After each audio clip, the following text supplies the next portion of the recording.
Voices of Today presents A Matter of Millions by Anna Katherine Green. Narrated by P.J. Morgan. Chapter 1. The Letter. An old crone stood on the top floor of one of New York's studio buildings. In her hand was a letter. Looking at it, she studied the superscription carefully, and then, with the same intentness, read the name on one of the doors before her. Hamilton de Graw was on the one. Hamilton de Graw was on the other. Satisfied, she gave a quick glance around her, thrust the letter under the door, and quickly fled. Within, the young artist answering to this name sat alone, gazing at a nearly completed picture on his easel. He was not painting, only musing, and at the sound of the departing step, which had been too hurried to be noiseless, he looked around and saw the letter. Rising, he picked it up, gave it a quick glance, and opened it. The contents were astonishing. "Will Mr. de Graw," so it read, "please accept the enclosed, and in repayment, bring paper and pencil to 391 East Street this evening at 8 o'clock. A simple sketch is all that is required of him at this time. Afterward, a finished picture may be ordered. When he sees the subject of the sketch, he will realize why so peculiar an hour has been chosen, and why we request promptness and exactitude. If Mr. de Graw cannot come, will he send an immediate message to that effect?" The enclosed was a banknote of no mean value, and the name signed to the note was, as clearly as he could make out, Andrea Montelli. "Curious," came from the young man's lips as he finished the epistle and unfolded the banknote. Somewhat peremptory in its demand, but interesting, perhaps for that very reason. Shall I pursue the adventure? The amount of this money surely makes it worth my while, and then— He did not finish the sentence aloud, but his look showed that he was in one of those moods when the prospect of a new or unusual experience possessed a special attraction. 8 o'clock, he repeated after a few minutes. I wish the note had said 6. And sighing lightly, he went back to the picture on the easel. As he stands surveying it, let us survey him. Though a dissatisfied expression rests upon his countenance, he evidently is not pleased with his day's work. There is that in his face which irresistibly attracts the eye, and if you look long enough, the heart. So fine are his traits, and so full of sympathy his glance and smile. Handsome without doubt, as a man an artist should be, he has that deeper charm which not only awakens the interest, but sways the emotions, and which, when added to such perfection of features as distinguishes his face, makes a man a marked figure, for good or evil, according as the heart behind that charm is actuated by love of self, or a generous consideration for others. By which is the heart of this man moved? We will let his future actions tell, only premising that the bird which sings in one window of his studio, and the flower which blows in another, argue that he at least possesses gentle tastes, while the array of swords and guns that gleam on a crimson background above the mantelpiece betray that the more masculine traits are not absent from his character. Strong, winsome, and enthusiastic he appears to us, and such we will take him to be, till events prove us short-sighted, or enlarge mere prepossession in his favor into actual and positive regard.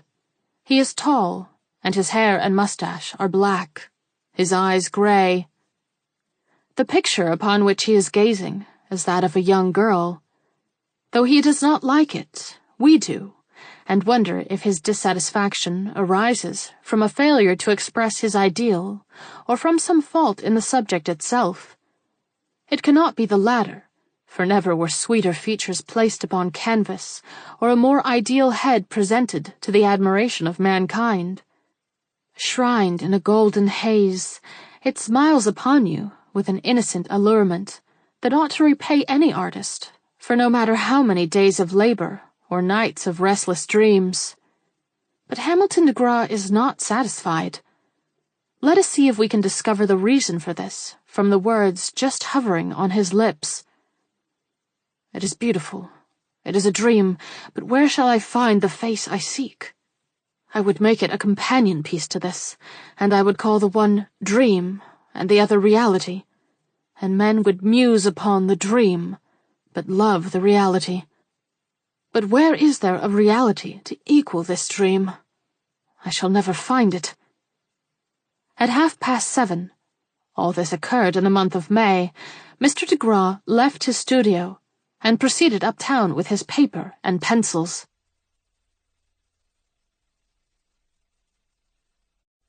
Chapter 2. A Remarkable Adventure.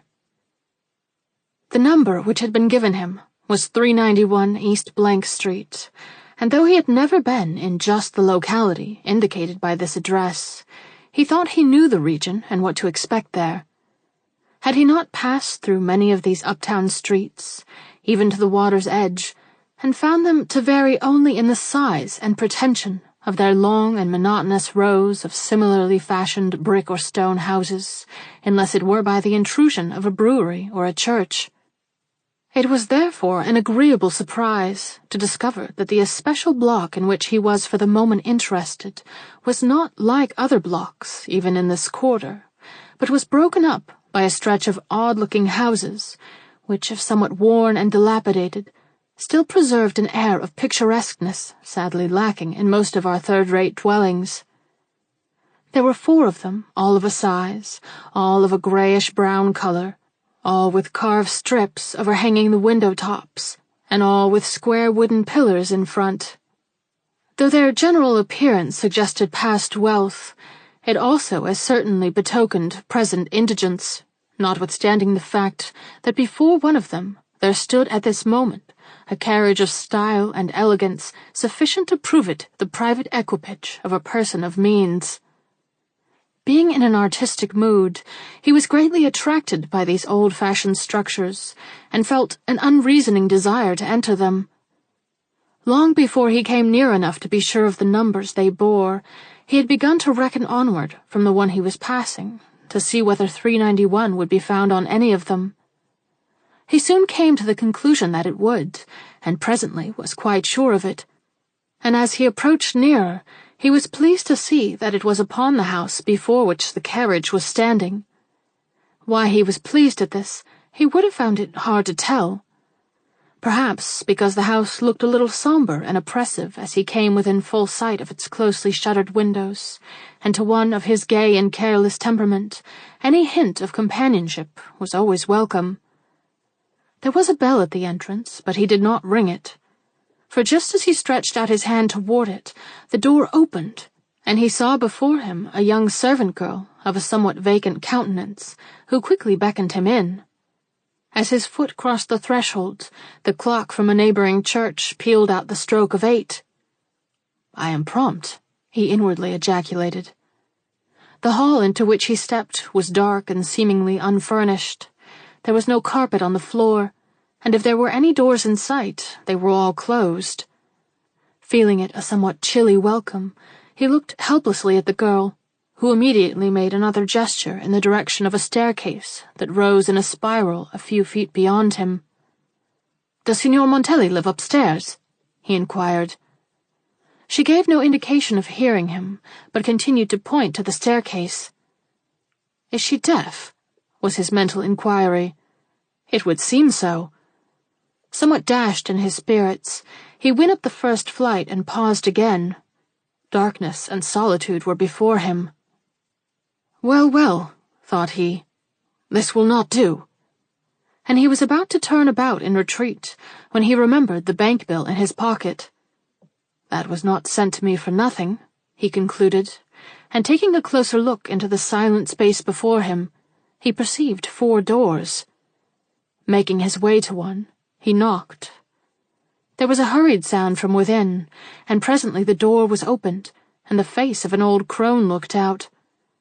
Her features lighted up as she saw him, but she did not speak. Pointing as the girl below had done, she indicated the room he should enter, and then withdrew her face and shut the door. "This is an adventure," was his mental comment, but he had no further notion of retreat.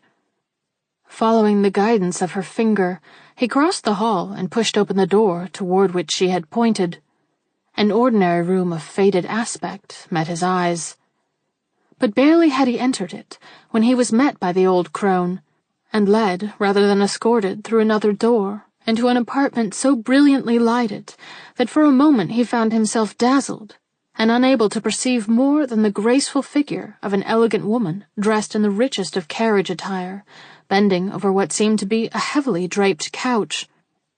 But in another instant his faculties became clear, and he perceived that what he supposed to be a couch was in reality a bed of death, and that the woman before him was engaged in strewing blossoms of the richest beauty and most delicate fragrance over the body of a young girl whose face as yet he could not see.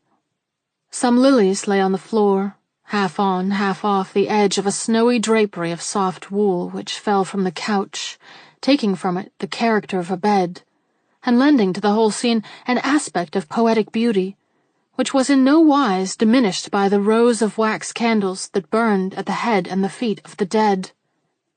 It was a picture, and for a moment he looked on it as such. But in another, the lady, whose occupation he had interrupted, turned, and seeing him, stood upright, meeting his gaze with astonishment and a half-veiled delight in her fine violet eyes. Then, as he did not speak and hardly remembered to bow, she colored slightly, and with a strange, swift movement that took him wholly by surprise, glided from the room. Then, indeed, he started and tried to follow her, but it was too late. Ere he had reached the threshold, he heard the front door shut, and in an instant after, the carriage drive away. Strange adventure! For though he did not know her name, he knew her face, had seen it once in a large crowd, and charmed by its perfect lineaments, had brooded upon its memory till he had idealized it into the picture which we have already described as the chief ornament of his studio. Am I dreaming? He asked himself, and he cast a sudden look about him for the old crone who had ushered him into the room, in the hopes of learning from her the name of the lady who had just left them. But by this movement, bringing himself nearer to the pulseless figure on the couch, he had found himself so enthralled by the exquisite loveliness of the marble-like countenance he now, for the first time, had an opportunity of seeing, that he forgot the impulse that had moved him, and stood petrified in astonishment and delight. For if what he saw before him formed the picture he was expected to paint, how beautiful it was! Never in his fancy, prolific as it was with lovely forms and faces, had he beheld a countenance like this.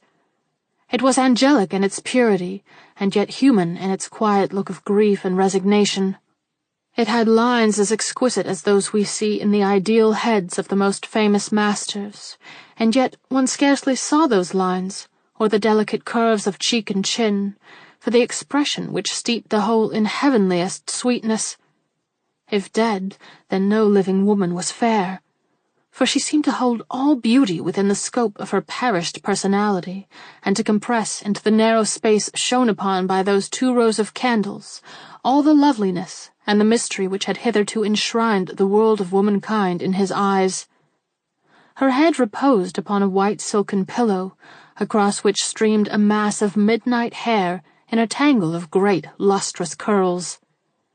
One lay in motionless beauty on her breast, and so unlike death was the whole vision that he found himself watching this curl in eager anticipation of seeing it move with the rising and falling of her breath.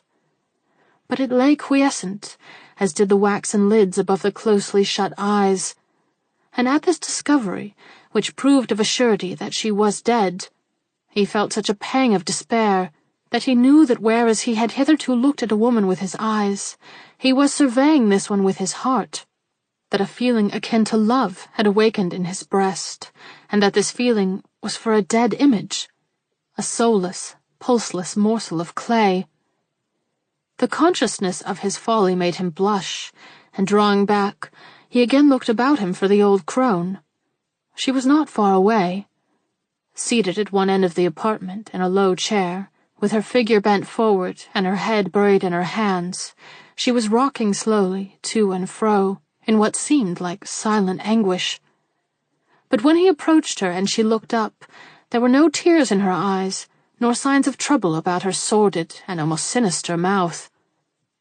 "Where is Signor Montelli?" asked the artist. "Is he not present? I allude to the gentleman who wrote me a note this morning requesting me to come here and draw him a picture." But she made no reply, that is, no intelligible reply. She murmured some words, but they were in a language he did not recognize, and the mystery seemed to be deepened rather than cleared by her presence. "Can you not speak English?" he inquired. She smiled, but evidently did not understand what he said. "Nor French?" She smiled again, and muttered a few more of her foreign words, this time with a deprecating air and an entreating gesture. He knew a smattering of Spanish, and tried her with that, but with no better result. Discouraged, he repeated the one word they both knew. "Montelli! Montelli!" he cried, and looked about him with peering eyes. This time she had the appearance of understanding his meaning. She made a gesture toward the street, then pointed to herself and curtsied. Finally she laid a finger on the portfolio under his arm, smiled, and led him up to the young girl. There was no misunderstanding this pantomime.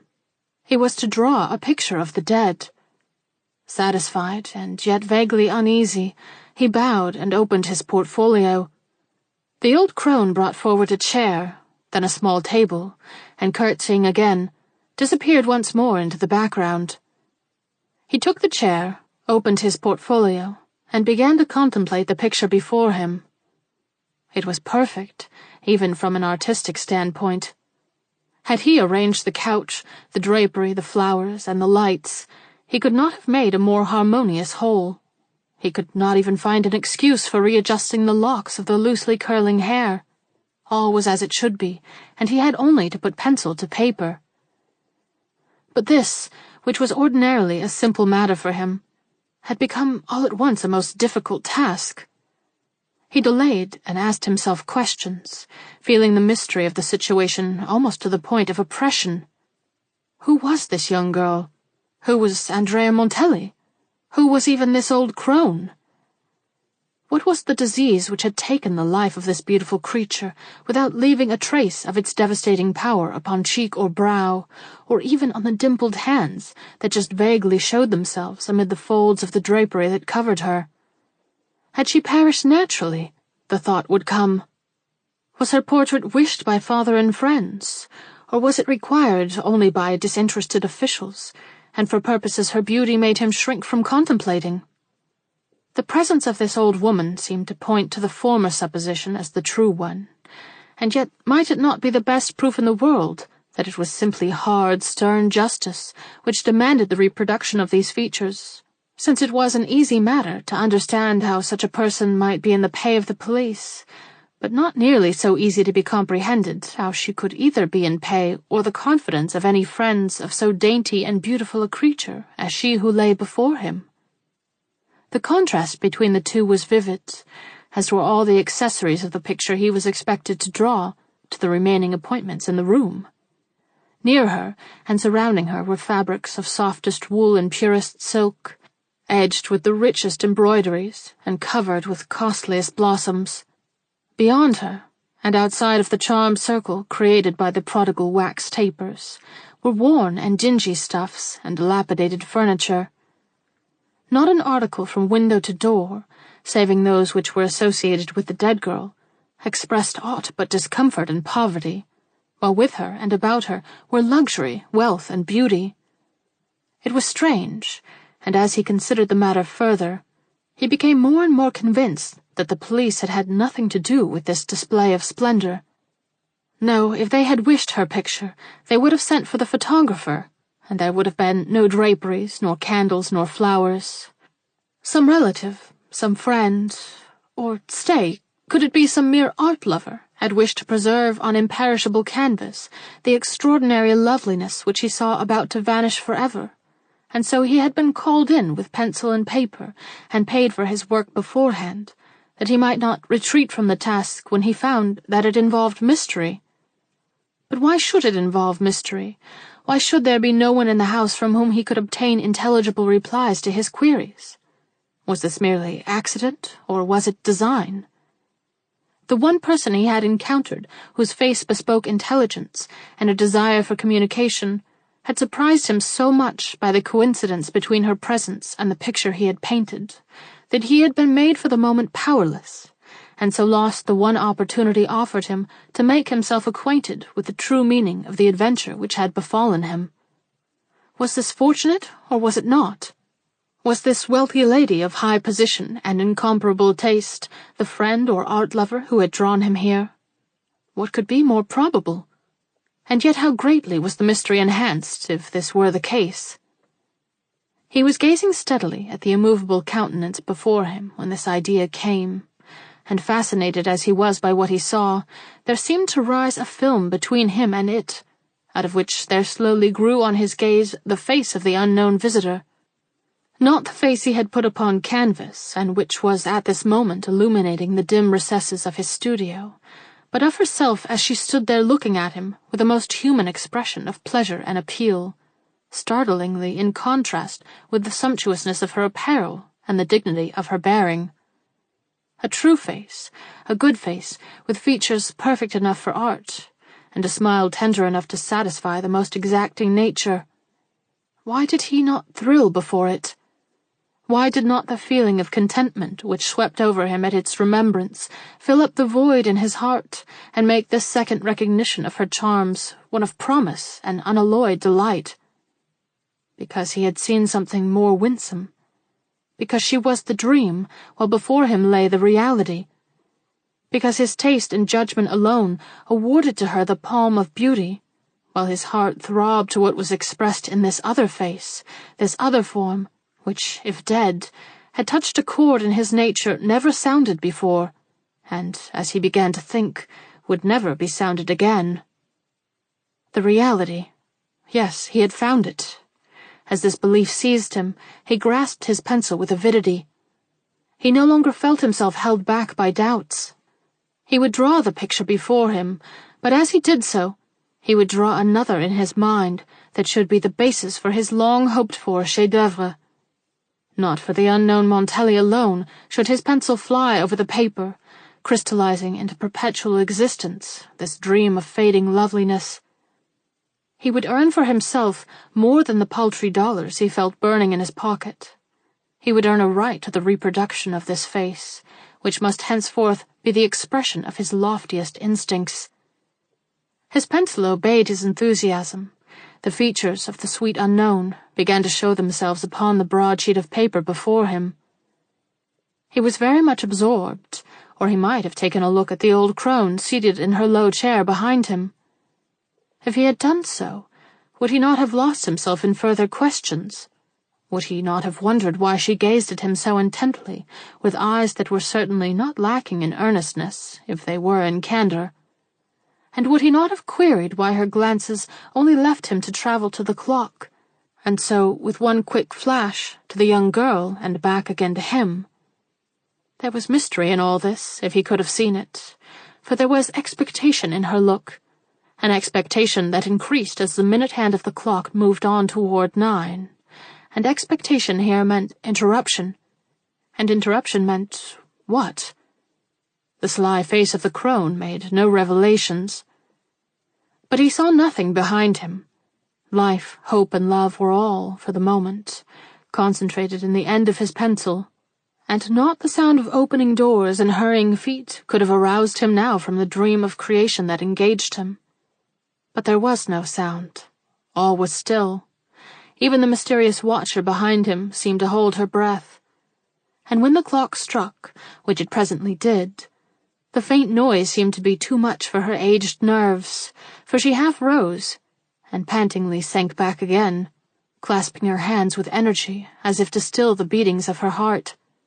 But the artist worked on. Suddenly there was a change in the room. No one had entered it, and yet it seemed no longer like the same spot.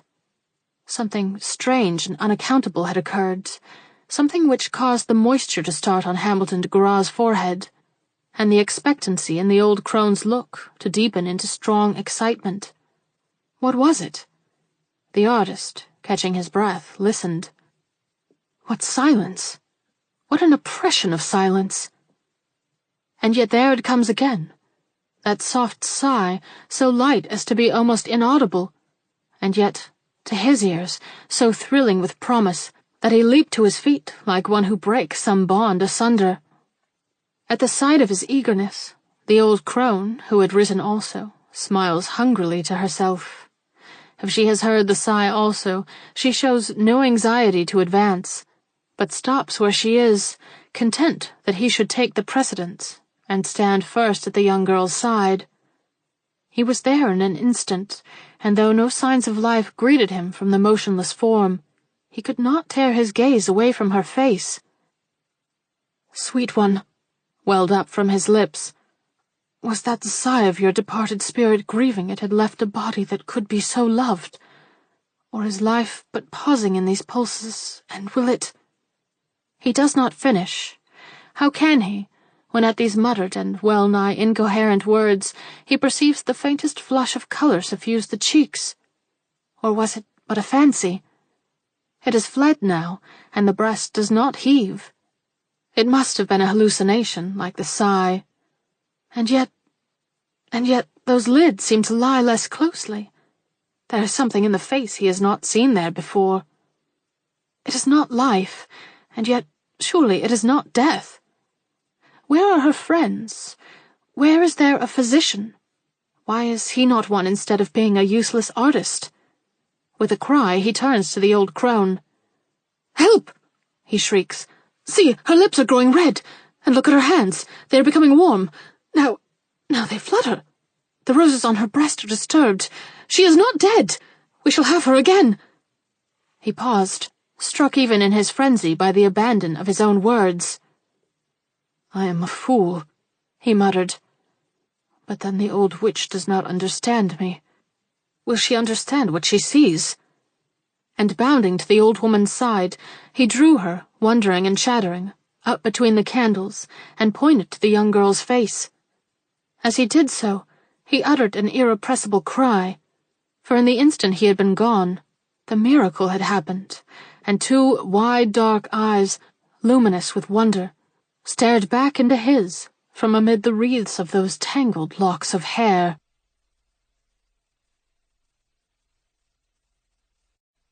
Chapter 3. The End of a Great Ambition. There are some moments which to a sensitive mind seem to be of a dreamlike or supernatural character. To Hamilton de Graw, this was one of them. Never did it, never could it, seem real. Lost in its wonder, he stood motionless, petrified, gazing back into those orbs which in the glare which now fell upon them seemed welling with light. Had it been death to her, he could not have moved. Not till she threw up her arms, scattering widely the flowers that lay on her breast, did he feel the spell sufficiently broken to comprehend what had occurred. Though he had begrudged death its victim, though he had longed to see this young girl live, and for the last few minutes had only existed in the hope of doing so, he quailed before the realization, and questioned his own sanity in believing it. Even the shrill cry that now left her lips fell on well-nigh deaf ears, and when, next moment, she raised herself and spoke, he roused with a start, flushing from chin to brow with joy, though the words she uttered were full of terror and suggestive of mystery. "Alive!" This was her cry. "Then they have deceived me!" And she looked wildly around till her eye rested on the old crone. "Annetta!" she exclaimed, with something more he could not understand, for her English had rippled off into the strange and unknown language of the person she addressed. The old woman, eager and restless now, answered her in a few quick sentences, at which the maiden, for who could doubt her such, covered her eyes with her hands and sobbed. But instantly recovering herself, she looked up in despair, and encountering the artist's gaze, seemed charmed by it, so that she forgot to speak. The words of grief and shame were evidently trembling on her tongue. For him, the moment was delightful. He returned her look, and his self-possession failed him. "You are not dead," left his lips in almost childish simplicity. "Thank God that appearances deceived me. You are too young, too fair to yield thus soon to the great destroyer. I am glad to see you living, though I know nothing of you, not even your name." She smiled faintly but piteously. "Nor do I know you," she cried. "I am a child lost to the world, lost to life, lost to everything. I should not be here, speaking, breathing, living, suffering. I expected to die. I wanted to die, but someone has deceived me, and I am alive. For what? Oh, for what?" The artist stared, amazed. From a picture of peace, she had become an image of despair. He did not love her less thus, but he felt vaguely out of place, and knew not whether to speak or fly. She saw his trouble and waved him back. "Since I must live," she murmured, "let me leave this bed of death." And without waiting for any assistance, she slid to the floor and stood tottering there, clothed in a long white garment, bordered with golds, as beautiful as it was odd and poetic. "What trappings are these?" she cried, pointing to the bed and glancing down at her own garments. "If I were not to be allowed to die, why this wealth and beauty of adornment? I am still dreaming, or—" Her eyes fell again on Annetta, and she asked her some other question.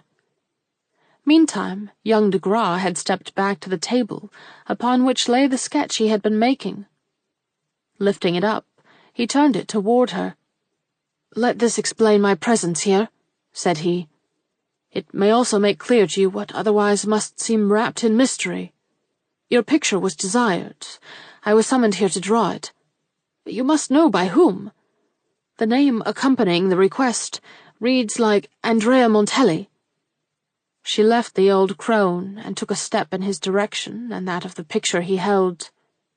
A flush was on her cheek, a flush that vaguely irritated him, and made him, for the first time, question who this Andrea Montelli really was. "I do not understand," said she, "but it is of no consequence. Nothing is of any importance to me now. I am living, that is all I can think of. I am living, and the struggle with my fate must recommence." This expression of grief at finding herself once more in the world of human beings both shocked and touched him. Though he felt she ought to have someone with her of her own kindred, or at least of her own station and sex, he did not see how he could leave her with no one to soothe her but this old woman, who was at once so coarse and so repellent. "Have you no friends in the house?" he asked. She sadly shook her head. "Is there no one I can call?" he persisted, turning now toward the door. She shivered and caught him by the hand. "Do not leave me," she entreated. "Do not go till I have told you why I was so wicked, for you must think me very wicked to try to take my own life."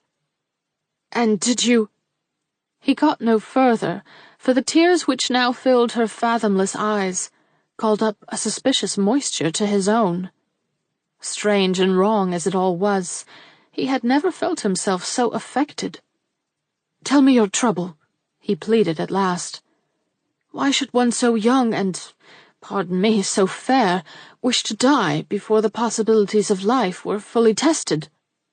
"Because—" Her eyes flashed fire, and a color broke out on her cheeks. "Because I had failed." "Failed? I am Selina Valdi." Selina Valdi. He knew the name. It was that of the young musical debutante who, but a month before, had stood up before a great assembly of expectant listeners, beautiful, fascinating, but tongue-tied.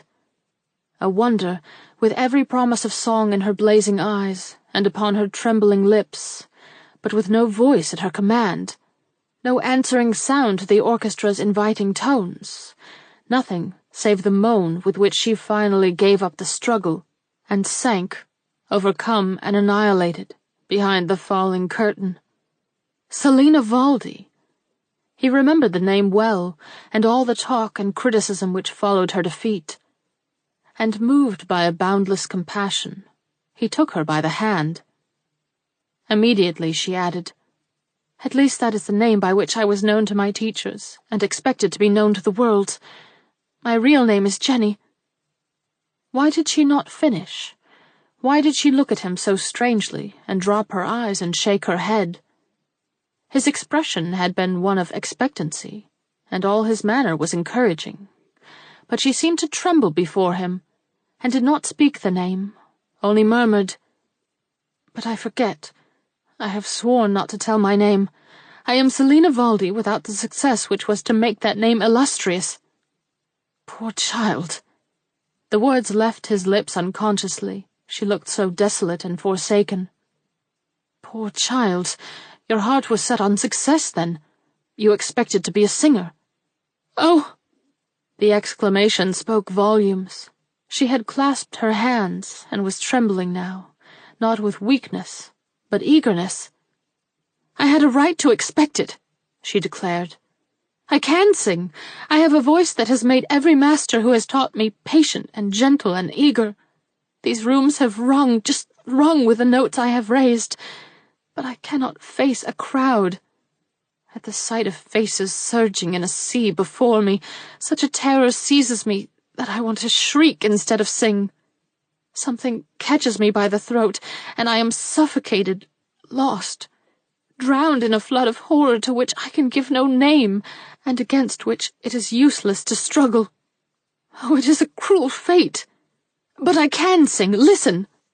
And with sudden impetuosity, her voice soared up in an Italian air, so sweet, so weird, so thrilling, that he stood amazed, entranced, subdued, marveling at the freshness, the power, the soul-moving quality of her tones, as well as at the perfection of her manner and the correctness of her interpretation. A living, breathing genius, glorying in her own gift, was before him, and he could but acknowledge it with delight. She saw his pleasure and rose in dignity and flushed with power. Her voice left the intricate ways of Italian song and deepened into the broader, deeper channels of German opera. It swelled, it rose, it triumphed, till the strange and shabby room became an Elysium, and the atmosphere seemed laden with the breath of gods. A genius? She was more, or seemed so while her voice thrilled and her beauty flushed. But when all was still again, and she stood panting and deprecatory before him, then she seemed only a tender child again, craving sympathy and expecting confidence. "Marvelous! Marvelous!" So he spoke, lifted out of himself, first by her power, and then by her humility. "And with such a gift as this, you could be discouraged by one failure, overcome by one fright." "Ah," she murmured, "that is how I can sing to you, but I can never sing like that to the multitude." "Never?" "Never." "But, dear child, you are not sure of this. You are very young, and after some few months of training you will gain courage and reap a full success. You cannot help it with your genius. God does not give such a voice to be smothered in obscurity." "God?" With what an indescribable intonation she spoke. He looked at her in amaze. "Do you believe in God?" she asked, and her face took on a strange look, almost like that of fear. "I do," he returned, "and so will you, when you have lived long enough to realize his goodness." She shuddered. A change came over her. She no longer looked so young. "I have not been taught," she murmured. "I have not been trained in church ways and church thinking. Would it have been better if I had? You look so good. Would that have made me good, too?" The old simplicity and childlike manner were coming back, but with something new in it that, if not comprehended, affected him deeply. "Are you not good?" He smiled. "You have committed one sin, I know, but that was the result of frenzy, and certainly does not argue a bad heart. But good, as man reckons goodness, you must be, or your eyes would not be so clear, or your smile so inspiring. If you were happy—" "If I were happy—" A fresh change had come over her. She seemed to hang upon his words. "Then you would no longer query if there were a God, but rejoice in the fact that there is one." Her face was fallen again, and she seemed to struggle with herself. For some minutes she did not answer. "Go," she murmured at last. "I have already kept you too long. Go and forget—" She gasped, gave one look at the crone in the corner to which she had withdrawn, and sank sobbing and troubled in a chair. He turned to obey her. Something within him told him that he ought to seize upon this excuse to tear himself away from a presence so dangerous to his peace. But when he reached the threshold and turned, as almost any man would have done, for a final look, he found her gazing at him with such despair in her large, dark, limpid eyes that he made one bound to her side, and seizing her by the hand, exclaimed, "I will not go till I know just what I leave behind me. You have moved me too much. If you are a true woman, you will tell me all that a friend should know, or else dismiss me without this look of grief which holds me back in spite of my better judgment." "I cannot help my looks," she said, "but I can restrain my words. But I will not. I long to have an adviser. I long to have a friend. Outside of the profession," she added. "Outside of that selfish world where all is rivalry, jealousy, and distrust. Can you spare the time to listen, or will you come again tomorrow?"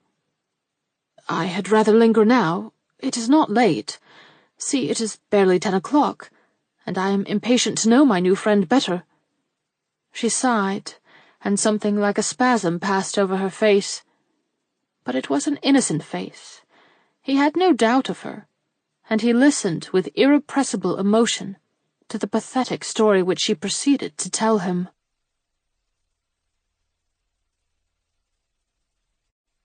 Chapter 4.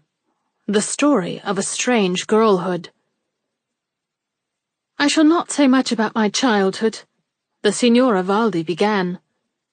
"It was like that of many other girls left to grow up in a great city, in the shabby gentility necessitated by small means. My father was a doctor, and only half successful, and that in a quarter of the town where most of the patients never pay, and the few that do pay so little that comfort is scarcely known in the house, and luxury never. My mother was an invalid, and there being no other children, I grew up in the comparatively empty house, a creature of fancies and dreams. My voice was my great companion. I dared not sing in the parlours, or where my mother could hear me too plainly, but would go away into the garret, where in undisturbed possession of so much empty space, I would sing and trill till I was utterly exhausted, or my stock of songs gave out. Later I took to acting, having seen one opera through the kindness of a schoolteacher of mine who knew my passion and had accidentally overheard my voice one day. For even then I never sang before anyone, and if by chance I caught anyone listening, my throat choked up, and I broke out into a cold perspiration. But this was inexperience, as I thought, and I went on cherishing my dreams, and acting over and over imaginary scenes from operas which I knew only by name, creating songs and manufacturing situations which must have been sufficiently crude and ridiculous, but which gave my voice a chance, and allowed enough of my fervour to expend itself to prevent me from falling ill or becoming desperately dissatisfied and unhappy. When I was 14, my mother died, and 2 years after this, my father. But I was not discouraged.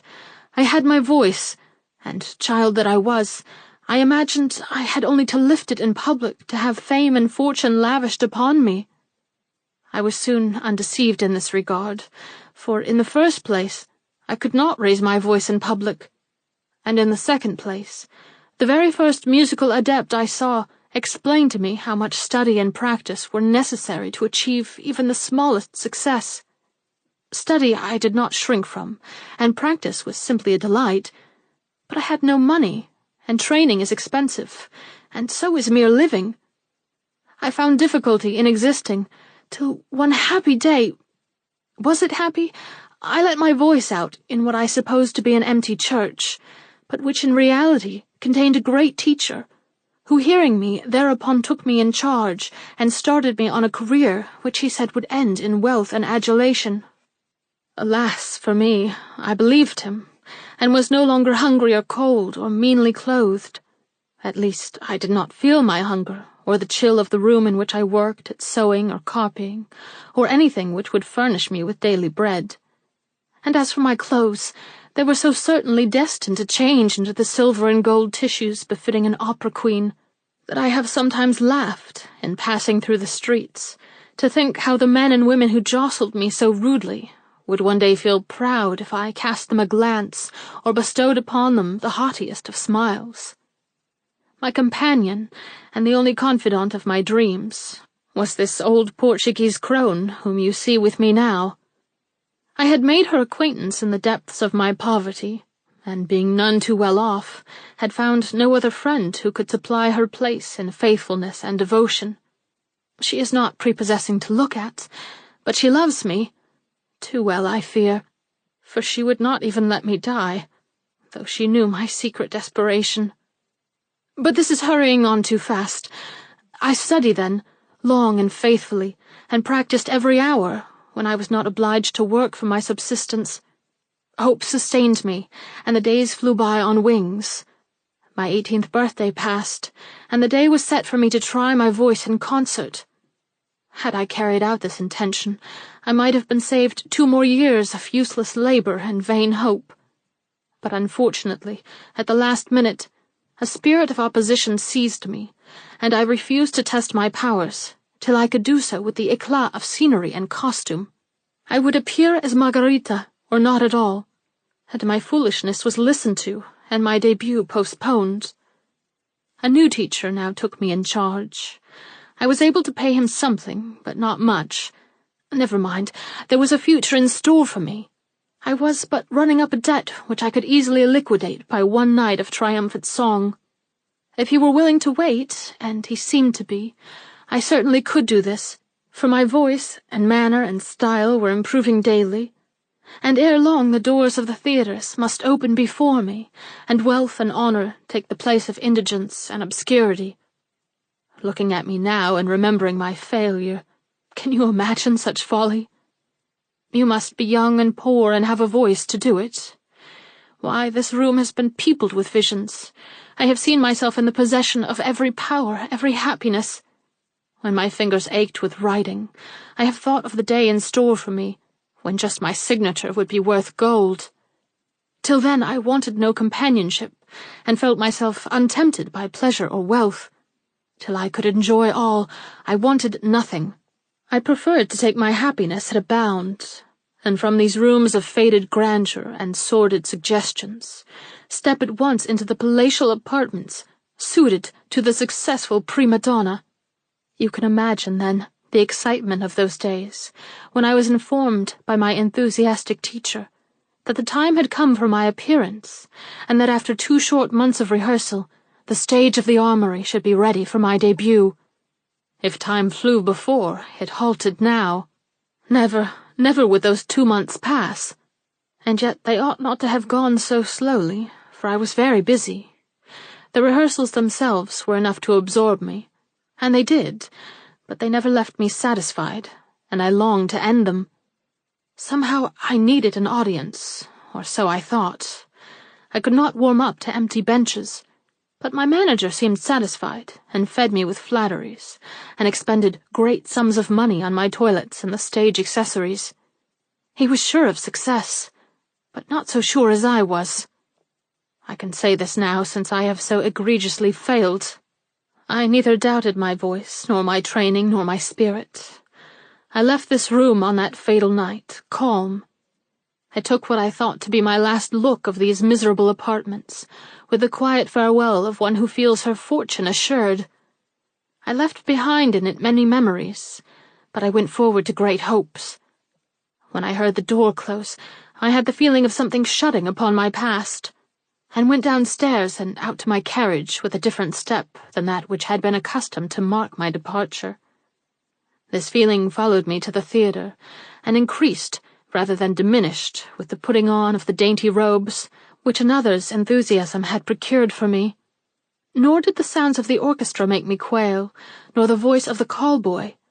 Nothing moved me till, having crossed the stage, I caught a glimpse, or did I feel the presence, of the vast crowd that awaited in eager expectancy for my first notes.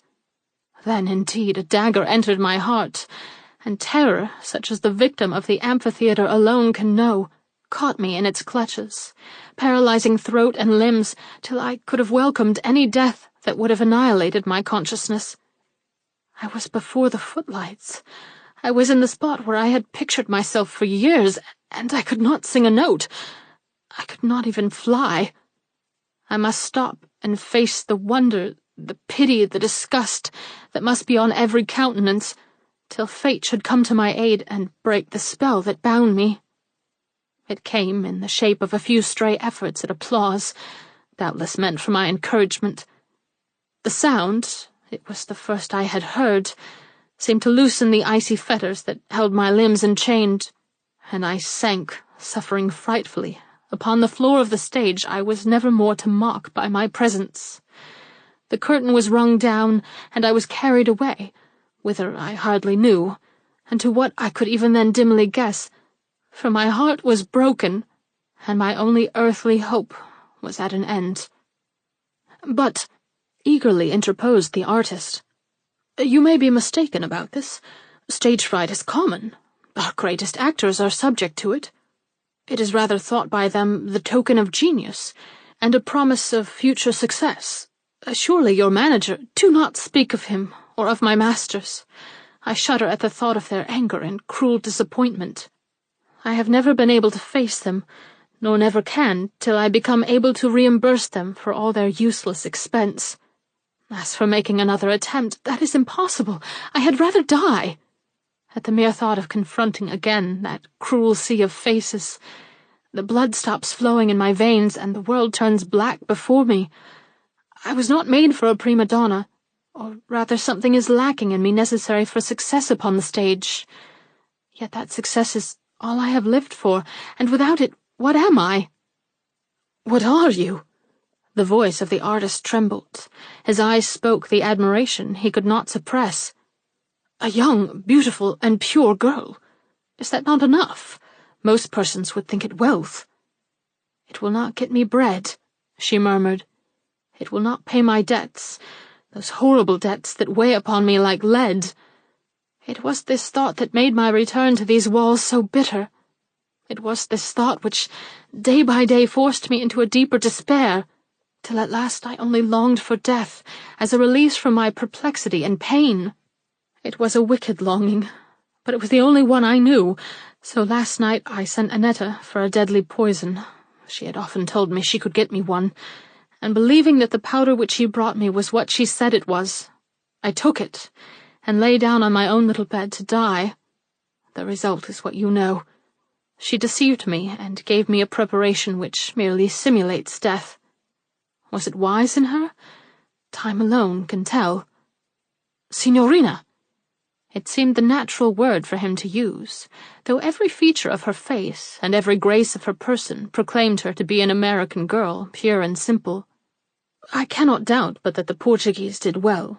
I cannot doubt but that the future holds for you all that even your ardent spirit can desire, but— He paused, affected by her look. From a sad and despairing creature, she had flashed, as it were, into one all cheerfulness and hope. The change was marvellous. He hardly knew the beaming face, the glowing eye. Had his heart betrayed itself in his words? Did she see and respond to the passion which every moment of this sweet but dangerous intercourse was deepening within him? He dared not search her eyes to see. He was content to feel her joy, and warm himself at the fire of her growing hope. "You do not go on," she breathed. You think we have talked long enough for tonight. Well, you are right. You have heard enough of misery, and I have gained enough of strength to make parting between us easy just now. So goodbye, sir, till—" She looked up and smiled. Ah, how sweet that smile was, how innocent and confiding. He drew back from before it slowly but firmly. He had fears of his own judgment, of his own strength. He would say good-night and come again when reason should be more under his own control, and he could weigh the treasure he coveted before he took it for his own. But 2 paces from the door, a fresh thought struck him.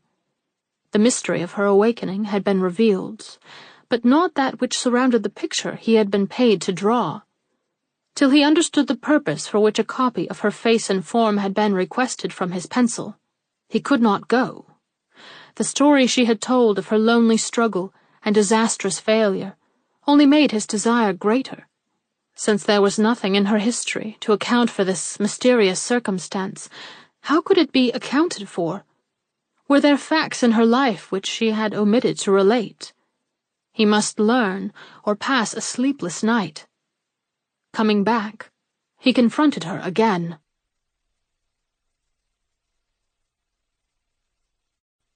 Chapter 5. An Importunate Suitor. "Pardon me," he entreated, "but you have not told me what your pleasure is in regard to the sketch I have made. Shall I destroy it, or deliver it to the person who ordered it?" "Person who ordered it? You confound me," was her hurried response. "I had forgotten the picture and all connected with it. How was it ordered, and when?" He took a crumpled note from his pocket and showed it to her. By the nearly consumed candles she read it, puzzled and wondering to the end. "Andrea Montelli!" she cried. "I know no such name. It is all a mystery to me." At once, and without his volition and encouragement, Hamilton de Graw felt himself seized by a sudden doubt which darkened everything before him. All a mystery to her. How could that be? He looked at her and hesitated. Never had she seemed so childlike, so innocent, or so pure. Her large eyes, turned up to him, were full of question. Her very attitude was one of waiting. It seemed as if she expected him to explain what evidently amazed her. He mastered his doubts and ventured upon a new topic. "When I came into the room," said he, "I found bending over you as you lay upon the couch a beautiful lady with fair hair and aristocratic features. She had come in a carriage which stood before the door, and when I first saw her was strewing flowers over the bed, and you. See, they lie withering now in heaps upon the floor.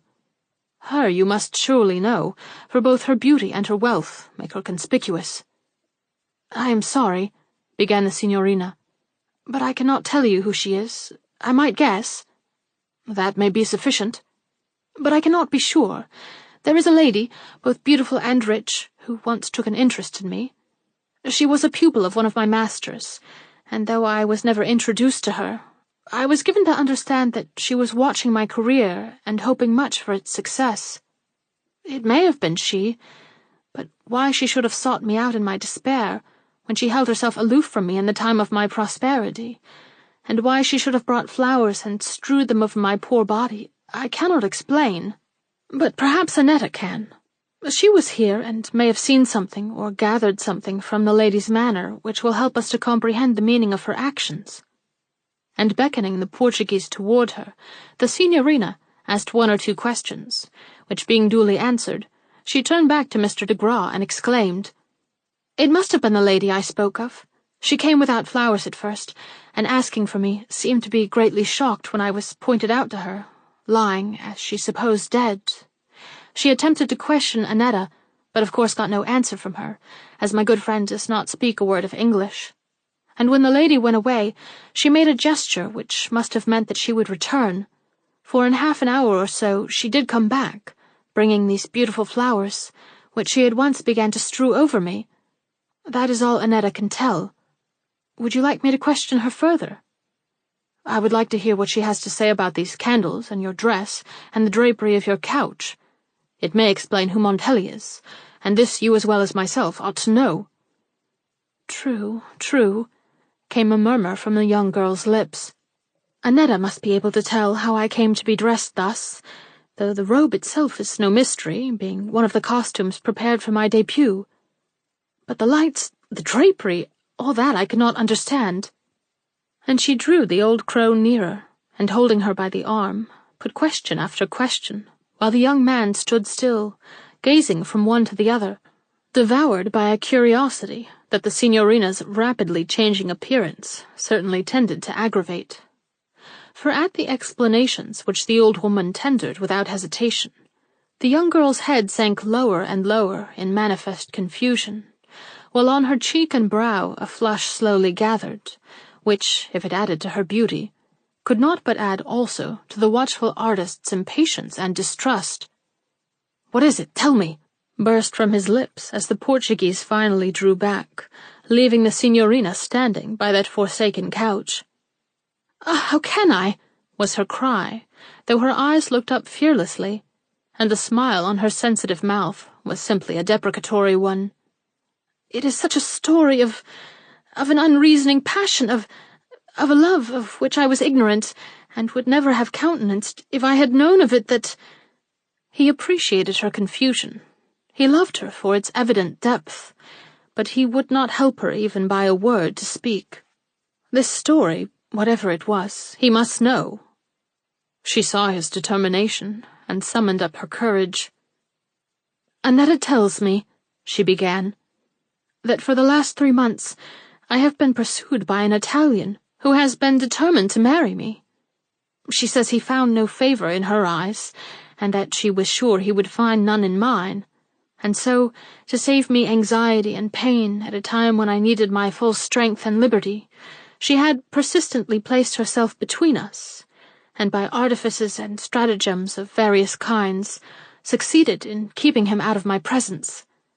She says that, owing to my preoccupation and determination to see nothing but my art, she was strangely successful in this, though there were times when he almost brushed my garments in the streets, and others when it nearly took the arm of the police to keep him away from these doors. He had seen me at the theatre one day, and, hidden behind the boxes or among the wings of the scenery, had heard me sing, and nothing could rob him of the idea that he was destined to marry me and make of me the leading prima donna of the world. Not even my failure, for he was present at that, nor my consequent persistent shrinking from sight into the obscurity that became me. Nothing affected him or changed his mind, and while he showed some sense in not attempting force after this, Annetta knew that, sooner or later, he would find some means of crossing this threshold, and offending me with offers she was confident would meet with a rebuff that would only add to the annoyance and danger of the situation. For he is an ugly man and coarse beyond expression, though seemingly honest and very determined in his wishes. So when she saw me sunk in despair and anxious for death, she did not attempt to reason with me, but rather humoured me in my determination, promising me an effective poison, while secretly resolved upon furnishing me with a drug that merely simulated death. For if she could show me to this Montelli, in a state that forbade all further hope on his part, she thought his persecutions might cease, and that we might obtain the opportunity for escape, which seemed our only security. But when the drug having worked, she let the miserable creature in, and showed him the result of his importunity and my distress, he was so overcome by what he was pleased to call the beauty of my face, that his passion took a new turn, and he only thought of having my picture painted, and, by means of its exhibition, reap that fortune from my features, which he has failed to obtain from my voice. It makes me blush to tell you this, but Annetta felt powerless to refuse him, so, merely eliciting from him the promise that he would leave me hereafter undisturbed, she accepted from him the money which was necessary to robe the couch as he desired, and prepared to receive you, whom he designated as the artist he meant to employ. That I should wake, she knew, but she trusted that we should find you a gentleman, and we have, so much so that I do not believe you will betray us, even if this fanatic insists upon having a painting completed from this sketch." "A painting? He shall never have the sketch even," exclaimed young de Gras. See your features in the grasp of a coarse man, anxious to make money by exposing them to public view? Never! Not if I have to destroy— Don't! She cried, grasping his hand in hers, for he had made a movement, as if to tear the drawing he had made. He is a dangerous man. Annetta says he is not to be trusted. If he detects the deception to which this old friend of mine has subjected him, what may we not expect in the way of persecution? Indeed, I dare not trust myself to this unknown man's mercies. I would rather he thought me dead till— Till what? Till I can fly his reach, or so merge myself in some other identity that he will never dare approach me again, either as a lover or a friend. Pretty coward! And so you will not trust me to manage this man. I do not fear him. You are not a woman. True. Well, I will humor this whim. I will take the picture, and tomorrow Annetta may send him to my studio. Meantime, may I hope that you will sleep sweetly and without fear? Oh, she murmured as she caught his look, so unmistakably full of suppressed love. How can I thank you for your sympathy? How can I reward you for your goodness? By such sleep, he answered, and taking her hand in his, he carried it to his lips, when suddenly, from the doorway communicating with the other room, a voice penetrated harshly through the apartment, crying, with a marked foreign accent, "And who may you be, sir? And what is your business here?"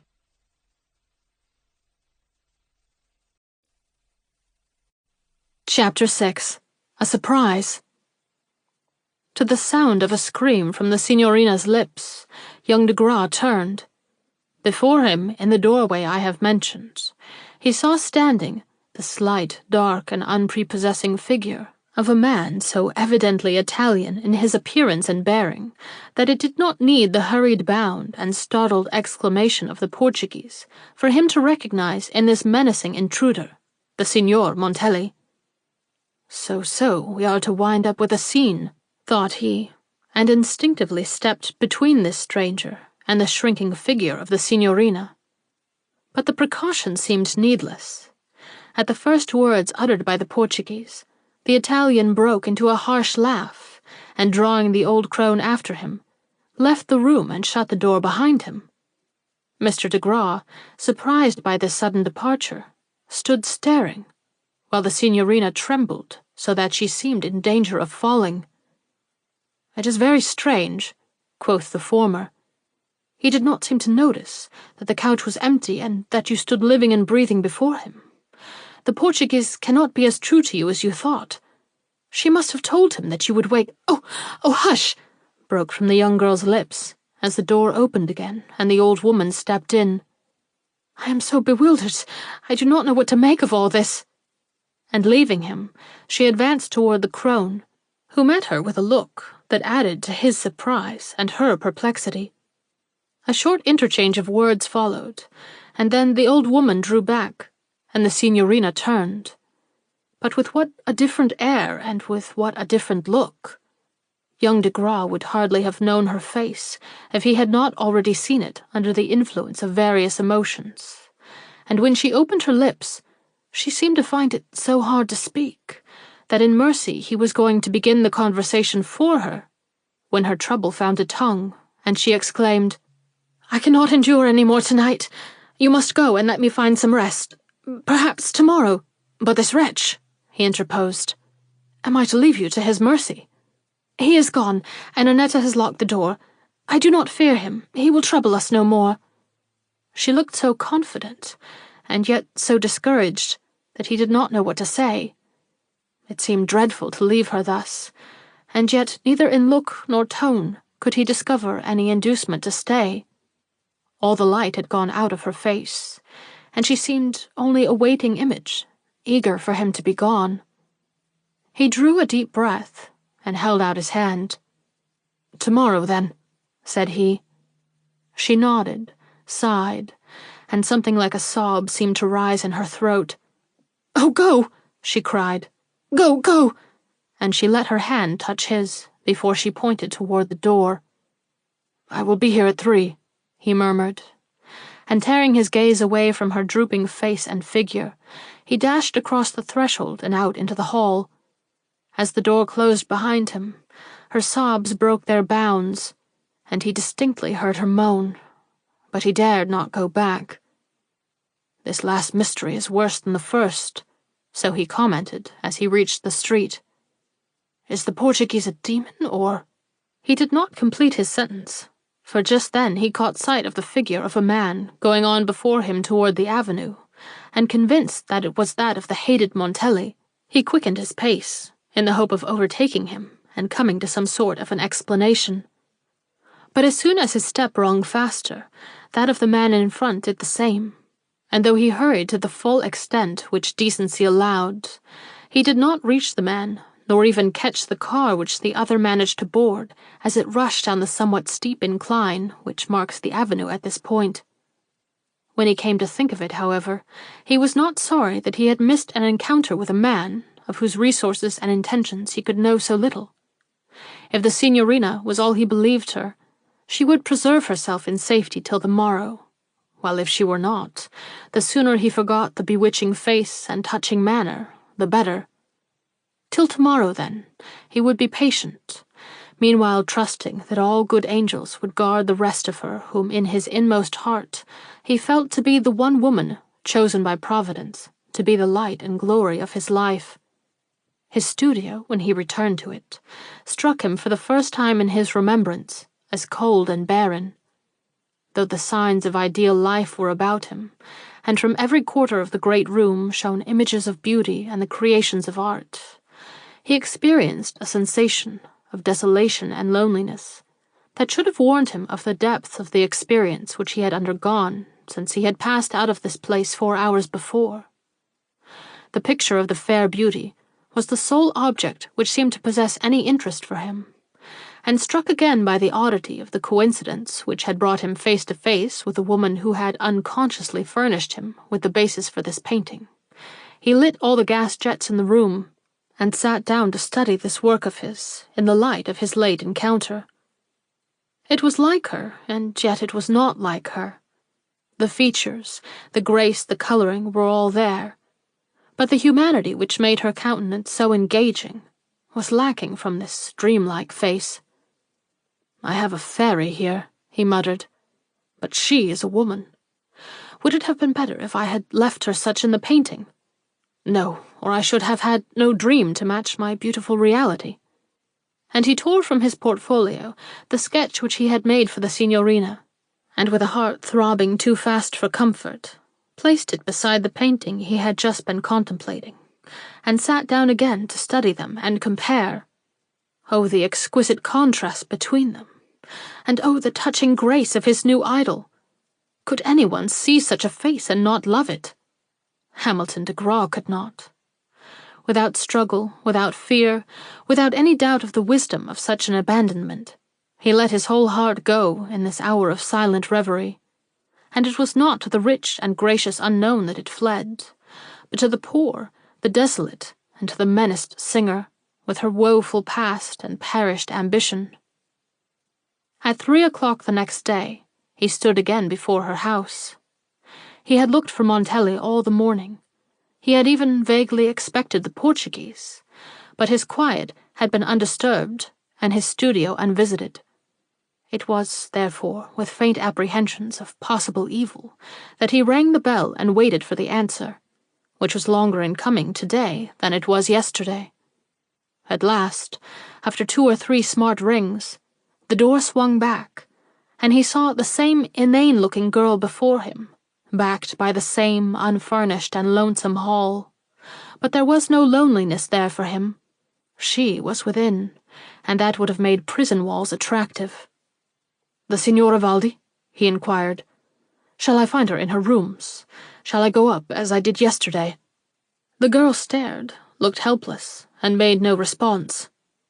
She must be deaf, he decided, and was pushing by her, when she caught him by the sleeve, violently shaking her head. "What do you mean?" he asked. "Is she not there? Shall I not find her?" The girl evidently did not comprehend him, but went on shaking her head, even after he, irritated and alarmed beyond endurance, tore his arm away and rushed upstairs into the hall above. But he no longer busied himself about her.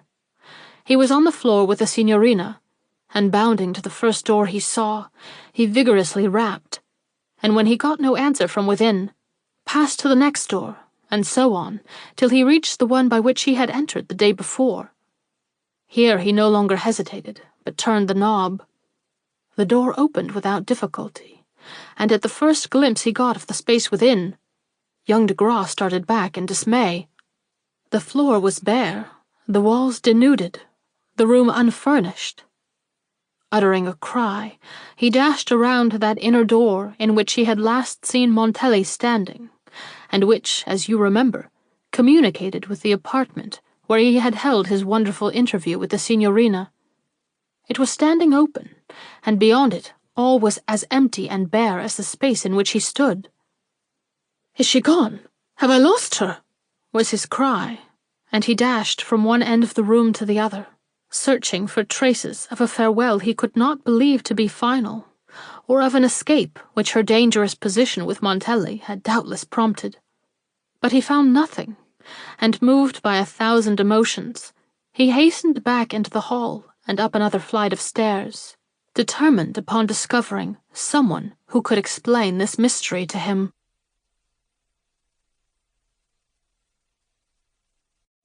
Chapter 7.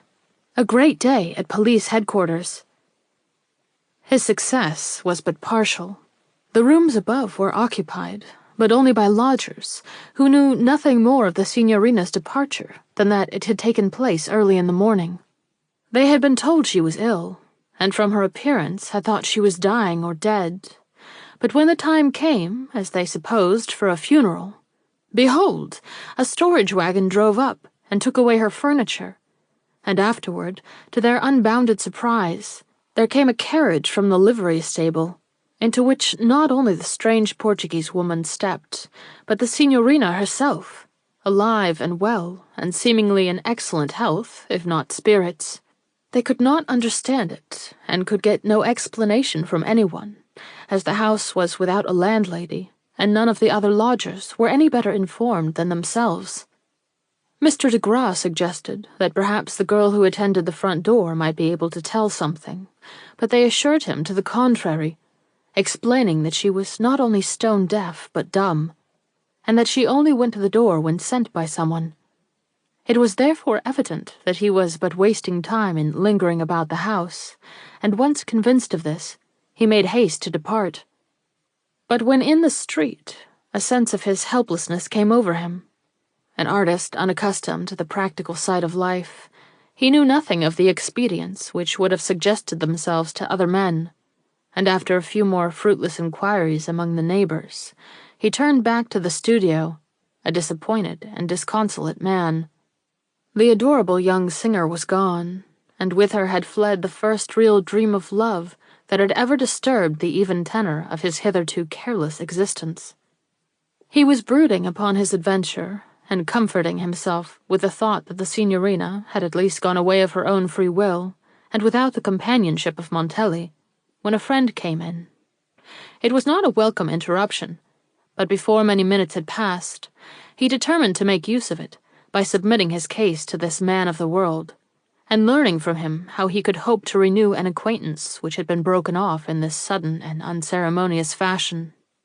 Not that he meant to mention names, or give any of the particulars so dear to his heart, for whether she was the persecuted being he thought her, in the toils and subject to the dominion of the traitorous Portuguese and the abominable Montelli, or whether she was a simple and capricious child, only anxious for change and thinking nothing of him and his feelings, he felt that she was equally sacred to him, and not to be discussed except with one who knew her and esteemed her as much as he did himself. It was therefore with most aggravating vagueness that he spoke, a vagueness which, indeed, told its own tale, and caused the friend he had chosen to consult to take on a bantering tone, indescribably offensive to the sensitive de Grasse. But he did not choose to reveal his feelings, and expressed himself as duly gratified when his friend suggested first an advertisement in the Herald, and secondly an appeal to the police. An advertisement was, in this instance, so likely to receive a response, and it was invariably so agreeable to consult the police on a personal matter. But when, after more bantering and one or more sarcastic remarks, his friend left, he asked himself what other advice he could have expected, and wondered he had not thought of the police himself. For if, as he most feared, the young girl had been lured away by false representations, where else could he look for more effective help, both in finding her and in securing for her the safety her defenseless and friendless position demanded? Yet he recoiled, as most sensitive natures would, from carrying her name into quarters associated so intimately with crime, and might, indeed, have abandoned the whole matter rather than run the risk of doing her further harm, if he had not remembered that an old friend of his, by the name of Bird, had, by force of circumstances unnecessary to mention here, been drawn into the service of the police and numbered among its most useful detectives. To him he did not fear to go, for honesty and delicacy were both traits of the man, and could not have left him in the new employment in which he was then engaged.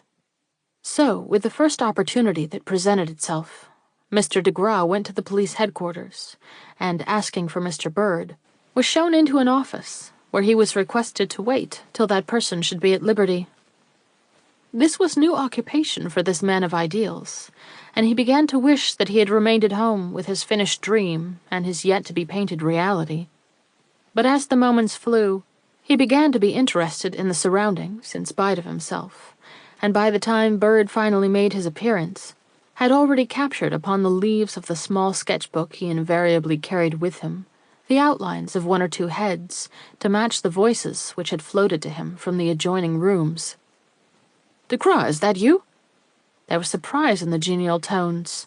An artist and a detective do not often meet.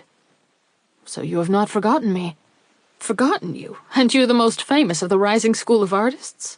Well, no, I have not forgotten you, but I certainly thought, and with but little surprise I own, that you had forgotten me." Young de Graw blushed, for in a certain sense he had done this. Bird saw it, but took no offense. He knew his position, and did not expect much sympathy out of his own circle. Smiling, he hastened to relieve the other's embarrassment. "You want something from me? Affairs have gone amiss with you, or you are in difficulty of some kind? Well, I am your man. I have had experience lately, and it is all at your service." Mr. de Graw felt relieved of a weight. There was in the detective's regard such an evidence of kindly instincts and straightforward purpose. He had once felt that here was his best counselor, and, if necessary, assistant. To him he could reveal the whole truth, and from him receive just the aid which the circumstances demanded. Giving him a look full of recognition, Mr. de Graw immediately unburdened his heart. "You say I want something," he cried. "I do. I want to learn the fate of a young girl. Why do you start at that?" The detective, who certainly had started, recovered himself instantly. "Did I start?" he asked with an assumption of carelessness. "Go on, de Graw. You wish to learn the fate of a young girl, you say?" "Yes," assented the artist. "A young girl whom I have seen but once, but who, in that one interview, awakened in me so lively an interest that I can never rest till I have gathered some knowledge of her present whereabouts. Her name may not be unknown to you. It is Selina Valdi, or rather," he corrected himself almost in the same way in which she had done. "That is the name by which she is known at present. Her real name I am not acquainted with. She began to tell me, and got as far as saying Jenny, and there she stopped." Mr. Bird, whose interest seemed to have fallen off with the first explanation, recovered his eagerness at the last. "Jenny," he repeated. "Jenny. What a pity you did not hear the last name. And she has disappeared. Tell me the whole story. I am anxious to hear it." Whereupon Mr. de Graw related his late adventure, while Bird listened eagerly, and when all was finished, looked the more serious of the two.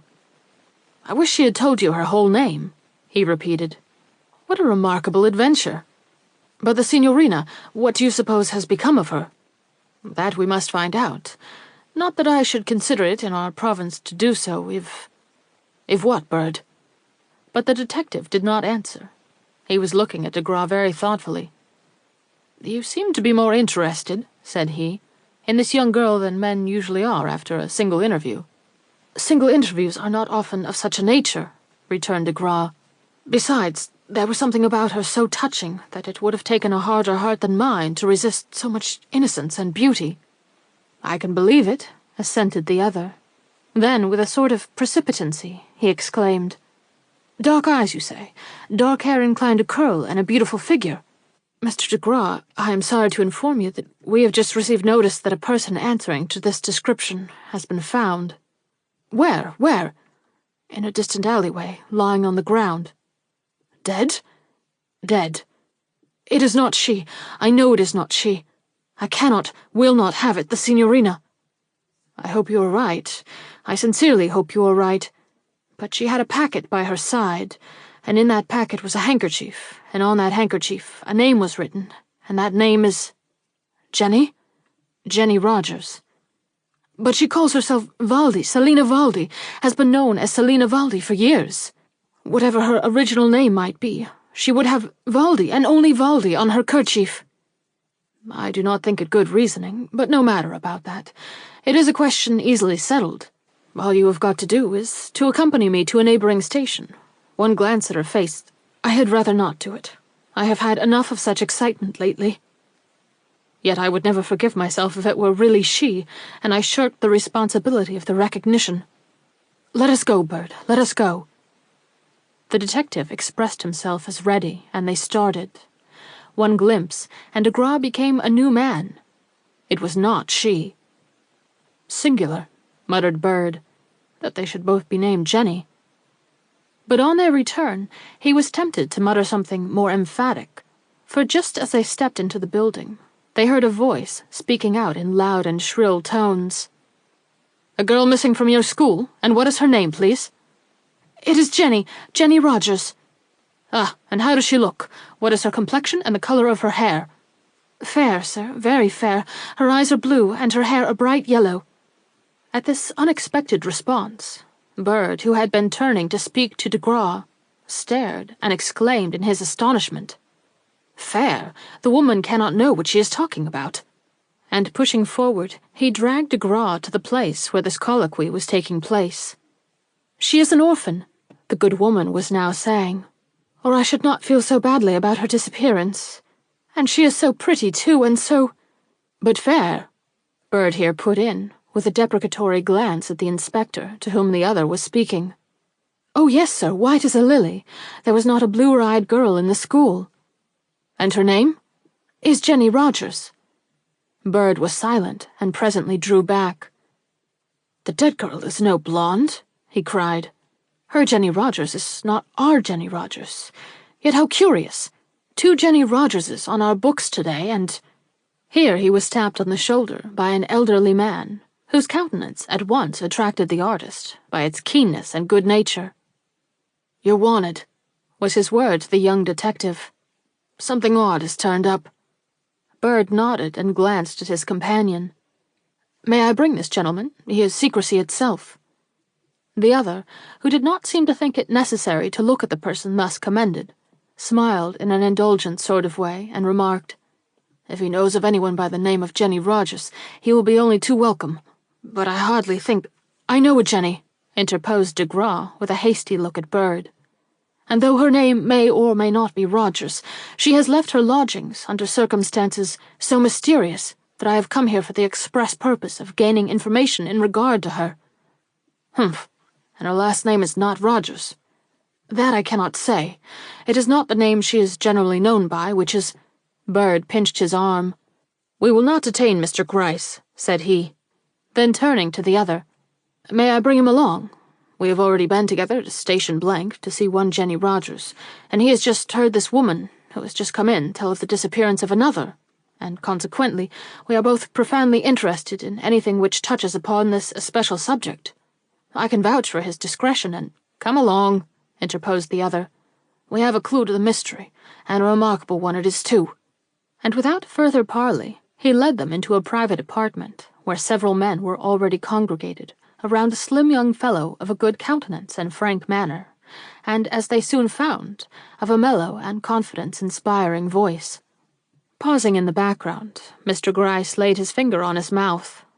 They at once stood still and listened. "It is a short story," the young man was saying, "and of course I don't mind repeating it.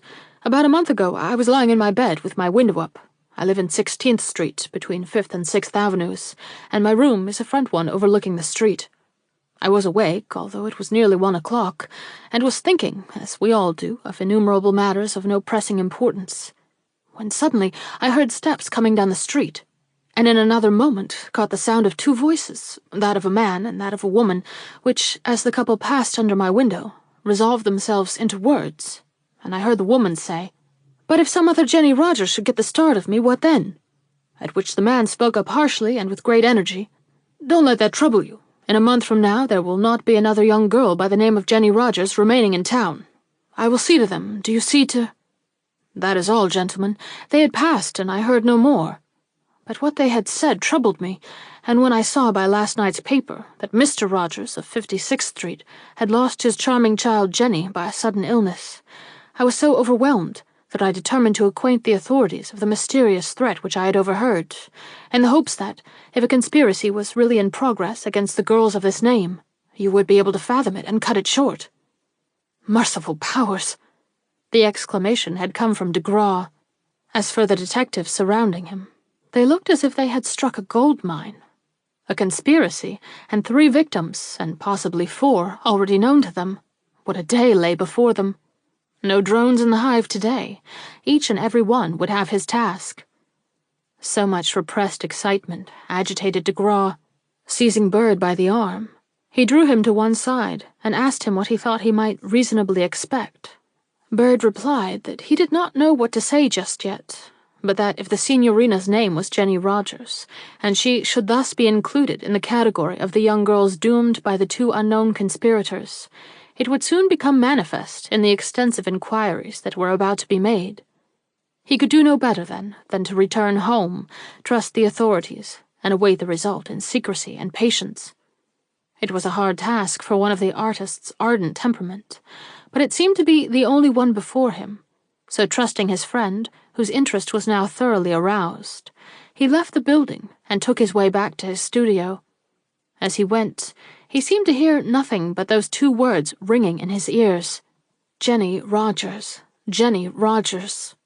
And when a friend passed him, as more than once occurred, it seemed as if the first words trembling from that friend's lips ought to be, "Have you heard of the conspiracy against girls of the name of Jenny Rogers? 2 already have died, and another one is missing. They say the Signorina Valdi is an American, and that her name is Jenny Rogers. If so, she will soon be found missing also, and if not missing, then dead."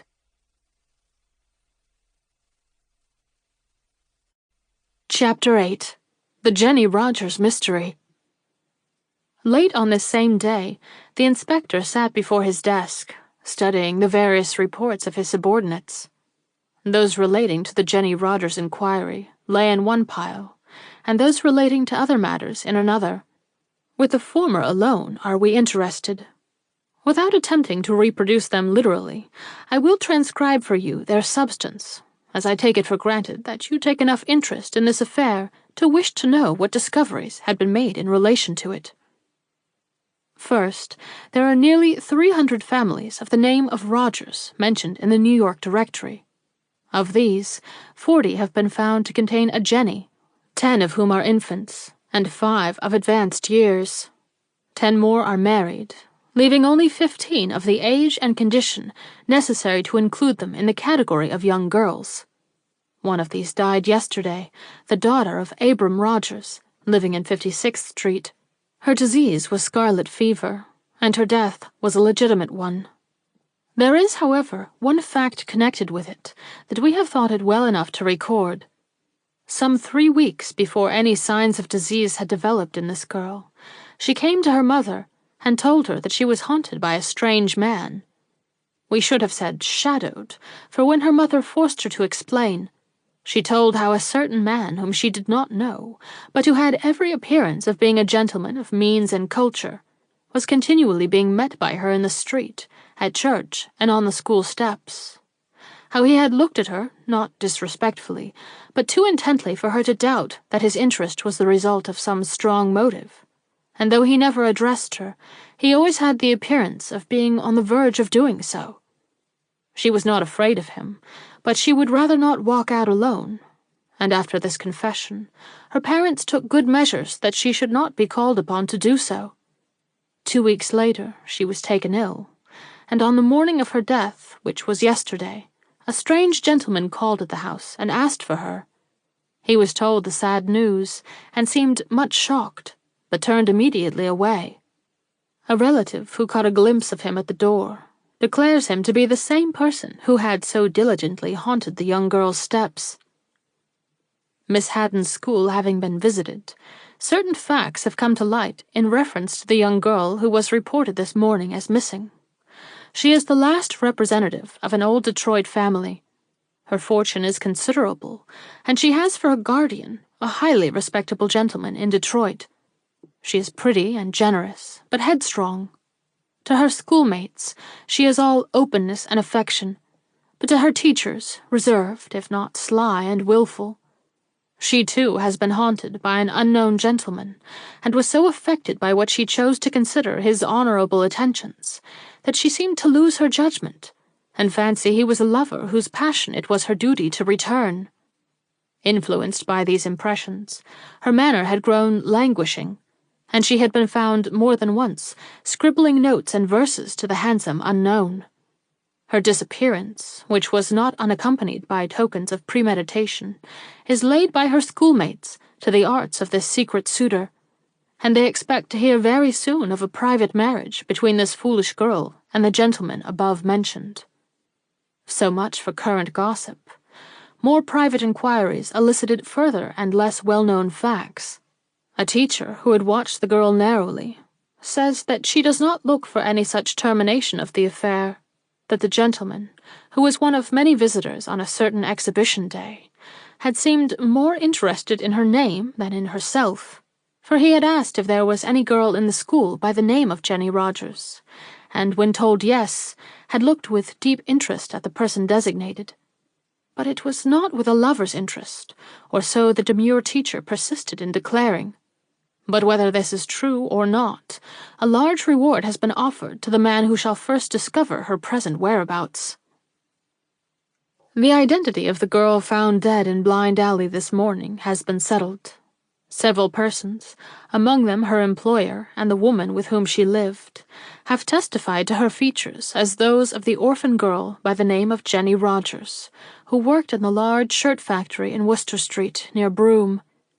Inquiry into her character proves her to have been both virtuous and industrious, but she was sickly, and her death, which seems to have been sudden, was, according to present appearances, solely the result of a fright given by the following anonymous letter which was found in her room.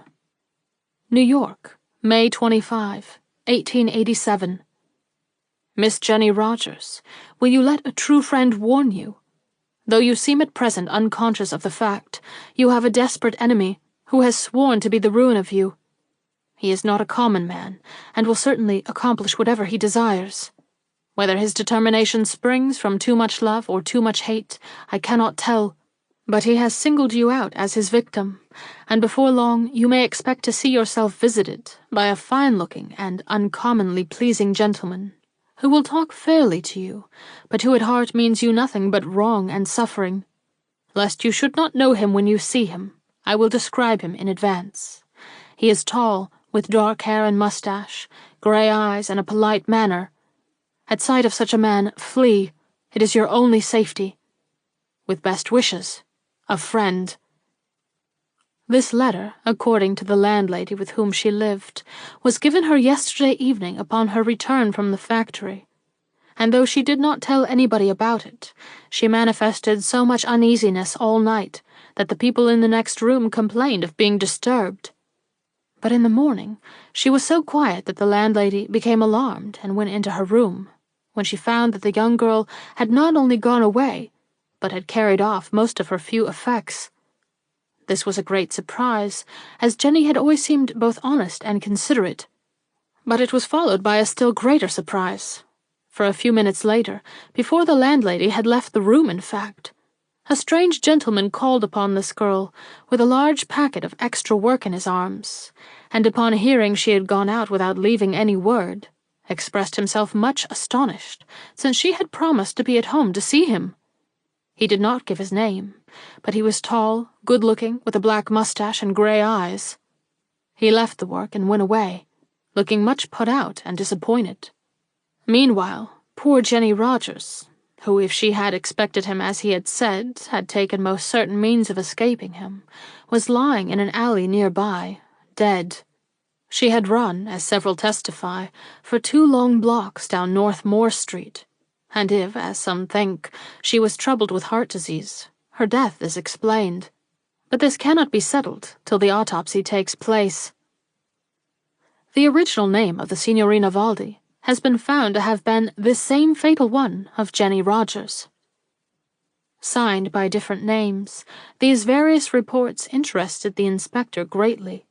Pondering upon them, he decided that the evidences of a conspiracy against girls of this name were good, and that the strange gentleman who appeared in all these reports saving the last was one and the same man. A detective was, therefore, called and given such clues to this mysterious individual as could be gathered from these various reports, with an injunction to have him forthcoming in time for the inquest soon to be held over the remains of the poor girl found in the alleyway.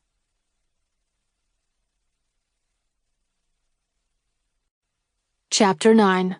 Horace Bird.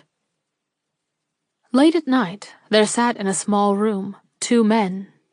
Their figures are familiar, yet perhaps it is best to describe them. One is large, benevolent-looking, and elderly, with a smooth face and kindly bearing, but with a curious mannerism affecting all his actions that at once draws attention and inspires inquiry. He never looks at the person he addresses, but gives all his glances, and seemingly all his attention, to some insignificant object in his vicinity, filling it with his confidences, and extracting from it the inspiration which most men gather from the eye or smile of those with whom they are conversing.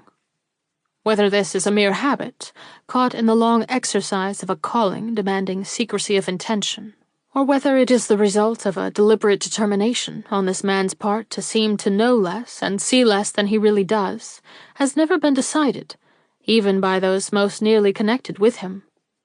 But that it marks the man, and gives him a power at once weird and controlling, no one has ever disputed, not even those who suffer most from his talents. These are the aspiring ones who seek to compete with him in his success and invariably fail, though he is an old man now, verging on to 70, and both from age and infirmity, in no condition to engage in the active exercise of that detective work which has employed his energies for so many years. The other is a young man of a well-built frame, attractive features, good expression, and cultivated manners. He is a detective, too, but neither in speech, look, nor action does he show it, hence his usefulness and growing favor with the chief. The names of these men are Gryce and Bird, names, as I have said, with which you are familiar, even if you have never seen them mentioned, save in this narrative. They are talking, and Mr. Gryce's voice is the one we hear first. The reward, of course, is a fine one, but friendship has some claims, and I think the traces you should follow are those of the disappointed prima donna. If in doing this you strike, as is probable enough, upon the clue we are all in search of, viz., the secret of a conspiracy involving so many girls of one name, virtue will have its reward in more senses than one, and I for one shall congratulate you. But if you do not, and yet find the Signorina, and so relieve de Gras from his anxieties, why, you will have done a good work that will always give you satisfaction. The man with the black mustache and grey eyes, who has been seen in connection with every one of these girls but the Signorina, will not be found so readily. The daughter of Abram Rogers is buried, and consequently his interest in her is ended. The publicity attending the inquest following the death of the girl in Blind Alley will frighten him away from her, while the similarity between the name of the heiress and these 2 other victims to his machinations will deter him from being seen with her till public attention has been drawn from the name and all those who have been known to bear it. But the Signorina Valdi has not been known to have borne it except by very few persons. With her, he may yet carry on his schemes, whatever they may be, with seeming impunity. If, therefore, he is the strong man he appears, and if the conspiracy, as we have termed it, has any good reason for being, you will find her in the toils or under the influence of this man whose name may or may not be Montelli, but who is certainly a person of resources, demanding all our skill and energy in tracing him." "Mr. Gryce, how can I thank you? You fire me at once with courage and enthusiasm. I hated to miss the reward, for I needed it, but if judgment points in the same direction as duty, how easy it will be for me to go forward." "True, but remember that I promise nothing. I only point out the course I should follow if I were of your age and engaged in active service." "That is all that is necessary. I desire no wiser mentor nor more disinterested friend. And now let us look into the clues I have picked up in my day's search, and decide as to which one I shall follow first. It will not take long, for the facts are few and meager." The old detective showed his interest, in his usual benevolent way, and after a short discussion, too technical to be interesting to the reader, the two men parted, and Bird returned home. The next morning he called at Mr. de Gras's studio. "I should like to see the sketch you drew of Signorina Valdi." Mr. de Gras hastened to show it, meanwhile overwhelming the detective with questions. "What have you discovered? Whom have you seen? What hope is there of finding her?" But Bird was reticent. "I have discovered nothing as yet," he replied. "The task you have given me is not an easy one. Were her beauty less, or her characteristics not so pronounced, I should almost despair of solving the mystery that surrounds her.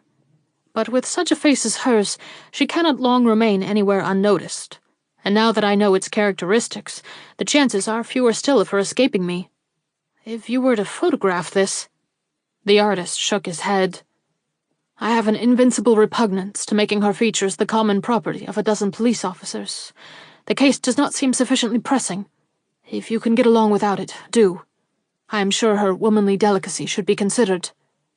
"I will try, but it may occasion delay. Have you Montelli's note about you?" "I believe so. Yes, here it is." "I suppose you have no objection to letting me have that?" "None whatever. And now for a minute description of this Italian." "I only saw him for an instant, but in that instant I got the impression of a tall, slim man, of decided dark complexion and lowering glance. He wore a black mustache and had a sinister and uncanny expression that made a most disagreeable impression upon the beholder. Yet his form was not bad, and by some people he might even be called a gentleman, though I should never describe him as such. But then I hate him, and with reason, for I believe him to be the cause of the Signorina's abrupt departure." "I wish your description had been a little different. I wish it had tallied more with that given of the gentleman haunting the other three girls." "Sinister, eh? And dark? That is not what is said of the urbane stranger who visited Miss Haddon's school, and lay in wait to view Mr. Rogers' young daughter." "What are you talking about?" exclaimed de Gras, getting excited. "Is there—" But Bird, with a gesture, stopped all questioning. "I let my thoughts out somewhat carelessly," he acknowledged. "Montelli is, undoubtedly, what the Portuguese describes him to be. I only wished to make sure. Do you think you could, by a few strokes, give me an idea of his face?" De Gras shook his head. "I fear my impressions are too vague," said he. "But let me have that paper." And taking the note which he had previously given to Bird, he attempted, by a few lines on its back, to give some idea of the Italian's features. He succeeded imperfectly, while Bird, who was no mean artist himself, employed his time of waiting by roughly, but not inaccurately, copying into his notebook the face of the Signorina. "For my own use," he explained, showing it to the wondering de Gras. And taking the other sketch, he buttoned them both up in his pocket, with a look that forbade further questioning. "And now, goodbye," said he. "As soon as I get hold of anything definite, I will let you know. Till then, be easy. Remember that 20 detectives besides myself are on the track of the unknown man who seems to be making all this mischief. Wait, don't go, Bird, till you have made one thing clear to me. You have hinted to me that you thought that Montelli and he might be one and the same. If so, the Signorina would be but one of the several involved in a plot, of which, I dare say, even you do not know either the motive or workings." "You are not far wrong. But 2 of the victims of this plot have died?" "Natural deaths, de Gras." "Natural deaths? Are you sure?" Sure of one and as sure of the other as I can be, till after the autopsy that will be made today. But go to the inquest, de Gras. It will take up your mind and keep you from too great impatience. I will write you in 2 days, whether I have news or not." But the artist was not yet ready to see the other go. "I want to give my opinion," said he, "before I say goodbye. I do not think that Montelli is interested in anyone but the Signorina, and as for the unknown, I do not think he is near as much to be feared as the deceiving Portuguese.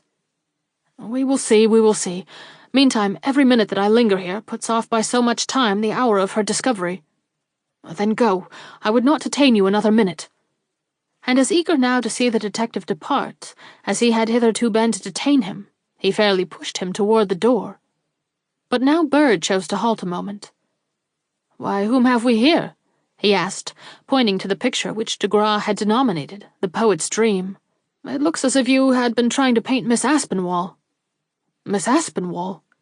Old Lemuel Aspinwall's daughter, the beauty of Upper Fifth Avenue." "Well, perhaps I have. Do you recognize the face?" "Perfectly." "Then I am much obliged to you. I have always wished to know my model's name. I saw her in a crowd, and this is the result. But I never found anyone before who could tell me who she is. Not that I have made any strenuous efforts to find out, for, as you see, the picture is not yet off my easel." "Well, I congratulate you. It is a beautiful painting, but—" De Gras stopped him just at the door. "Your knowledge of the original of this picture has given another interest to it. Miss Aspinwall, since you say that is her name, is the lady whom I saw strewing flowers over the Signorina when I first went into the room." "You don't say so. Well, I must hear about that." "There is not much to hear. We interchanged no words, for I was too much astonished at her presence to be master of my usual self-possession, while she was only too glad to escape from the room and what must have seemed to her my somewhat importunate gaze. But she is a friend of Signora Valdi, must be, or she would not have been showing her such an attention." "I do not think she is a friend. The Signorina, whom I questioned on the subject, said she did not know who she was, but thought she must be a pupil of her old master, who had formerly shown a secret interest in her." "Well, I am glad to have located this person. Something may come of it. Who can tell? It is often the most unlikely clues that lead to the desired knowledge." And with a bow and good day, Bird finally disappeared. Early in the afternoon, Hamilton de Gras went out to buy a paper.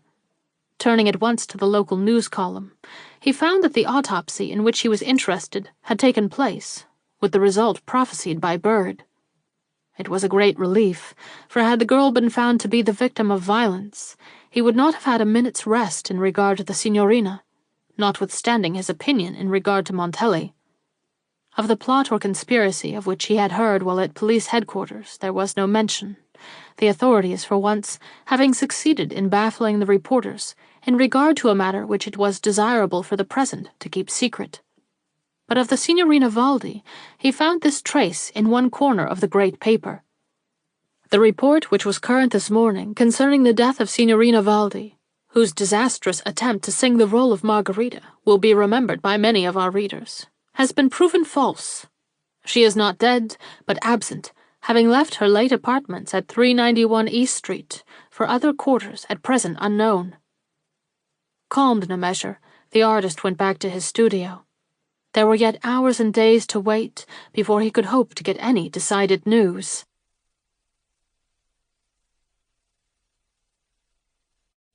Chapter 10. Miss Rogers of Detroit. Mr. Gryce's intuitions were seldom at fault. He had said to Mr. Bird that the unknown would not be found with the heiress who had fled from Miss Haddon's school, and behold, within the course of the next day, came word from Miss Haddon herself that Miss Rogers had returned to the school with the crestfallen air of one who had suffered a great disappointment. The inspector at once notified Mr. Gryce, and advised him to visit Miss Rogers, and see if he could not obtain from her such particulars of her late escape as would assist them in determining upon the identity of the gentleman who had instigated it. The elderly detective, who was both by nature and appearance eminently adapted for this work, at once departed for Miss Haddon's school, where, after a short interview with its mistress, he was admitted to a small apartment, where he was requested to await the appearance of Miss Rogers. The delay was short. In a few minutes, a young lady entered in whom he had no difficulty in recognizing the somewhat pretty and decidedly willful girl in whose erratic adventures he at present took so strong an interest. "Miss Rogers, I believe?" said he, with an air at once respectful and encouraging. "Oh, who are you?" she asked, changing in a moment from the half-pettish, half-coquettish creature he had seen enter into a woman both startled and frightened. "I am your friend to begin with," was his reassuring reply. "And next, I am an old man who has seen much of life and who has a world of compassion for those who have as yet all its experiences before them." She had not sat down, and was standing before him in an attitude that betokened more readiness for flight than desire to listen. "But you are a stranger," she declared. "I do not even know your name. Why do you speak to me of compassion? I was not aware—" Her voice broke. She was too young and inexperienced to be a good actress. "I speak of compassion," said he, "because of all griefs we mortals are called upon to endure, that of losing confidence in our friends is at once the deepest and the keenest. I know that you have suffered such a loss. No, do not go. I have something of too much importance to say to you to depart without hearing it." He looked so benevolent and smiled so reassuringly that she immediately took courage. Flinging caution to the winds, she gasped out in sudden excitement, "Have you brought me a message from him? Does he regret—" She paused. Ignorant as she was of life, she felt that she was on the point of compromising herself. "You do not answer?" she pettishly exclaimed. "I have made a mistake. Let me go." She was not a beautiful girl, attractive as many considered her, who saw nothing but her dazzling complexion and the abundant masses of her light brown hair. But she was a spoiled one, and at this moment bore herself so haughtily that she looked almost unmanageable to the shrewd old detective. But he was no novice in interviews of this kind. Smiling quietly, he remarked, with his accustomed air of benevolence, "I do not answer because I dread your displeasure.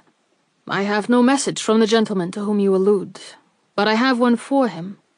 If he calls upon you, as he may, please ask him how many ladies of the name of Rogers he has made himself agreeable to lately, and if he does not recoil at that, ask him how many more he hopes to bring into the police courts before he is summoned there himself." "What do you mean?" sprang from the lips of the startled girl he was addressing.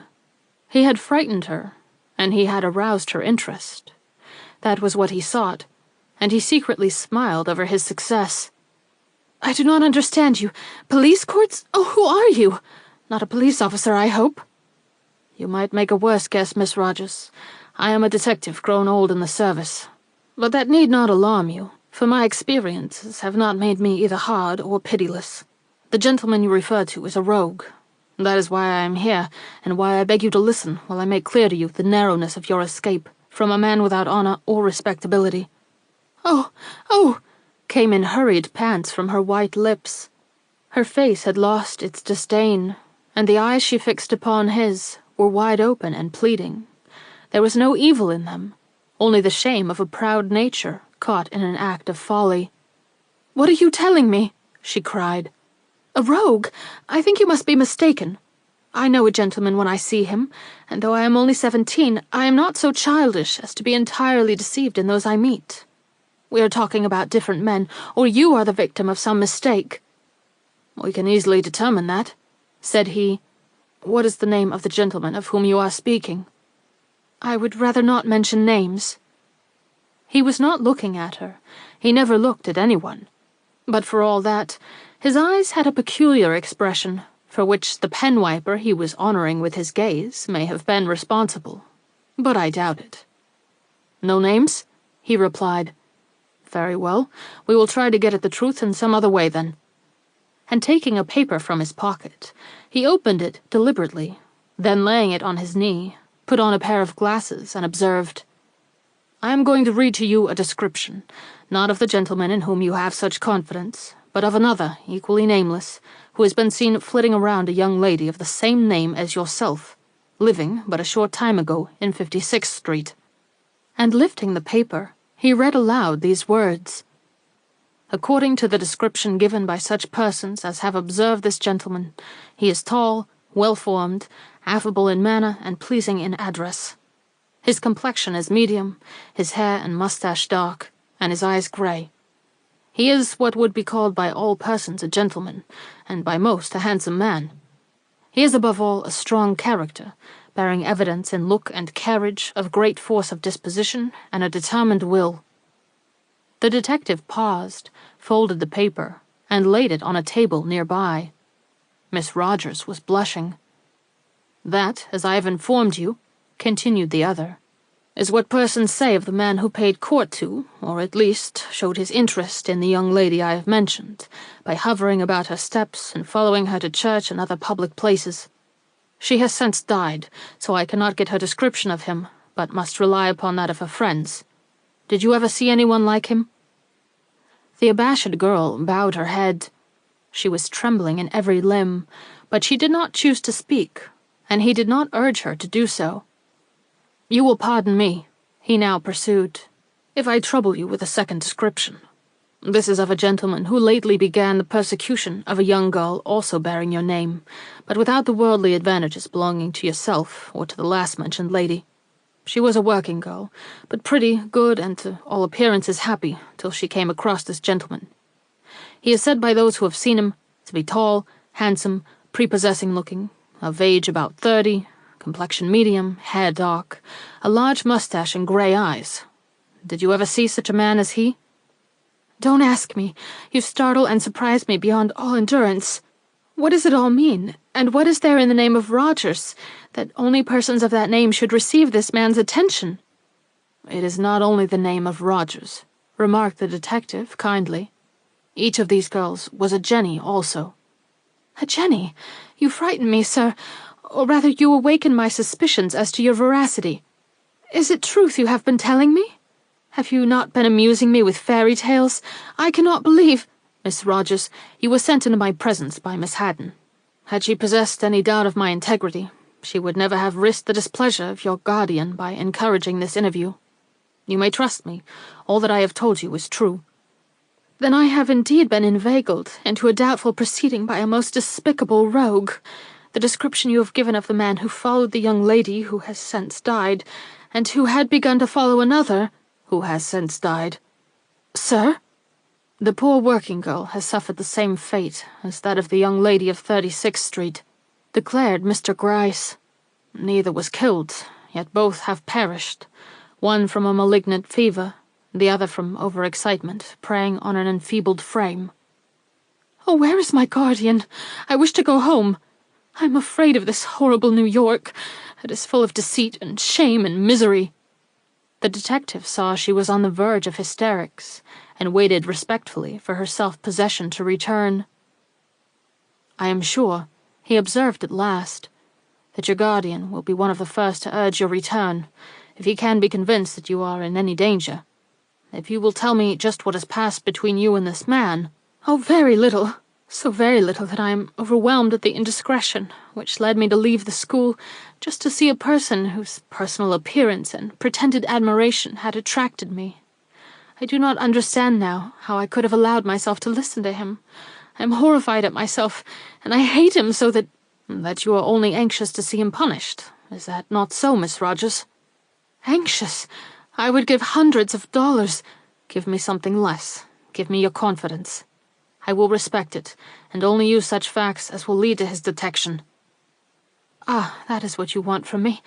Well, I am only too happy, only—" She paused, clasping her hands in sudden confusion and dismay. "What a scandal!" she exclaimed. "How can I bear the shame of it, and all the talk? And the police courts, you spoke of them. Oh, do not tell me I shall have to go there. I should die of confusion and horror. My guardian—" "Do not think of that. If you can be saved from publicity, you shall. At present, we want nothing more than a short account of what has occurred between you and this mysterious person in the short interval of time during which you were absent from the school. Did you succeed in meeting him? Was he at the place appointed? For I take it for granted he had entreated the honor of an interview." "Yes, but I am glad he failed to come. I went to Jersey City. I who had never been in the streets before without a companion. He had written me a note, but you shall see it. I cannot keep this matter any longer to myself, and you look so good, if you are a detective, that I cannot help but trust you. Besides, perhaps when you see what tempted me, you will not think so harshly of my folly. I did not mean any great wrong, but was carried away by what seemed so like the romantic adventures of some of my favorite heroines. But then, in books, the lovers are always gentlemen, while mine— But here's the letter. Look for yourself, sir. It came by mail the day before yesterday. How long ago it seems now. She fumbled in her pocket and brought out a note. The detective's eyes glowed. He was attaining the object of his wishes, with less difficulty than he had anticipated. All that had passed between this person and me, before I received this letter, was an interchanged glance or so. I had passed him in the street several times, and each time he had looked at me in what I thought was an unmistakable way. So I was not surprised at these words, monstrous as they seemed to me now.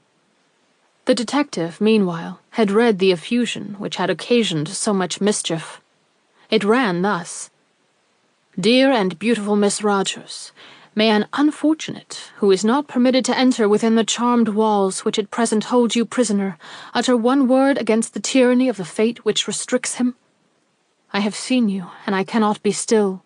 I have learned your name, and it has become the lodestar of my life. Will you accept an homage that must be secret, and believe in the devotion of one who, if he may not approach you, here swears that he will approach no other woman while you remain unmarried? But must I live in darkness, and never break the silence which has hitherto been maintained between us? Is there no hope for me, whose only thought is to make you the protecting angel of my life? May I not hope for one word, one look uninfluenced by the presence of others? If fate can be so kind, and your heart so responsive to a noble passion, then remember that for 3 days I shall spend the hour between 12 and 1 in the depot at Jersey City. If you choose to pass through the place, you may be certain that one pair of eyes will follow you, with a devotion little short of that which a saint casts upon his guardian angel. I have no fear that you will hesitate as to who has penned these lines. Have not our eyes told the mutual tale of love?" "Isn't it dreadful?" cried the now thoroughly disillusioned heiress. "But when I received it, it seemed to me so beautiful and romantic that I was in ecstasies. I never for a minute doubted the writer, and as he had always looked so gentlemanly, I had not one fear of his proving himself, other than the hero I have worshipped in my dreams. I decided to make the journey he suggested. It seemed a journey to me, and though to do it I should have to risk Miss Haddon's displeasure, I thought the satisfaction I should receive would make me ample amends for any unpleasantness which might follow. How I managed to obtain permission to go out, and how I contrived to elude the companion given me, will not interest you. I did go, and alone, but I did not find the satisfaction I was in search of. I got lost, went over the wrong ferry, had to inquire my way of policemen, and when, worn out and bedraggled with dust and stifled with heat, I finally walked into the depot at Jersey City, it was to find by its dreadful staring clock that I was a whole half-hour later than the time he had set for leaving. Oh, it was a dreadful experience, and at first I was so discouraged that I sat down and cried. But afterward I plucked up my heart and began to think it was all my own fault, and that if I had not made so many foolish mistakes, I should have been in time to see him, and save him, perhaps, from a disappointment as cruel as my own. But I was late, and undoubtedly would be late if I tried the experiment again.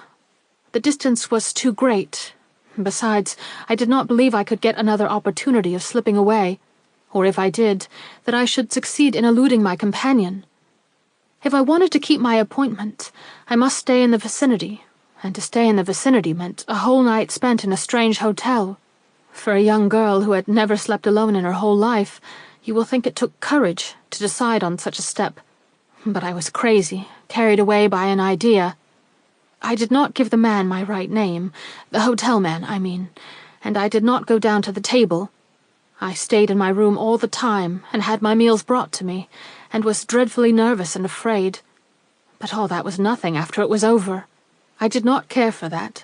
All that I did care for was the fact that, though I sat in the depot punctually from 12 to 1, no one approached me. Nor did I see anyone that could in any way suggest the person who had haunted my steps and written me this note. And that was yesterday? Yes, sir. I see. You suffered a cruel mortification, for which you can now congratulate yourself. Oh, yes, sir.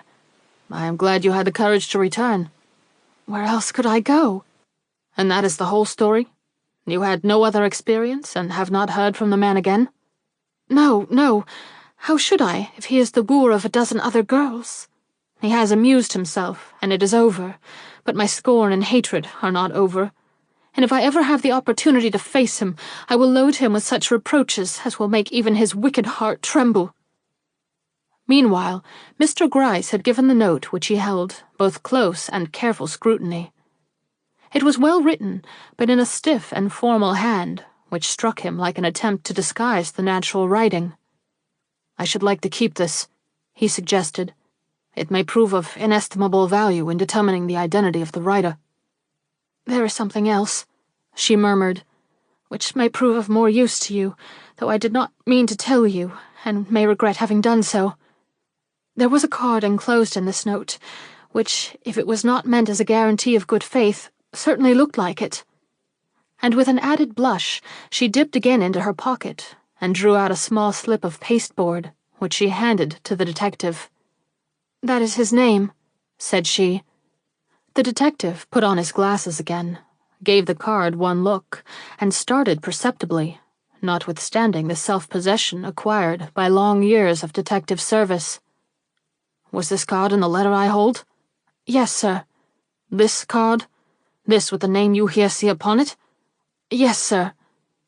"It is another man's card, surreptitiously enclosed in the note," he decided. "It is not that of the person who has followed you." "I think you are mistaken.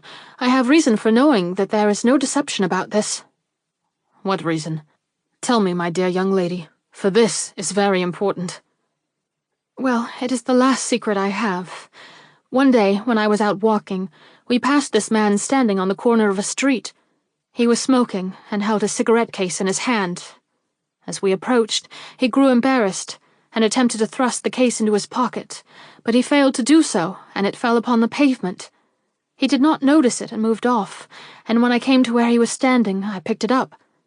I have kept it and can show it to you. There is a monogram on one side of it, and the letters are the same as the initials of this name."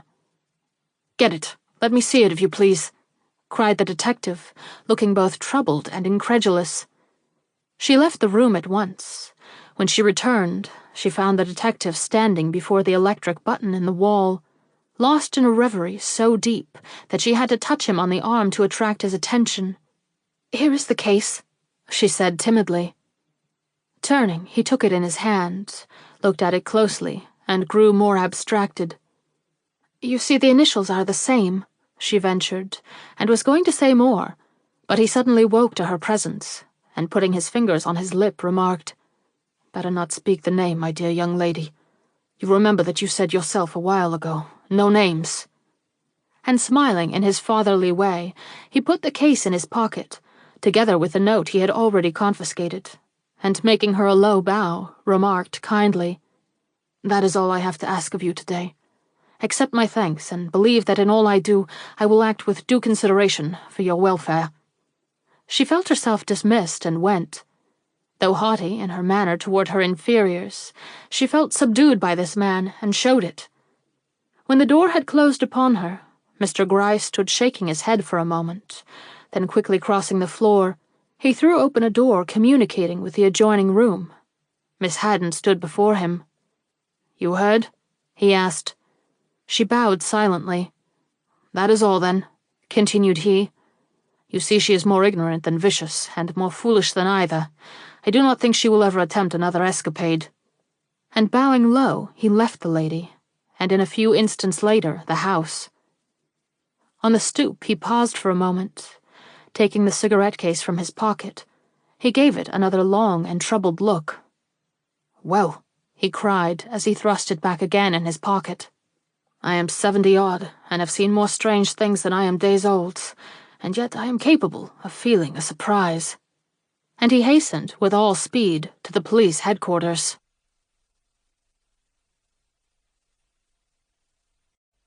Chapter 11.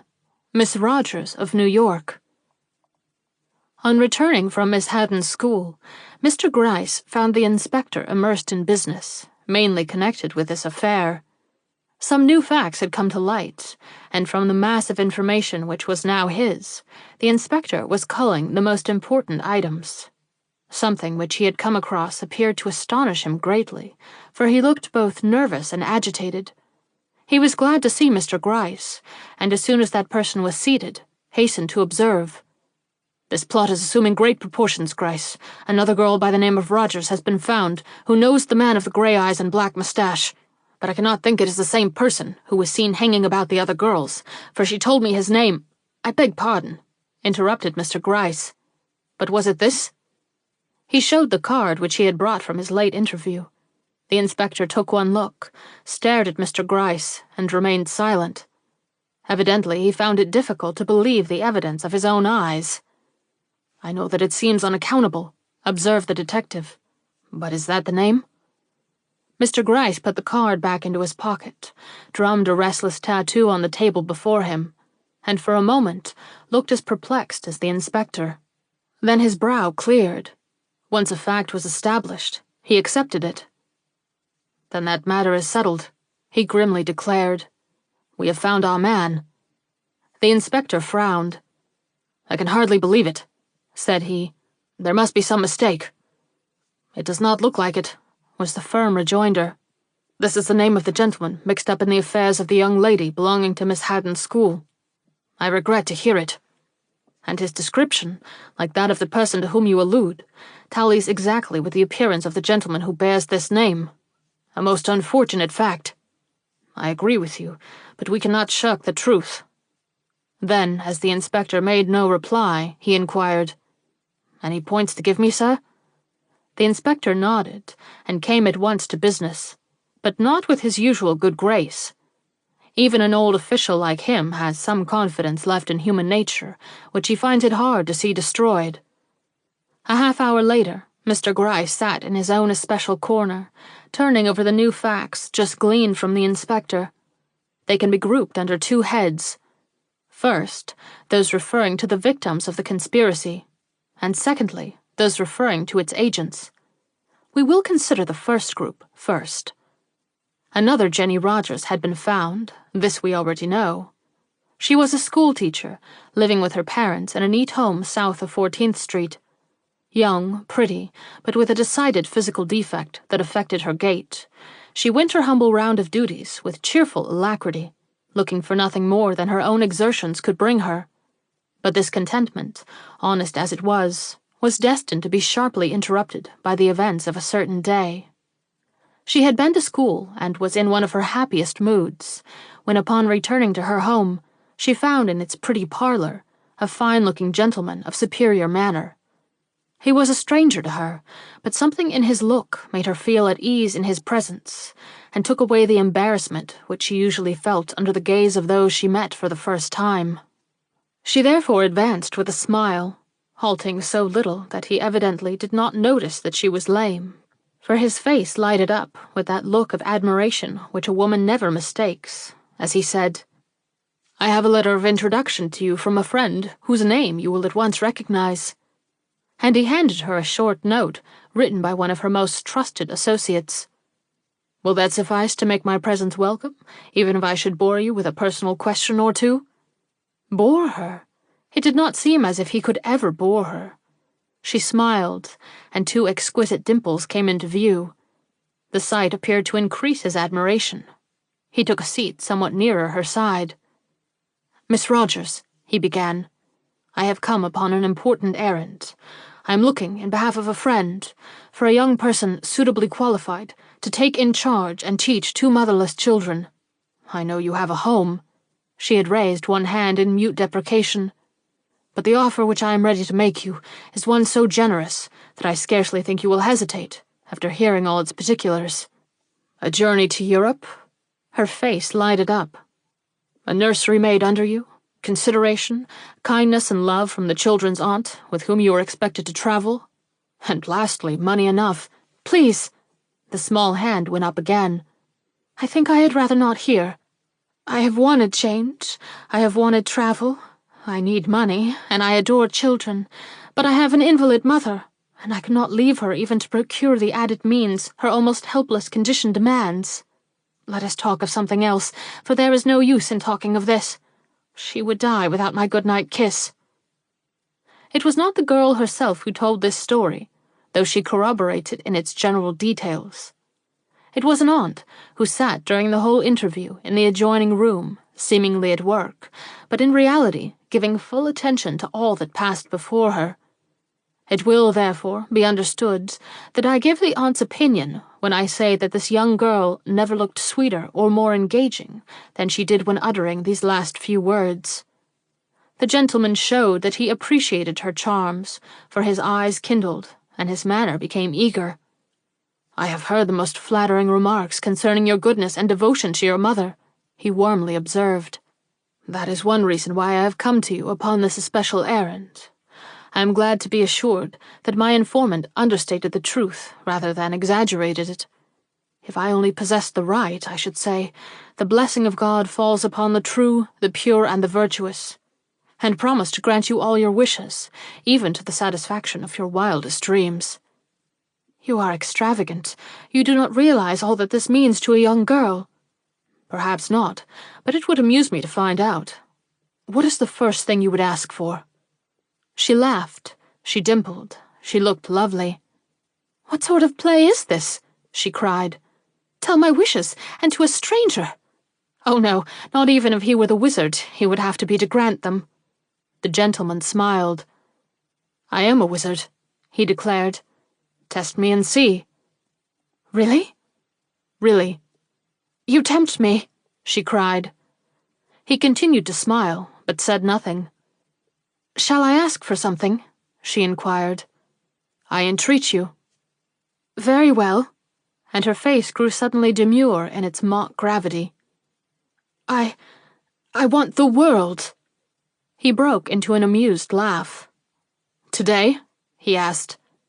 "Oh yes, today. I am not used to waiting." He laughed again, then gravely shook his head. "It is too much, I fear—" She interrupted him with a mocking pout, not out of keeping with her arch and innocent face.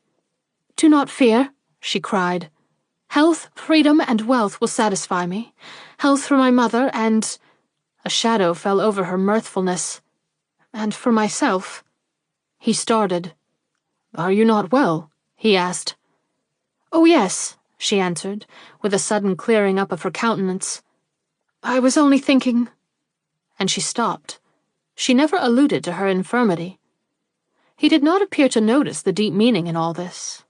Her face was fresh, her manner sparkling, and as long as she sat still, her form was the image of symmetry and grace. He proceeded with his banter, and soon, to their mutual surprise, they were conversing as familiarly as if they had been friends for years. The aunt, who admired the gentleman, and had an unbounded confidence in her niece, listened, but did not follow their talk too closely. She was soon startled into attention, however, not by what they said, but by the sudden silence which had fallen between them, and looking up, she saw that her niece, anxious to show a book or picture in illustration of what she had been saying, had risen and was limping across the room. The sight seemed to affect the gentleman strangely, for at this indisputable token of deformity, he at first started, and then showed so much discomfiture that the aunt grew instantly angry. This feeling, which was perhaps natural in one who knew the young lady's virtues, was not destined to pass away very soon. For when her niece faced the stranger with the book she had brought, he was so changed from his former self that he scarcely noticed what she showed him, but hurriedly took out his watch with the remark that he had an important engagement and should have to go. This change, coming so quickly after an interest as marked as it was respectful, struck the young girl most painfully, and she blushed deeply as she returned his bow. But she contrived to say that she hoped to see him again, even though she had been obliged to refuse the request he had urged. to which he replied by a hasty, "I hardly think I shall be able to come again," instantly covered by the more polite remark, "I shall do myself the honor, certainly," after which he backed out of the room and house with an assumption of cordiality which, not being real, left only the most unpleasant recollections behind it. What had it all meant?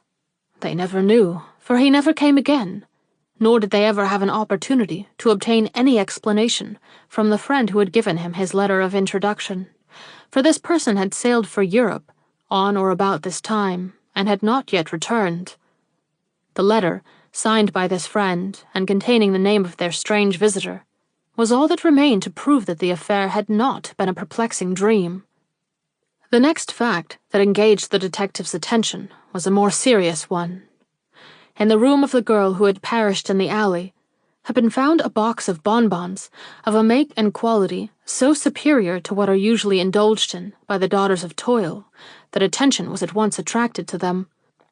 The physician especially, who had conducted the autopsy over the poor girl's remains, had shown the greatest interest in it, finally carrying it home and subjecting the sweets to a test that effectually proved the presence of poison in them.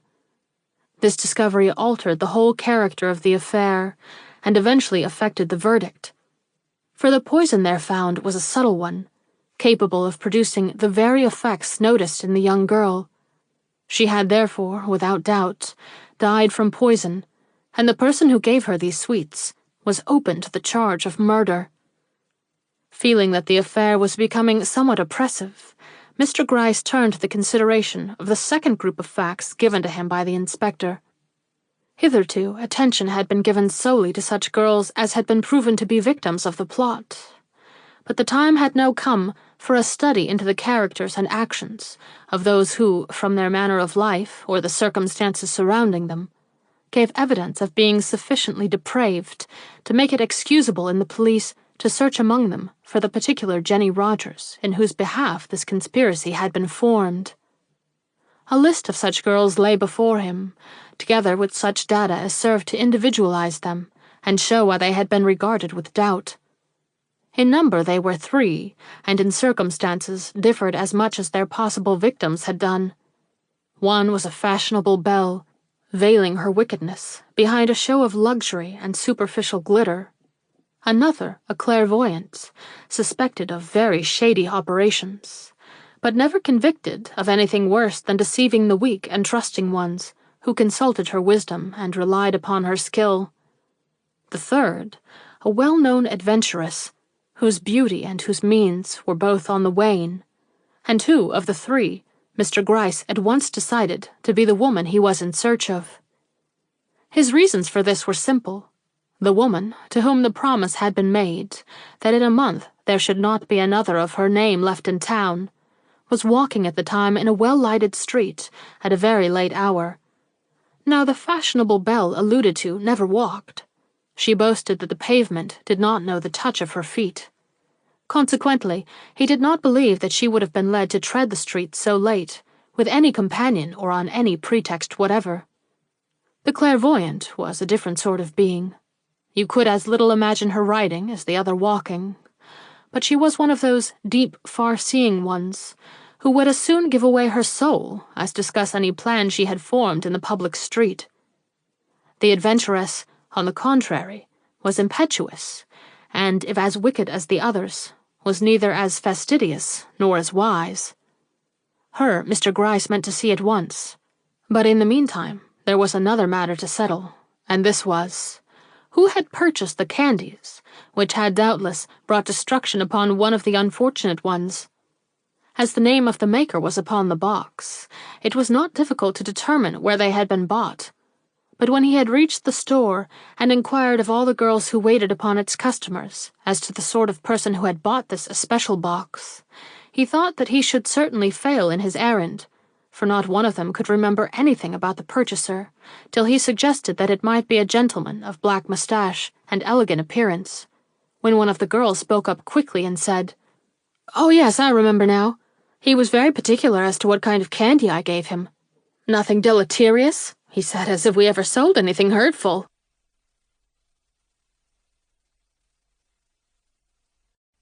Chapter 12. Madame's little door. Next day, Mr. Gryce had an adventure of which he is never fond of speaking. When asked about it, he shrugs his shoulders, says he is getting old, and turns the conversation upon happier topics. Having a regard for Mr. Gryce, we should be glad to sustain him in his reticence. But as this adventure forms a link in our story, we shall be obliged to describe it, though we will not do so without making our apologies to the aged detective, whose record, after all, is chiefly one of his triumphs. As I have already intimated, he had his own suspicions as to the identity of the woman believed to be the instigator of the plot formed against the girls of the name of Jenny Rogers. To prove these suspicions well-founded, he took the first occasion to visit this woman. It was not easy to gain admittance to her presence, but by dint of a little maneuvering at the door, he succeeded in getting into the house, when the first move he made was to push by the girl who guarded it and hasten rapidly upstairs. He found Madame, as she was called, drawn up at the further end of the large front apartment. She was in morning dress and looked frightened, but he did not appear to notice this any more than he appeared to observe that the room was in great disorder, though it was in the middle of the day. "Who are you?" she cried. "Why do you come here? What right have you to push yourself into my room in this way without an invitation?" "You will pardon me," said he with a humble bow, "if I tell you that I have been sent here by a friend, Mr. And he whispered a name in her ear. "He is ill himself today, and asked me to come and see if everything is going on right, and if you can do without him for the present." Her eyes, which had flashed open at the sound of the name he had mentioned, fell suddenly at his final words. Turning her back on him with an indescribable air of disdain, she drew toward the open door of a small closet, and reached out her hand toward a shawl, which she took down and wrapped about her.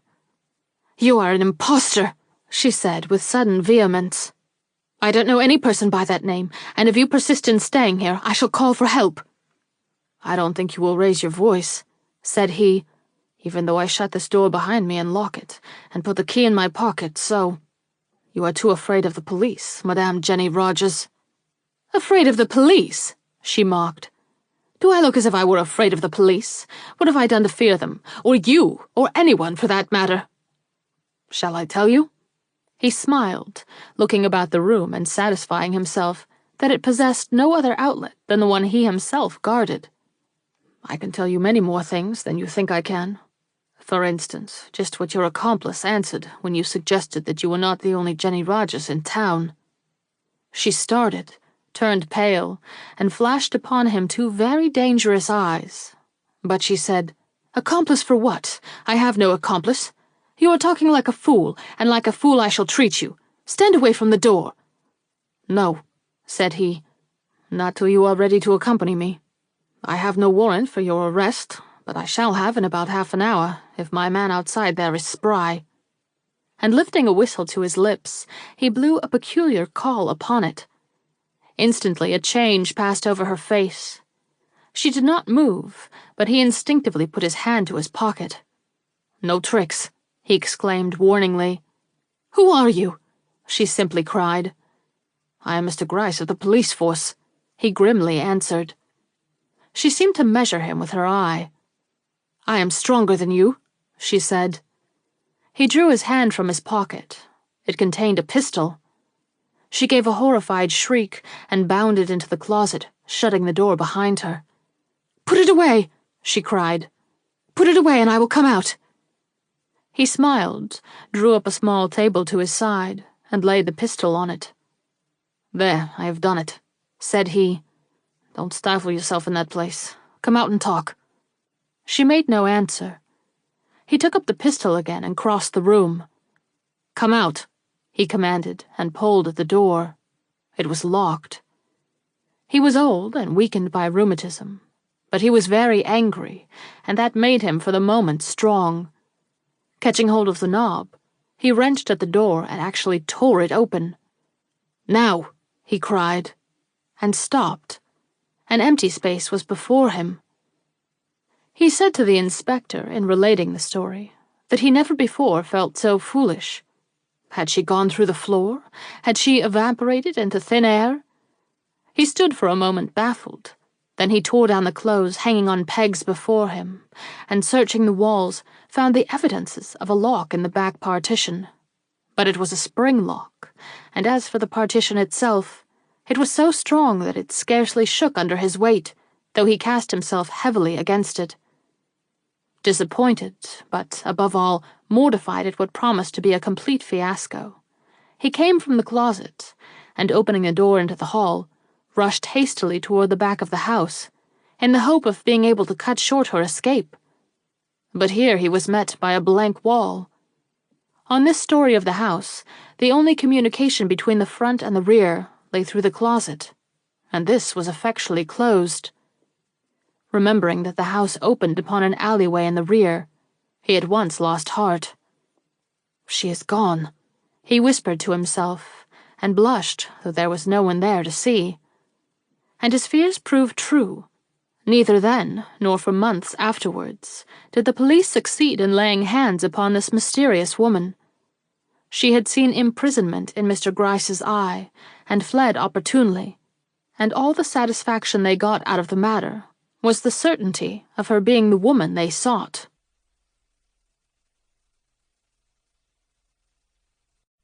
Chapter 13. A charge that would shake most men. 2 weeks went by, 2 long and wearisome weeks for Hamilton de Graw, who, having received nothing save 2 wholly unsatisfactory notes from Mr. Bird, found himself the prey of innumerable anxieties, which rather showed a tendency to increase than diminish with the lapse of time. He had not been idle, but his work had been entirely expended upon the picture of the Signorina, which he was transferring to canvas. In this he found delight, but no pleasure whatever in anything else that he undertook to do. Even the society of friends was burdensome, and if he left his studio at all, it was to stray in the direction of the police headquarters, or to haunt such places as had become of interest to him through association with the name of Jenny Rogers. It was now June, and very warm. He was sitting by open windows, painting. He was tired and heartsick and discouraged. The work upon which he should be engaged stood neglected in one corner, while the work which alone interested him was to him at once a pain and a disappointment. He could not catch the look which made her beauty so individual and alluring. It was in his mind, it was in his heart, but it would not grow from beneath his brush. He had an impulse to make a bonfire of sketch and painting both, and had even half risen to tear them from his easel, when a rude knock was heard at the door, and a messenger boy came in with a telegram. It was from Bird, and raised his spirits at once. "Found. All is well. Will see you soon." He was gazing rapturously at the sketch, which now appeared beautiful to him, when the young detective came in. He was looking fagged out, but jubilant. It was evidently a great satisfaction to him that he had succeeded in his efforts. "I am on my way to report at police headquarters," said he, "but I thought it would relieve your mind to know just where the Signorina is." It will. You are a good fellow, Bird, and I am sure you merit more than my mere thanks. Where in the city is she, and how does she look, for I take it for granted you have seen her?" "She is not in the city at all. She is with Miss Aspinwall, at her country seat in Great Barrington." "With Miss Aspinwall? She could not be in better company, could she, Bird? But how came you to find her, and have you seen her or not?" "No, I have not seen her. In the beginning of my search, I visited Miss Aspinwall, and astonished her very much by telling her that the Signorina had come to life. She had seen her in her grave clothes, and was disposed for some time to doubt this astonishing assertion of mine. But when she was finally convinced, she showed so much pleasure in the news that it was very evident she was a true admirer of the Signorina. So I gave her some idea of the anxieties suffered by the friends of the missing singer, and easily elicited from her a promise to let me know if she received any knowledge of the Signorina's whereabouts. I looked for no results to follow this effort, but herein I was wrong, for this morning, just as in sheer despair I was on the point of giving up my search, came a letter from this lady, saying that the Signorina had suddenly appeared in the same town as herself, that is, in Great Barrington, and that if I wished to communicate with her, I should find her at the writer's own house, where she had been induced to remain for a few days. "If only I knew someone in Great Barrington," sighed the artist. "Pooh, you must know a dozen." DeGraw shook his head, but he was very cheerful notwithstanding. Life had reassumed its ancient aspect, and he cast loving glances at his lately despised painting. Mr. Bird smiled, uttered some words of admiration, and then turned to go. But before he left, he remarked, "You must not be astonished if in the event of your finding your way to Great Barrington, you run across a detective there. You know the opinion has changed about the death of the girl who was found in the alleyway. She is now thought to have been murdered, and as the murderer has not yet been discovered, it is only common prudence that the girls who have been or are likely to be subject to his machinations should be under the guardianship of the police." Mr. DeGraw assented, and the two young men parted, Mr. Bird being anxious to respond to a summons he had received from the inspector, and the artist being equally eager to put into execution a plan that had suggested itself to him just as Mr. Bird was leaving. This referred to the possibility of getting a certain brother artist of his to join him in a sketching tour among the Berkshire Hills. There had been some talk of such a thing the year before, but it had fallen through. This time he was determined upon reopening the subject and bring it to a definite conclusion. He therefore soon followed Bird into the street, and before nightfall so succeeded in infusing his own enthusiasm into the mind of his friend that he procured from him a promise to undertake the expedition at once. Elated and gay with hope, the light-hearted artist returned home. Life, earth, and nature seemed changed. He sang as he bounded up the stairs leading to his room, and the sound of his cheerful tones seemed to shake the great building and lend sunshine to its somewhat dismal halls. But he did not sing long. As he reached the floor where his own room was situated, he perceived two men standing like a couple of shadows before his door, and the surprise chilled his blood and hushed his gaiety, for the face of one was the face of Bird, but so changed from what it had been a few hours before that he would scarcely have known it if he had not recognized in his companion the famous Mr. Gryce, who had been introduced to him at police headquarters. At his appearance, both of these persons turned, and for once it was the older detective who came the nearer to meeting his eye. "Mr. DeGraw, I believe?" said he. "The same," returned the artist. "Will you come in?" And he hastened to unlock the door, from which they had momentarily stepped aside.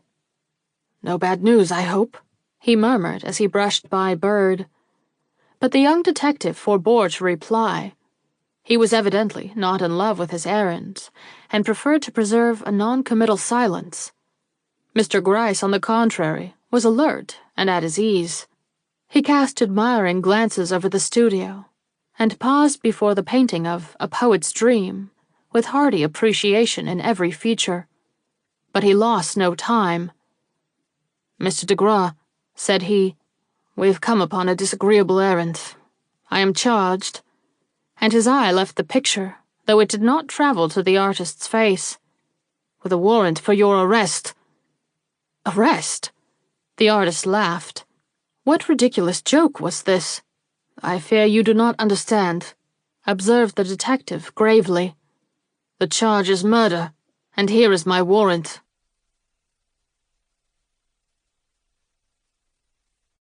Chapter 14. Master of the Situation. There are some blows that fall with such suddenness that they daze the faculties and make the recipient of them seem unfeeling. Such a one was this. As the detective took from his pocket a folded paper, Mr. DeGraw stared at him, utterly unmoved, and when the document was thrust into his hand, he opened it and surveyed its contents, as if he were obeying the beck of a friend in a manner in which he possessed no personal interest. But at the sight of his name, with the official signature beneath it, he flushed, and tossing the paper back, cried hastily, "This is too much!" and glanced at Bird, as if still influenced by the idea that it was all a joke at which he had the right to become a trifle impatient. "It may prove too much," responded Mr. Gryce. "So serious a charge is not made without proof to back it. You are in the hands of the police, sir. Is there anything you would like to do before going with us?" Then Mr. de Graw turned pale. "Bird!" he cried. "What does this mean? What has happened? Is anyone dead, or am I under the influence of some vile nightmare?" "Yes," assented the detective. "Someone is dead. A young and innocent girl who trusted you." "Oh!" exclaimed the artist, turning with irrepressible anxiety toward Bird. "Has anything happened to the signorina?" It was said with so much feeling, and with such a frank disregard of appearances, that Mr. Gryce insensibly softened toward the antique lamp he was at that moment considering. As for Mr. Bird, he flushed and answered gravely, "I have received no further news from Great Barrington since seeing you this afternoon," and turned away before he had finished speaking, as if he felt it painful even to address the artist. Mr. de Graw may have noticed this expression of reluctance, but if he did not show it. On the contrary, he immediately burst out, "Then of whom are you speaking? I know no young girl. Do you not know Jenny Rogers?" It was Mr. Gryce who spoke. The artist shivered. "Jenny Rogers," he repeated. "Yes," pursued the other. "She seems to have known you." The artist looked dazed. "Not the Jenny Rogers in whom you have professed such deep interest," proceeded the detective gravely, "but a more defenseless girl, because a more friendless and ignorant one. It is in her regard you are arrested. So much I feel at liberty to say, but no more. As for yourself, you need say nothing. Silence commits no one, but speech is not always so safe." "But silence is cowardice in an innocent man, and nothing can ever make me keep still over an outrage which has no excuse in fact. I commit murder, and upon an innocent girl. Why, your own man Bird will tell you that it is an accusation too ridiculous to be seriously considered. Even if I knew the girl, which I do not, for I take it for granted that you mean the one who perished in the blind alley, I have had no reason for injuring her or anyone. You might as well arrest the first man you chance to meet. It would not be any more unreasonable or absurd." "There is where you make a mistake," interjected the other. "The first man we chance to meet would not, in all probability, bear the somewhat unusual and striking name of Hamilton de Graw." "And what if he did not? What has my name got to do with this matter?" "A great deal. You had better come with us, Mr. de Graw. Perhaps you can convince the magistrate that you have been arrested under a false charge.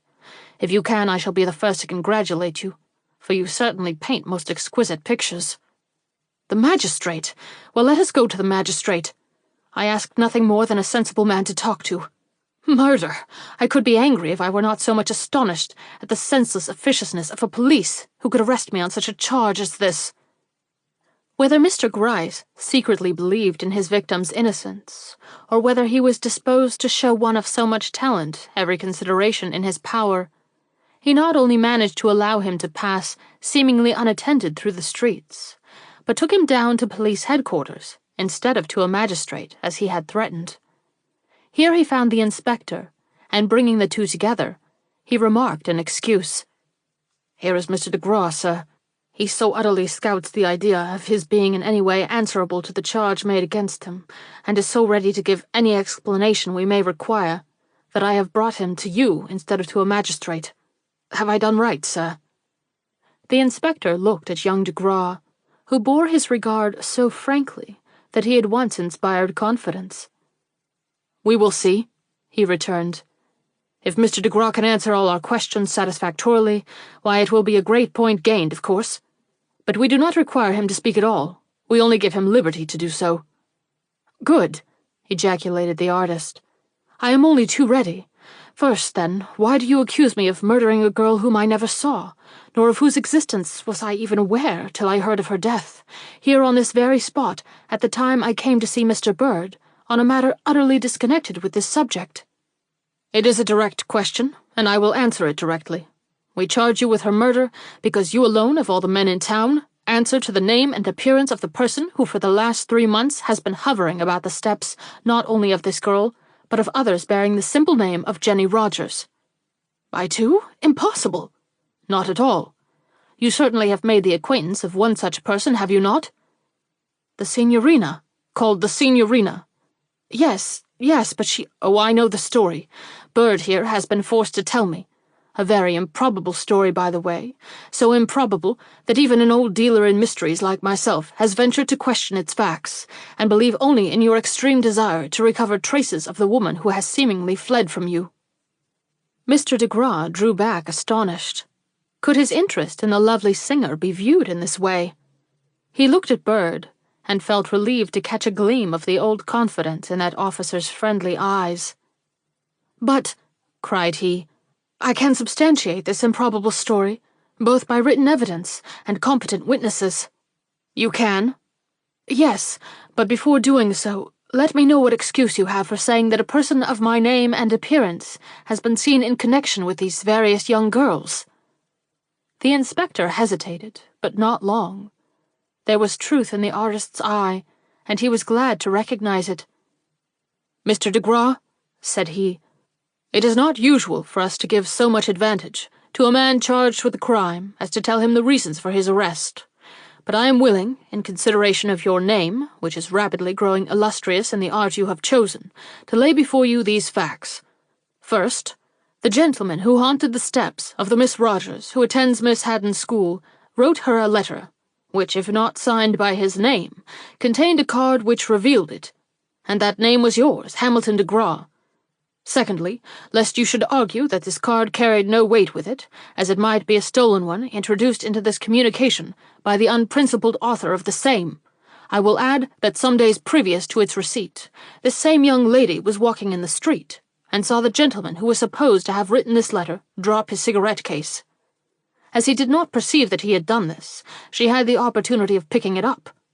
She did so, and behold, upon one side of the cigarette case, a monogram was inscribed, the letters of which are undeniably an H and a D.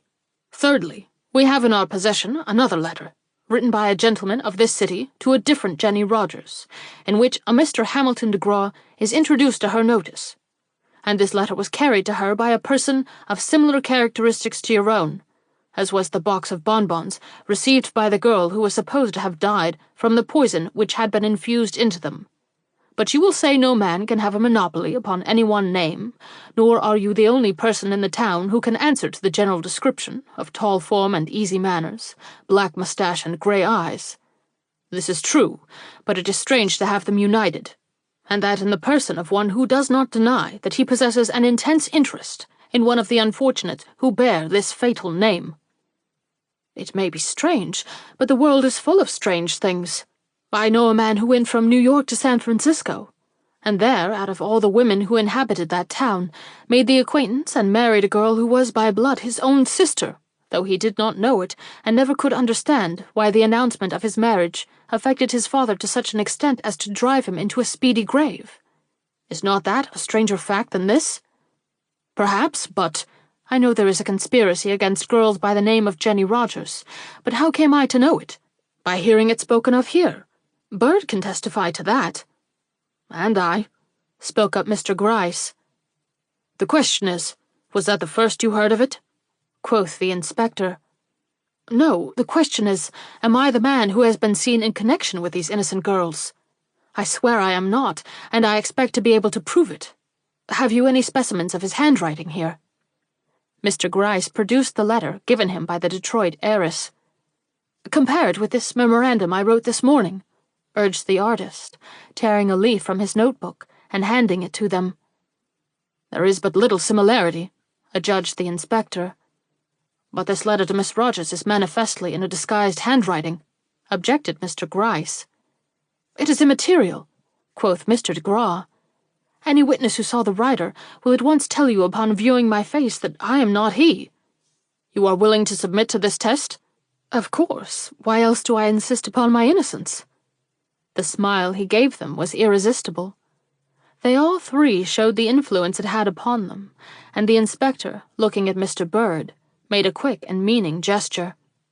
The detective, seeing it, nodded and went toward the door, but was stopped on his way out by the artist saying forcibly, I shall not be satisfied unless you bring witnesses also who can prove I am not the gentleman who carried letters of introduction to the Miss Rogers you have alluded to, nor the person who bought bonbons, which are said to have been poisoned. I desire a complete justification, and you can give it to me. We shall be only too happy, returned the inspector, and gave Bird a second look, which sent him speedily out. "It will be some time before these persons can be got together," observed the inspector, as the door closed upon the youthful detective. "Will you sit down, Mr. de Graw?" "With pleasure, sir," rejoined the artist. He did not notice that his chair was so placed as to be in easy view from the open door, but if he had, he would have taken it even with greater alacrity. Mr. Gryce, having business to attend to, soon went out, and presently the inspector followed him. The artist was left alone, but this did not disturb him. Nothing seemingly disturbed him, though men came and more than one curious face looked into the door. At length the inspector returned. He was beaming and held out a congratulatory hand. "It is all right, sir," said he. "You are not the man, and you are at perfect liberty to return home." The artist bowed with unmoved self-possession. "Do you mean," said he, "that I have been seen by the witnesses I suggested?" "I do." "And that they all unite in convincing you that I am neither the man who made the trouble at Miss Haddon's school, nor he who bought the deadly bonbons, nor even the Mr. de Graw who brought letters of introduction to the young lady who gave you my name?" "Yes, sir." "Then I depart satisfied. You have confounded me with someone who possesses a similar name, and also owns a like complexion. When you have found this man, please let me see him. It is all the reparation I ask for a mistake which possibly was not without its excuse." He bowed and passed quietly out. It had been for him an anxious 2 hours, little as he had shown it.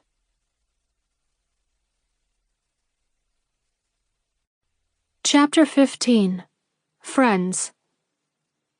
In a summer house, half covered with verdure, sat 2 beautiful women, one with a noble poise of head, a gracious and dignified manner, regular features and womanly expression, the other with slighter proportions, but with a strange, unearthly sweetness in her look and tone that went at once to the heart and awakened its deepest emotions. The former was blonde, the latter of a fair complexion, but with an aureole of dark hair, and eyes that were large, black, and brilliant. They sat side by side, the violet dress of the one mingling with the white garments of the other, and to neither could a man have said no, had the language of their lips been of entreaty, or the glance of their eyes an invitation or appeal. Miss Aspinwall was the younger of the 2, but she looked by 3 years the senior of her more delicate and childlike companion. "They are talking. Shall we listen to what they say?" "And you cannot sing to me who overheard you once at the signor's, and was so irresistibly moved and charmed that I stood outside the door, with my hands clasped and my breath hushed, thinking I had chanced upon the performance of some great prima donna. I might sing for you if I thought we were alone, and none of your many guests were hidden behind the curtains or portieres. Indeed, I know that I could sing for you, the one friend who has smiled upon me in my misfortune, and opened her doors to shelter my defenseless and unprotected head. Oh, I am grateful to you. I am so grateful that I would be willing to do much more than sing for you, should chance ever put it in my power. Your company is all that I ask, dear signorina. Since that night when your hopes came to such a disastrous end, I have cherished but one wish, and that was to open my arms in comfort to you. But a strange timidity held me back. I feared to seem intrusive. I remembered that we had never spoken, and dreaded your first look of astonishment and displeasure. And when at last I did overcome my fears sufficiently to call upon you in your home, you can imagine my self-reproach at finding I was too late, that you were, as I believed, dead, and thus removed forever from my sympathy and love. Bitter regret overwhelmed me, and I vowed then, while strewing flowers above your silent breast, that in future nothing should ever hold me back from those in distress, but their own refusal to receive me. And when I heard that appearances had been deceitful, and that when I saw you, you had been only lying in a trance, I felt as if Providence had heard my prayer, and that I should yet have the opportunity of telling you of the love which I felt for you." "Ah," sighed the signorina, while the tears welled up in her eyes, "I am unworthy of such interest. I am unworthy of your care. do not love me so well. You may be disappointed in me." Miss Aspinwall smiled. "You have not disappointed me yet," she asserted. "As for the future, we will be such friends that regret shall not find room to come in between us. Do you not think you can love me, trust me, rest with me, and be happy?" The signorina's eyes, which had been lowered to the ground, rose slowly till they rested upon Miss Aspinwall's face. There was trouble in them, but there was gratitude also, and a sudden light that seemed to come from an awakening soul. "Love you?" she repeated. "Ah, there is no doubt but that I can love you, but," she added in another moment, with a restless change of manner, "did you not think it strange when you found me on the platform at this place, alone and without apparent purpose?" "No, for I knew that Providence had led you to me." The look which had filled the signorina's eyes when Hamilton de Graw spoke to her of God reappeared in them at these words of her generous-hearted friend. But she did not let it become visible as she had before, but turned her face away toward the wide stretch of beautifully undulating country which lay before them.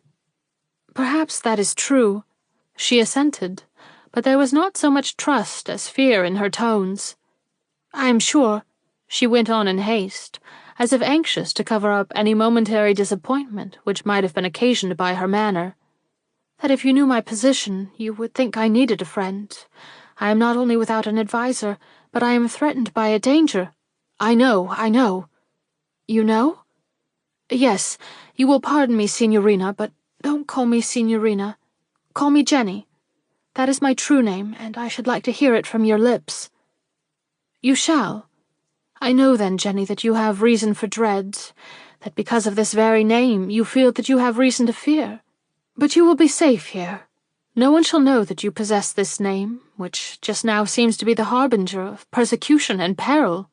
Besides, but I would rather not conceal the fact that it is mine.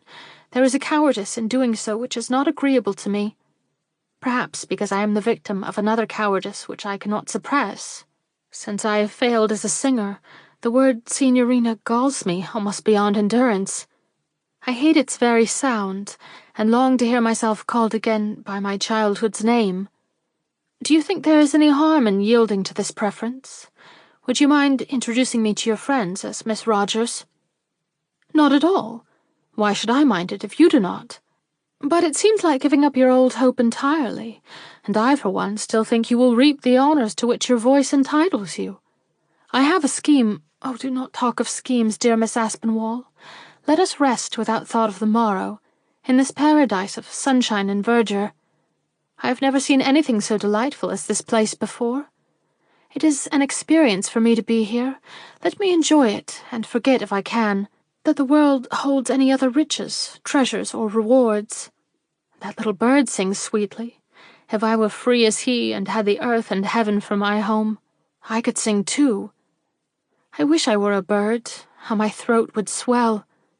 I can almost fancy in this solitude that I am.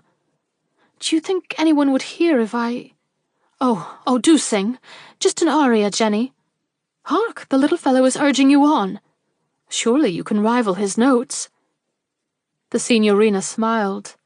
An exquisite colour broke out on her cheeks, and she looked so lovely that the noble woman at her side was filled with admiration. Then, without further words, and as if impelled by an inward enthusiasm she could no longer resist, she opened her lips, and song issued forth, so pure, so sweet, and so entrancing, that the little bird who had previously filled the silence with his voice stopped in amaze and bent his head to one side, as if in inquiry as to the source of such delightful melody. The spot occupied by the summer-house, in the large and amply cultivated grounds, was somewhat removed from the dwelling. Perched on a slight knoll, it commanded a view of much of the country around, and for this reason was a favourite spot of resort for Miss Aspinwall, who had an eye for all that was beautiful, and a heart for this especial scene beyond all. But it had one drawback. But a few feet away ran the fence which marked off her property from that of her next neighbour, and as that neighbour took boarders, she never felt herself quite safe in this place from intruding eyes. Thus it was that, when the signorina began to sing, Miss Aspinwall let her glances travel in the direction of this fence and the winding walks beyond, but seeing no one, gave her full attention to the song which was being caroled for her and the birds. It was melodious as heart could wish or taste exact, and she was drinking in the mellow notes with delight, when suddenly, without warning, the soaring tones trembled and fell, and glancing in haste at her companion, she beheld her sitting petrified with amazement, gazing into the neighboring garden. Following her look, she was herself surprised to perceive a man standing before them, returning gaze for gaze, and that with an intensity which proved he had not been unmoved by the song he had overheard. She thought at first glance that she did not know this man, but in another moment she recognized him for the artist who had interrupted her in her work of strewing flowers over the signorina on that memorable afternoon of her supposed death. Instantly she showed as much feeling as the woman at her side had done. A beautiful flush rose on her cheek, and she stole a side glance at the startled singer, as if to see whether her own emotion was observed. It was not, for after the first movement of surprise, the latter had turned away and was looking toward the house as if she longed to take refuge in flight. "You know him?" whispered Miss Aspinwall. Oh, yes, but I must not see him. Why has he come here? It is fatality, I must go." Miss Aspinwall did not seek to detain her. "I will go with you," she said, and they left the summer house together, not turning their heads, though the temptation to do so was equally strong for both. "I saw him when I left the flowers at your house," observed Miss Aspinwall as they hastened over the lawn. "He came in before I left. Is he an old friend of yours? Pardon me if I appear too curious." "He was not a friend. He never came till that day, and then he came on business. He is an artist." "I know that. I recognized his face. He is well known in the city. His pictures, such as I have seen, are exquisite." Miss Aspinwall was smiling. Her gait and manner were redolent with joy. The signorina, on the contrary, seemed to have weights on her feet. She stumbled once or twice, and her restless eyes had a sort of terror in them. Suddenly she asked, "You know his name, then?" "Certainly. It is one that New York is proud of. Hamilton de Graw. Surely you have heard of it?" "Yes." They were now at the foot of the steps leading up to the huge portico of the great pillared mansion. As the signorina uttered this assent, she looked back. Miss Aspinwall followed her example. No one was visible on lawn or walk. "He must be stopping at the next house," remarked the heiress. "Curious that we should meet him here, and that he should see us together." "Curious enough," echoed the signorina. But when she gained the room which had been placed at her disposal, and had carefully shut the door and closed the windows, her composure instantly left her, and she fell in what looked like a sudden collapse before a chair, and burying her face in its cushions, gave a long, low cry, the language of which it would have been hard to interpret.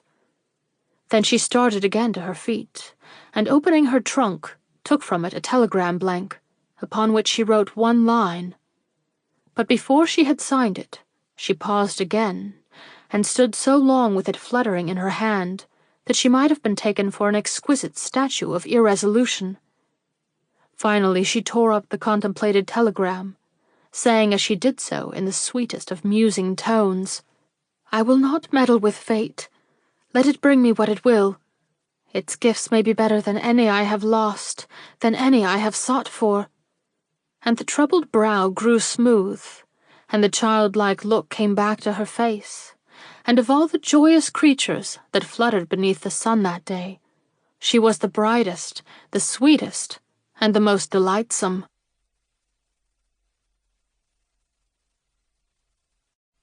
Chapter 16. A startling introduction. Miss Aspinwall's hospitality was of the notable order. An orphan without immediate relations, she had cultivated friendship to its last extent, and was consequently never at a loss to fill her house with congenial and delightful companions. This summer she had for chaperone an elderly widow, well known in New York circles, around whom she had gathered a dozen or more young people of both sexes, so that the house was as merry as youth and gaiety could make it. She herself was the balance wheel to all this mirth and joyousness. Though cheerful by nature, she had suffered too many griefs, and felt too keenly the responsibilities of wealth, to be ever overjoyous. Yet there was in her smile so much sympathy with joy that the lightest-hearted felt their pleasure grow greater when they drew near Hilary Aspinwall. Though alive to mirth, she had for sorrow a still greater sympathy. If amongst the laughing tribe that scattered itself over her lawns, or gathered in merry groups about her halls and piazzas, there was one from whose lips the laughter rang false, or in whose eyes a shadow lay deeply hidden, she was sure to catch the broken tone or mark the secret tear, and though she would make no betrayal of her discernment at the time, when night came she would steal into the presence of the young girl whose grief she had surprised, and taking the seemingly happy one into her arms, so win her confidence by delicate questions or silent caresses, that the brimming heart would overflow, and the secret trouble be told almost without its sufferer's own volition. Ah, she was a noble woman, Hilary Aspinwall, as many a crushed heart which she has comforted can testify. And if in the face which Hamilton de Graw calls a poet's dream, there are some idealizing touches not to be found in the original, no brush or no fancy could idealize the soul which has informed that face, for it is itself ideal. For such a one, happiness should be the natural right. Nothing that the earth contains is too good for her, nor any love too rich. Is she to have her reward, then? Are the best treasures of earth to be given to her, who is always heaping treasures in the laps of others? She has wealth, she has honor, she has friends, she has health. Will she have love? Let us look at the circle which surrounds her on this exquisite June eve, and see if we can answer this question. She is sitting on the large piazza, amid a group that feel the influence of the starry heavens above them, though they do not look that way, but rather into the faces of those with whom they are conversing. The talk is of what? Who can say? Who would care to repeat? But the looks are for her, that is, the looks of at least 3 men who stand there, one against the large pillar that shields the moonlight from her eyes, one behind her chair, and one on the outskirts of the group, who, if he does not advance, has another reason for his modesty than that of indifference. And to anyone looking at her now, such interest would seem only natural. Though the other women grouped around her are more or less fair, attractive, or vivacious, in none does the pure light of womanliness shine with such a radiance as in her, while in her beauty there burns a chaste fire, which is not always to be seen there. What has called it forth?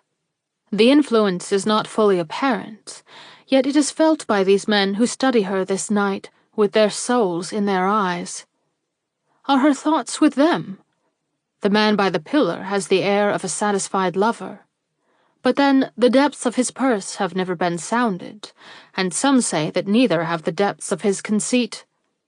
The others do not seem as happy, though one of them stands so near to her that he can hear the short sigh that now and then parts her lips. Do they miss something from her look or glance that they have been accustomed to see there? It may be, for now there is a change in her. She has heard a step on the gravelled walk beneath, and mistress as she is of herself, she cannot quite suppress the flutter of expectation which that sound provokes. She moves, and others move with her, so that there is quite a stir on the piazza, as 2 figures emerge from the shadows beneath and pause, one in manly grace, and the other in feminine beauty, for a mutual smile or glance, before mounting the broad flight of steps. 2, and she has perhaps anticipated but one. The man is Mr. de Graw, and the woman Signorina Valdi, or as she is now called, Miss Rogers. He has become a frequent guest at the house, and she a recognized inmate, but never before have they been observed together. The sight calls up strange looks on the faces of their youthful companions, and more than one furtive glance is cast at their silent hostess. But her self-possession is great, and there is no lack in the cordiality with which she welcomes the appearance of these two.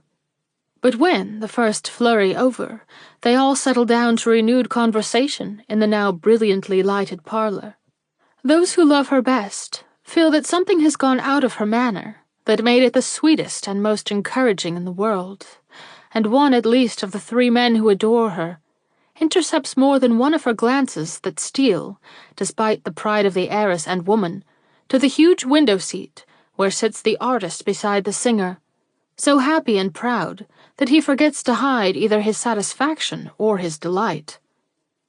As for the signorina, she was in that soft mood of unexpected happiness which makes a woman beautiful, whatever her features. She to whom nature had given the perfection of grace was so much the more captivating. From the crown of her lovely head, drooping with the weight of untold hopes, to the tip of her dainty foot, she was the incarnation of joy, shadowed only by the wonder which such joy often brings. Though she did not speak, much less sing, her whole figure breathed forth music, and one person present heard it, and heard it as plainly as if she had walked at her side a half-hour before, and listened, as spirits listen, to the vows which the ardent artist had whispered into the beloved one's half-averted ears.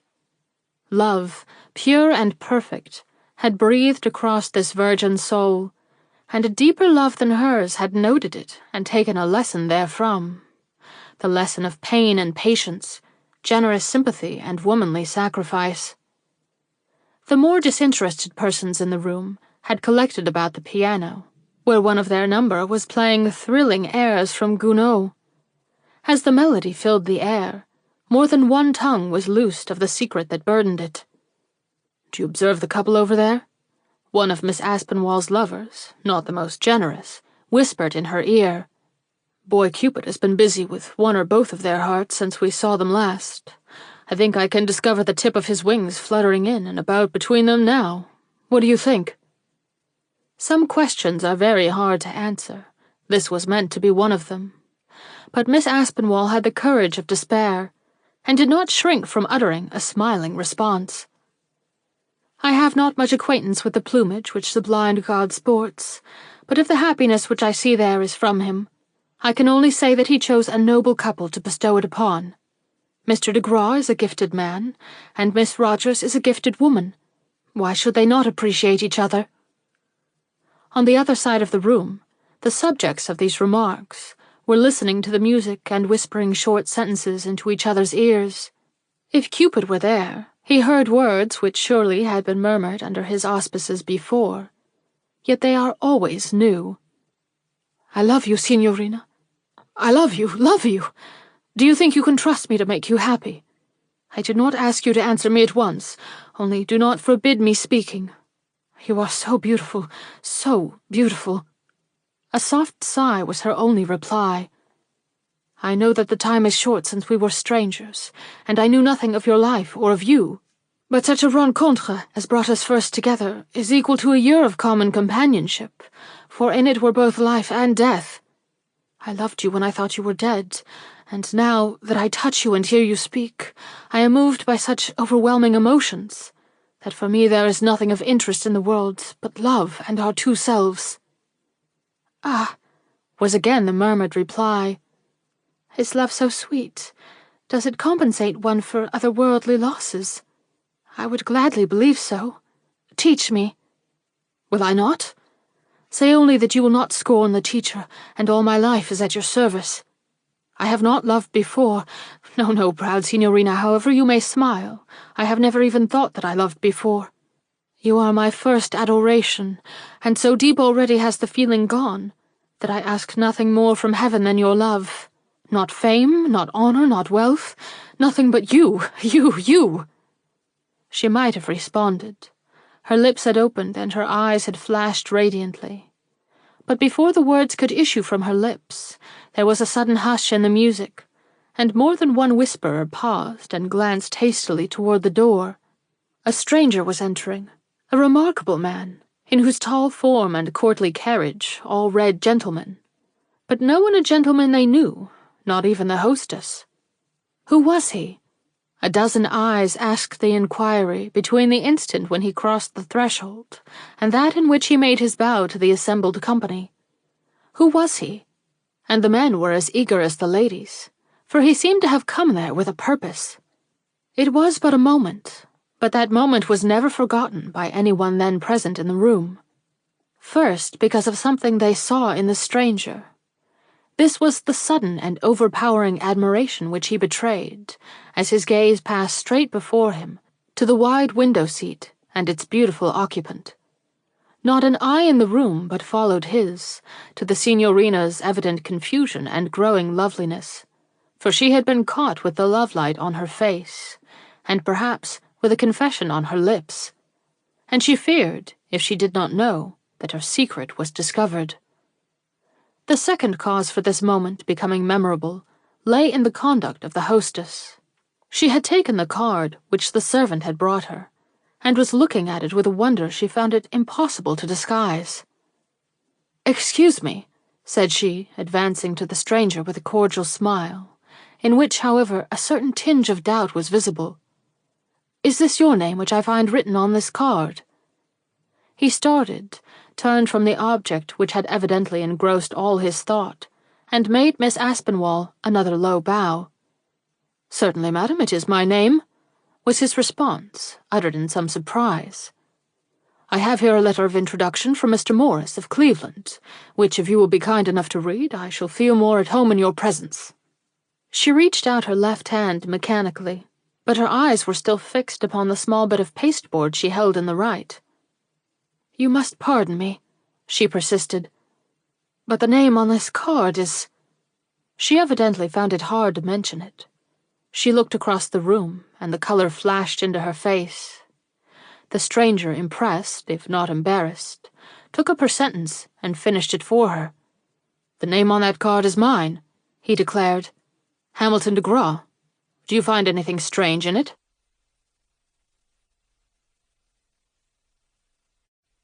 Chapter 17. The First Step Taken. Anything strange in it? Well, yes, there was something very strange in it. A murmur rose throughout the room, and with one accord, each head turned toward the artist, who himself bore the name just spoken. He had risen, and though all were ready to behold in his face surprise at this bizarre introduction of one of his own name into this limited circle, they were not prepared for the vivid expression of incomprehensible and growing emotion which his countenance so forcibly betrayed. It was as if he had received a shock, in which there was something like fear. But the step he took forward, and the gesture which he made, showed that the fear was not for himself, but for another. And the question immediately rose in every mind: who is this other, and what is there to fear? The gentleman whose introduction had aroused all this curiosity was meanwhile standing in a courteous way before Miss Aspinwall, who, after the first instant of hesitation, had greeted him with genuine warmth and one of her frankest smiles. "You must pardon us," said she, "the seeming discourtesy of your welcome, but there is another Hamilton de Graw in the room, and the name being an unusual one, my first thought was that you were seeking an introduction to him. Will you sit, Mr. de Graw, while I read Mr. Morris's note?" The stranger smiled and bowed, and took the seat offered him. He was in no degree embarrassed, and if conscious of all the glances levelled upon him, did not show it. But perhaps he was not conscious of them.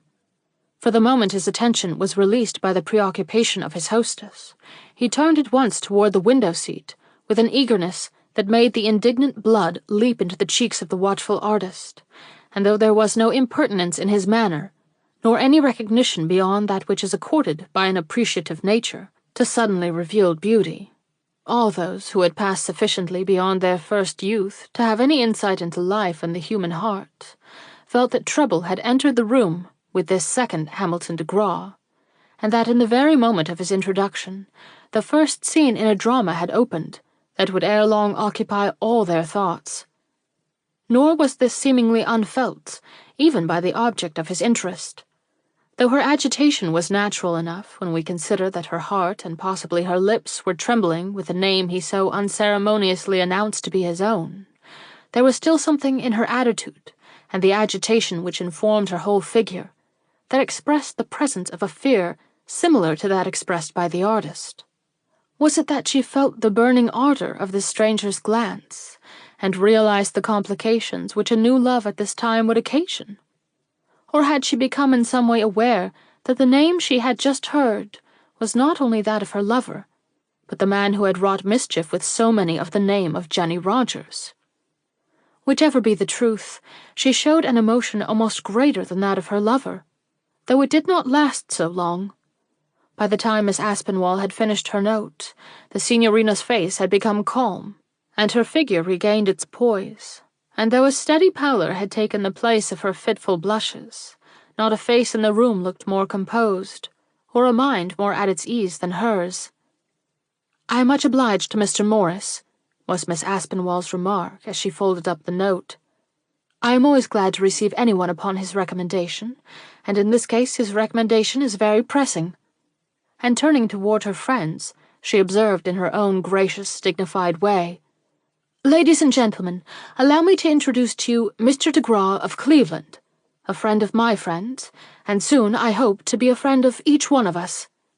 The young people immediately crowded forward, for the stranger, while not handsome, that is, in comparison with the gentleman usually associated with his name, possessed a figure and bearing likely to attract all lovers of elegance and culture.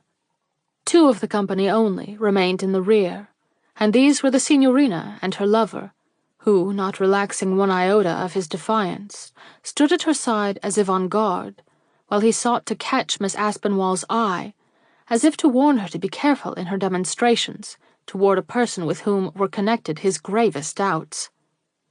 For in the rapid glances which he had bestowed upon this interloper since his first entrance, he had noted that the stranger was tall, easy-mannered, and possessed not only of the grey eyes which had misled the police in his own case, but of the black moustache also, and believing that he had before him the man who had occasioned so much mischief in the city he had just left, he neither could suppress, nor did he endeavour to, the spirit of antagonism and rage which, without these reasons for dislike, would have been sufficiently aroused by the persistent delight which the stranger manifested in contemplating the woman whom the artist now regarded as his future wife.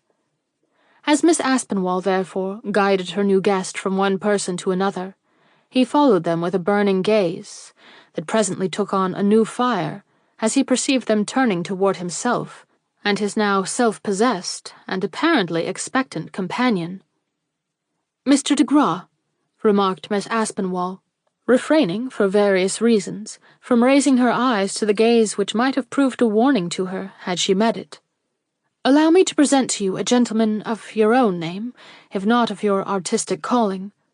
Our friend is the painter of whose works you must often have heard," she explained, turning to the gentleman at her side. "It was on account of his presence that I manifested such surprise upon your introduction." "You are very pardonable," replied the stranger politely. "I have heard of Mr. de Graw many times, and am truly glad to meet him." The artist frowned. What was there in this person that commanded respect even from one who had every reason to believe him to be a villain? Was it his manner? It was perfect, but that the artist had been led to expect. Or was it his eye, which, if ardent, had a clearness that was uncommon, and a face which, if prejudice had not stood between him and its possessor, would have made him his undoubted admirer? The mystery of the thing chafed him. Not calculating his words, he replied with scarcely veiled sarcasm, "And I have heard of this gentleman many times." Then, seeing that the other did not wince, he added less pointedly, "At least so I am led to think from his appearance and manner." Evidently astonished at the greeting he had received, the gentleman stared at the artist for a moment, then turned toward the signorina. Immediately, Miss Aspinwall, still unobservant of the almost frantic signs which the artist hurriedly made her, opened her lips to speak the formal words of the necessary introduction, when the latter stopped her by uttering it himself. Signorina Valdi, allow me to present to you Mr. de Graw of Cleveland." Instantly, an expression of surprise passed over every face. Though we still speak of the singer by the name under which we first knew her, she had been universally known in this house by the simple one bequeathed to her by her parents. To hear her addressed, then, in this public way by the stage name she had definitely discarded, roused the curiosity of all who heard it. This the speaker had expected, but what he had not looked for, and which, coming at this critical moment, literally shook his self-possession, was the look of disappointment that came into the countenances of the two persons introduced. That the stranger was expecting to hear a different name was evident, and that she was not pleased at this effort to preserve an incognito, which she had definitely cast aside, was equally plain. She soon proved this to be a fact beyond dispute. "I think," she remarked smilingly to the artist, "that you have allowed yourself to forget that when I withdrew from the operatic state, I dropped my stage name. I was Signorina Valdi, Mr. de Graw," this to the stranger. "But now—" She paused, for the artist had made her an unmistakable gesture, a gesture which caused her to turn pale, but which did not hinder her from finishing the phrase which she had begun. "But now," she persisted, "it is as Jenny Rogers I am known both here and elsewhere." It was done. The stranger looked relieved, the artist discouraged. If safety lay for her under the incognito the latter had attempted to improvise for her, she had thrown that safety aside. Did she realize it? There was no token of the fact in her face, which was upturned to the stranger with confidence and content engraved upon its every lineament. Troubled at the sight, her lover turned to Miss Aspinwall, and drawing her a step away, said anxiously, "You must excuse any seeming rudeness which you may observe in me. I have no confidence in this man, and was very desirous of preventing his introduction to Miss Rogers. Why, I cannot tell you now, but, believe me, the reason was good, and such as you would pardon." Then, as he saw the person thus alluded to was too busy with his new acquaintance to notice this little side-talk, he added hastily, "Be sure he is the person alluded to in his letter of introduction, before you show him too much attention. If he is the man, I have every reason to believe him." But here the stranger turned, and the artist was forced to leave his sentence uncompleted. Perhaps it was as well. A full knowledge of her guest's identity would only have hopelessly embarrassed Miss Aspinwall, and made the remainder of the evening unbearable, whereas now it passed off without any marked constraint, though those who knew the hostess best were aware that all was not as it should be, either with her or this stranger. The doubt evoked by the artist's broken words remained in her eyes, and though the stranger did not remark it, others did, and were either pleased or displeased, according to the character of the impression which he had made upon them. 10 o'clock came, and with it the departure of this gentleman, who for one reason or another occupied the attention of everyone present. When he rose to go, he had been talking for some time to a group of girls, though his attention did not seem to be with them, but with the face and figure of the beautiful Signorina, sitting a short distance from him, in her old place on the wide window-seat. There was an actual stir of relief from all sides, and yet no one in all the room, not excepting even the handsome artist, looked more nearly the beau ideal of manhood than this man with his tall and imposing figure, strong face, and courtly expression. "I leave," said he to the hostess, "with many thanks for my kindly reception here. Though I had been told much of the charms of Great Barrington, I had not heard that its advantages of natural scenery were more than equalled by its opportunities for the highest social intercourse." And such was the grace and seeming candour of his words that Miss Aspinwall forgot for the moment her doubts, and gave him one of those lovely smiles which were seldom accorded but to the most welcome guest. "I shall do myself the honour of calling again," he thereupon remarked, and before she had time to recover from the embarrassment which these words called forth, he had made his bow and left, but not without casting one more look at the Signorina. The instant his departing step was heard on the gravel walk without, a murmur of voices broke forth. "How peculiar! What a gentleman! I wonder if it can be a case of love at first sight?" 2 de Gras in the field!" At which last ejaculation the hostess turned pale, though she tried to keep up her spirits on this, perhaps the most trying evening of her life. In the window recess, another hurried and passionate colloquy was going on. "Oh, my love," the artist was saying, "I tried to save you from this man. He is the wretch who has made so many Jenny Rogerses unhappy. Perhaps you have not read the papers, and perhaps you did not know that persons of your name are at present under a sort of ban. But I knew it, and knew that from the very similarity between his name and mine, that he was the person most to be dreaded by you.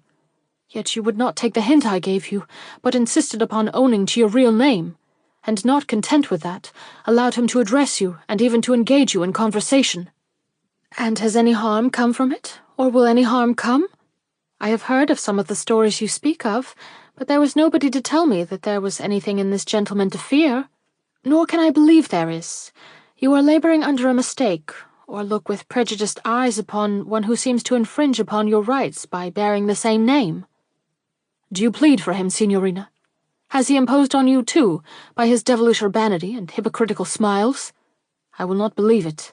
He may turn the heads of schoolmisses and factory girls, but surely not yours. Why, he is a murderer, possibly." "Oh, no!" she exclaimed hotly, and would have said more. But just then Miss Aspinwall approached them, and pressed the artist to finish the revelations which he had been interrupted in making to her earlier in the evening. But he had lost the desire to speak. Something in the Signorina's manner betrayed such unbounded trust in the stranger that he felt it would be but waste of breath to reiterate his suspicions, while to brand the stranger as an adventurer and criminal in the presence of a company who had already received him as an equal was, in the absence of other proof than that which had been urged against himself, a manifest risk and possible shame. His reply, therefore, was less uncompromising than Miss Aspinwall had anticipated. "I was about to warn you," said he, "against this Mr. de Gras, not because I know him, but because a gentleman of his name and mine has earned a very doubtful reputation in New York. Though it is hard to believe that this person is the one who has engaged the attention of the police, still my fears are such that I could not refrain from giving you a hint of them. That is all, Miss Aspinwall. I now consider my duty in this regard at an end." She took out of her pocket the note which the stranger had brought to her. "This seems entirely en règle," she remarked. "I know the writer well, and I know his signature. He recommends Mr. de Gras to me as a gentleman of family and distinction. To doubt that this is true is to doubt the knowledge or judgment of my friend. This I cannot do, so I must still continue to receive Mr. de Gras." The artist bowed and waved the subject. He felt himself in a false position, and hated his own precipitancy, while at the same time he found it impossible to dismiss his doubts. He was also troubled by the smiles and beaming aspect of the Signorina. If she loved him, could she or would she hail this manifest triumph of his rival? But did she love him? Had the tide he believed to be turning in his favor received a check, and would he be obliged to add to the list of the possible wrongs committed by this interloper the sudden nipping in its bud of the purest passion flower that ever blossomed from a poet's heart, or evolved itself from a poet's dream?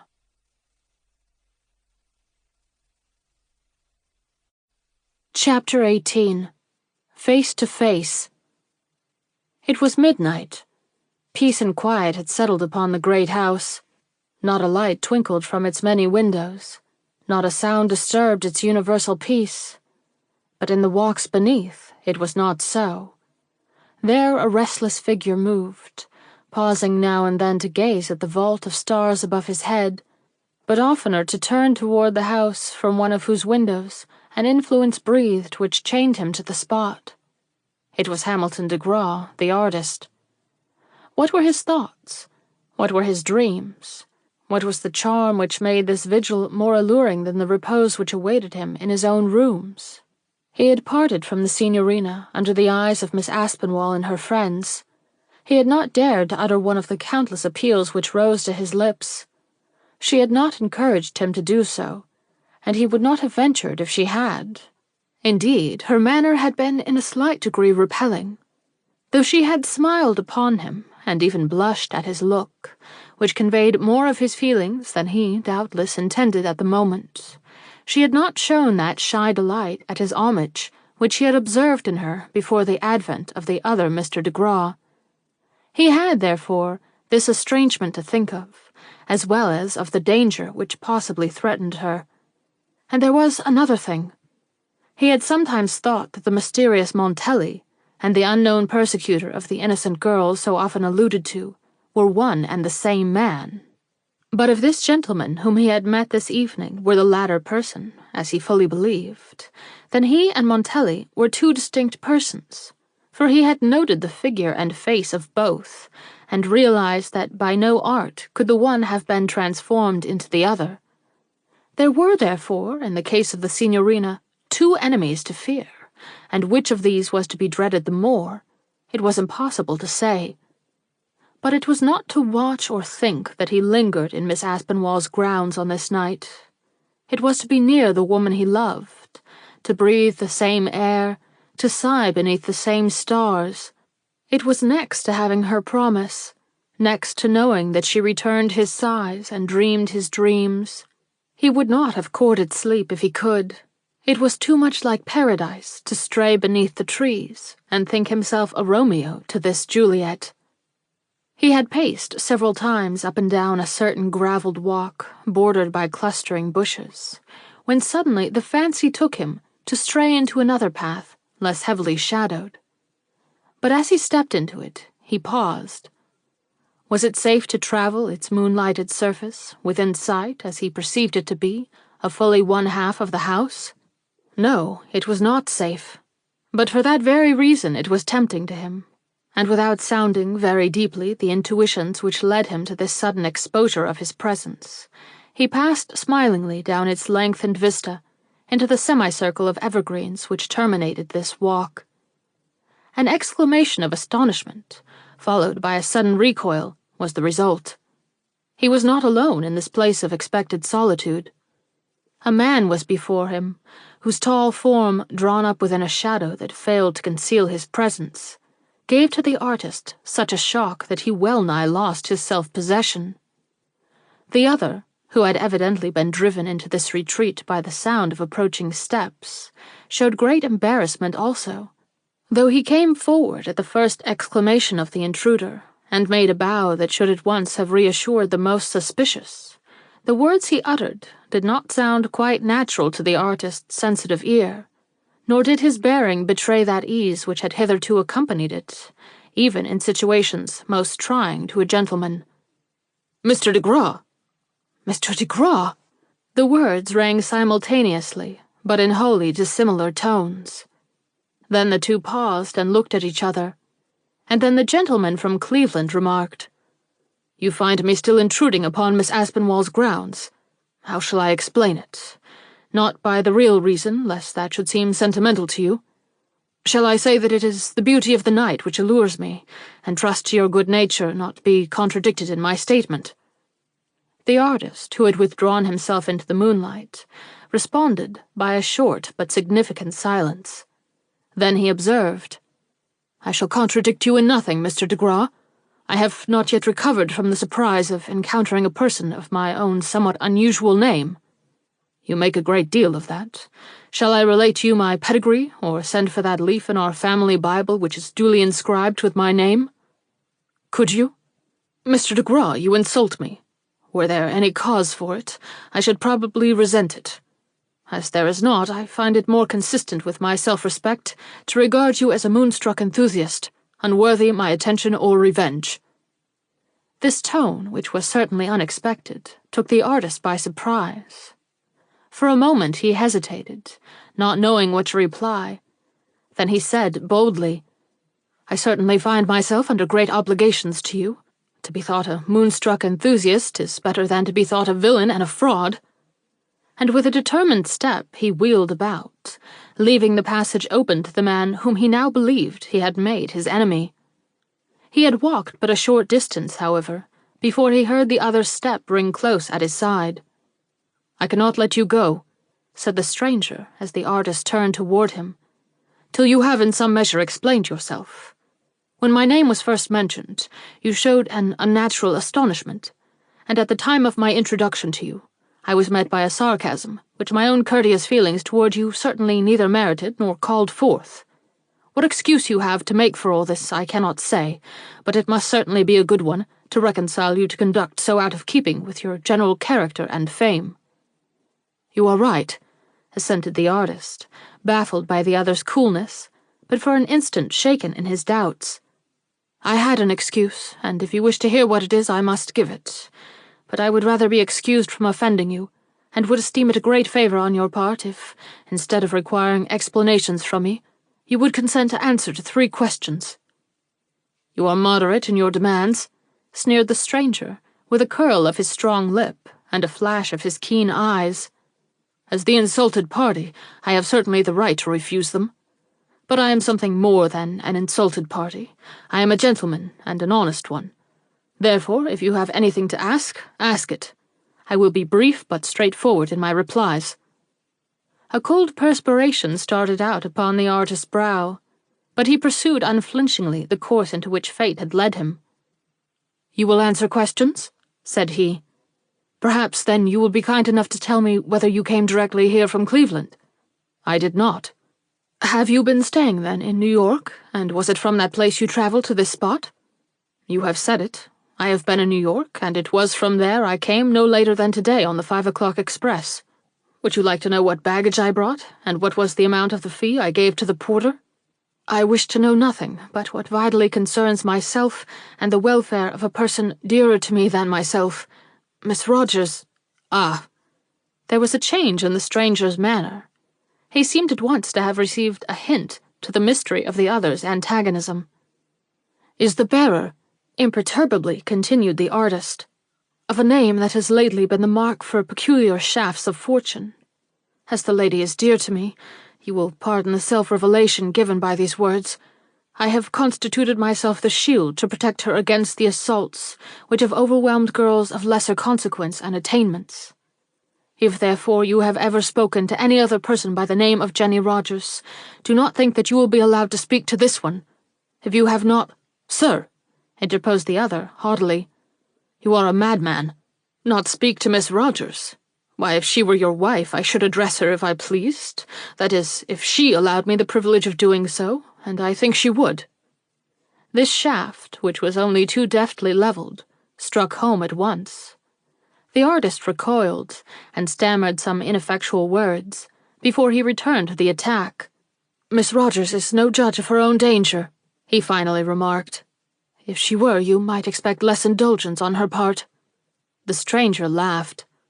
"You show an ignorance," he asserted, "both of my nature and the character of my interest in Miss Rogers, that excuses you for much more folly than you evince in this interview.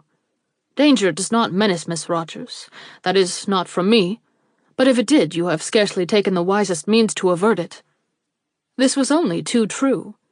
Carried away by his feelings, the artist had allowed himself to go further than his own judgment approved, but to be told of it by his adversary was humiliating, and did not serve to increase his satisfaction. It was, therefore, in a bitter enough tone that he replied, "I have but done as any honest man would do. I have reasons for distrusting you, and I tell you so. All that I shall add to what I have already said is this, that if grief or any peril comes to Miss Rogers, I shall know where to look for its cause. Neither your seeming good breeding, nor the dignity which invests your person and conversation, shall save you in that hour from a revenge that will have not only love but the law to back it. So beware." He turned away. The stranger looked after him doubtfully, and took one step as if to follow him. But this determination did not hold, and Mr. de Graw of Cleveland remained silent and unmoved, while the other passed slowly down the paths till he reached one of the 2 gates which guarded the place. There the artist paused, and his antagonist, convinced that he would go no further while he himself remained on the ground, was good-natured enough, or wise enough, to turn away toward the other gate. The watchful artist, perceiving this, passed out, and presently the 2 could be seen hasting through the street, the one toward the hotel, the other toward the neighboring dwelling which held his rooms. Would they have passed so lightly had they possessed the power of perceiving the girlish figure that sat behind one of those open casements upon which they now turned their backs? I wot not, for in the eager face uplifted to the moon, there was a look which puzzles us, and would have puzzled them. Was she listening? Was she dreaming? Was she hoping?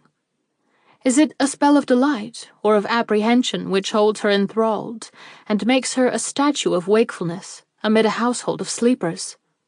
We may not know at present. Will the time ever come when we shall?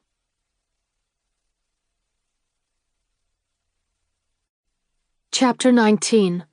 Something more than a game of croquet. When the young artist sat down to breakfast the next morning, he found a note lying beside his plate. It was from Miss Aspinwall, and was to the effect that she had written to her friend Mr. Morris for a precise description of the gentleman he had been kind enough to introduce to her notice. This was satisfactory, and prevented the artist from sending a letter to Mr. Bird as he had contemplated. For though he had no doubt in his own mind as to the identity of this stranger, he had no desire to put himself in a false light in connection with one who owned so sarcastic a tongue, and held at the moment such an impregnable position. He determined, therefore, to wait and take no measures of his own, till after a reply had been received from Cleveland. That is, unless he saw signs of immediate peril menacing his dear one, in which case he would not write at all, but telegraph. The sound of croquet balls clicking from Miss Aspinwall's grounds gave him presently all the excuse he needed for an early visit there. Crossing the turf, he soon found himself within view of the bright and cheerful picture which the introduction of this game has made so familiar to us. The white dresses of the ladies, the velvety verdure of the lawn, the grace of ever-varying movement, the eager enjoyment, all were there. But he saw nothing but a solitary man and woman halting under the shade of a neighboring tree, he with manly interest pervading every feature of his strong face, and she with corresponding pleasure irradiating every lineament, and making beautiful every attitude. His rival from Cleveland had lost no time. Angry beyond his power to conceal, Hamilton de Graw drew back. Not for him was this place of mirth and joy, not for him the petty civilities of the morning call and a tedious and deceptive game. If she could smile like this after the appeal he had made her the night before, then she was not the woman he deemed her, nor was her regard what he hoped it to be.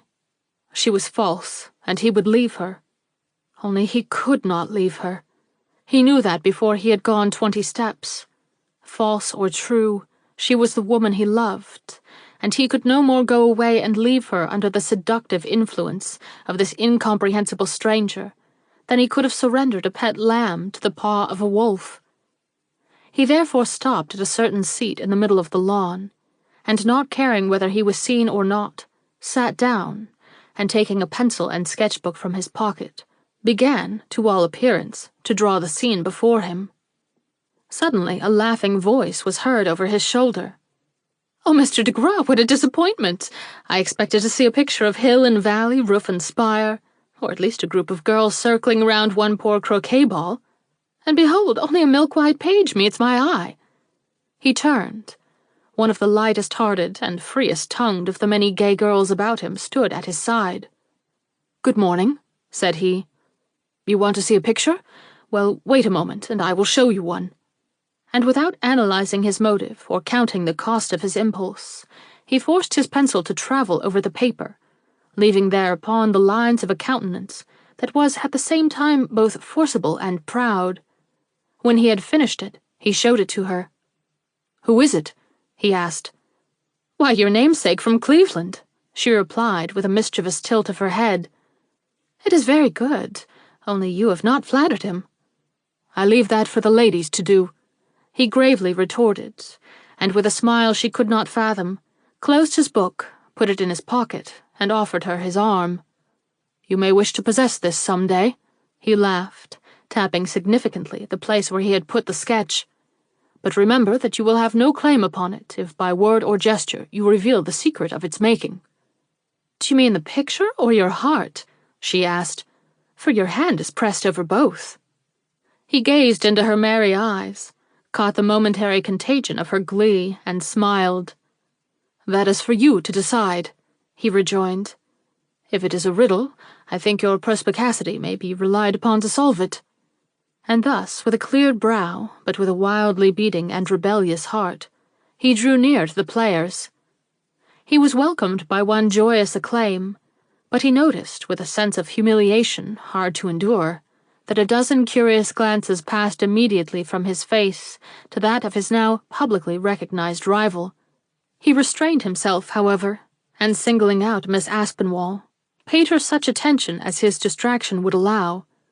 The result was perplexity to many minds, for no sooner did the signorina behold herself forsaken by one who upon the evening before had taken an indisputable place at her side, than she showed a vague uneasiness which soon made itself noticeable to every eye. But as the morning progressed, and she found herself as much ignored by her late lover as politeness would allow, she gained more mastery over herself, and ended by playing the role of general coquette.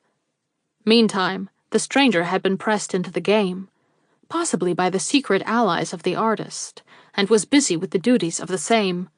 He did not lose sight of the signorina, however, and those that watched them both felt that if the artist was unwise enough to carry his pique beyond the bounds of politeness, he would be in danger of losing the prize he had evidently set his heart upon gaining. The game, which was now in progress, had for opponents Miss Clinton and Mr. de Graw against Miss Aspinwall and Mr. Farrell. It was an evenly matched and bitterly opposed contest. At one moment, the former couple appeared to be in the advance, and then by some lucky stroke the latter came to the front, only to fall back again under the other's judicious play. So lively was the struggle, and so skillful the opponents, that the attention of the whole surrounding party was finally drawn to the sport, greatly to the relief of the signorina, who, if she had not betrayed her consciousness of the scrutiny to which she had been subjected, certainly showed her pleasure at the momentary respite from it, occasioned by a telling play on the part of Mr. Farrell. Rousing herself from the attitude of coquettish languor, which she had assumed under the talk of one of Miss Aspinwall's declared admirers, she cast a quick look across the ground to where the artist stood beside his more or less abstracted hostess.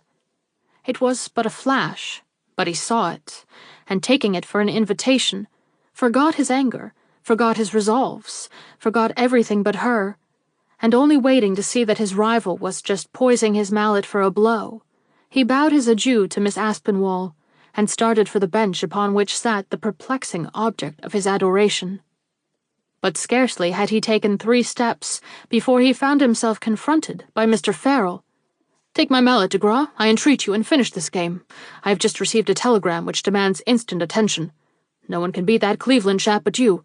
Go in, then, and don't forget that Miss Roger's eye is on you." Before the artist could reply, the mallet was thrust into his hand, young Farrell was off, and a dozen voices were crying, "Whose turn? Beat that run of play if you can." He gave the signorina one glance, grasped his mallet, and took his stand by his ball. The play alluded to had been made by his rival, and seemed to determine the game. But he was a fine player, too, and after having taken in the location of the several balls, he took his aim and made the most brilliant stroke of the season. A chorus of acclamations arose. Then a silence followed, broken only by the click of the mallet and balls. When it ceased, he had separated his opponent's balls by the full width of the ground, and croqueted his own and his partner's through the last 2 arches. Miss Clinton now advanced to the rescue. Could she but hit a ball, the game might be saved. Otherwise it was irretrievably lost. Would she hit one? Many on the field thought so, but the artist did not.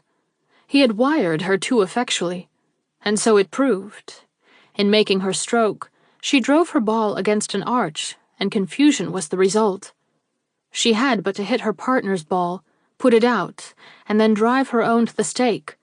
But she was nervous, and only succeeded in putting her own ball out. The odds were now entirely in favor of the stranger and Miss Clinton. But when Mr. de Graw came to play, some unlucky twist of his mallet sent his ball on one side of the wire instead of the other, and his opportunity to retrieve the game was lost. So now it was the artist's turn again, and as he had but to hit the stake with his ball, many thought the result as good as decided, and prepared to clap their hands. But to the momentary amazement of everyone, he dallied with his luck, and instead of driving his ball up carefully to the stake, sent it whirling, crossed the field in search of that of his adversary. He did not hit the mark he had set for himself, but he accomplished a purpose that was dearer to him than any game.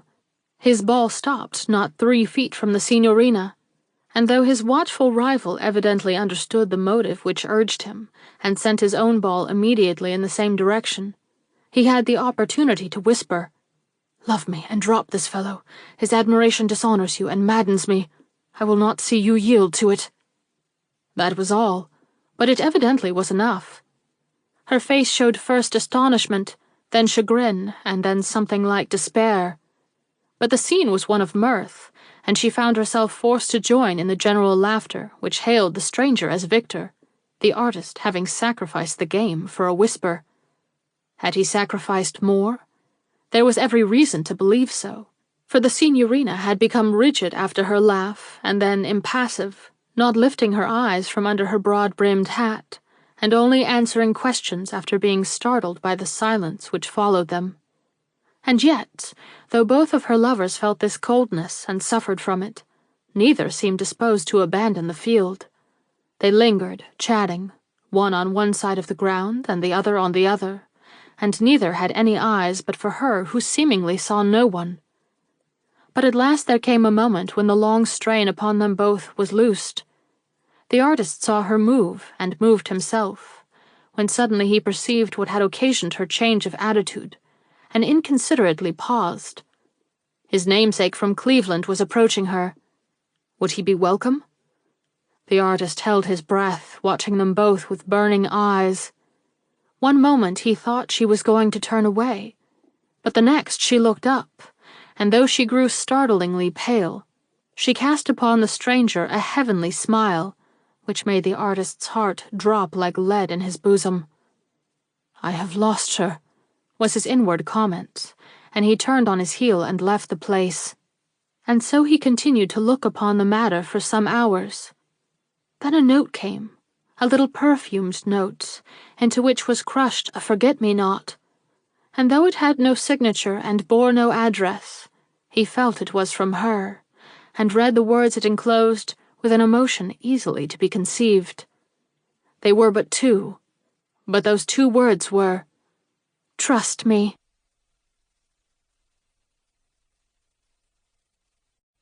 Chapter 20. Forward and Back.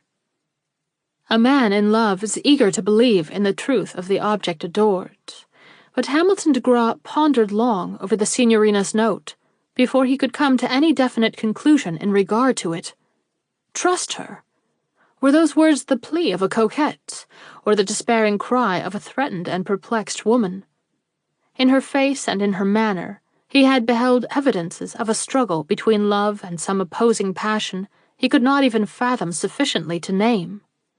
But was the conflict a worthy one, and should he uphold her in it by an indulgence which might speak more of weakness than of true manly sympathy? He could not decide, for his own pride was engaged in the decision, and a man's pride dies hard, even in the cause of his own affections. But as the night approached, the sweet appeal grew in force, till it overwhelmed his doubts and renewed his confidence. Trust her? Yes, he could trust her. But could he trust himself? From the experience of the morning, he knew that it would be absolutely perilous to his self-control to subject himself to a further sight of his rival's triumph. Though it was misery to sit still in his improvised studio, while this other man enjoyed free access to her side, he felt it to be wisdom to thus sacrifice his feelings till the letter from Cleveland came to settle the position of this interloper, and give to himself that advantage in her eyes which truth and honor must ever possess over deception and revealed fraud.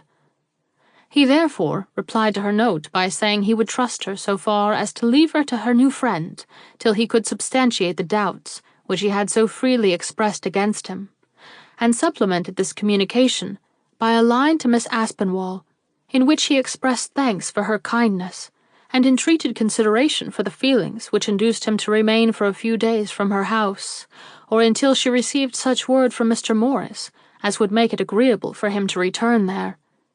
This last clause betrayed the full motive for his conduct, as he had meant it should. The result was a speedy response from his generous hostess. "Dear Mr. de Graw, you may be doing wisely, and you may not.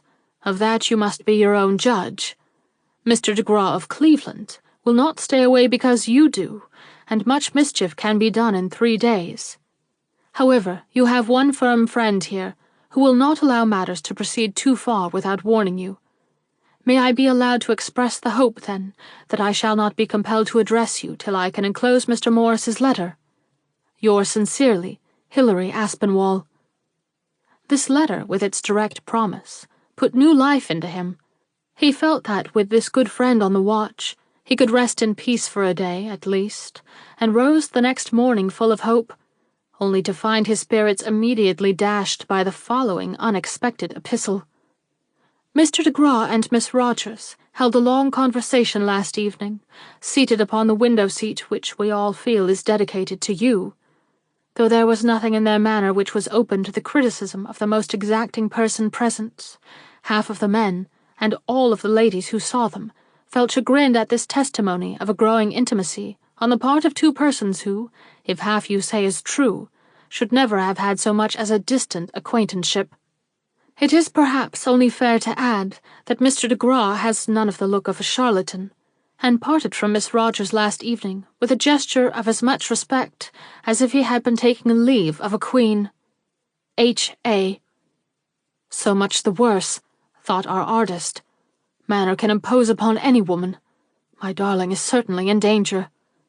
And he had another struggle with his pride. It was cut short by the appearance of Miss Aspinwall's own maid with another note. Its contents varied from the last. "There is an especially fine view to be found on the road to Stockbridge, just at the top of the long hill. Some of our guests propose a ride and a picnic there today. It might not be unwise for you to be found already upon the ground, sketching. H.A." This determined him. Pocketing his pride, for it still rebelled, he hired a horse, and providing himself with full sketching materials, rode at once to the place designated. It was a wild spot, full of ravines and tangled undergrowth, but beautiful from the stretch of smiling valley and encircling hills which lay in broad expanse before it. Settling himself upon the highest point, he unpacked his easel, took out his sketching frame, and began work. Presently he heard the noise of approaching wheels, then the sound of voices mingled with laughter, and before he could subdue the restless throbbing of his heart, perceived, emerging from the trees below him, a carriage, on the front seat of which, side by side with the man he detested, sat the exquisite form of the signorina, clad in a costume so simple and yet so coquettish that his heart sank even before he saw her face. But when they came nearer, and he could discern the pure joy which illumined her features, he felt that there was no more hope for him, and rising up, he stepped forward and stood, a tall and forbidding figure on the edge of the road, up which the carriage was slowly toiling. Instantly silence settled on the merrymakers beneath. In a stillness that was almost oppressive, they advanced, and stopped almost within reach of his arm, whereupon, without any word of greeting, or any other further show of courtesy than a profound bow, he turned, gathered up his easel and various traps, and descending the side hill, took up his position near a great boulder, where he immediately recommenced his work.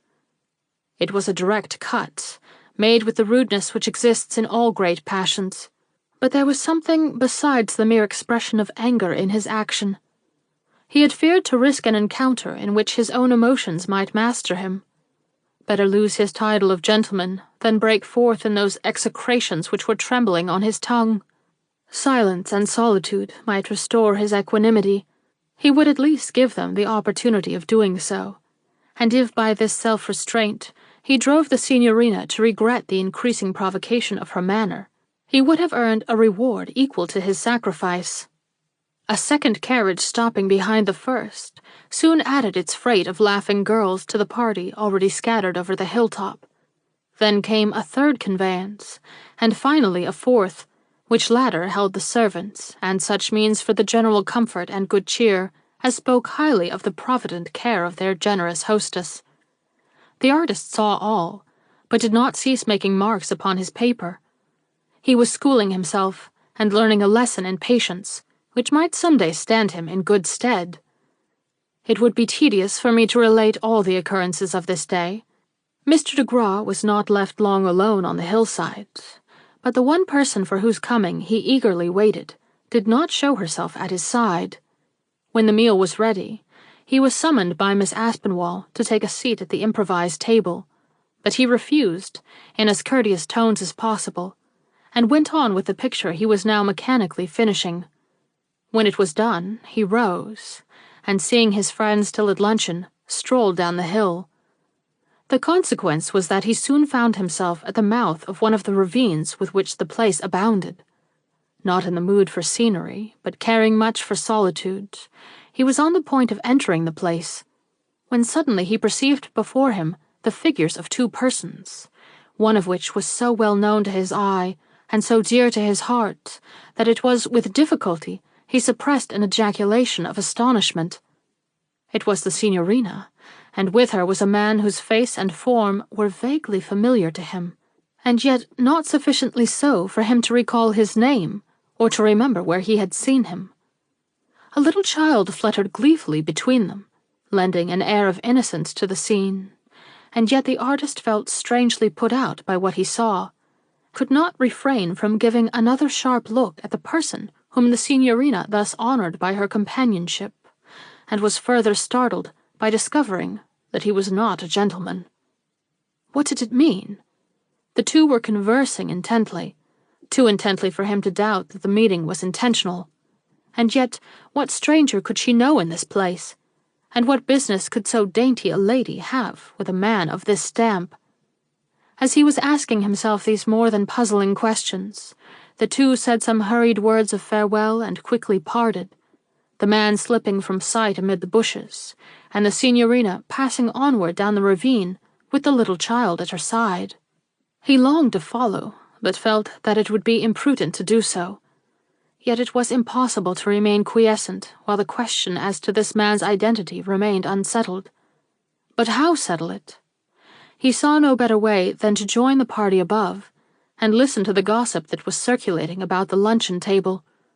He therefore hastened at once to the top of the hill, arriving there just as the graceful figure of the woman he loved appeared in the far distance, emerging from the group of huge rocks that lined the ravine where he had left her.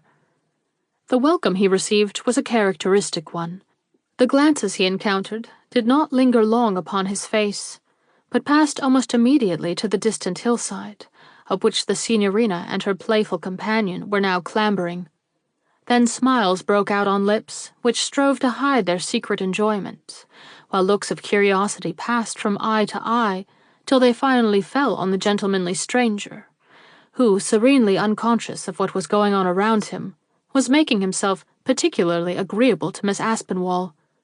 The artist sat down, and though he helped himself to such viands as were near him, his attention could not but be distracted, for the Signorina had reached the hilltop, and was advancing toward them with the child still leaping at her side. "Ah, tardy one!" and "Oh, wanderer!" were the cries with which she was hailed, while the gentlemen instinctively rose to their feet. Two only remained seated, Mr. de Graw of Cleveland, who was talking to Miss Aspinwall, and his namesake, the artist, who, with eyes fixed upon the Signorina, made a quick gesture toward the empty seat at his side, as if to say, "Sit here." She hesitated, and two bright red spots appeared on her otherwise pallid cheeks. Then she dropped her head, lifted the little child at her side, and set it down in the place he had indicated, murmuring in his ear as she did so, "I dare not," with the quick addition, "Look under the music box at 7 tonight." Then she slipped away, and he beheld her a moment later, talking and laughing at the side of his hated rival. What did it mean? Had she herself become aware of her danger, and was she only playing a part with the man she dreaded? It did not look exactly like it. There was the true ring of feeling in her voice when she answered some chance question of her companion, and if she did not trust him, she had certainly every appearance of doing so.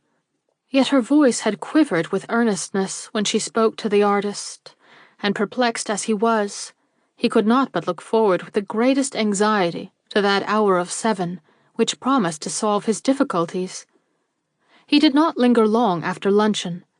He was too abstracted to be good company for anyone, and he considered that in justice to the others he ought to withdraw. He therefore took his leave of Miss Aspinwall with as much cheerfulness as he could master, and hastening to where his horse was tied, proceeded to make his preparations for departure. As he did so, he saw 2 men in the bushes before him, one of whom he recognized as Miss Aspinwall's butler, and the other as the man he had perceived talking with a signorina in a ravine. Startled at the sight, he waited till the 2 had parted, then approached the butler and inquired who the person was with whom he had just been speaking. The answer confirmed his worst fears. "Oh, that is Mr. de Grau's man. The other Mr. de Grau, I mean. He came with us to look after the horses."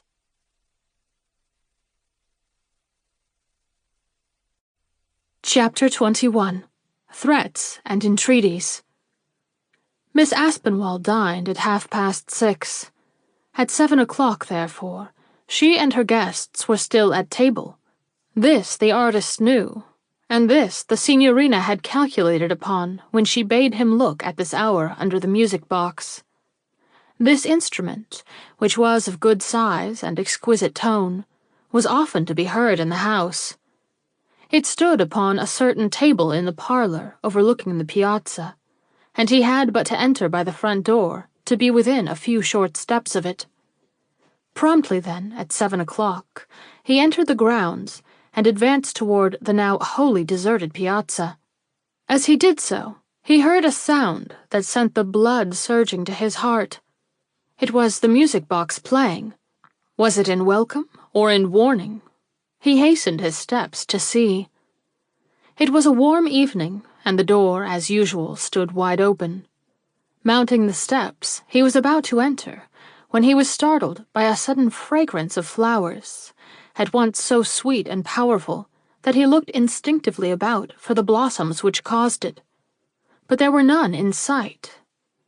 With a sensation of something uncanny, he touched the bell, and while waiting for a response, glanced from one to another of the 4 great pillars which supported the roof of the portico, fully expecting to see the familiar figure of the signorina glide from behind one of them with her arms filled with flowers. But no such figure appeared, while the servant did, ushering him into the parlor with excuses for the ladies who were still in the dining-room. "Do not disturb them," he hastened to say. "I will look over the music till Miss Aspinwall is at liberty." And only waiting for the servant to disappear, he advanced to where the music-box was still playing and gently lifted it. "If she is listening," he thought, "she will note the change in its tone and know that I am here." There was a folded paper lying on the table where the music-box had rested. Taking it quickly up, he replaced the box, and then turned to the window to read the communication he had found. It was like her last note, without signature and without address, and ran thus: "It is you that are in danger, not I. If, therefore, you prize your life and my peace, leave this spot. You will take my heart with you, but this must not cause you to hesitate. When the day comes that I can receive you with safety, I will send you word. Till then, I will gauge your devotion and your trust by the attention you pay to my wishes." The paper shook in his hands. The words danced before his eyes. Leave her while she acknowledged that her heart was his? Never. He surely must have read the lines amiss. He must reread them and see if, in his agitation and surprise, he had not misconstrued their meaning. But as he lifted his eye to the top of the page, he was met again by a sudden burst of fragrance, and wheeling impetuously about, encountered close at his back a man in whose shifting gaze he immediately detected the fact that the words he had just read had not been conned by himself alone. Blinded with rage, for the spy was no other than his rival's man, whom he had seen with the signorina in the ravine, he shot one glance at the basket of hothouse flowers which the fellow carried, and then leaped like a flash at his throat. But the other slipped aside in time, and an encounter was prevented. "Do not forget yourself," exclaimed the valet. "The ladies will be coming in a minute. If you have anything to say to me, you will find me in the circle of hemlocks. But first let me put these flowers on the window-seat, where I was told to leave them." The artist, mute and humiliated, walked directly out of the house. He had not needed to read the card attached to the flowers to know that they were for the signorina. The valet, contrary to his expectations, did not disappoint him. He came directly to the circlet of trees toward which the artist had mechanically hastened, and halting respectfully at the entrance, took off his hat. Mr. de Graw eyed him with contempt. "You scoundrel!" was his greeting. "By what right did you presume to read a letter of mine over my back?" The other, baffling him still by an aspect which was at once strange and yet vaguely familiar, answered him solely by a sly smile. Exasperated, the artist cried, "Where have I seen you? Your face is not new to me. Are you a New York man, or do you simply look like some other coward I have known?" A broad laugh finished the smile that yet distorted the other's swarthy countenance. "If I have disguised myself as poorly as all this, I shall not receive very high commendation from the chief," was his final response. "You saw me at police headquarters, sir. I am an officer in disguise." The artist recoiled. Of course, why had he not thought of this before? Had not Mr. Bird warned him that a detective would be found in Miss Rogers' vicinity? His equanimity returned with a bound. He even seconded the other's smile. "I beg your pardon," said he. "I was told that you were Mr. de Graw's man, and I am Mr. de Graw's man. How else could I be useful? I came with him here from New York. I watch over him, and I watch over her, and, pardon me, I have just been watching over you." "The last seems unnecessary," dryly remarked the artist. "I am at least competent to take care of myself." "No," the other's look seemed to say. "You overrate your power and underrate your danger." "What do you mean?" inquired the artist. "Miss Rogers speaks of peril, but then a woman is easily alarmed." "That is true," allowed the other. "But then, in this case, I think she is justified. My master, Mr. de Graw, has some diabolical scheme on hand. What it is I have not yet been able to determine, but that it is of an importance which will brook no interference, I have many reasons to know. You stand in his way. If you continue to do this, he will endeavor to suppress you. I know this by words I have overheard him mutter. So if Miss Rogers shows apprehension, you perceive she has reasons for it. Does Miss Rogers know that we are protected by a detective?" "No, sir." "Yet I saw you talking with her yesterday." "In the ravine?" "Yes. I am glad it was you, sir, who saw us, and not my master or one of the young ladies. I had something to say to her, and I followed her to a quiet spot. It was a dangerous thing to do, but we have to take risks sometimes. I wanted her to know what I have just told you." "So this is how Miss Rogers is acquainted with my danger?" "Yes, sir." "And you did not tell her you were a detective?" "No, sir. I did not consider it necessary." "She must think you an honest serving man." "She appears to." Mr. de Graw, who had only put these questions for the purpose of testing the fellow's truth, felt a mountain lifted from his breast. She was not cheating him, then, by coquettish wiles, into believing she possessed an interest in him. She was really alarmed, and womanlike, knew no other course than to humor the man she feared, in behalf of the man she loved. And yet, had it been all humoring on her part, those brilliant glances, those lovely smiles? Yes, for she was an actress, trained to express emotion, and gifted with genius for doing so. With a cleared brow, he confronted the man before him. "I am relieved by your explanations," said he, "and now it only remains for us to consider together as to what course we shall pursue in reference to this dangerous fellow." The other gave him a searching glance. "Are you not going to follow Miss Rogers' advice?" he inquired. "And leave her just when she may need me most? I know it does not seem chivalrous, but it may, perhaps, be wise." "Wise? When you have the power to arrest this fellow at any moment, it may seem best to you." But I do not wish to arrest him just yet. His secret is what we want to get at, and this we can only reach by leaving him at large. Why does he pursue girls by the name of Jenny Rogers? And why, when he makes their acquaintance, does he forsake some and injure others? Is it mania on his part, or has he some scheme afloat which involves the wholesale sacrifice of these innocent girls? We do not know, but we are anxious to, and that is why I advocate leaving him at liberty for a little while longer. He has no suspicion that he is watched by anyone but you, and when you have taken yourself away, he will certainly show his hand, and that openly and at once. But this is being cold-blooded with a vengeance. What if, in the meanwhile, the present object of his attentions falls a victim to his mania? She will not. This time he seems to be really affected by the charms of the lady he addresses. If he injures her, I am no judge of man or woman. Besides, remember there is a watchdog at her side. Nothing can harm her or shall harm her while I remain on the watch. Of that you may be sure.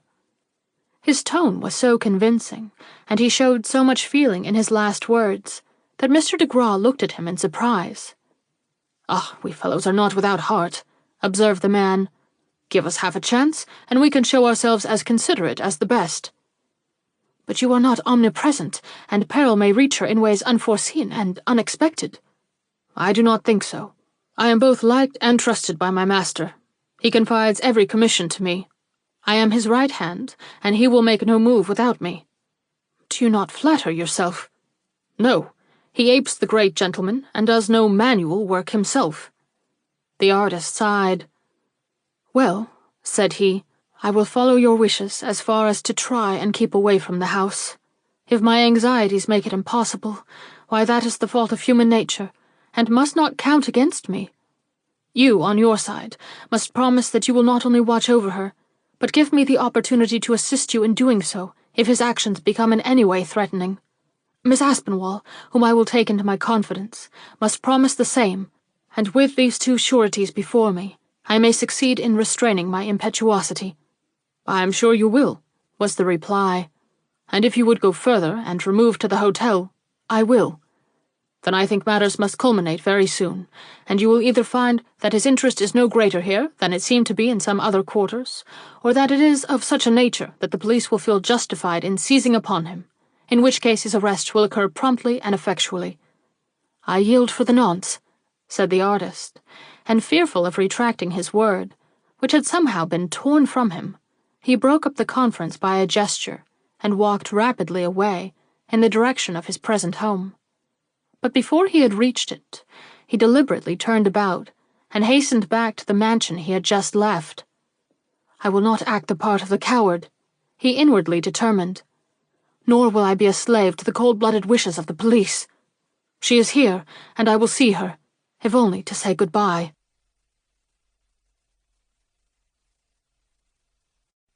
Chapter 22. Farther into the Maze. Dinner was now over, as de Graw could tell from the sound of voices that floated through the open window and made merry music on the broad piazza. To enter amidst this crowd in his present frame of mind seemed impossible. How could he bear the fire of eyes that was sure to greet him, and with what patience could he utter the necessary civilities that would be demanded of him? He would rather forego the interview. But just as he was about to turn away, he caught sight of her face gazing from an upper window, and though there was nothing in her countenance to show that she saw him, he stopped in delight and gave her one long look, in which was concentrated all his hopes and fears. The next moment, he ground his nails into his palms in anger, for he perceived that her tender face was bent over a basket of flowers, and that she was kissing them with passionate fervor.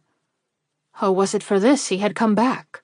Was his exile to be made unbearable by this revelation of secret rapture over a gift bestowed by his fraudulent rival? It was a thought too bitter to be cherished. Whatever sacrifice he might hereafter be called upon to make, he could not and would not stand on one side at this critical moment. Making his way rapidly to the front steps, he mounted them and passed, bowing and smiling, through the crowd.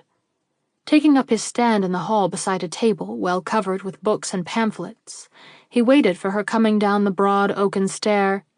Would her step patter trippingly from step to step, Or would it drag lingeringly down as if weighted with hopes or hampered with fears?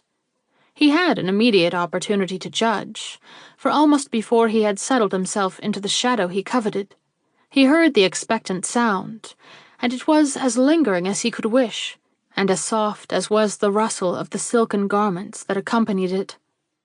Summoning up all his courage, he passed round to the foot of the stair, and met her just as she was setting her foot on the last step. "Signorina, forgive me," he began, and then grew dumb, for her breast was ornamented with the hateful blossoms of his rival. "You have not read my note." He looked up at her face. Her eyes expressed terror. She glanced over his head at the front door, and back into the recesses above her. "Have you read it?" she persisted. "Yes, and I will obey if you assure me that your dismissal is final, that you take these means to rid yourself of a suitor whose importunity is unwelcome. But, oh, don't caress those flowers," he exclaimed, breaking into his own words as he saw her fingers spread lovingly over the blossoms fastened in her bosom. "Even if their giver were the man he seems, it would be an intolerable sight to me.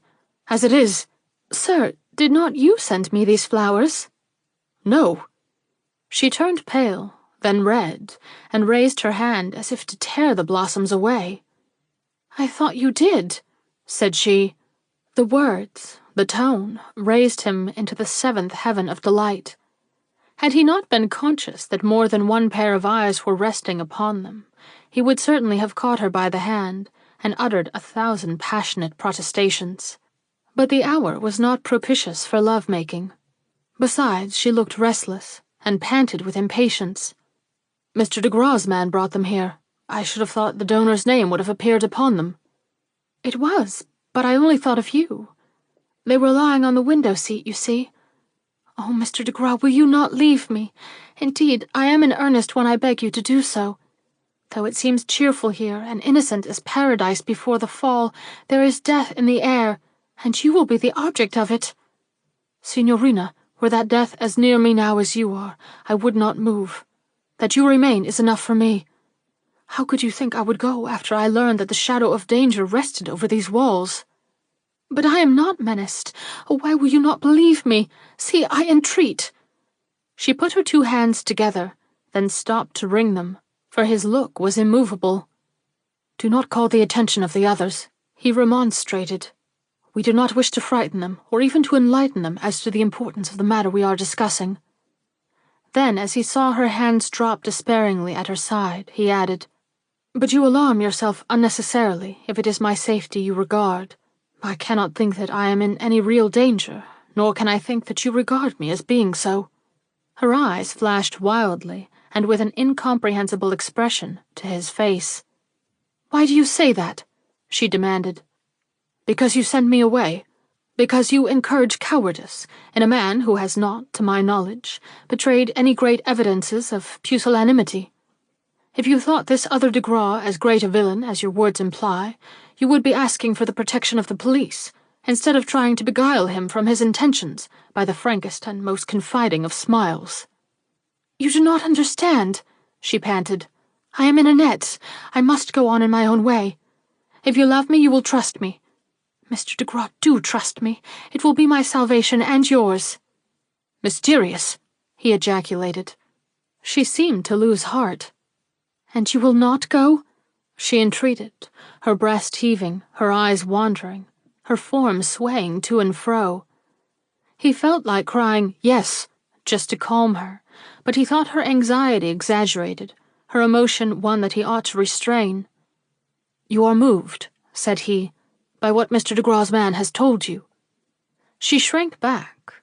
A look of inconceivable terror appeared in her eyes. "Mr. de Gras's man?" she repeated. "Yes, I saw him talking to you yesterday. He has been talking to me since. I know just what we have to fear." Her head fell. She stood a picture of abstraction before his eyes. He, charmed by her beauty, hesitated to break the spell under which she had fallen. What a dream it was to be standing here in sight of this lovely form, and the sweet downcast face whose charm was ever new and ever captivating to him. What other face or form could ever compare with it in his eyes? And where, if he lost her, could he hope to look for embodied love and poetry again? Nowhere. Yet as the word thrilled through his consciousness, he found himself looking away, and behind him to the open parlor door, where in the huge frame formed by its lintels he saw Miss Aspinwall standing, with her gaze fixed on his, and an inexplicable smile on her lips. Ah, she is lovely too, and he found himself asking, as many a man had done before, why his heart should have yielded itself to one whose caprices were a constant torture to him, and not to the noble nature, open mind, and serene beauty of this finest specimen of her sex. There was no answer, and with a sigh he looked back, only to hear the signorina murmur, "And what did Mr. de Grasman say to you?" "Only what should relieve your mind," was his answer. He is not our enemy, and nothing can occur to us without his knowledge." Her hand, which lay on the open balustrade, tapped the wood impatiently. "I wish I knew what plea would serve," she cried. "Won't you take a trip to New York just for a week?" "No," he answered. "No, I shall stay here, and if this de Gras, as he calls himself, shows even so much as the tip of his cloven foot— Hark!" she cried, drawing back as if she would fly upstairs. "He is coming now. I hear his voice on the porch. You have undone us both. I can never recover my self-possession sufficiently." "It is not necessary. I am going to meet him and unmask his pretensions before this household. I was going to wait, but I will not see you sacrificed." "Don't, dearest," he pleaded, for she had almost grasped his arm. "I am master of this situation, and you will soon see him sneak away abashed." He leaped toward the door. He had his eye on his rival, who was crossing the piazza to meet him, when Miss Aspinwall stepped forward and interposed her firm figure between him and his secret foe. "Read this," she whispered. "It is the letter from Mr. Morris. It came in the 6 o'clock mail." She drew him into the parlor. She thrust the paper into his hand. Mechanically he opened it. Mechanically he read it. "Dear Miss Aspinwall, Mr. Hamilton de Gras is a well-known person in this place. He is a fine, intelligent, and conscientious gentleman, of irreproachable character and connections. This I wrote you before. In person, he is tall and imposing, and with his first word he impresses himself upon you as a gentleman. His hair is dark, his eyes grey, and he wears a large moustache. If you have any doubts as to the person who presented my first letter being the gentleman he professes to be, ask him the name of my little one who was born 3 months ago. If he says it is Frederica Holcomb, be sure he is all right, for that is the name we settled to give her on the evening he spent with us before going east. We have changed it since to Dorothy, but that he cannot know. With regards to yourself, I remain most respectfully yours, Herbert Morris." The artist refolded the letter, gave it back, and slowly sauntered out into the hall. He was followed by Miss Aspinwall, who, gliding by him, approached the newcomer with grave but courteous dignity. "Good evening," said she, and began a conversation that naturally and with ease led up to the subject of Cleveland and the people who live there. The artist stood in the doorway with his back to them, but he heard every word, and showed to those who thought it worth their while to watch him a countenance of growing uncertainty, as the stranger's answers came quickly and without embarrassment, even when the Morris family was discussed. At last he moved to hide his agitation. The crucial question had been put in these words: "Mr. Morris has a little infant, I believe. Do you know what name they have given it, Mr. de Gras?" The answer was direct and unhesitating. "They have called her Frederica. At least that was the name decided upon on the last evening I spent with them." "Thank you," was Miss Aspinwall's response. "I have been wanting to know for a long time." And she turned to flash a glance at the artist. He had gone.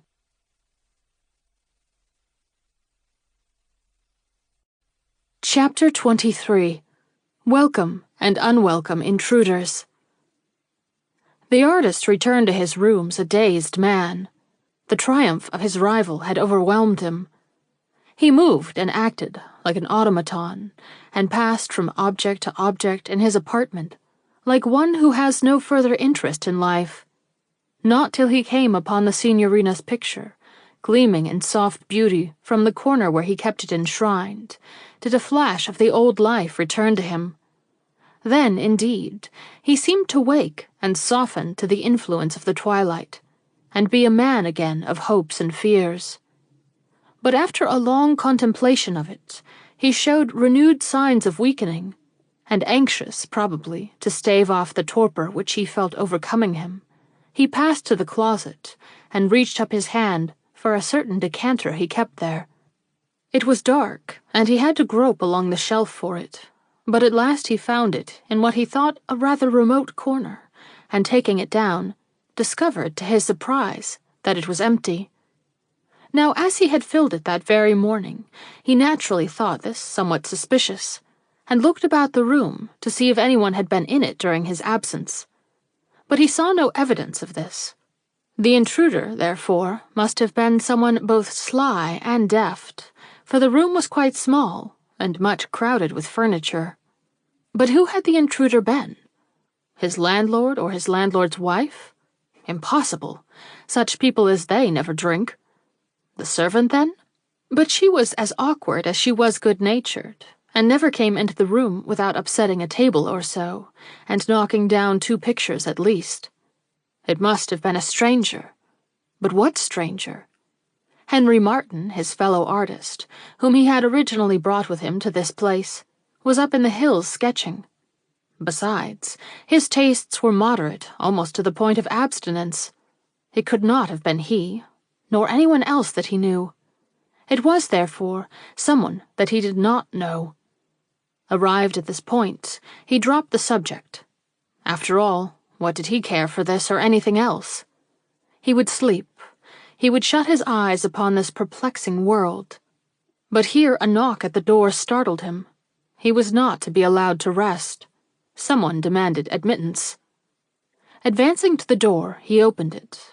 It had darkened considerably since he first came in, and for a moment he did not recognize the face that confronted him. Then an exclamation of relief left his lips, and he stepped back with cheerful alacrity, exclaiming in the most welcoming of tones, "Mr. Gryce!" "The same," was the hearty rejoinder. "I am glad to see you well." The artist, who still held the empty decanter in his hand, gave a short laugh and turned to light the lamp. "I cannot express my pleasure at seeing you," was his reply. "Have you just come, and did the spirit of divination bring you?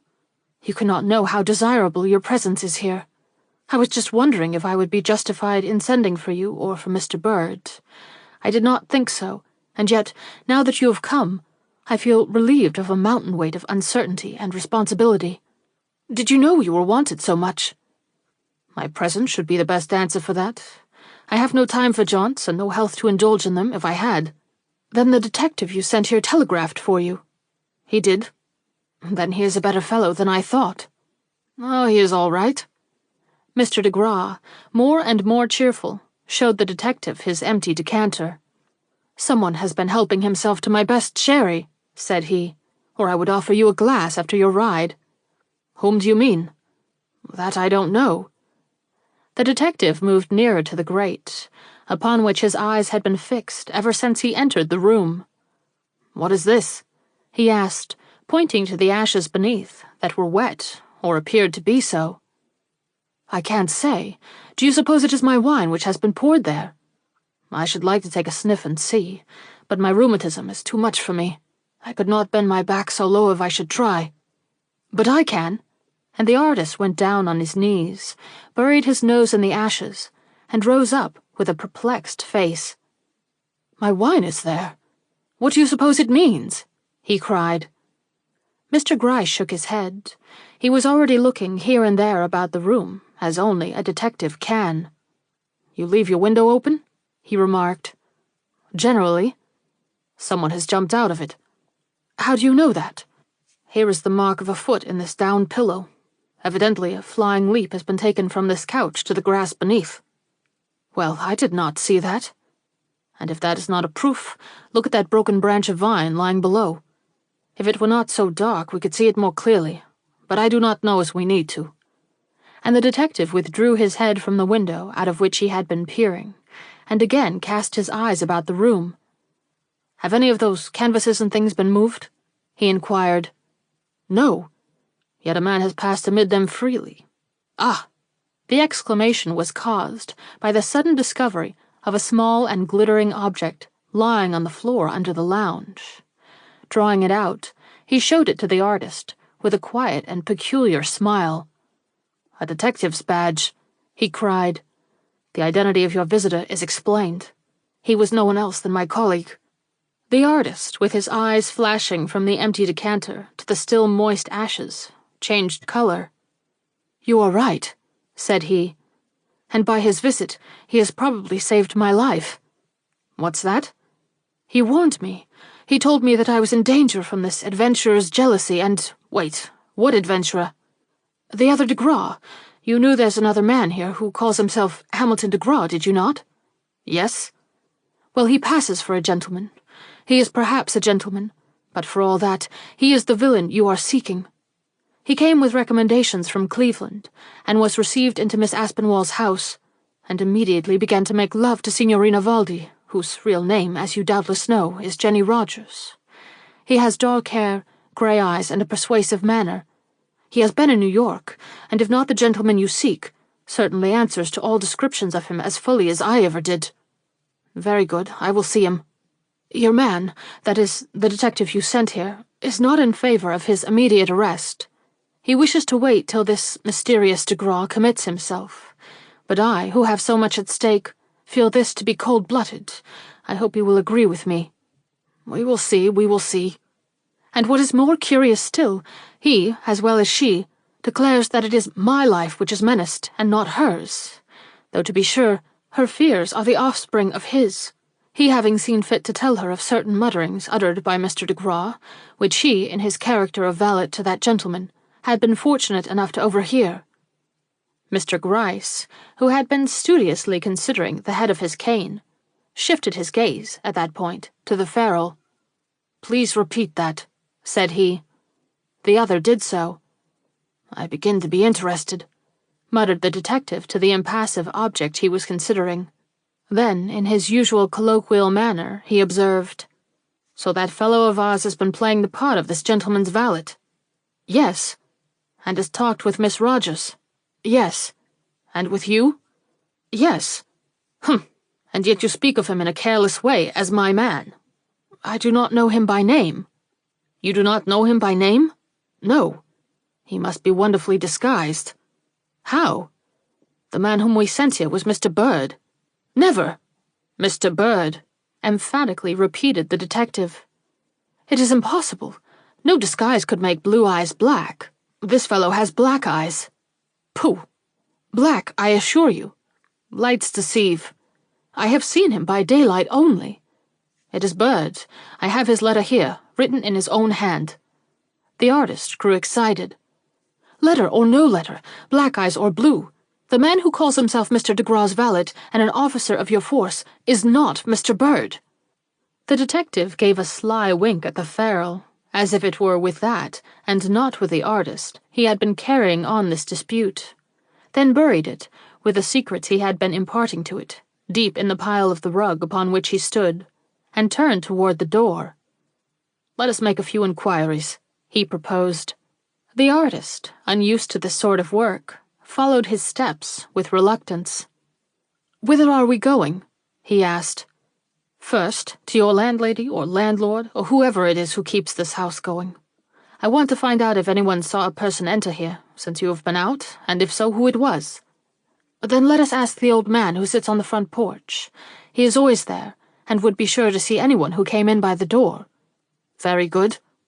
So they asked the old man, who was still sitting in his favorite spot, though the night dews were falling and cozy-looking lights welcomed him within.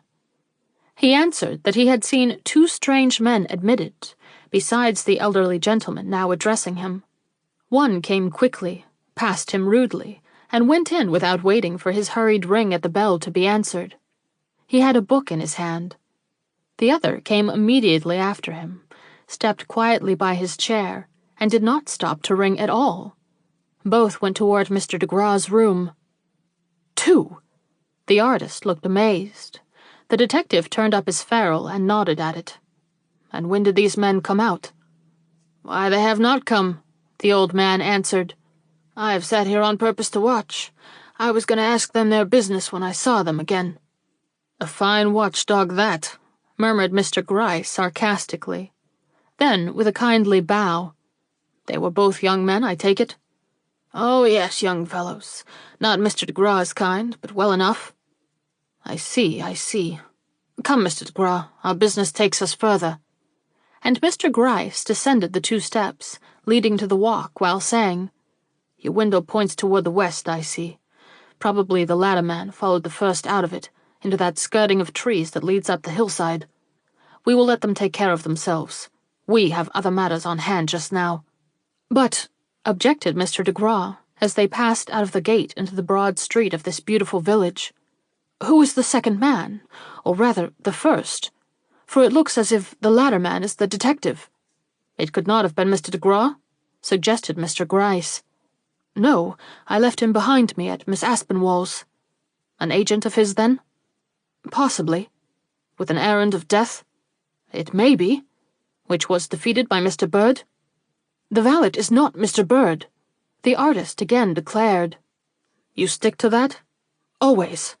Remember Dr. Jekyll and Mr. Hyde, and stick to nothing, especially where it is a question wherein the disguising of a detective is concerned, Mr. Gryce somewhat sententiously observed.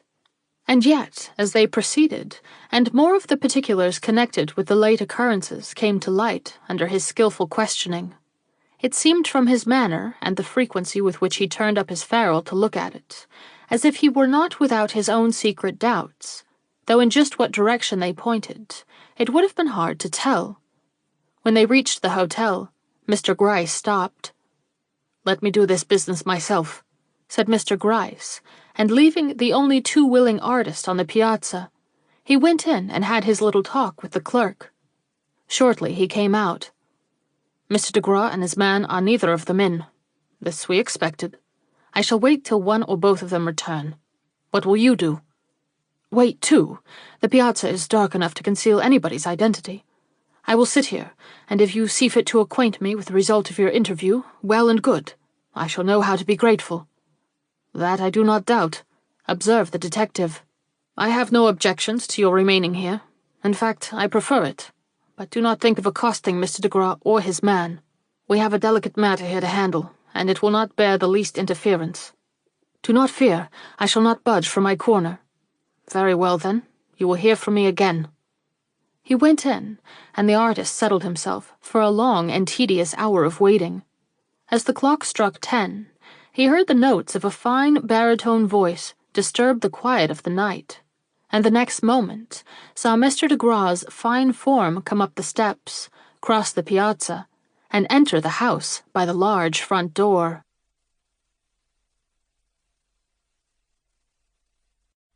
Chapter 24. A Fortune and a Deathbed. The moments that followed were full of suspense. What was happening in Mr. de Gras's private room, or wherever it was that the detective had chosen to confront him? Was an arrest in progress, and would he presently behold Mr. Gryce issue forth, proud and triumphant, with evidences of his victim's secret villainy in his hand? He dared not anticipate the scene. He desired it so much. Jealousy had wrought its perfect work in him, and he could think of no more welcome sight than the vision of his hated rival in disgrace. But he was a generous-hearted man, for all that, and did not give way to anticipations that he vaguely felt dishonored him, though he had no doubt of their justice, or of his rival's hypocrisy and secret crime. When, therefore, some 10 minutes after the disappearance of his namesake into the house, another step approached, and another form passed before his eyes into the big front door, he allowed his attention to be attracted, and his interest engaged, especially as in the passing glimpse he caught of this person he was nearly assured that it was no other than Mr. de Gras's valet, who had thus boldly entered the hotel before his eyes. Had it not been for Mr. Gryce's injunction not to disturb himself no matter what occurred, he would have made himself sure of this, for he felt that he had questions of no unimportant nature to put to this man. But as it was, he remained silent and immovable among the vines that clustered over the portico, and let the fellow go by, finding his reward a moment later in the discovery that the valet, if the valet he had seen, was not without eyes to watch him, for only a few steps behind him came another man, who entered the house with an easy swing of his graceful body, which was strangely familiar to the artist, and which roused in his mind the strangest conjectures. He was still puzzling over this matter, and wondering if the scene between Mr. Gryce and his prototype was to be heightened by the entrance of this pair, when the first of the two darted out of the house more rapidly than he had entered it, and hastened at full speed down the street, just as the whistle of an approaching train was heard. He was followed, but not immediately, by the second person, who, hearing the train blowing off steam at the station, rushed after him down the street, with all the determination of an ardent pursuer, while from the great front door through which the two had come rushing, there now issued a half-dozen or more curious individuals, anxious to know the termination of an encounter which had evidently aroused their greatest wonder. While he was noting these persons, and wondering what was taking place at the station where the pursued and pursuer were likely to come up, the artist felt a hand on his shoulder, and heard whispered very quietly into his ear, "I should like you to hear Mr. de Gras's story. It is a very curious one." With a start, he turned toward the detective, and blindly obedient to the signal which he gave, rose and followed him into the house. As he did so, he sufficiently subdued the fresh excitement which Mr. Gryce's summons had occasioned, to remark, "These people are watching a chase. Mr. de Gras's valet just put in an appearance here, but he was followed by a man, who evidently frightened him so that he ran out of the house again. The other one started in pursuit, and the two are now racing down the street toward the station." "Is that so? Well, but it is a lively one. We can safely leave him to his own devices. Come." And he led the way upstairs, into a large and comfortably furnished room, probably the best which the house afforded. Mr. de Gras of Cleveland was awaiting them, standing in the middle of the room, and what astounded the artist was not only the ease and dignity with which his namesake and rival greeted his appearance, but the undoubted respect shown him by the detective, who first bowed, and then observed mildly, "There is no need of an introduction here, I believe. Gentlemen of equal station understand each other. Besides, I believe you have already met today." The artist, thrilled as well as dazed, for the other was looking at him with strange and unexpected benignity, bowed, wondering if he was in a dream, while the gentleman from Cleveland pushed forward chairs with such an air of hospitality that it was easy to see that either Mr. Gryce had not yet revealed his business to him, or that in revealing it he had found the tables so completely turned upon him that there was no longer question of arrest or even suspicion. That the latter was the real case, the artist soon inferred from what the detective now said to him. "I have brought you here," he calmly remarked, "with the consent of this gentleman, who has some strange revelations to make to us, though the interviews which you have hitherto had together have not been marked by the most pleasant understanding. He is so convinced by certain revelations which I have made to him that you had ample excuse for your distrust, that he is disposed to regard you rather in the light of a fellow-sufferer than in that of an intentional enemy, the similarity of names having led to a similarity of experience, both having been arrested on a charge, which in both instances was a mistake deeply to be regretted by the inspector and myself." "Then," began the artist, thrown entirely off his balance by this sudden and unlooked-for issue to a mysterious affair, "you have heard of a third Hamilton de Gras, or found by indisputable evidence—" Here he glanced at the table on which various documents lay scattered, "that this second holder of the name is not the gentleman who has lately made himself so inimical to girls named Jenny Rogers." "On the contrary," broke in the other, "I am unfortunately that very person. But my interest in these girls had its cause in motives so different from those naturally ascribed to me by the police that I think I should rather be regarded with sympathy than with distrust. Shall I tell you my story?" "Certainly," responded the artist, his more generous instincts coming to the surface. "Certainly, I shall be very glad to hear our name completely exonerated from all suspicion of evil." and yet he could not forbear thinking that whatever tale the other might tell, he could never explain away all the doubtful circumstances that surrounded him with an atmosphere of crime. The box of poisoned bonbons, for instance, and wondered why a man of Mr. Gryce's perspicacity and well-known discretion should be so easily turned from a suspicion so well grounded in compromising facts. But then the artist forgot that Mr. Gryce was not the other's rival in matters that ever affect the judgment and harden the prejudices. If he had, he might have doubted his own clearness of vision. "It is a long story," the stranger observed, "and I shall begin it at the beginning. Had I known that by telling it sooner I should have saved others from consequences I now tremble to think of, I should certainly not have retained my secret so long, as my only wish has been to do my duty, disagreeable as I have sometimes found it, and difficult beyond anything I have ever before undertaken. I am a native of Cleveland, a bachelor and a man of means. I board at a clubhouse, and I have not a responsibility in the world, save such as every man owes to himself and to society. I am not even engaged in business. When, therefore, a lawyer friend of mine stopped his buggy one day at our clubhouse, and beckoning to me said, 'Come with me and see a curious sight,' I had no motive for refusing him, and immediately jumped into the buggy and took my seat at his side. 'What sight?' I asked. 'I am on my way to a dying man, to tell him that he has fallen heir to a large fortune. Do you think it will make him take up his bed and walk?' 'Such miracles have happened,' I returned. 'Who is this man, and how big is the fortune?' 'The former question I cannot answer. I have only his name and address to go by. The latter I will reserve replying to till we have seen whether he is still living when we get there. It would be something like the irony of fate to find that he had breathed his last before touching $1 of this money which he has been so long expecting. Does it come from a relative? No, a law case has just been settled which has been dragging on for years. No one anticipated a decision in his favor, least of all himself, and though in 1 minute it has raised him from the condition of a pauper into that of a man of wealth, I fear the result has come too late to do him much good. But we will soon see, for here we are in Sheriff Street, where he is said to live.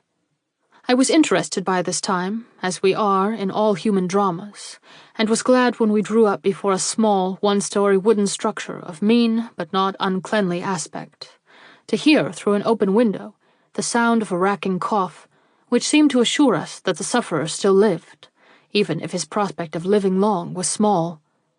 We were met at the door by a peculiar-looking woman of foreign aspect, to whom I at once took an invincible dislike. But I had not long in which to indulge this feeling, for at the first intimation of the lawyer's desires, she flung open the door of the sick-room, and we passed in. A remarkable face greeted us, a hungry face, staring from rags of bedclothes that could not disguise by their squalor the fact that this man, perishing in penury and neglect, was a man of mind, and once the possessor of positive beauty. He was no longer young, but beneath the death damps that already bedewed his forehead, one could discern intimations of a character of no mean stamp, a fitting inheritor of a great fortune. But oh, how sad that it should have come too late! The friend at my side advanced into the desolate and miserably appointed room. I followed him, shutting the door behind me. The man on the bed opened his eyes still wider, and his face took on a strangely eager look. Had he seen no kindly faces for days? Was his hunger one of the soul? I began to feel a strange stirring at my heartstrings, and forgot the wretchedness of the surroundings in my yearning pity for the man himself. Meanwhile, his attention was fixed, not upon the lawyer, but upon myself, and between the coughs that constantly disturbed him, I saw something like a smile of welcome stir his feeble lips and irradiate his feverish eyes. "Are you Michael Delaney?" asked the lawyer, speaking in a kind but businesslike tone. "I am," issued faintly from the sick man's mouth. "Michael Delaney, once a gentleman and a student, but now dying in loneliness and rags, a poor, forsaken, and utterly friendless wretch." "No, no," cried the lawyer, striving to encourage the poor man, who indeed looked as if he had not many hours to live. "You have friends, and you are not poor. Though comfort comes late, it comes surely. We are here to make your last days cheerful, if not to provide you with a cure that will yet make you a well man." "I do not understand," his gesture seemed to say. "I am very sick. Nothing will ever bring me cure but death." "Can anything bring you happiness?" I asked. "Oh," he sighed, "I should like to die in the face of someone's smile and kindly look. I have lain here months, and not a gentle word have I heard. The very doctor they bring in now and then is harsh and gruff. I am not used to roughness, as I am not used to disorder. I should like to breathe in a sweet atmosphere, and feel my light go out, in a place of peace and beauty." "You shall, that you shall," cried my lawyer friend, with the impetuosity of which his long experience had not yet robbed him. "If you are strong enough, you shall be moved at once. Nothing that money can provide to make you comfortable shall be lacking. Cheer up, my friend. We have come late, but we have come with a purpose." "May I ask," the sick man inquired, with a feebleness which proved that the excitement of the moment was weakening him, "who you are and why you are so kind?" He addressed himself to me, but it was naturally my friend who answered him. "I am Israel Cutting, of the law firm of MacDonald and Cutting. This gentleman is Mr. de Graw. If we seem kind, it is because your condition seems to call for any honest man's sympathy and consideration." "But the money, you spoke of money. I have not any. I cannot even pay for my... A cough cut him short. "We do not always know what we have," observed the lawyer quietly. "Sometimes, when we think ourselves quite poor, Providence pours an unexpected fortune into our laps. You need not worry about money. You have enough." I thought the man would rise up out of his bed in the sudden eagerness which seized him. "Ah, what is this?" he cried. "What do you mean by fortune, unexpected fortune, fortune poured into one's lap? Is there money for me, real money? Not charitable bounty, but money that is mine through law and justice? Has the case been decided?" We did not answer. We did not dare to, lest he should fall dead before our eyes. We only smiled, but with great encouragement, and, as I hope, with great sympathy. "Ah," he murmured, after a moment of silent survey. "You look as if I had not guessed amiss. It has come, then. Come, after years of hopeless waiting. Come to pay for my burial, after having failed to provide me with medicines and care." "But we will have no burial now," exclaimed my friend. "Such an event should inspire you with new life." "Too late, too late," sighed the other, and his arms, which had been lifted in thankfulness to heaven, slowly dropped, while his head settled back, and only his eyes showed the triumph which this sudden knowledge of riches had awakened within him. "You are not deceiving me," he now said. "I have really won the case." Mr. Cutting bowed, and showed him some documents which he drew out of his pocket.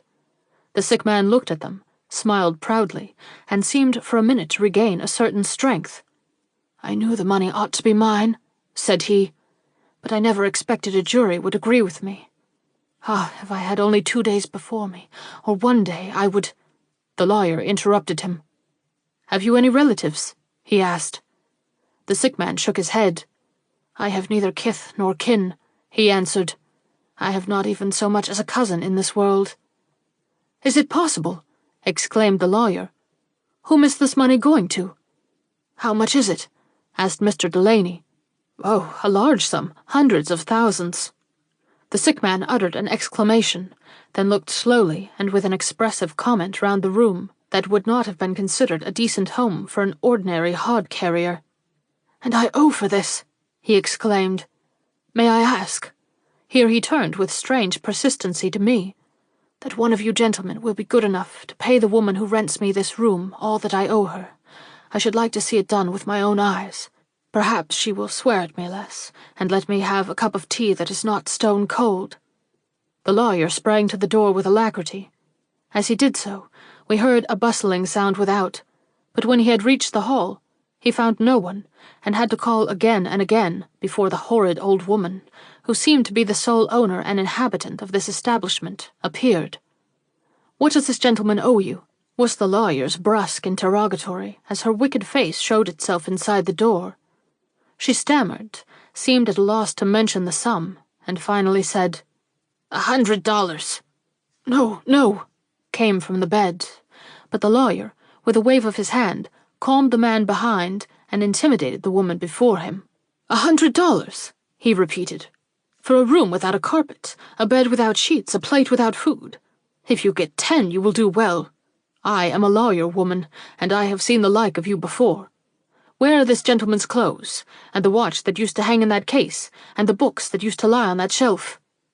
"Gone," she cried. "He pawned them, and gave you the money. It is not $10 you want, but a month in the penitentiary. You have been paid for all he has had from you, over and over, and now you owe him. Give us the $100 you ask. It would not buy the books you have stolen from him." Her face, which was as brown as old parchment, took on a livid hue. She slunk back and disappeared from sight, and the lawyer, with a quiet chuckle, flung a silver piece after her and shut the door. "Excuse me," said he, "but I cannot see even a rich man robbed."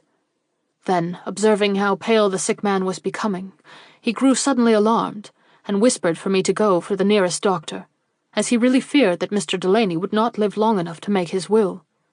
But when I started to go, the sick man showed such distress that I paused, astonished. "Tell your friend to stay," he pleaded in the lawyer's ear, but not so low I could not hear him. "He makes me think of the brother I lost years ago, a brother I loved. I cannot bear to see him go away. He makes me remember the days of my youth." "He is only going for a physician. You need a stimulant and whatever help a practitioner can give you. He will not be absent long. There must be a doctor in the neighborhood." Yes, across the street, but I do not like him. He is stern and unfeeling. Let another one come, but don't let this gentleman go far for one. I should hate to die before he comes back." Touched by this mark of feeling in my behalf, I started quickly for the door. "I will not be gone 10 minutes," I declared, and was rewarded by a smile, the sweetness of which I have not yet forgotten. When I returned with the eminent physician, Dr. Down, I noticed that the countenance of both the sick man and the lawyer wore a changed air. The former was excited, even more than when I left him, while the latter cast upon me very peculiar looks. As the doctor moved toward the bed, I asked the meaning of these looks, whereupon my friend whispered, "He has been asking the longest string of questions about you. He wanted to know how you lived, what were your characteristics, and whether you had a name for uprightness and honor. We have talked of nothing else but yourself since you have been gone, and I should certainly think he contemplated leaving you a legacy, if he had not shown such satisfaction at hearing you had a fine fortune of your own." "Bah!" was all my reply to this, but I began to feel uncomfortable, and wish I had not been tempted to accompany my friend. "He must make some sort of will, or there will be an endless litigation," the lawyer now remarked. "I wish he had relatives.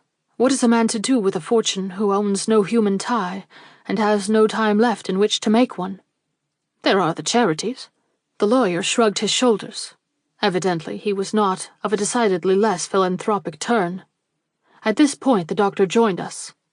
"Well?" asked the lawyer with some anxiety. "He has only about 2 hours to live."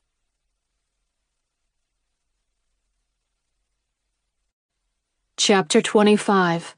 The Surprises of an Hour. At this verdict of the doctor, resumed Mr. DeGraw of Cleveland, an exclamation of sympathy left our lips. Only 2 hours in which to enjoy the possession of a fortune, after years of wearing penury and want. Only 2 hours in which to gauge his new responsibilities, and determine upon whom or what he would lay this burden of wealth, otherwise useless to him. It seemed like mockery, and it awoke in me a feeling almost akin to fear. Though I laughed at the surmises of the lawyer, I knew that the mind of the man, thus driven into action at its weakest ebb and under the pressure of death, would be, and must be, necessarily influenced by the minds of those about him, and I refused such responsibility, and longed to escape from the scene and its possible consequences. But when I turned to look at the dying man, I felt that it would be cruelty for me to leave one who manifestly clung to me with such desperate and unreasoning persistence. He would not, in all probability, refuse my request if I entreated permission to go, would not perhaps lift his hand to stop me if he saw me turn again toward the door. But I should never forget his look for all that, or feel comfortable at its remembrance. Whatever the result might be, I must linger till he himself said goodbye, for since we could not give him the peaceful and comfortable surroundings which he craved, we must at least grant him the sympathy and interest which might serve to make him forget his surroundings. I had bought a great bunch of white roses while I was out, and these I now brought forward and placed on his breast, with the remark that I thought he would like something beautiful to look at. Instantly the tears welled in his eyes, and he moved his hands feebly and buried them among the blossoms. "My mother's garden used to be famous for its roses," said he. "Frank and I used to pelt each other with them. You could not have brought me anything that would make me happier than these." His pleasure was gratifying, and yet I felt guilty, as if I had done something in the way of influencing his mind in my favor.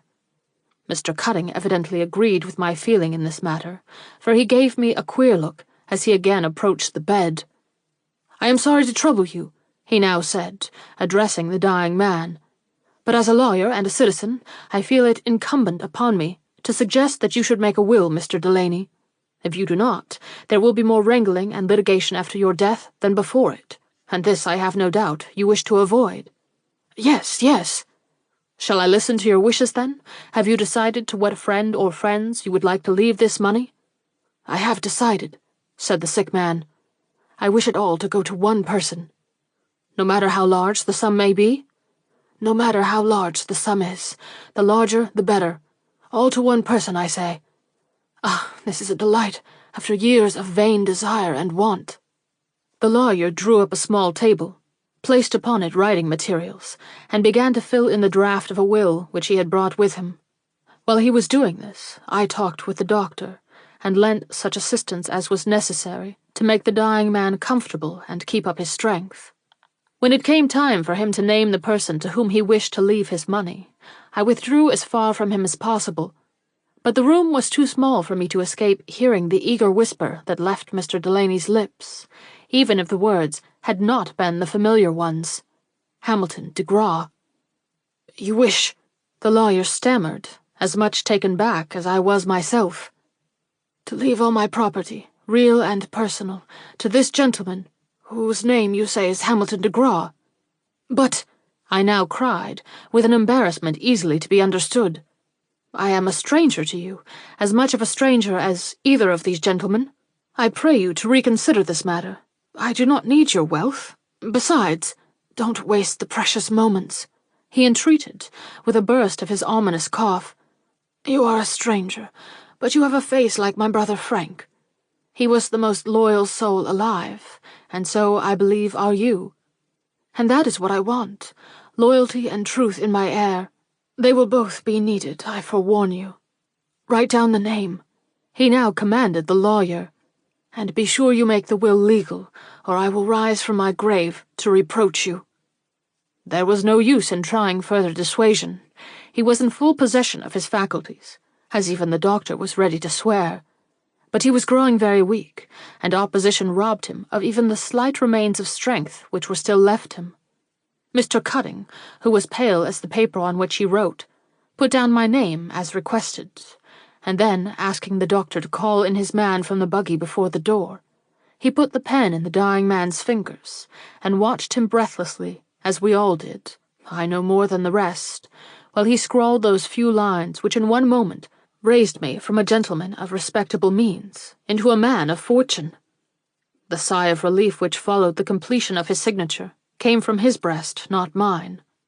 I was in a daze, and realized little of the importance of the moment.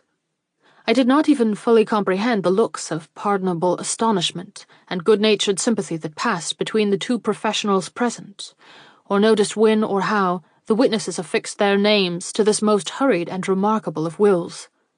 I was only conscious of a great oppression, as if a burden under which I felt unable to stagger had just fallen upon my shoulders, and was greatly relieved when the sick man called me by name and said, "Now I am going to tell you what I wish you to do with this money, if these gentlemen will only leave us alone."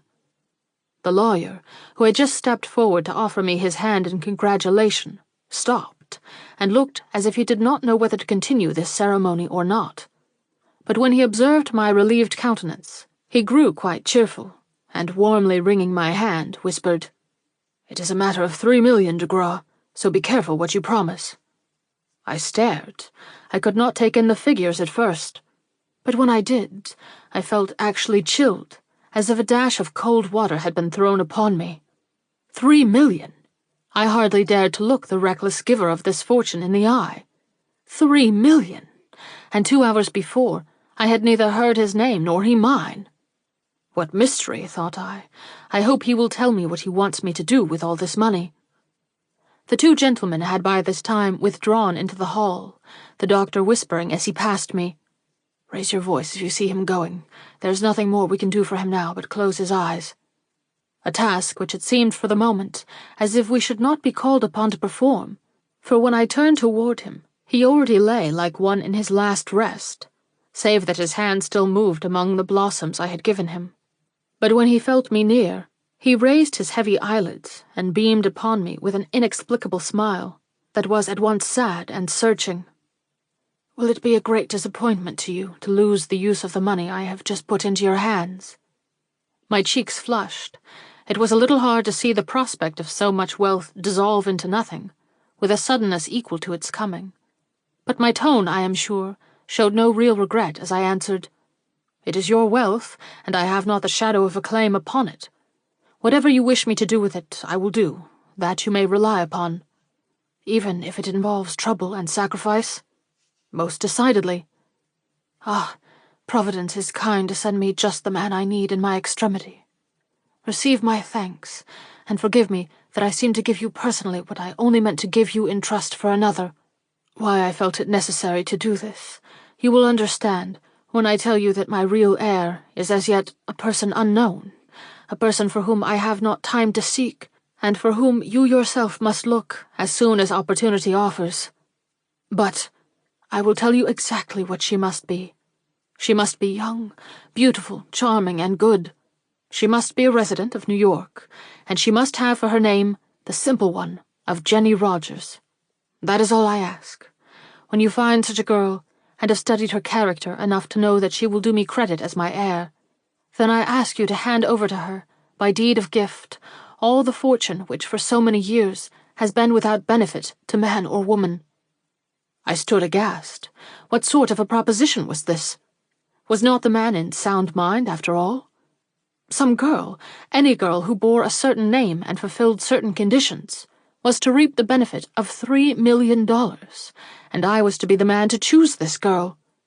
He saw my perplexity and shook his head in seeming trouble. "You shrink from the task," he exclaimed. "You cannot understand why I impose upon you the burden of such a responsibility. But whom shall I ask to bear it, if not you? I have not a friend. I am dying, and my only hope of peace lies in the thought that this wealth, which has come so late, shall adorn the life and elicit the gratitude of someone bearing the name that is so dear to me." "It is the name, then," I cried, "which is of importance. You do not care so much for her station in life, though of course this must be respectable." "I only care that she shall be lovely to look at, pure of soul and kindly in spirit. I had rather she were not otherwise favored by fortune. I should like to have her raised suddenly into prosperity. If she is the girl I see in my mind's eye, she will not be spoiled by it." "But Jenny Rogers, it is a common name. I shall run across a dozen or more in a great city like New York." "You will know my heiress when you see her. Real worth always shows in the face. Besides, you will have ample opportunity to choose amongst them. I give you a year, Mr. de Graw, and as this understanding between us is secret, no one need ever know the reason of your interest in these girls till you see fit to make the deed I request. Oh, it is a dream of mine. May I hope to see it fulfilled?" I felt like saying no. I felt like tearing up the will he had just signed, and so shirk a task that at this moment seemed too bizarre for any quiet man's performance. But the expression of his eyes stopped me. I could not refuse what was so dear to this dying man. Though trouble and annoyance must follow, I resolved to make the promise which would send him out of this world in peace. "I will do what you ask," I declared. "I will visit New York, make the acquaintance of such girls as are known to bear this name, and when I have found one that in my judgment is worthy to become the possessor of 3 million, I will make your fortune over to her. Is that all you require?" Yes, but 3 million. "That is the amount, I am told." A radiant delight overspread his pallid countenance. "Ah, it will make a queen of the girl you choose. In my grave I shall feel her pleasure." Though I could not do this for thee, sweet Jenny," he exclaimed, lifting one arm to heaven with an energy that surprised me. "I can, at least, do it for one who shall mirror thy rare nature and bear thy beloved name." This look and the accompanying gesture were a revelation. "It is, then, for the sake of a Jenny Rogers you once knew, that you desire this disposition made of your money?" I ventured, anxious to learn if the cause which influenced him to this action was a natural one. "Yes, yes," he cried. "Oh, if my strength would only last till I could tell you of her gentle beauty, her heavenly pity, the sweetness of her looks, and the comfort of her words to me, in the days when I was such an invalid that I could not answer her back, or even smile when she handed me in a flower at my broken window. It was years ago, after I had a paralytic stroke, and I lay in a miserable basement, in a condition more helpless than that in which I am now. She saw me in passing, and moved by my pale face, I suppose, stopped, and gave me a little bundle of fruit, which she was carrying home for her own meal. Poverty recognizes poverty, and I saw hers, but I could not say her nay, nor refuse her gift, nor even thank her for what made my heart leap with joy.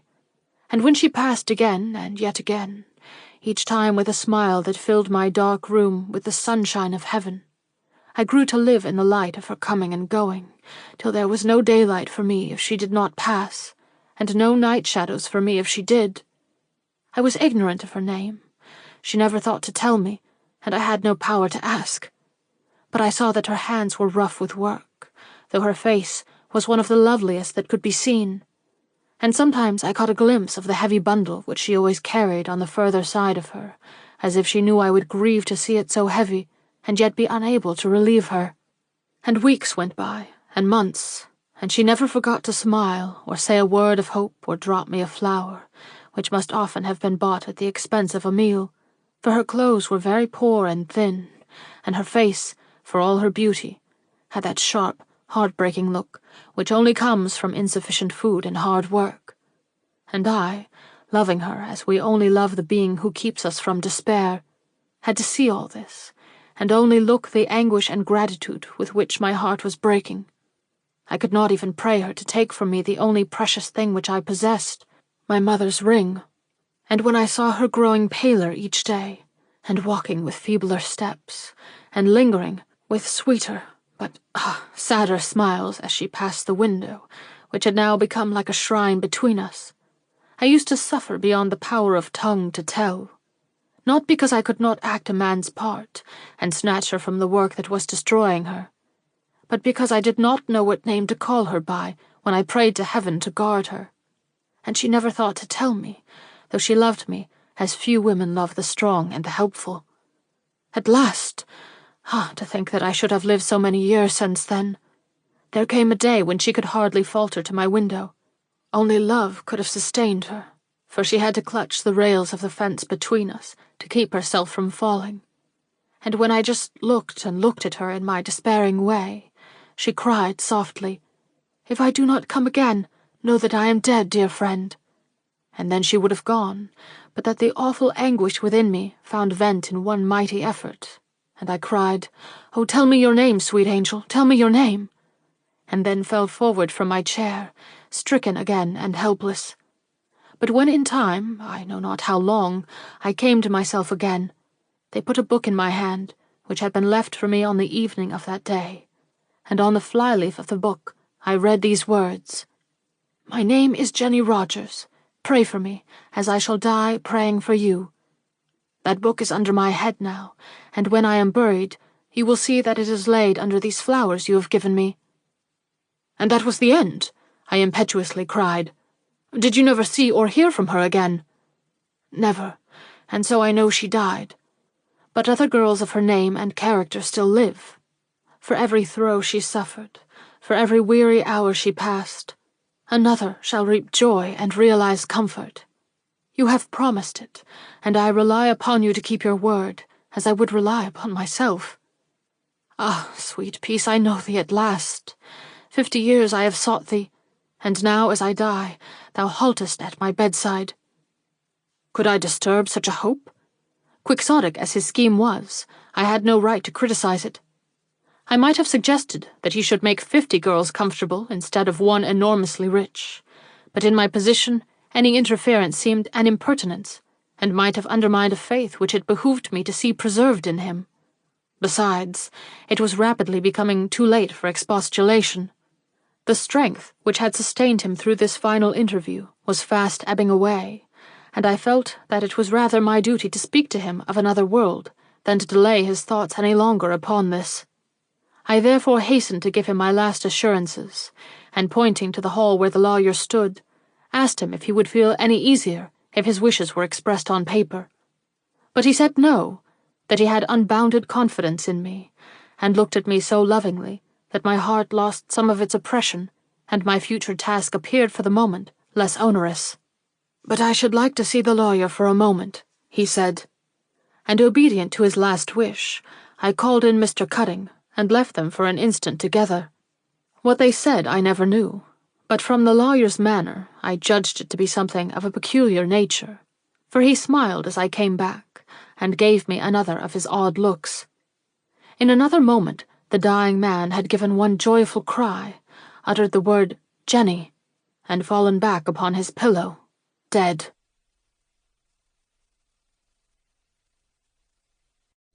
Chapter 26. The Quest. I took no one into my confidence. I merely told Mr. Cutting and the doctor that I was not at liberty to divide the fortune which had been left me, and then waited to see if the will would be contested. I expected it would be, but only 1 or 2 adventurers put in claims, and these were so manifestly fraudulent that the matter was never carried into court. When I felt myself firmly settled in my position and recognized as the legal possessor of these millions, I quickly left Cleveland and went to New York. Taking rooms in the most retired hotel I could find, I began the search delegated to me. I went first to the directory and took the addresses of all the families by the name of Rogers that were to be found there. Then, where their position warranted it, I visited these families, and where it did not, I learned, through such persons as I thought it safe to employ, whether there was a Jenny among the daughters, and if there was, I contrived to see the girl, often finding one glimpse to be enough to satisfy me as to her ineligibility. The child of Abram Rogers was the first one that struck me favorably. Not that I was satisfied even with her beauty, but I had seen so many bold and uncultivated girls among my wanderings among the poorer classes, where I naturally went first, that I could not but be struck by her innocent naivety of expression, and the inherent goodness to be discerned in her sweet face. But when I had made up my mind to know her better, and with this purpose in view, called at the house where she lived, I was shocked to hear that sickness and death had been before me, and that the fair young girl had passed forever from my reach, and from that of the money with which I had contemplated endowing her. Thrown off my balance by this incident, I next visited the various schools, and though I did not find a scholar to suit me, I heard of a young teacher who was said to possess every personal and mental attraction which one could desire in a woman. So warmly was she praised, that I became assured, even before seeing her, that my task was at an end, and could hardly contain my impatience while waiting for the letter of introduction which I had sought and obtained from a member of the school board, in whom I was happy to recognize an old friend. And when I went into this girl's humble home, and noted its neatness and the marks of good taste which everywhere abounded, I did not need the sight of her winning yet intelligent face to recognize the presence of one of those domestic angels who grace any home and nobly fill the most elevated stations. I talked with her, and my liking and admiration grew. Had she not risen to her feet, as she presently did, and thereby betrayed a serious lameness which robbed her of that indisputable claim to beauty upon which Mr. Delany had laid such stress, I should doubtless have committed myself irretrievably, for my sympathy and interest had both been awakened, and more than this was unnecessary at the time, so weary had I become of my task, and so hopeless was I of finding any worthy prototype of the noble and beautiful being who had been so much beloved by Mr. Delany. But this physical disability of hers had once marked her as unfit for the position for which I sought her. I dared not give Mr. Delany's money to one conspicuous for a defect, when he had bidden me choose absolute beauty. At least, not till I had sought further, and found beyond all dispute that the city held no one of her name, at once more charming and more worthy.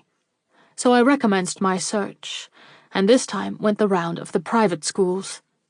And here I want to say, whatever consequences may have followed my undoubtedly mysterious actions, I am conscious of having done nothing that would in any way lay me open to the charge, even of ungentlemanly conduct. I tried to make my inquiries and take all necessary observations myself, which was perhaps a mistake, but I never wilfully led any girl to think I took a personal interest in her, nor did I ever breathe a word or give a glance that could be wrongly misconstrued without the aid of the girl's own vanity. I say this now, because according to Mr. Gryce, events for which I am not in any way responsible followed my discovery of a very pretty Miss Rogers in Miss Haddon's school. She received a letter inviting her to an interview in the Jersey depot, but I never wrote that letter. I simply paused when she and her companion passed by me on their way to church or concert, looking at her most certainly, but not with impertinence, or even with any extraordinary interest, for I soon saw that she possessed nothing beside a rather ordinary prettiness to recommend her to my regard, and mere prettiness, even of an extraordinary nature, was not enough to charm these millions out of my pocket, as long as there was a single Jenny Rogers in New York who possessed virtue as well as beauty, and character as well as grace. From her, then, I soon turned, whatever evidence you may adduce to the contrary. If a card bearing my name was found in a letter received by her, that card was either stolen from my pocket or forged by some person anxious to get me into trouble. I was seeking a noble, self-sacrificing woman, not a silly and romantic schoolgirl. Nor do I understand or seek to explain the violent death of that other poor girl, toward whom I finally turned in sheer perplexity and despair. I bought the bonbons that were found in her room, because I had seen her stand one night with wistful eyes before a famous confectioner's, but I certainly did not poison them, or indeed tamper with them in any way. I did not even open the box, if I remember rightly. What the result of my acquaintanceship with her might have been, I cannot tell. She seemed to be a good girl, but she was an illiterate one, and only passably pretty. However, I might have found worth in her if the opportunity had been mine of sounding her nature, but I was prevented doing this by her sudden death. I am told, and this is another mystery which I cannot explain, that she received a letter of warning against me. Warning when I only meant her good. As to who was the writer of this anonymous note, I cannot even hazard a guess. The police must determine that. I can only repeat what I said before, that my conduct toward her was without any show of disrespect, and that neither to the poorest of these young girls, nor to the best endowed, did I ever show attention which was not in perfect accord with the purpose for which I sought them. And now I come to the experience which brings me here, and explains why I continue to obtrude myself in Miss Aspinwall's parlors, notwithstanding the fact that my presence there is not wholly welcome to some, at least, of the persons I meet there. Miss Rogers' name is Jenny. She is beautiful as are few of any name or circumstance, and—" His voice showed feeling here. "She has mind and soul, which acquaintanceship proves to be not only gifted, but elevated. I cannot turn my back upon such a perfect embodiment of all I have been told to seek for. Her very disappointments, we know she has had them, make her cause sacred in my eyes. I made up my mind at my second interview that the girl I had so long sought for was found, and having come to this conclusion, considered it only proper that she should learn to know me well, so that when the moment came for me to reveal my intentions, she should not be constrained by any secret doubts or aversions from accepting a gift that is almost equivalent to a small kingdom. Do I make myself understood, Mr. de Graw?" The artist, who had passed through an infinite number of emotions and phases of feeling during this long recital, rose with a start at this sudden appeal, and enthusiastically held out his hand. "Perfectly, perfectly," he exclaimed. "How can I thank you enough for your kindness in letting me be present at these explanations? I assure you that I feel the coals of fire burning on my head, and only hope that you will relieve me of them by abusing me roundly for the various discourtesies I have shown you." "Don't speak of it," rejoined the other, waving his hand toward the table, on which lay the many documents of which I have before spoken. Yonder, continued he, are the papers upon which I rely for the substantiation of my assertions. There you will see a copy of Mr. Delaney's will, the bank books and other papers proving me to be in possession of the money I have stated, and lastly, a letter or statement drawn up by myself, and duly attested by witnesses, in which the story related to me by Mr. Delaney on his deathbed is given, together with my acceptance of the strange but not unnatural conditions under which he, a stranger, left me this enormous fortune. I intended them for the lawyer who should draw me up a deed of gift in Miss Rogers' favour, but I found them very useful when Mr. Gryce showed me the warrant of arrest which had been made out in my name, and I shall be much obliged if you will also cast your eye over them, that nothing like the shadow of a doubt may ever again lie between me and a gentleman whom I feel bound not only to respect, but admire." The artist, overwhelmed, and in a condition of great excitement, took the papers and glanced at them, while the detective, rubbing his hands together, consulted each finger separately, as if in search of an answer to a problem that yet possessed features sufficiently unaccountable to puzzle him. "Who wrote the letter to Miss Rogers in Miss Haddon's school?" he asked musingly. "Who sent the note of warning that frightened the other poor girl into a flight which ended in her death in the blind alley? And who put poison into the box of bonbons which you bought and sent in good faith to this girl? These are 3 very serious questions." "You are right," assented Mr. de Graw. "Very serious questions indeed, for in letter and poison we can discern the evidences of malicious feelings against the girl's possessing this one name, which may not yet have expended itself, and which, if we cannot trace its source, may extend itself to the Miss Rogers now staying with Miss Aspinwall, with we do not know what fatal results." "Do you fear that?" cried the artist, coming hurriedly forward. "I have feared it for weeks, and that is why I have kept such a jealous watch over her." "How did you know of this Miss Rogers' existence?" queried the detective. "Her name was not in the directory, nor could you have heard of her in the schools." "No, I heard of her in another way," declared the stranger. "I was standing one day on the steps of my hotel, when 2 young fellows of fashionable appearance came out and passed near me, talking. The one was saying, 'Well, if you want to see a pretty girl, get an invitation to visit Miss Aspinwall in Great Barrington. She has a friend with her who is a beauty, I assure you.' 'Bah!' was the other's peevish reply. 'Some stupid blue-stocking or demure Vassar, miss. Excuse me.' But the other answered in these to me most startling words, 'No, unless you call the Signorina Valdi a blue-stocking. That is the name, or rather, that is not the name of this young beauty I mention. Her real name is Jenny Rogers, but she is lovely.' I heard no more. The coincidence was startling, but the impetus it gave me came in good time. I made inquiries concerning the prima donna, learned her touching history, and, satisfied that she possessed the necessary qualifications of being a New York girl, telegraphed at once to Cleveland for the introductions I needed, and as soon as I received them, came here." "A strange coincidence, as you say," repeated Mr. Gryce. "But it gives me no clue to the puzzle we are studying." Then, with more earnestness, he inquired, "Where did you get the valet whom you now employ?" A look of surprise passed over Mr. de Graw's face, but he responded promptly. "In New York. He answered an advertisement which I put in the Tribune, and, as his letters were excellent, I hired him." "Do you like him?" "Why, yes, as a valet. He is useful and exact in his duties, and I have no reason to find fault with him. But the man himself is not very agreeable. And may I inquire—" "In a moment," interrupted Mr. Gryce. "I would first like to ask whether you consider him honest." "Honest? Oh, yes, I have never found a pin lacking." "That is not an absolute proof of honesty. A man who will not steal will sometimes abuse his master's confidence in other ways. Are you sure of this fellow's discretion?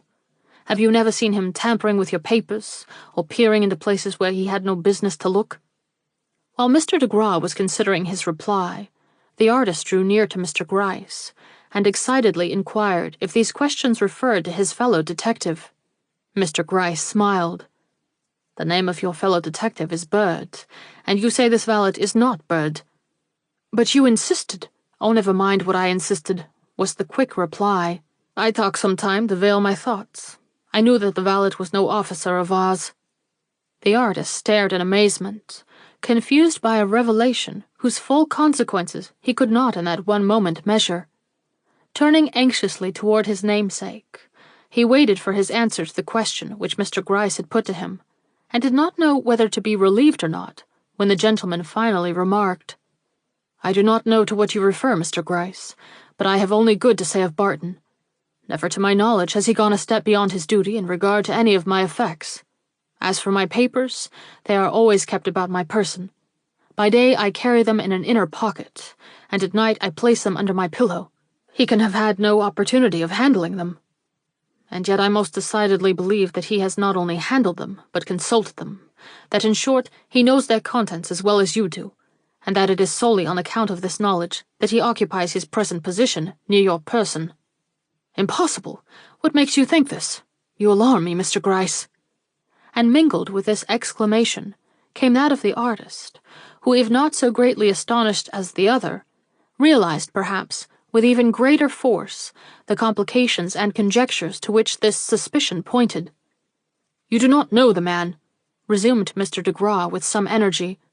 "When we came up here, there was a moment on the train when it looked as if we were on the verge of a collision.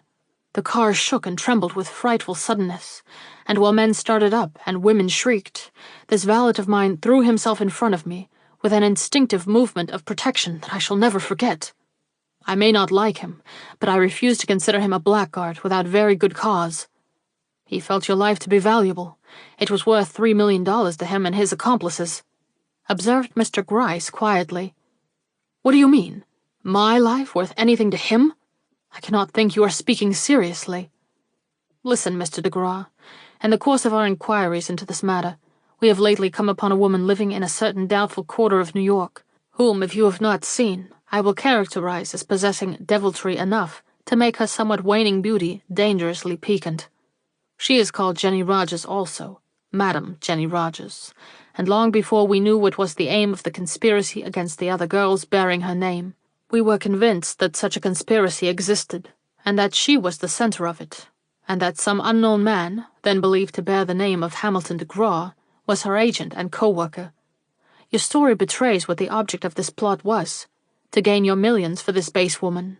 Other girls of her name were to be suppressed, or in some way robbed either of their good name or of the opportunity to win your regard.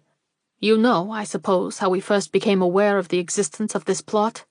"No, I know nothing but what I have told you, and what you yourself have already told me."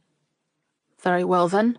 Understand that a short time previous to the string of unhappy events which we have been contemplating, a young man of unquestioned respectability overheard a short conversation uttered under his window late one night, between two persons who were passing by. A woman's voice spoke first, and these were the words he heard. 'But if some other Jenny Rogers,' mark you, some other Jenny Rogers, which we take as proving that her own name was Jenny Rogers. The answer was in a man's gruff tones. 'Never let that trouble you. In a month there will not be another young girl by the name of Jenny Rogers remaining in town. I will see to them.' Does not that show the beginning of a conspiracy? And do not the explanations you have given us prove that the aim and object of this conspiracy were the millions which have been left to you for the use and benefit of someone by the name of Jenny Rogers?" It does, but—" "And this threat, thus overheard, had proved to be no vain one," proceeded the detective, with an apologetic wave of his hand. "These girls have been seen to, Mr. de Graw. As soon as you showed the slightest interest in any one of them, danger or dishonor has attacked her and taken her out of your reach. This I see now. An hour ago I saw differently. Then I thought you the author of the threats I have quoted, as well as the occasion of whatever mischief has followed. But with your explanations to aid us, I am now ready to transfer all my suspicions from yourself to the man you have employed as valet. He it is who has worked in this woman's favor. He it is who poisoned the bonbons, wrote the letters. Pardon me, but what reason have you for ascribing these iniquities to him? I am not the man to take anyone, much less a low and unknown body servant, into my confidence. I know, but this low and unknown body servant may have opportunities for surprising your confidence for all that. Tell me anyone else who has been near enough to you to have access to these documents of yours, and I may consent to transfer my suspicions into some new quarter. He has not seen my papers, but even if he has, the plot you speak of was started before he entered my employ. Are you sure? I did not see him till after those threats you have spoken of were uttered. Then I am wrong, or he has learned in some way other than through these documents the conditions under which Mr. Delaney's money was left you. There is no other way. You are wrong. There must be. Why? How? Don't ask me to answer whys and hows. Just remember that a conspiracy has been found and carried out, which proves that a man and a woman living in New York knew almost as soon as you did that there was a great fortune to be angled for by a girl owning the name of Jenny Rogers. Now, if this occurred before this man applied to you for the position of valet, then it is among the possibilities that he made that application on account of the knowledge he possessed of your affairs. Has not the plot prospered better since he has been in your employ? Undoubtedly. Was it not by his hand you sent the box of bonbons to their proper destination? Good heaven, yes. And has he not had ample opportunities for using your paper and stealing your cards, and thus leading the silly girl at Miss Haddon's school to think that this letter he wrote came from you? Yes, if he has wit enough to concoct such a letter, and knowledge sufficient to know that it would produce the effect he desired.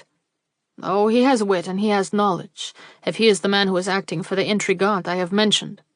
Though you have been too absorbed in your own affairs to be suspicious, you have doubtless not taken a step without his knowledge and surveillance. Mr. de Graw looked disgusted, but he simply remarked, You speak of the intrigante who is at the bottom of this mischief. I think I remember her, a despicable woman whom I would not think of looking at twice. I saw her during the time of my first inquiries. Can it be possible that she thought me capable of being attracted by such as she? Such women are blinded by their vanity. Besides, she may have thought you were under compulsion to give this money to one of her name within a stated time. Well, it is all a mystery.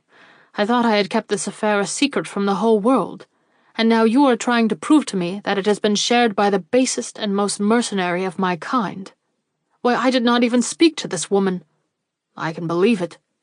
Nor have I ever seen her since that time. I can believe that, too. She is in hiding, and knows that she has but to show herself to be arrested. Her accomplice, on the contrary, has had full swing, and if we have not found him in your valet— But we have, now broke in the artist.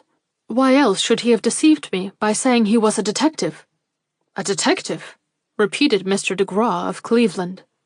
Yes, and thus excusing himself for the curiosity he showed over a letter which I was reading. If he has not meddled with your papers, Mr. de Graw, he certainly has shown a disposition to do so with mine. The scamp! And I have entrusted him with notes to Miss Rogers. Did you send him to my rooms tonight? No. Yet he has been there. Did you ever utter threats against my life? Against your life, Mr. de Graw. Do I hear you rightly? Yet this man told me that I was in danger from your jealousy, swore that he had overheard you mutter threats against me. Sir, you overwhelm me. I, the most peaceable man alive. I do not wonder you looked askance upon me. Is it necessary for me to say that this villain has belied me, that for purposes I dare not fathom, he wished to raise an enmity between us?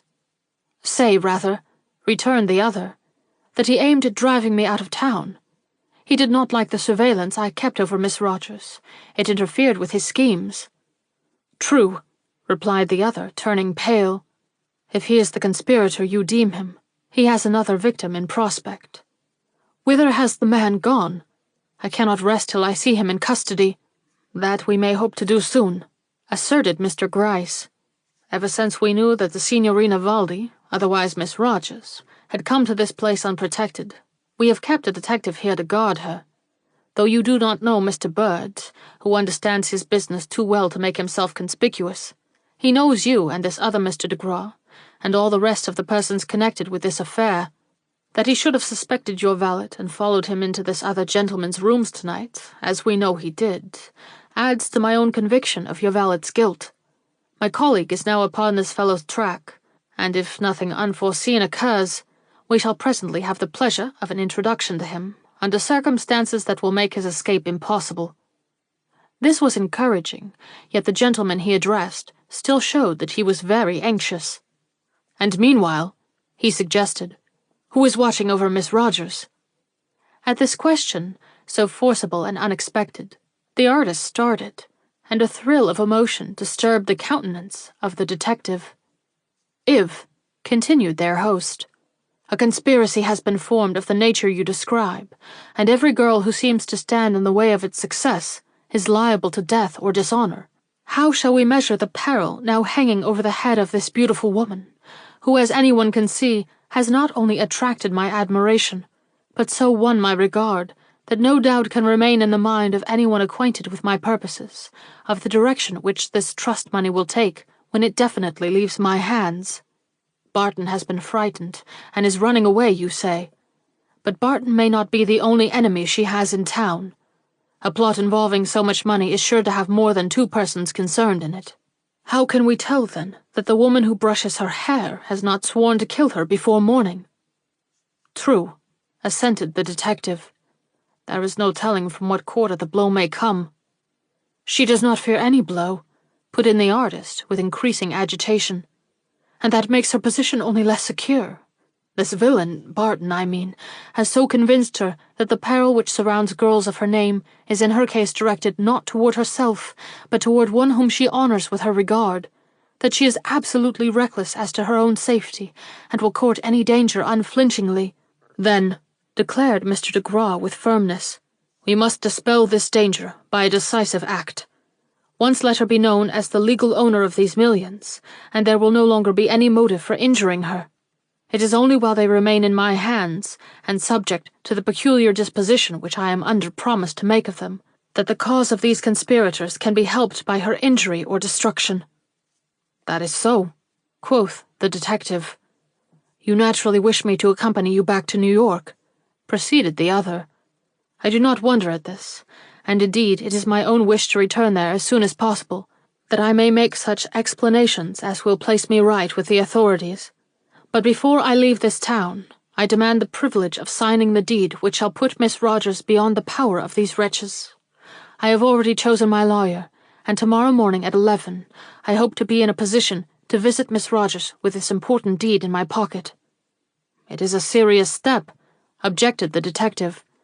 "But if you are resolved upon it—" "I am resolved. I do not see that I have the right to prevent you from taking it, but it seems to me you might wait." "When waiting leaves her in continued danger? You ask too much of my generosity, Mr. Gryce. I will wait this one night, because it is impossible to do otherwise, and if no attempt is made upon her life, I may consent to delay till I have shown my papers to the superintendent of police. But if, on the contrary, we find in the morning that any attempt has been made upon Miss Rogers' life during the night, and that her position is really as critical as we have reason to fear, then no power on earth shall restrain me from putting an end to her danger by making her the indisputable owner of Mr. Delaney's millions." "You are a noble-hearted man," was the artist's enthusiastic comment. "You command my highest respect. I am not in a position to say more.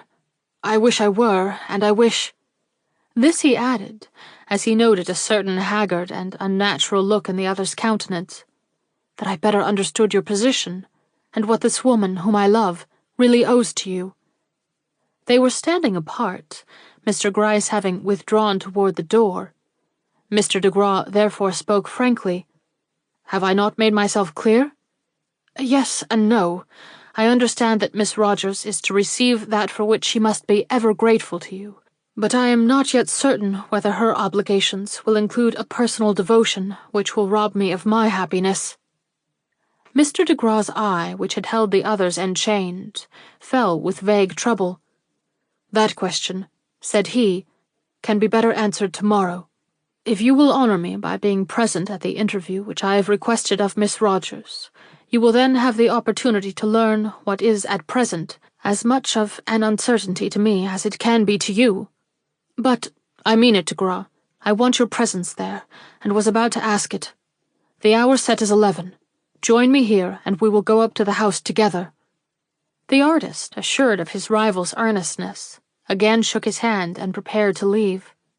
He had his own intentions with regard to the night, and was only anxious for the opportunity to carry them out. Mr. de Graw likewise evidently had his, and as for the detective, he no doubt was not without his plans also, for when he saw that this interview which I have just described was at an end, he stepped forward with the remark, "It is late. but I must hunt up Bird. I am anxious to know whether or not he has collared his man."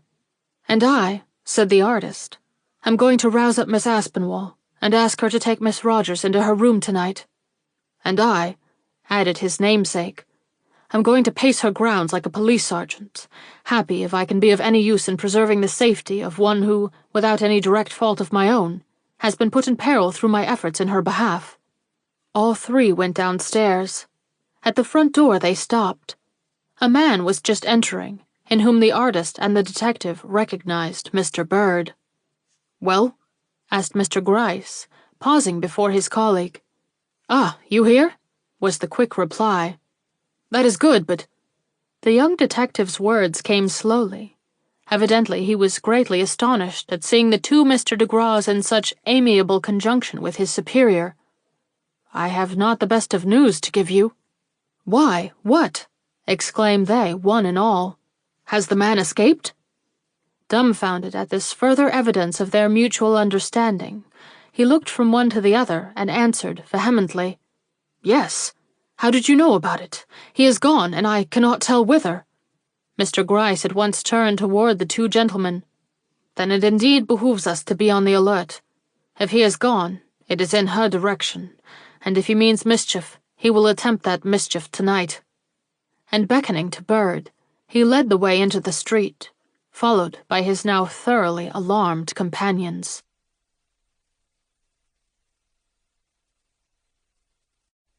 Chapter 27. Secret Protectors. The detectives and the de Graws, on leaving the quarters of the Cleveland gentleman, turned immediately in the direction of Miss Aspinwall's house.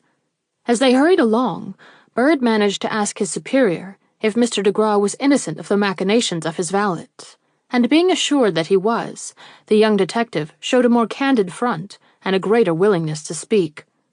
His story was simple and straightforward. For days he had perceived, without betraying it, that this valet, as he called himself, was a doubtful character, though there was every reason, as all must acknowledge, for a police officer from New York to believe a person by the name of Hamilton de Graw to be at the bottom of any harm which might menace Miss Rogers.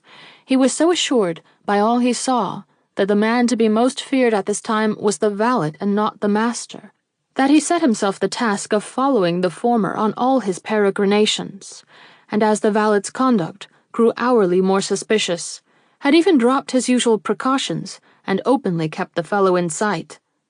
The consequence was that, on this very evening, he had been so fortunate as to come upon him in Mr. de Graw's studio, just as he was pouring something into that gentleman's liquors. Convinced that this something was poison, he bounded upon him and tried to seize him, but the fellow was slippery as an eel and swift as a deer, and was out of his hands and even out of the window before he could recover his own equilibrium. Satisfied that an attempt had been made upon Mr. de Graw's life, Mr. Bird had not dared to leave the room till he had emptied the decanter of its dangerous contents.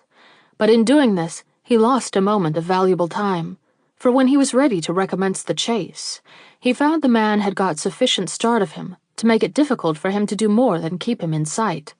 But this he could do, and did, though the fellow led him a pretty chase through the woods and brambles that encumbered the hillside at this point, and afterward through the streets of the village, where he tried to elude his pursuit, first by dodging in and out of the hotel, and next by trying to board a train that was just starting away from the station. But the fellow failed in both attempts, and was just on the verge of yielding himself up, when a happy thought appeared to strike him, for he slipped like lightning into a street so full of shadows, and so complicated by secret passages and byways, that pursuit became impossible, and the chase terminated without the man being caught. "That is for the present," explained the detective as he made this unwilling confession. "He cannot get away from town, for I have warned the station master against him, and he cannot long remain concealed in a place so small as this. Tomorrow, then, we shall have him, only he may do some mischief in the meantime, for his temper is ripe for mischief, and revenge is always easy." "I don't know about that," exclaimed Mr. Gryce. "He may make an attempt to satisfy his hatred, but I don't think it will amount to much more. An hour ago, I thought myself a tired man, but somehow I feel remarkably fresh and vigorous just at present." The two de Graws said nothing, but their eyes gleamed and their steps rang ominously on the sidewalk. When they arrived at Miss Aspinwall's house, they halted. As the hour for retirement had long passed, they expected to find the premises darkened and the gates closed, and they were not disappointed. Nowhere, in house or grounds, was there any light visible. All was dark, and all was quiet. "What shall we do?" queried Mr. DeGraw of Cleveland. "We have scarcely excuse enough for arousing the house, and yet—" "I have already matured my plan," interposed Mr. Gryce firmly. "We must arouse the house, at least sufficiently to procure ourselves an interview with Miss Aspinwall. If," and here he turned to the artist, "Mr. DeGraw thinks he can send her a message without unduly alarming her, let him do so. As the servants know him, it will, perhaps, be better for him to show his face at the door than for us. What do you think, sir?" "That it will be well enough for me to try," was the artist's rejoinder. "If James comes to the door, we are all right. He is discreet and will indulge in no unnecessary remarks, but if it is one of the other servants, I cannot promise as much." "There is always risk in everything," remarked Mr. Gryce. "Ring, and let us hope that it will be James who answers the summons."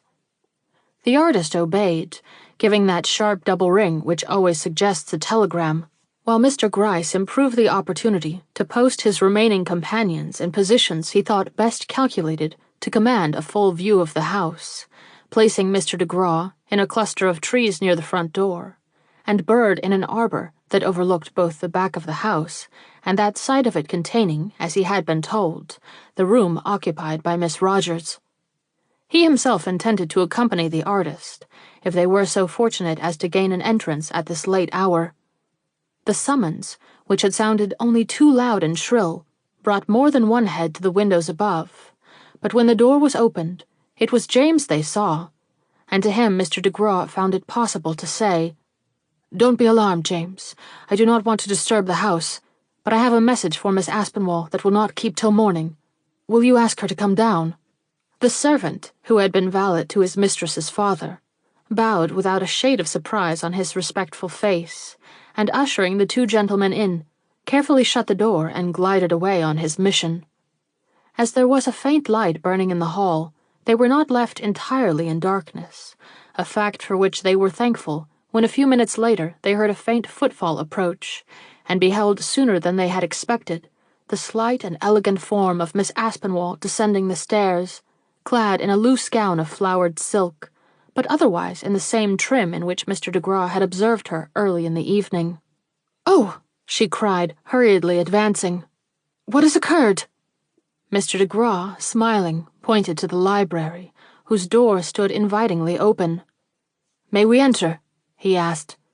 She looked first at the artist, then at his companion. "The house is not on fire, then?" she naively remarked. And beckoning to James, who had followed her at a distance, she commanded him to light the lamp on the library table. But the detective, coming forward, observed, "I think I would make no extra lights.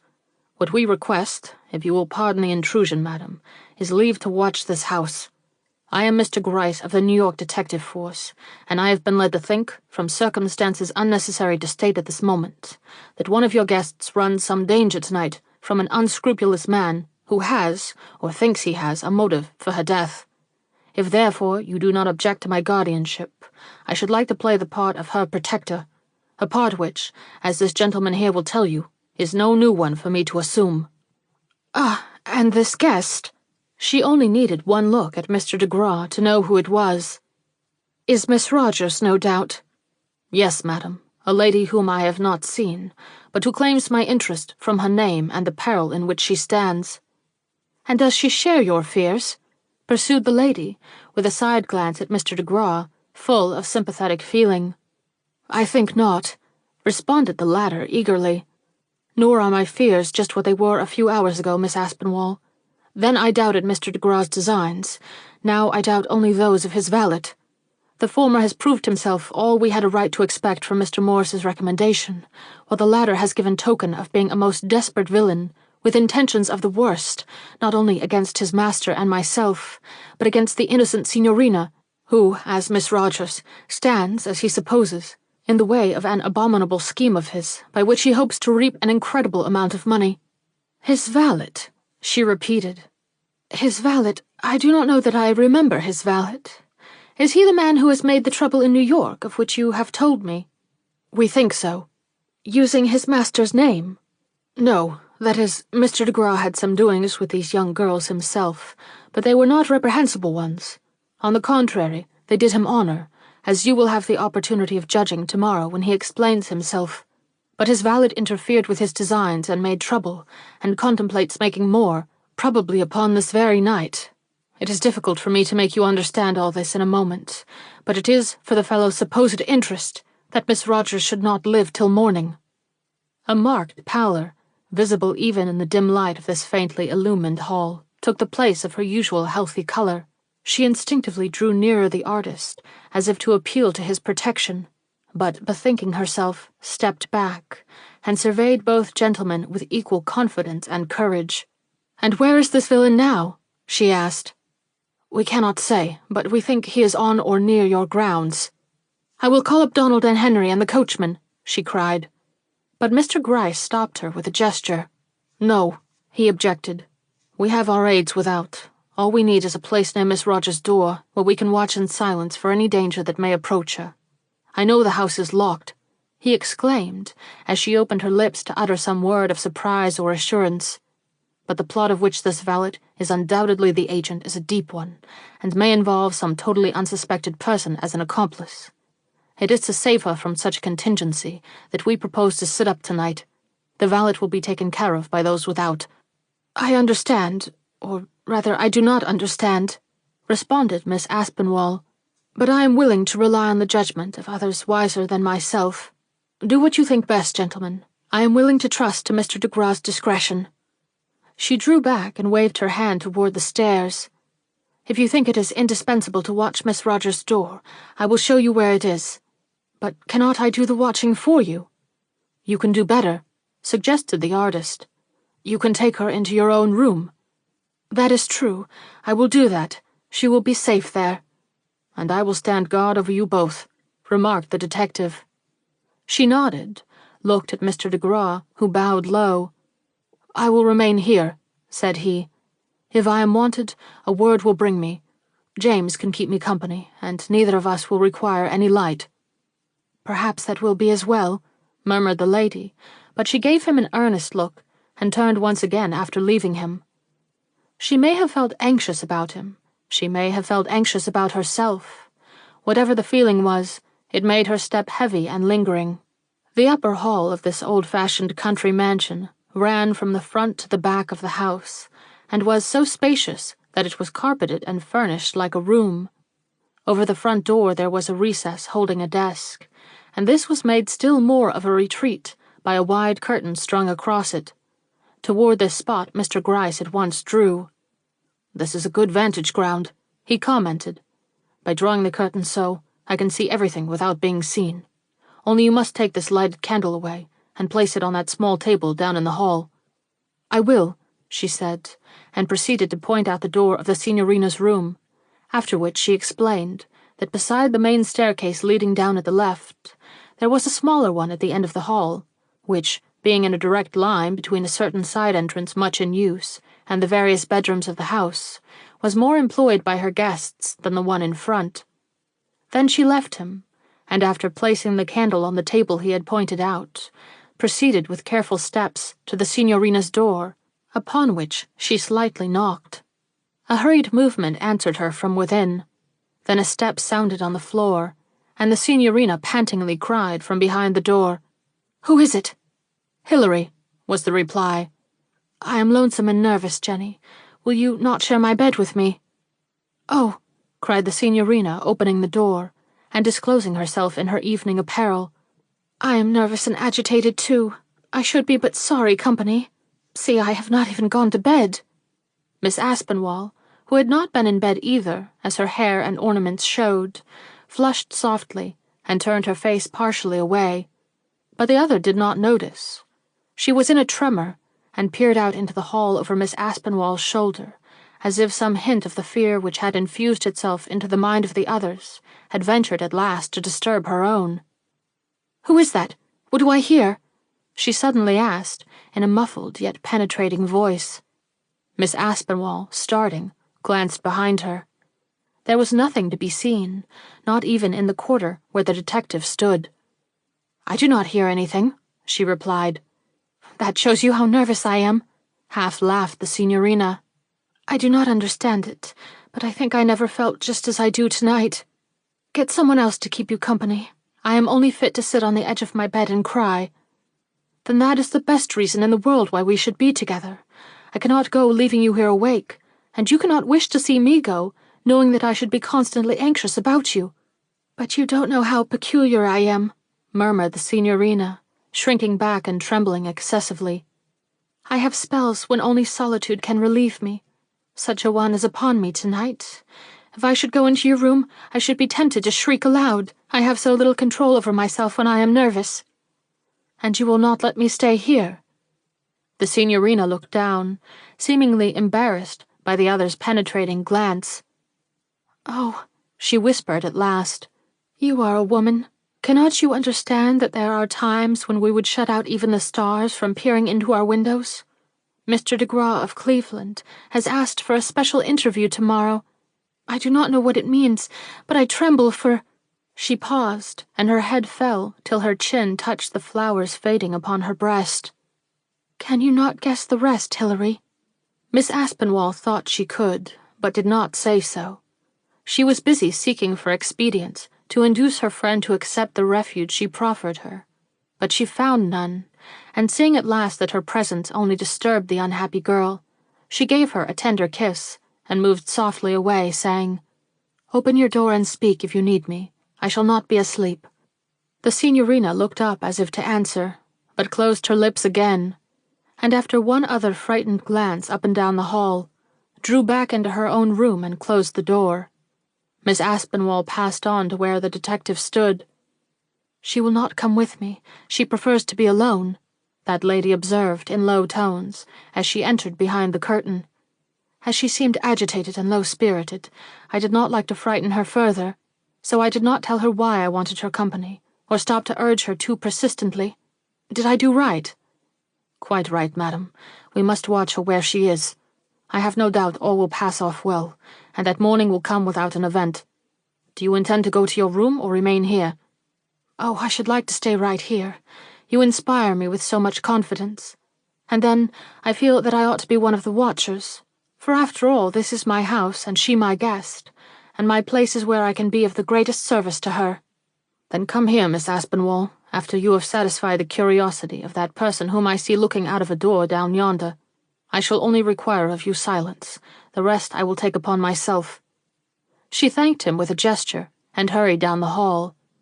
Not one person only, but 2 or 3 others, had by this time found the courage to unlock their doors and look out, and for each and all she had a word of explanation that was either so natural or so soothing that peace soon settled upon the house, and when quiet was fully restored, she came back, and dropping into the seat pointed out by the detective, added herself to the number of watchers gathered to protect the signorina from the unknown danger they believed to menace her.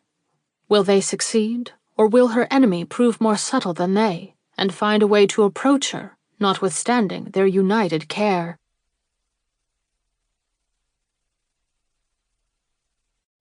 Chapter 28. La Sonnambula.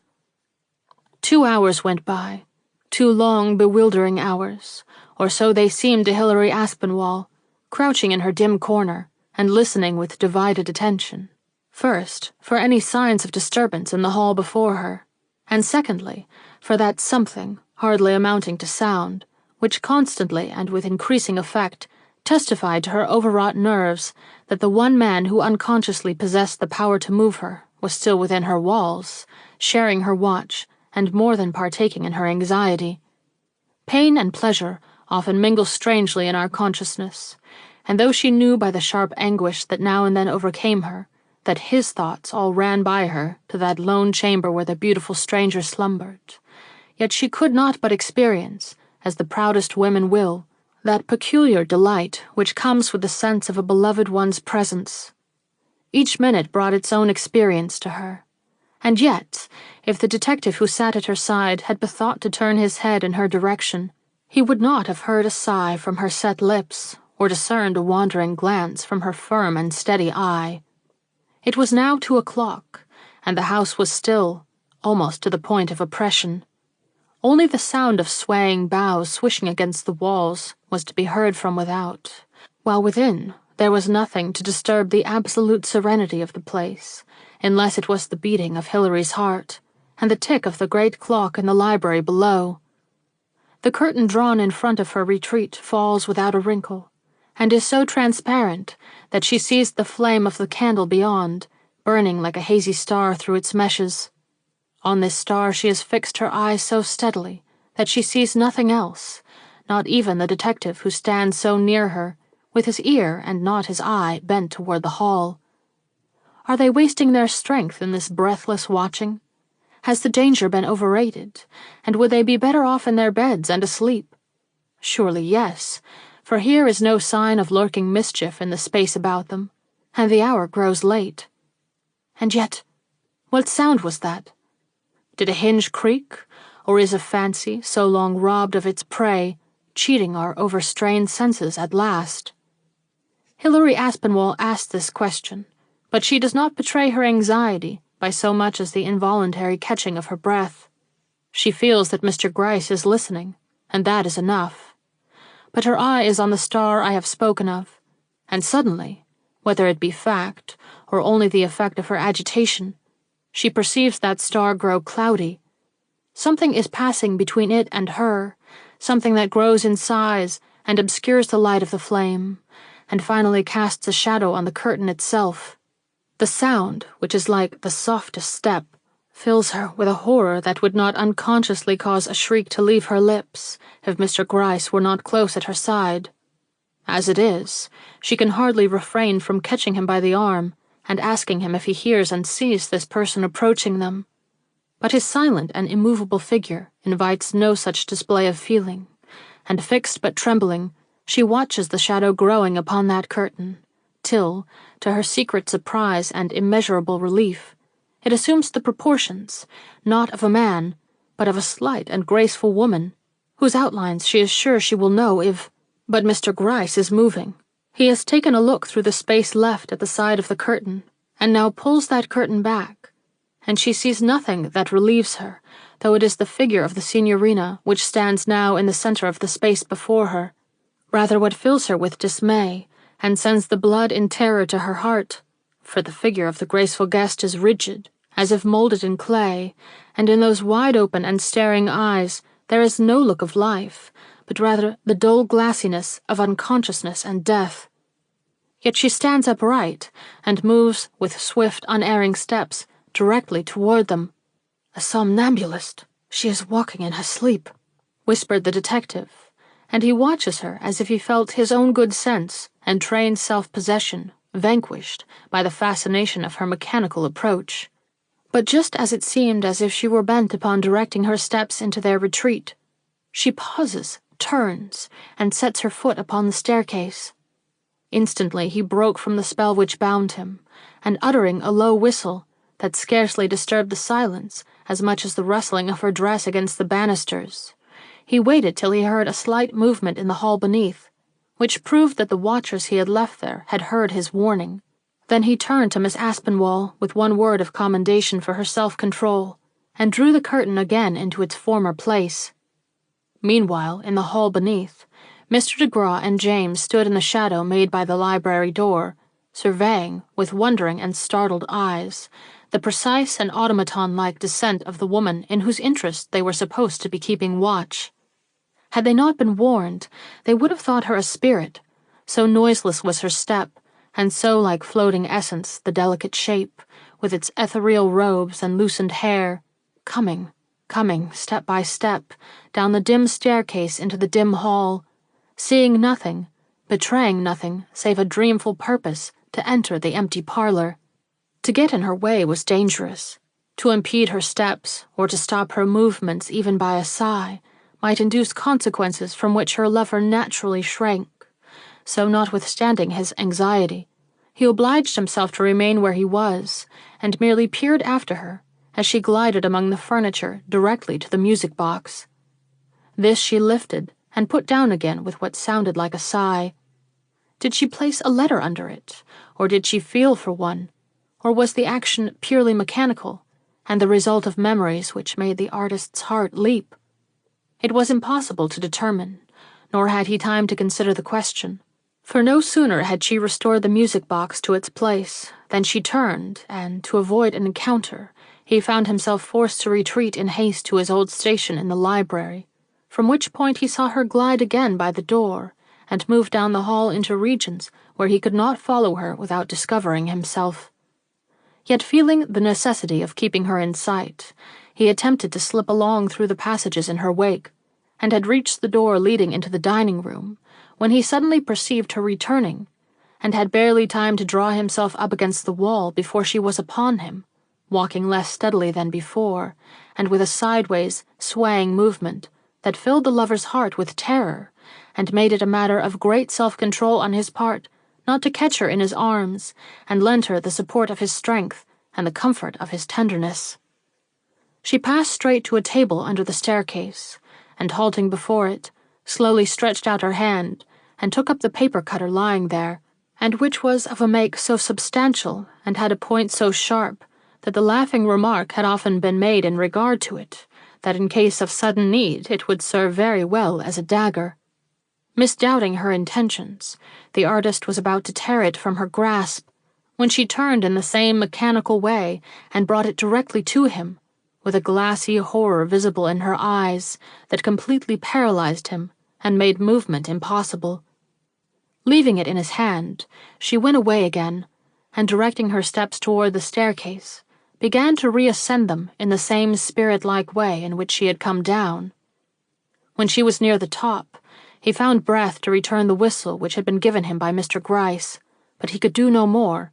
He was overwhelmed by the token which he had just received, of her recognition of his presence, though that recognition was seemingly abnormal, like the vision of a clairvoyant, who sees without looking and knows without any manifest effort of the faculties. Meanwhile she had reached the upper floor, and Hilary Aspinwall and Mr. Gryce beheld her shadow reappear upon the curtain. Large at first, it grows smaller and smaller as she floats away from them down the hall. In another moment, it will disappear entirely. But something alarms Mr. Gryce, and he flings the curtain sharply aside, and they see not only the swaying form of the signorina, but the crouching figure of a man creeping in from the back hall and pausing, with hand upraised and menacing eyes, directly in her pathway. So threatening is the sight, and so sudden its revelation, that for an instant Hilary Aspinwall stands appalled, and even Mr. Gryce, who is usually so ready for action, and so fearless wherever it was concerned, remains rooted in his place. For nothing but an outcry can save the signorina, and an outcry uttered in the ears of one in her condition may cause madness or sudden death. No wonder the detective stands irresolute, that Hilary forces back the shriek that rises to her lips. Death is hovering doubly over the head of the one they hope to guard, and nothing they can do will serve to save her. Will not the guardian spirit of her mother see her peril and stop the unconscious girl thus hurrying upon her doom? No, but other help is near, help sure and potent, for see, just as she floats upon the assassin and the fingers of the murderous wretch close more tightly upon his uplifted dagger, another form creeps in behind him, and Bird, youthful, alert, full of fire and of purpose, flings himself upon the man in front, and without a word of warning, pinions him in his two strong arms. The shriek which Miss Aspinwall had been able to restrain in her terror flew from her lips in her relief, and at the sound, the signorina, who was now almost upon the two struggling men, paused and flung out her arms. At the sight Hilary rushed forward, and in a moment the hall was lined with frightened faces, every door having opened as by a spell at these sounds of trouble and danger. But Hilary saw only one face, that of the signorina, pale as death, with staring eyes in which life had suddenly leaped into being. She confronted the two men struggling for mastery before her, like one suddenly awakened from nightmare into a worse dream of reality. So absorbed was she in the contemplation of what she saw, that she did not feel Hilary's arms about her, and only moved when the knife, which the two combatants had equally struggled to possess, flew from the hand of the assassin and fell at her feet. Then she came to herself, and stooping down, picked up this weapon, and clutching it with frenzied fingers, leaped toward the door of her room, just as the man who had raised his hand against her succumbed to the strength of his antagonist, and rolling toward the staircase, slipped over its verge, and tumbled in a heap to the floor below.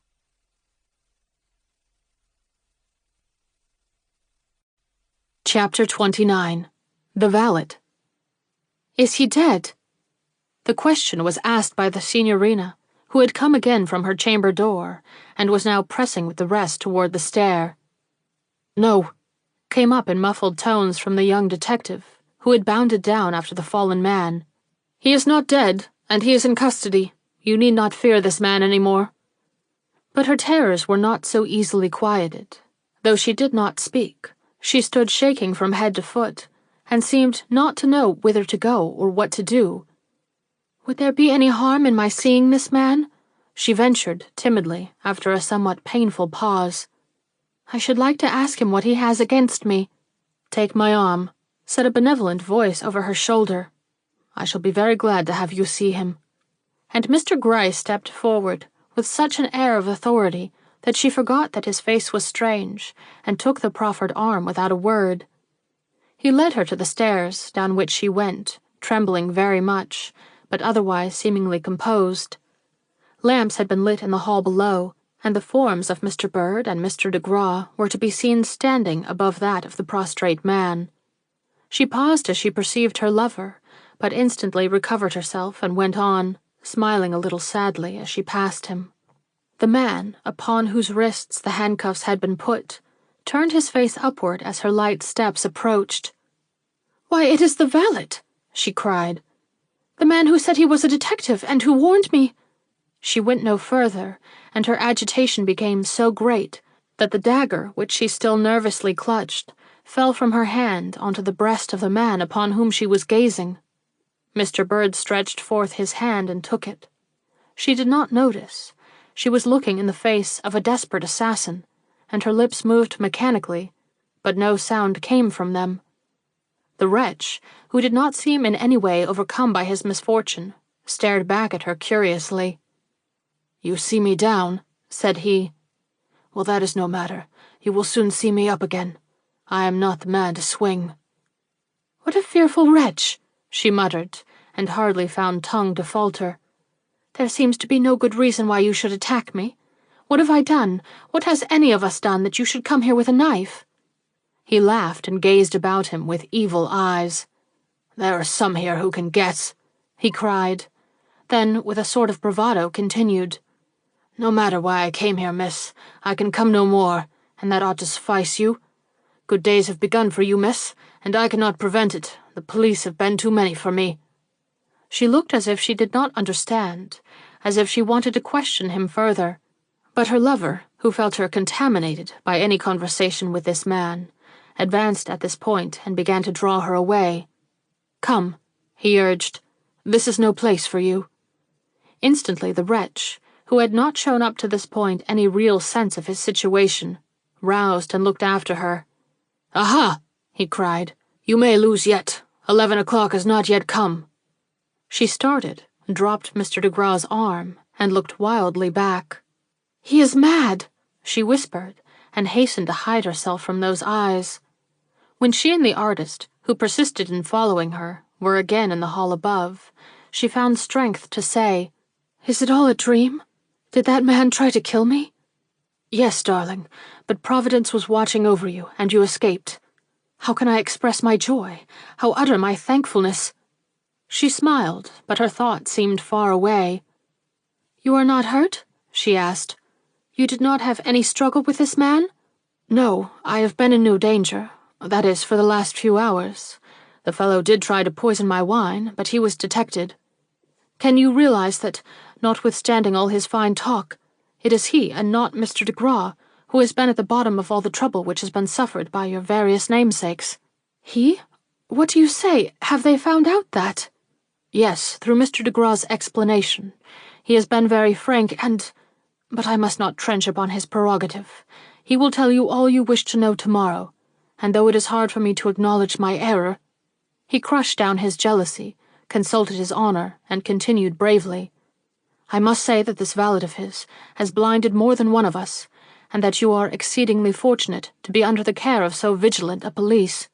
We both owe our lives to Mr. Bird, and you—" But here he found it impossible to talk further, though by this time the various inmates of the house had vanished again into their rooms, to dress and reappear again for endless gossip. Miss Aspinwall and the servants were drawing near, and he felt that it was no time for him to express the 100 anxious thoughts which the signorina's deliverance from danger had called forth. Besides, in honor, he should wait till Mr. de Graw had revealed to her the position she was destined to occupy. Signorina Valdi, poor and friendless, might feel very differently from the wealthy Miss Rogers with the world at her feet. How could he tell but that his sympathy even would seem superfluous to her then, much more his love? No, whatever it cost him, he would wait till the morrow had come and gone. No one should accuse him of taking advantage of her weakness. She knew he loved her, and that was enough. But that dreadful tomorrow! Mr. Gryce, who had accompanied them to the upper hall, now advanced. "I consider the danger over," said he, "and yet I shall watch beside Miss Rogers' door till 11 o'clock tomorrow morning. Have you any objection to that, miss?" "Oh, no," was her eager response. "I have not been afraid before, but I am now. But why till 11? "I believe you have an engagement for that hour." She blushed deeply, and threw a side glance upon her companion. "I did not know that I had spoken of it," she cried naively. No one answered, but the detective smiled benevolently upon her. "You are a very fortunate young lady," he observed. "If villainous men do strive to take your life." These words seemed to fix the blush upon her cheeks, and made the refuge of Miss Aspinwall's room, which was now offered her by a gesture of that lady, more than acceptable. "I do not know what all this means," she said in withdrawal, "and I cannot wait to find out. Miss Aspinwall is beckoning, and I am only too glad to fly to some place of quiet where I can think. Good night, Mr. de Graw." Her gaze was almost lingering. "Good night, and take good care of yourself, for bound men have been known to escape, and—" She did not say what, but her fearful glance toward the stair beneath which the wretch to whom she alluded still lay seemed to tell something of the anxiety that yet affected her mind. And even after she had passed through the door held open for her by her friend, did her last fond look seem to say to the enraptured artist, "Beware!" "Ah," thought he, little mindful of the warning itself, "will she cast such a look behind her when she knows herself the possessor of 3 millions?" Some time later, Mr. Bird explained how he came to appear so opportunely at the head of the back staircase. As you will remember, he had been appointed to watch the back windows and side entrance of the house. Hearing, about 2 o'clock, a gentle bird call which came not from the trees, but from the path leading up to this side of the house, he became suspicious, and crawled out of the arbor in which he had concealed himself, just in time to discern the form of a man disappearing through one of the lower windows into the house. Recognizing the valet, and realizing all that his presence in that place meant, he rushed after him and climbed into the same window. He found himself in a narrow hall, and next minute came upon a staircase yet creaking with the assassin's stealthy tread. Mounting it more quietly than the other had done, he came upon the scene which we have already described, and thus, as far as man could see, became the means of deliverance to an otherwise doomed human being. Mr. de Graw of Cleveland had not moved from the place which he had been set to watch.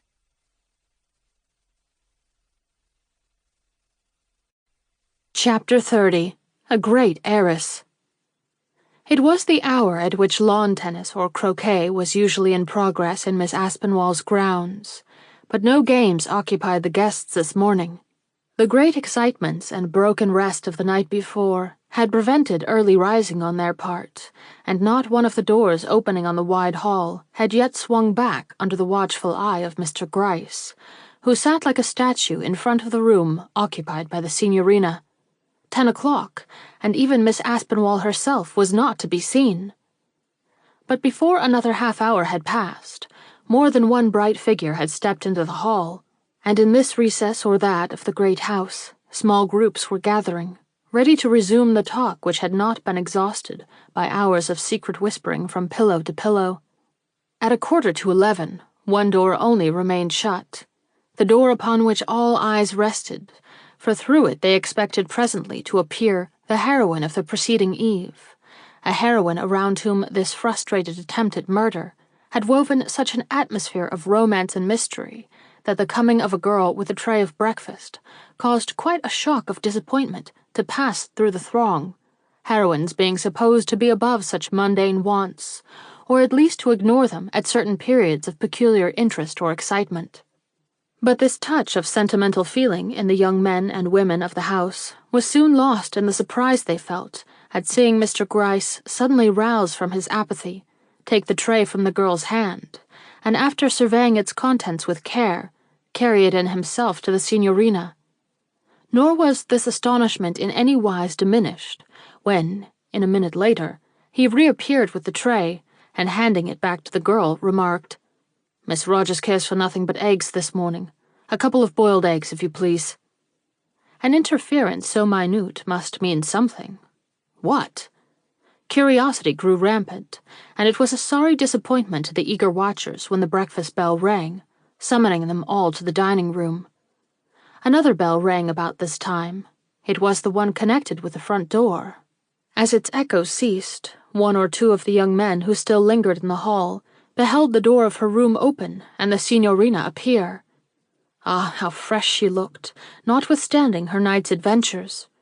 Or were her blushes the signal of some coming event, not disconnected with the summons they had just heard?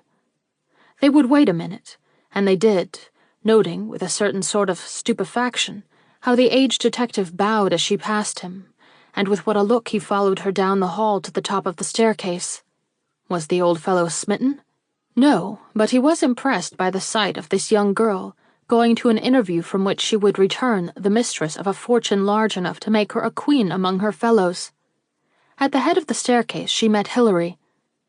"Mr. de Graw of Cleveland is waiting for you in the library," that lady announced. "He is not alone. Did you expect to see him alone?" The signorina drew back. "Who is with him?" she asked. "I leave you to find out," returned the other mischievously. "Only I thought I would warn you to expect more than one caller." "Ah, how lovely you look in white," pursued Hilary with a short sigh. "No one would think you had not slept a wink all night." The signorina smiled and took the other's arm. "How kind you are," said she, and looked so childlike with her quivering lips half parted that the stronger woman's heart warmed with a sweet compassion as she drew her down to the library door. "I must go to my other guests," remarked Hilary, "but my heart will remain with you." And though she could not know and could not guess what this visit portended, she went with evidently reluctant feet toward the dining room, looking back more than once upon the slight, white-clad figure standing doubtfully before the library door, as if in dread of an interview which might have a determining influence upon the future fate of more than one in this great house. When the signorina finally summoned courage sufficiently to open the door and pass in, she was startled to observe 3 gentlemen present, and was greatly confused, notwithstanding the warning she had received, when she perceived that one of them was the artist. Surely this was not the interview she had expected when Mr. de Graw of Cleveland had set this hour for saying something to her of special importance. "Do you wish to see me?" was consequently the question with which she met the greeting she received. "We do," was Mr. de Graw's earnest reply, "not only to express our pleasure at your providential escape, but for another purpose which, if unexpected to you, will, I hope, relieve you from all further danger of any such scenes as startled you and the rest of this house last night. You have never been able to conjecture, I dare say, why you and others of your name have been subjected to perils and distresses of no ordinary nature?" "No," she rejoined, glancing askance at the artist. "I have recognized the fact, but not attempted to account for it. Can it be that you can tell me?" "I certainly can, Miss Rogers. It is because a wicked woman and a still more wicked man have banded together to prevent the consummation of a certain act by which a great property is to be handed over to the young girl who is fortunate enough to fulfill in her own person certain definite conditions. One of these conditions is that she shall have been christened by the name of Jenny Rogers." "Ah!" she exclaimed, shrinking back in surprise and possible dismay. "That is my name, but you do not mean, you cannot mean—" He interrupted her with a smile. "Pardon me," said he, "but I do. When I told you that you need not consider yourself in any further danger of personal violence from these persons, I meant that you were the chosen one among these girls, and that you are no longer simply a possible heiress to this money, but its real possessor. There is, therefore, no longer any motive remaining for inflicting injury upon you, since your death would no longer benefit these conspirators, but your heirs. Do you understand me, Miss Rogers?" "Understand?" she murmured. "You overwhelm me. I, the possessor of money? Whose money? And what have I done to earn it? And what is expected of me in return for it?" "Nothing is expected of you," gravely returned Mr. de Graw. "It is yours only through the whim of a man now dead. Will you hear his story? It may help you to realize why I should be the chosen medium of his generosity." "I should be glad," she responded. "But everything swims before me. I have never had anything pleasant happen to me before. And this is pleasant, isn't it?" Her childlike look, her utter amaze and winning helplessness, told upon two hearts there with almost equal power. But the artist sat silent, though he could not forbear letting his heart speak through his eyes. The other spoke, but his tone was studiously friendly, rather than lover-like. "Yes," he replied, "it is pleasant, because, though I have the honor to hand you this deed, by means of which, the moment it is signed, you will be made the owner of $3 million worth of property, there is nothing in this bequest, nor in your acceptance of it, which should cause a blush to rise to your cheek or to mine. It is simply a gift, made by a childless man, to the woman who bears the name and possesses some of the characteristics of the being he most loved." "Oh!" she cried with a flushing cheek. "Will not someone call Hilary?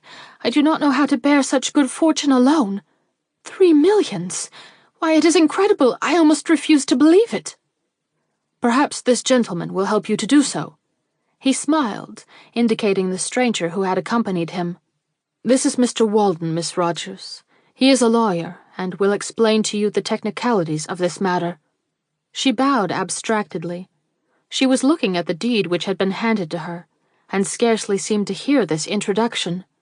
"But this immense gift is made out in your name," she declared. "How is that? You are not the donor of this vast amount of money." He smiled reassuringly, but to his rival's watchful eyes there was sadness in his smile, as there were evidences of growing discouragement in his whole manner. "No," he assured her, "I am not the donor. The gift is made through me, but not by me. Let me tell you my story before we go any further. Miss Aspinwall can hear it later. You alone are concerned in it now." And drawing her to a seat, he took his place by her side and began his relation, in language similar to that which he had employed in making his disclosures to the detective the night before. She listened with wide-open eyes, that ever and anon filled with tears, of which she seemed unconscious, and when he had finished, her head sank in thoughtful reverie on her breast, and remained in this position so long that Mr. de Graw made a gesture to the lawyer which caused him to quietly leave the room. As soon as the door had closed upon him, the former ventured to take her hand and say, with visible emotion, "I sought you out in the first place, Miss Rogers, solely for the purpose which is revealed by this story I have just related. But in studying your character, I have learned to love you, and only refrain from making you the proposals which lie near my heart, from an instinct of honor which forbids me to share the fortune which was entrusted to me to place where my judgment directed." Startled and touched in her deepest sensibilities, she cast one wild look behind her. Yes, the artist had not left with the lawyer. He was standing where she had last seen him, in the deep recess of the window. "Oh," she remonstrated, "we are not alone. But this Mr. de Graw knew as well as she did. "I know it," he calmly rejoined. "I urged Mr. de Graw to accompany me, because I wished him to be a witness to your decision. My devotion and this money cannot go together, Miss Rogers. But if you tell me to tear up this deed—" His voice sank, his large and strong frame trembled. The artist saw it and trembled too. Would she be proof against such passion? Would his own love, or even this great amount of money, serve to blind her to the noble and elevated qualities of this man? Yes, for the confusion which overwhelms her is not that of appreciation, and when she speaks it is with a sob of fear and deprecation. "Oh," she cries, "in what a position you have placed me!" The hand which held hers softly opened. "No," was the kindly rejoinder. "A word from me will summon back Mr. Walden. I expected to have to utter it. I only wish to be perfectly frank with you, and to make one attempt to gain the happiness which it is every man's right to enjoy. I have not benefited by my effort, but I hope I have not lost your esteem." "Oh no," she cried, breaking down. "If I only felt as— "I understand," he assured her. "Do not distress yourself. See, I have summoned the lawyer. He is coming back." And almost before her tears were dry or her trembling ceased, Mr. Walden was in the room, and the papers were duly signed, and the Signorina Valdi, who a moment before had owned nothing save what was contained in her small trunk, stood up before these three men, the undisputed possessor of millions. Then, indeed, a marked change passed over her. From impressing the beholder with her delicacy, she seemed suddenly to have acquired breadth and height. Even her beauty took on dignity, and her step character.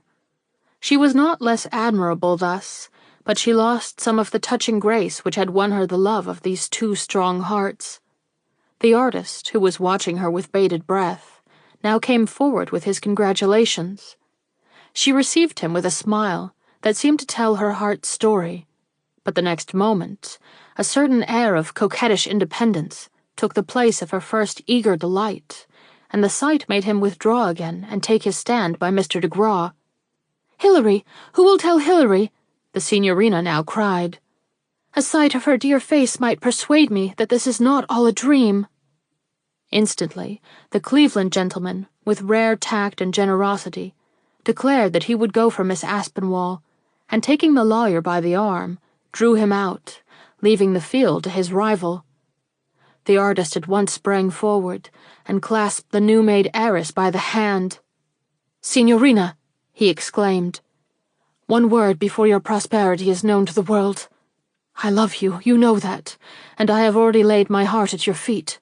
But you were not the mistress of millions then, and knew no more than I of the good fortune which awaited you.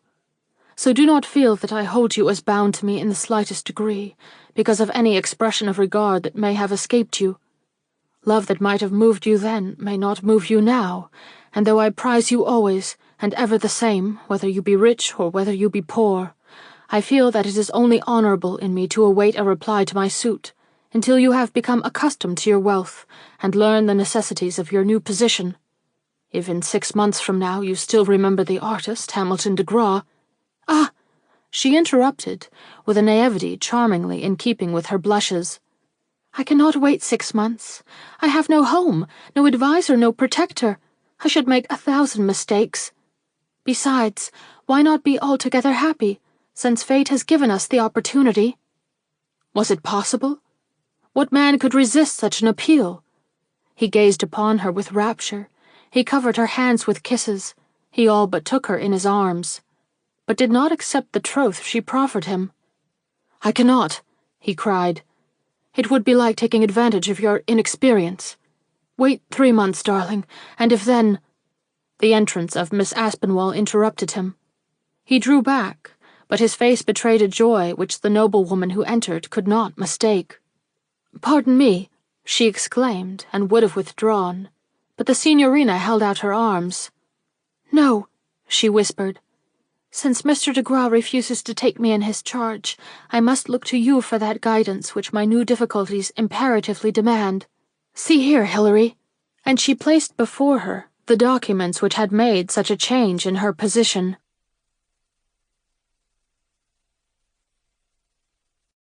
Chapter 31. Final Words. It was not long before Miss Aspinwall's house was the scene of lively congratulations and prolonged festivity. Such good fortune coming to one of its inmates was certainly a cause for much rejoicing, and as most of the youthful guests who indulged in it were members of wealthy and influential families, there was but little jealousy mixed with the universal delight. That is, no jealousy as regarded her millions. I will not say as much concerning her beauty or her power over the hearts of men. Her two declared lovers did not make themselves greatly conspicuous. Mr. de Graw of Cleveland already betrayed evidences of wishing to depart, while the artist, although partaking in her happiness and pride, was seen but little by her side. Did her riches awe him, or was she in one of her coquettish moods, which at once invited and repelled a lover's attentions? Those around her could not determine. Hilary, who was somewhat pale but very sympathetic, did not enlighten her guests concerning this matter. She was bent upon showing her regard to the donor of the Delaney millions, perhaps in secret remorse over the grave doubts with which she had hitherto regarded him. She read the disappointment which mingled with his relief, and managed to infuse into her bearing that gentle respect which is the surest balm for such a wound as that under which he secretly labored. Yet no one could ever accuse Hilary of coquetry, however much he might attribute it to her less candid but more fascinating friend. But was Jenny Rogers a coquette?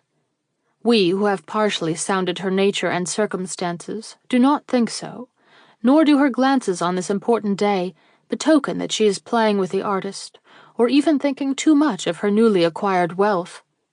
As she sits in her old place on the window-seat, almost buried under the flowers which have been thrown at her feet by her merry companions, she seems to us the embodiment of womanly sweetness and beauty. She smiles, but who could not smile when suddenly raised to a kingdom? Yes, and she utters mockeries at times, but it is not in scorn of any true expression of feeling, but only in disdain of the nearly fulsome adulation with which she is now and then addressed. She is clad in a soft, clinging robe of pure white silk, without any other ornament than the lace at her throat. But she never looked more beautiful, nor appeared more brilliant, and to one pair of eyes at least, never seemed more alive with love and feeling. These eyes were those of Hilary, who, in the joy she thus saw revealed before her, read the final words of her own hope.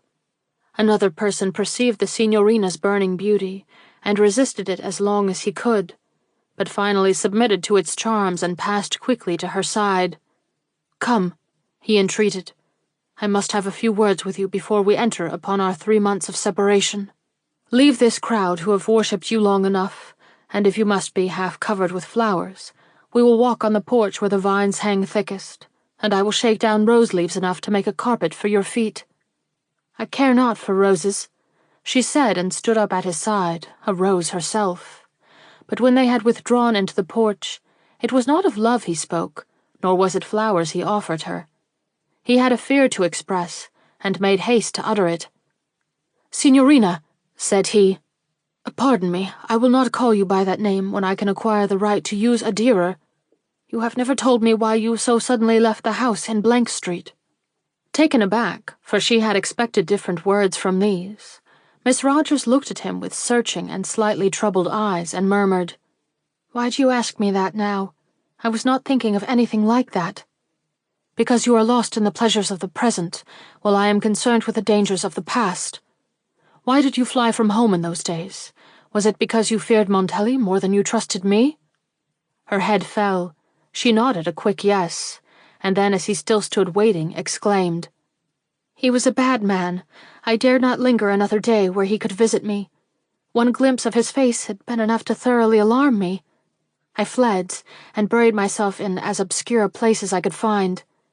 The Portuguese accompanied me, but I soon came to fear her also.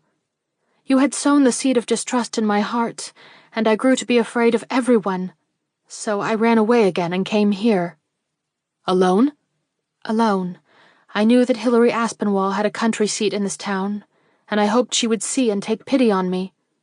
You will not tell her that I calculated upon her friendship to such an extent, will you?" "Oh, no," he answered, smiling, for her look was quite piteous in its shame and entreaty. "But Miss Aspinwall would understand. She is so truly womanly." I know, but I have some pride, and I acted as if the meeting were a surprise." "I see. Well, I will keep your confidence, only you must tell me one thing more. Did you ever suspect that Montelli was not really an Italian?" "No. That is, I have not thought very much about it. I took it for granted he was what he said he was. Why?"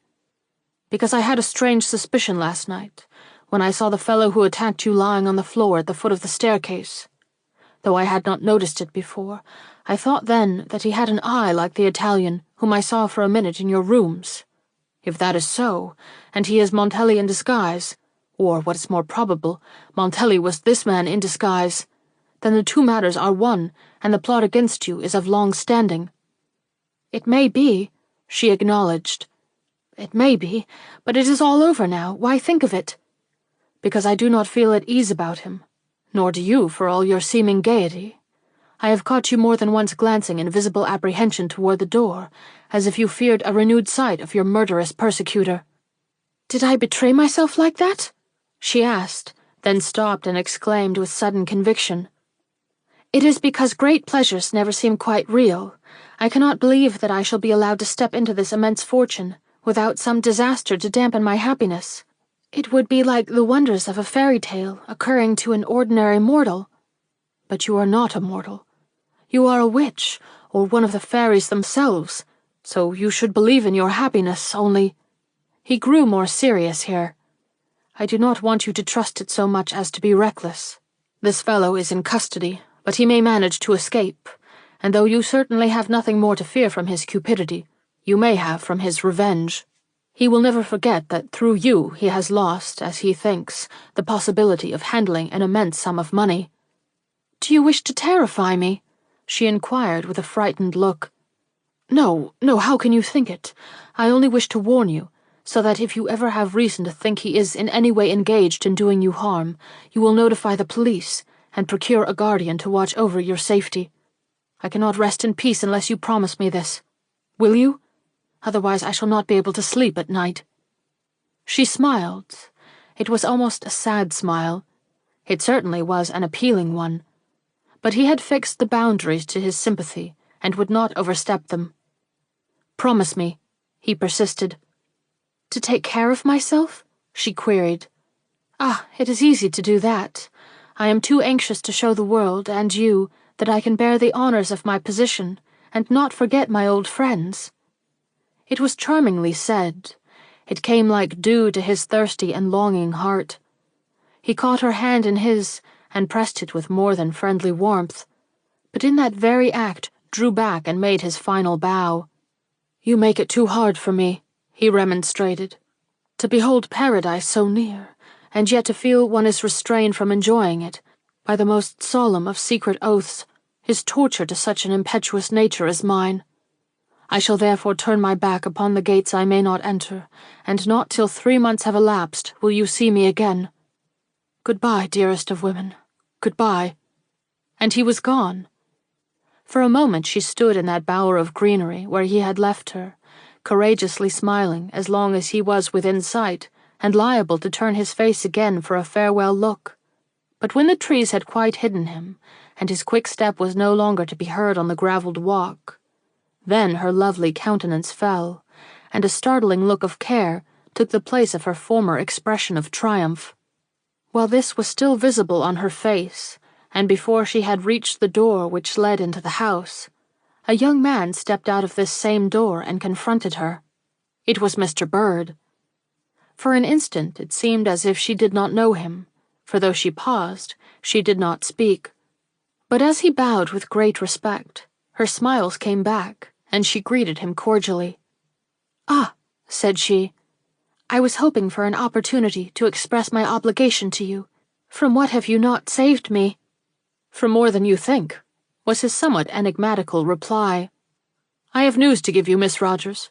The man who made the attempt upon your life last night is dead." She recoiled as if he had struck her. "Dead?" she repeated in incredulous tones. Then, as she saw that she had not mistaken his words, and that he meant what he said, she suddenly flushed with an overwhelming and uncontrollable joy, as unmistakable as it was apparently unconscious. The detective watched her curiously. "How did it happen?" she now cried. "When? Where?" "He tried to escape from us at the depot. He fell under the cars. You need never fear anything from him again." She turned her face away. Horrors were not lacking from this day of triumph, and yet this horror robbed her of a nameless dread. "You are very kind to come and tell me," she gratefully declared. "I regret to be obliged to," he replied. "The man was merely acting for another. That other we know, but cannot find. We had hoped her accomplice's apprehension would lead ultimately to the discovery of her whereabouts, but his death robs us effectually of this hope." "To whom do you allude?" asked Miss Rogers. "To the woman of your name in New York, in behalf of whom this wretch has worked. An adventuress, the most unhappy and least respectable of any who bear your name." The fair and brilliant woman before him shuddered. "Leave her in peace," she pleaded. "Do not try to extort anything from her. She will be unhappy enough at the failure of her scheme. It is not for me, in the enjoyment of my good fortune, to wish punishment to those less fortunate than myself." The bow which Mr. Bird made, in his sympathy and admiration, was as elegant as if made by either of the de Graws. "You are generous," said he, and said no more. She gave him a quick look. She was evidently surprised to see such manners in a man belonging to the police. "Have you any commands?" he now asked. "No," she returned. "No commands, but you will hear from me again." And with a smile that suggested future benefits, she turned to go, but was stopped by a final entreaty. "I hope," said he very gravely, "that you will not consider any service which I may have done you deserving of any further recognition than your thanks. I was working in the way of my duty, and shall consider it a favor if you will let the matter drop." "Then I will," she frankly rejoined. "But it is a pity that you will not allow me to inaugurate my good fortune by a gift which anyone would regard as only a proper recognition of a service without which I might not now be standing here." "I am paid," said he. "I am paid." He was such a gentleman that she found it impossible to contradict him or to press the matter further. She therefore smiled once more and vanished. He stood a long time looking in the direction she had gone. That night she received the following note. "I bid goodbye to Great Barrington today. Mr. Gryce tells me that the valet was killed this morning while trying to escape, so one serious danger is out of your path. But remember the Portuguese. She may take up his vengeance and seek to carry it through. If you ever see her, if one glimpse of her hateful face ever comes before your eyes, notify me, or, what is better, telegraph to Mr. Bird at police headquarters. She is now your evil genius. I gather so much from Mr. de Grau's description of the woman who kept the house where Mr. Delaney died. It is identical with my remembrance of this attendant of yours, only the Cleveland woman could speak English, as I have no doubt the New York woman could have done if she had been forced to it. So if your memory of her does not extend beyond last October, the time when Mr. Delaney died, be sure she is this same woman. I leave you in Miss Aspinwall's care. May all good angels watch over you both."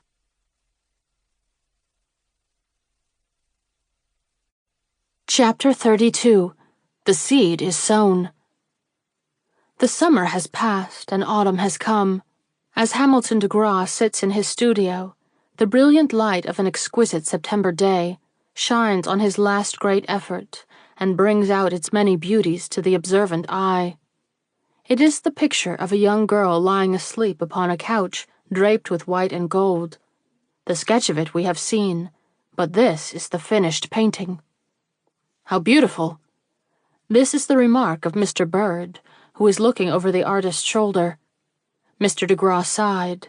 It was the first time he had let any other eyes than his own rest upon this canvas. "But does it not possess too strong a resemblance to the original to be exhibited publicly?" pursued the detective quietly. "It is not for public exhibition. It is destined for my own house and my own pleasure," returned Mr. de Grasse. "I have let you see it, but I shall not show it to many eyes."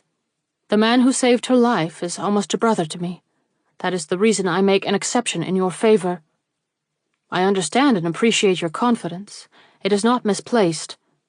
But will you pardon me if I ask if you intend to marry Miss Rogers? It is from no idle curiosity that I ask. Will she marry me? That is the question, Bird. The detective, shifting his position into one that commanded a view of the other's face, closely scrutinized it before replying. It is then a vital thing with you. You really want her for your wife? More than I want anything, more than I want fame. I cannot imagine my life without her. Had I not been occupied with this picture, I could not have lived all summer without a sight of her face. I am sorry, Bird began, weighing his words very carefully, that she is so rich a woman. The other's brow knitted. So am I. You had rather she had not had this money? Much rather. Yet you will not let it stand in your way? Not if she loves me. Don't you know whether she does or not? No, Bird. I thought it was quite evident that day in June when we were all together in Great Barrington. Yes, but that is 3 months ago. She has been to Saratoga since, and to Mount Desert and Newport. She has had the homage of hundreds, even had an offer from an English peer, or so the papers say. Do you think her likely to remain unchanged by such marked and continuous adulation? The detective looked embarrassed, but answered him quite gravely.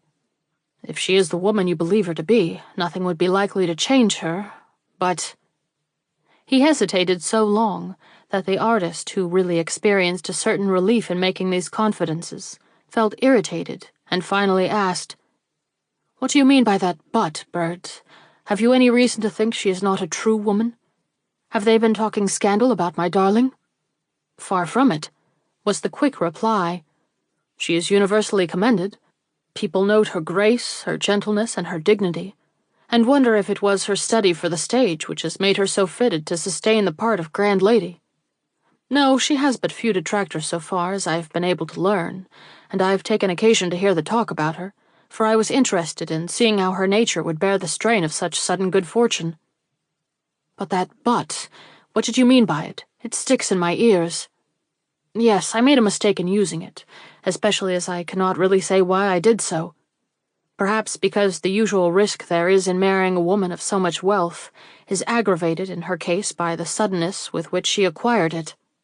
That wretched money! You know, de Gras, that I am not a light-hearted fellow, that I look at things seriously, and that I regard love and mutual regard as the only good foundation of marital happiness. Therefore, when I warn you to be careful and make sure of this woman before you place your honor and happiness in her keeping, I am but acting a friend's part to you. I should so hate to see your fame and the serenity of your life sacrificed to a capricious or selfish woman. They will not be. If she marries me at all, it must be because she loves me. I have painted pictures, but I am not yet first in my art, and men more eminent than myself have done her homage. Bird shook his head and wheeled a portable mirror suddenly in front of the artist. Every man does not look like that, he remarked, pointing to his friend's reflection in the glass. She undoubtedly loves you, but— There is that miserable but again. He laughed. I do not wonder you are angry. I am insufferable, I know. The artist looked greatly discomposed, but it was not exactly with anger. If Bird's objections were unexpected and calculated to wound his keenest susceptibilities, the manner in which they were urged was so candid and sympathetic that a more irascible man than de Gras would have hesitated before taking offense. It was fear which had been aroused in him by his companion's words, or rather dread. The future, which had looked so rosy an hour ago, was becoming darkened by shadows he neither understood nor welcomed. You have heard something against Miss Rogers, he finally affirmed, and are trying to break it to me. But Horace Bird shook his head. No, he declared. You are mistaken. All that I have heard is in her favor. I have absolutely nothing to urge against her. I only wish you to be careful, and to blind yourself to her beauty and her wealth, till you know the depths of a nature that may well have been greatly tried by this sudden good fortune. Is it asking too much? Am I transgressing the bounds of friendship, or obtruding too much of a detective's caution into the impetuous artist's affections? Hamilton de Graw did not immediately answer. He was engaged in dropping a curtain over the exquisite picture of the Signorina, which he may have thought was being robbed of some of its sacredness by this free talk concerning its beautiful original. When it was quite hidden, he spoke. "You know, Bird, that I have of late taken you to my heart. You are no longer a mere detective to me, nor are you simply a fellow whom I once knew and heartily liked. You are my friend, and the only man I can open my heart to about a matter that has absorbed my every hope. When, therefore, you utter insinuations instead of encouragement, I feel startled, especially as I have not been without doubts myself, not of her, but of the situation in which I am likely to be placed. If she loves me, and I shall soon find that out, I shall still not be altogether happy, for I hate the idea of marrying a woman who owes her immense fortune to the appreciation and choice of another man. I shall always be jealous of him. I shall always feel as if the luxury I enjoyed was attributable to him, and so experience humiliation at the thought that my wife owes her splendor to means resulting from another man's love. For I can never forget that he loved her, and that it was his love that actuated his decision. Had it not done so, he would have paid one more visit to the schoolteacher, who, if she is lame, possesses every moral attribute necessary to entitle her to the legacy of Mr. Delaney." "Yes," was Mr. Bird's unexpected assent. "You would have always had that drawback to your happiness. Her prosperity is certainly owing to your rival's love. To utter an unpleasant truth yourself is bad enough, but to hear it repeated by another's lips is intolerable." Bounding to his feet, Mr. de Graw paced up and down the room in visible excitement. "Ah, if I could have but made her mine before she ever met this de Graw!" he exclaimed. The other watched him with increasing earnestness. He had sown seeds of distrust in the artist's ardent breast, which would yet bear fruit. What fruit? He and we will soon be given a chance to see.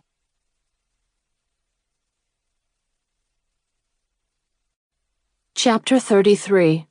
Unexpected Conditions. Next morning, Hamilton de Graw read these words in the social column of one of New York's leading dailies. "Miss Rogers has returned from Newport. There is but one Miss Rogers in New York in these days, and is now to be seen by her friends at her own house at Fifth Avenue." It was a happy moment for him, for the 3 months allotted to their separation had passed, and by this return to the city, she at least showed that she did not seek to avoid a meeting. In his joy, he tore the veil from her picture and surveyed her loveliness with burning eyes. Then, realizing that this was a poor preparation for the hours of waiting which lay before him, he covered it up again and set himself to work, only to drop palette and brush in his impatience and take up his hat and go out. He walked in the direction of her house. It was no new walk for him. Though she had been absent from its walls all summer, he had passed it by many times during these months of waiting, and though it was not a pretentious dwelling, and was only hers while she leased it, he had conceived an affection for its every stone, and could have given you each detail of its exterior as well as if it had been a house of his own. Now its hitherto empty body had a soul, and he found himself intimidated as he approached it, and really went no further than the corner. But a sight of the pavement her feet had so lately crossed was a comfort to him, and he went back to his studio in a hopeful mood, to await, with more or less patience, a suitable hour in which to call upon her. He chose the afternoon, first because he had not the endurance to wait till evening, and secondly because he felt that evening would bring other lovers to her side, whose presence would be unbearable to him in his present uncertain position. At 5 o'clock he stood at her door, and did not know whether to resign his pretensions or not, when he found that before his ring at the bell had been answered, 2 carriages beside his own had been driven up in front, and that 2 ladies and 1 gentleman were awaiting with him the somewhat tardy response to his eager summons. The opening of the door decided the question. He handed in his card to the neat maid who confronted him, and saw, or thought he saw, on her bright and clever face, a certain look that assured him that his visit was particularly welcome, though she merely waved him toward the same parlor into which the ladies had already stepped. The other gentleman merely left a note and a bouquet, both of which Mr. de Graw would like to have annihilated. The room into which he passed was a surprise to him. Somehow he had expected to find this new-made heiress shrined in great splendor. Though the outside of the house was plain, almost to bareness, he had looked for a gorgeous interior suitable to her wealth and the glowing character of her beauty. But instead of this, the walls were almost bare, and the furniture plain and inexpensive. There were not even any ornaments to be seen, and the carpet, though new, was one of the simplest Brussels. Were her tastes, then, humble, or did she consider that a sudden leap into show and splendor was undignified in the unsuccessful prima donna? He awaited her appearance to determine, and was prepared to behold a richly adorned woman enter this bald apartment, and by her gay silks and brilliant jewels illumine the dreary plainness of a room which had not even the attractiveness of his own studio. But when, in a moment later, a light figure glided through the doorway, he saw that she relied upon her own beauty and not upon her apparel for the impression she was destined to make. Though his senses swam at the sight of her countenance, that was brighter, more winsome, and more exquisitely beautiful than ever, he could not but note that no jewels flashed in her ears, and that her dress was of plain cloth, without color and without adornment. She had worn more picturesque clothing when she was simply Signorina Valdi. Yet in a few minutes he forgot all this. She had but to turn toward him with a blushing greeting, for the room, himself, and her own delicate and graceful figure to be inundated with radiance. She loved him still. That was visible in her look, her attitude, and her conversation, though she turned from him almost immediately and gave herself up to the entertainment of the two ladies who had entered at the same time as himself. She loved him, and she was not yet spoiled by her new wealth. This was enough to fill his consciousness for the present, and lend to his aspect that subtle charm which was the secret of his power over the hearts of women. While the ladies were being bowed out, he stood in a whirl of excited feeling that was not unshared, perhaps, by her, and when, the front door being closed, she turned back and began crossing the floor to his side, it was with difficulty he checked his wild impulse to stretch forth his arms and take her at once and without question to his heart.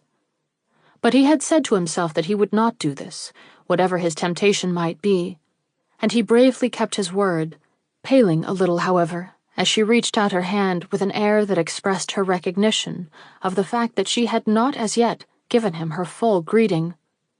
She, on the contrary, was ruddy as a rose, and seemed to expect a display of warmth which was as yet absent from his manner, for beyond taking her hand and pressing it, he said nothing, though her eyes looked up wistfully and her form visibly trembled. "You do not say you are glad," said she. He drew a deep breath and gently dropped her hand. "I do not say I am glad," he repeated, "because I am busy schooling myself into a calmness I cannot feel. I am so glad I cannot trust myself to speak. To see you again, after these interminable months, is heaven to me. But it is a heaven I must not enjoy too deeply till—" "Till what?" Her sigh was eloquent. She seemed to hang upon his words. "Till I know how deeply you love me, how much you are willing to sacrifice for my sake, and what there is in the future for me to look forward to." "Ah," she murmured. "Conditions? Do you love me so little as that?" "I love you," he declared, "almost to the point of folly. In these long months I have thought of nothing else, dreamed of nothing else, worked for nothing else but you. I am dazzled, I am mad with joy only to see you again. If I gave way to my impulses, I would fall at your feet and kiss the hem of your dress. But I am held back by one thought, restrained by one barrier. You are living upon and enjoying the millions given you by my rival." "But—" "I know what you would say, dearest. He is not my rival now and never can be while you retain this money. But he did love you, and probably always will love you, and it was through this love he came to consider you as the heiress of Mr. Delaney's money, and it is because of this very love you are now what you are, a conspicuous figure amongst New York's young and wealthy women." "But I do not love him, and—" "You do love me, is that what you would say?" She smiled pitifully. She seemed much shaken by his words and deeply abashed. "Do you love me enough to consider my pride?"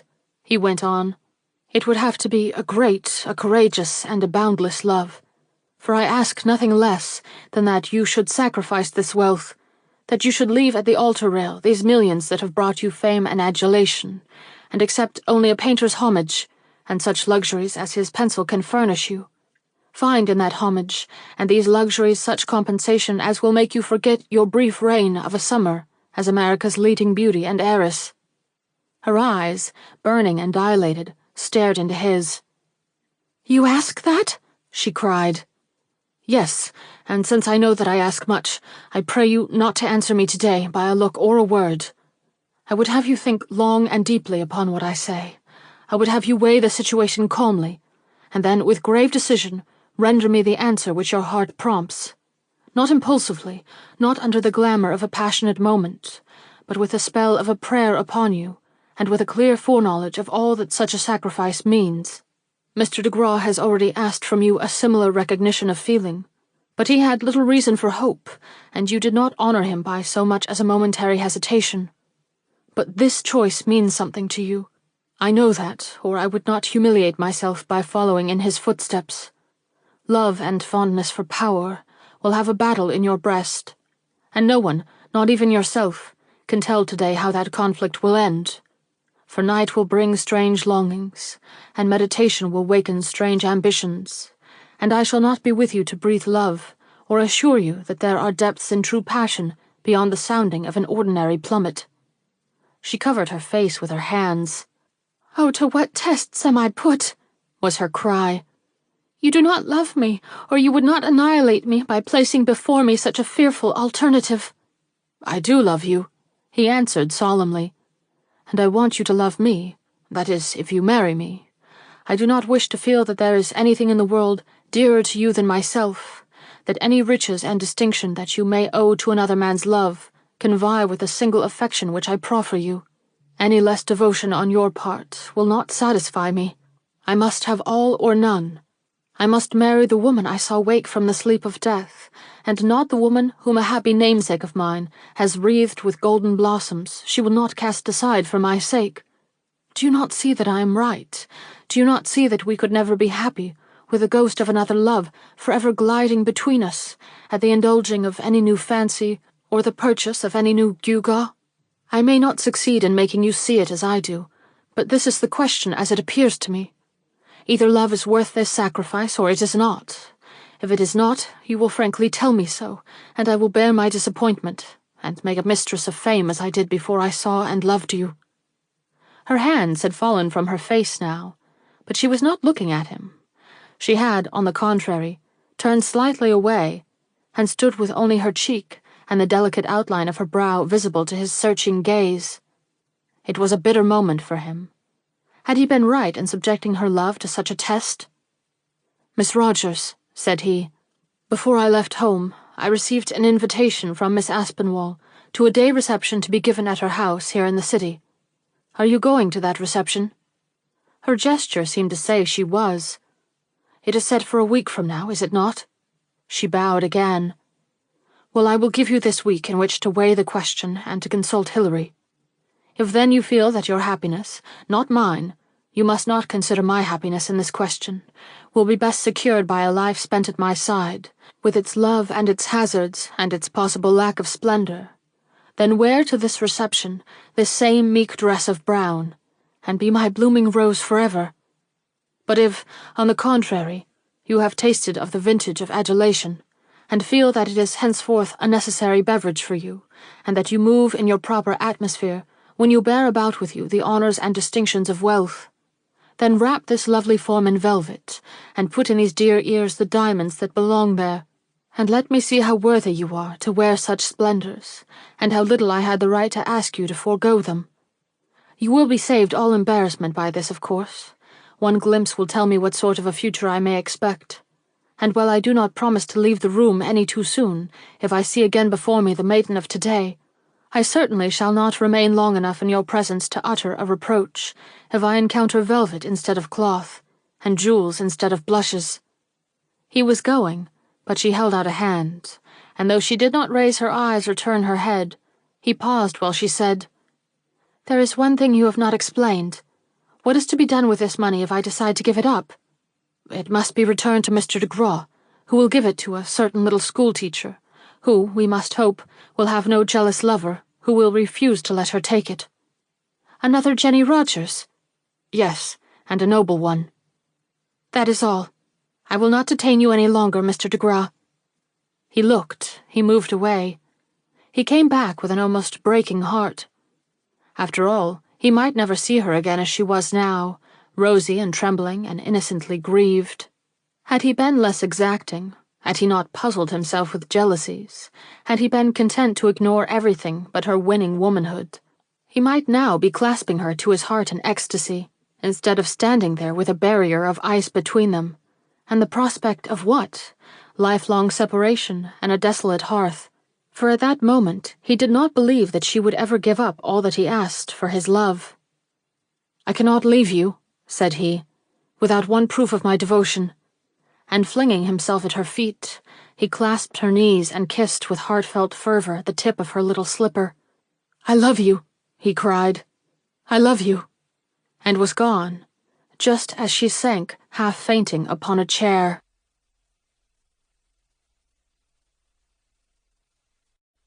Chapter 34. New Fears. As Mr. de Graw rushed from Miss Rogers' presence, a woman was passing through the hall, against whom he inadvertently ran. Shocked at his discourtesy, he drew back, surveyed with a startled air the woman he had jostled, and mechanically stretched forth his arm to detain her. But she, without noticing this gesture or his muttered words of apology, hastened up the stairs, and as he had no excuse for following her, he could only vent his doubts and fears in the exclamation, "It is the Portuguese. I am sure it is the Portuguese. She is disguised, she is well disguised, and looks like a respectable working woman, but I know her walk and cannot be deceived in the stoop of her shoulders." She was going up to Miss Rogers' rooms. She had evidently come from the street, for she wore a bonnet and a long cloak, but she went up with an assured and accustomed step, like one familiar with the way. "My darling," thought he, "is my darling already under the paws of this wolf without knowing it?" A servant girl coming along at this moment, he stopped her. "Who is that woman who is just going up?" he asked. "That is Miss Rogers' hairdresser," the girl returned in evident surprise. "She comes every day to arrange Miss Rogers' hair for the evening." He stood aghast, mortified and perplexed. Could he have been mistaken? He was not ready to think that. "Is this woman a foreigner?" he inquired again. "She speaks English," was the rather unsatisfactory answer. The Portuguese did not, or rather pretended that she could not. Was he mistaken? He looked toward the parlor door and hesitated. Never in his life before had he known what it really was to struggle with an overmastering impulse. To leave the signorina with this doubt in his mind seemed impossible. But to go back? He dared not do that, for it would certainly bring defeat to his purpose. No, he must trust this matter to the police. He could not meddle with it himself, but... He tore himself away. He rushed out of the front door, and went immediately in search of Mr. Bird. That gentleman received this intelligence with an expression of mingled surprise and satisfaction. "We have been searching for the Portuguese," said he, "but never thought of looking for her in Miss Rogers' house. She is disguised, you say?" "Admirably, if the woman I saw is she. Her very complexion is changed, and, in her present dress, she looks quite respectable. If I had not been in a very sensitive condition, I do not think I should have felt a doubt concerning her. It was the sudden shrinking of my nerves that made me look at her." "And you saw traits that assured you that it is she?" "Yes and no. I thought I saw a likeness in her to Annetta, but what I am sure of is that I felt a great physical revulsion at the sight of her, just the revulsion I experienced when I first beheld the Portuguese's old ugliness in conjunction with Miss Rogers' youthful innocence and beauty." "And this is all?" "All, but it is enough, Bert, to make you look into the matter. Remember, I shall not sleep till I hear whether this creature, who evidently has daily access to Miss Rogers, is an honest woman or not." "I will go up immediately to the house." "And if it is the Portuguese?" "She shall be looked after." "Bert, I trust you. You know how much I have at stake, and how reasonable I consider my fears.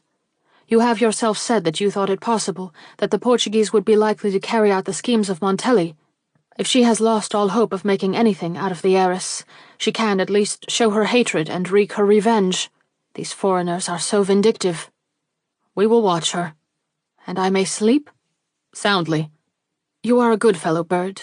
I never thought the day would come when it would be a matter of satisfaction to me to have a friend among the police. Bird smiled, but somewhat constrainedly. He was evidently not in as candid a mood as usual. But de Gras did not perceive this. His mind was relieved, and he was almost gay. "Shall I hear from you tonight?" he asked. "Yes, if there is anything to disturb you, otherwise not." "Then I will go." "All right, but tell me one thing first. Was this woman so different in appearance from the Portuguese as to be likely to impose upon Miss Rogers?" "I think she was, if she showed as much skill in altering her conduct and manners as she did her dress and expression." "I do not think it is the Portuguese," asserted the detective. "She would not run so great a risk for mere vengeance. But we will see. She can't deceive the police, even if she can the bright eyes of her old mistress." And the two parted. Mr. de Gras did not hear from the police that night, nor the next, nor in all the days that elapsed before Miss Aspinwall's reception.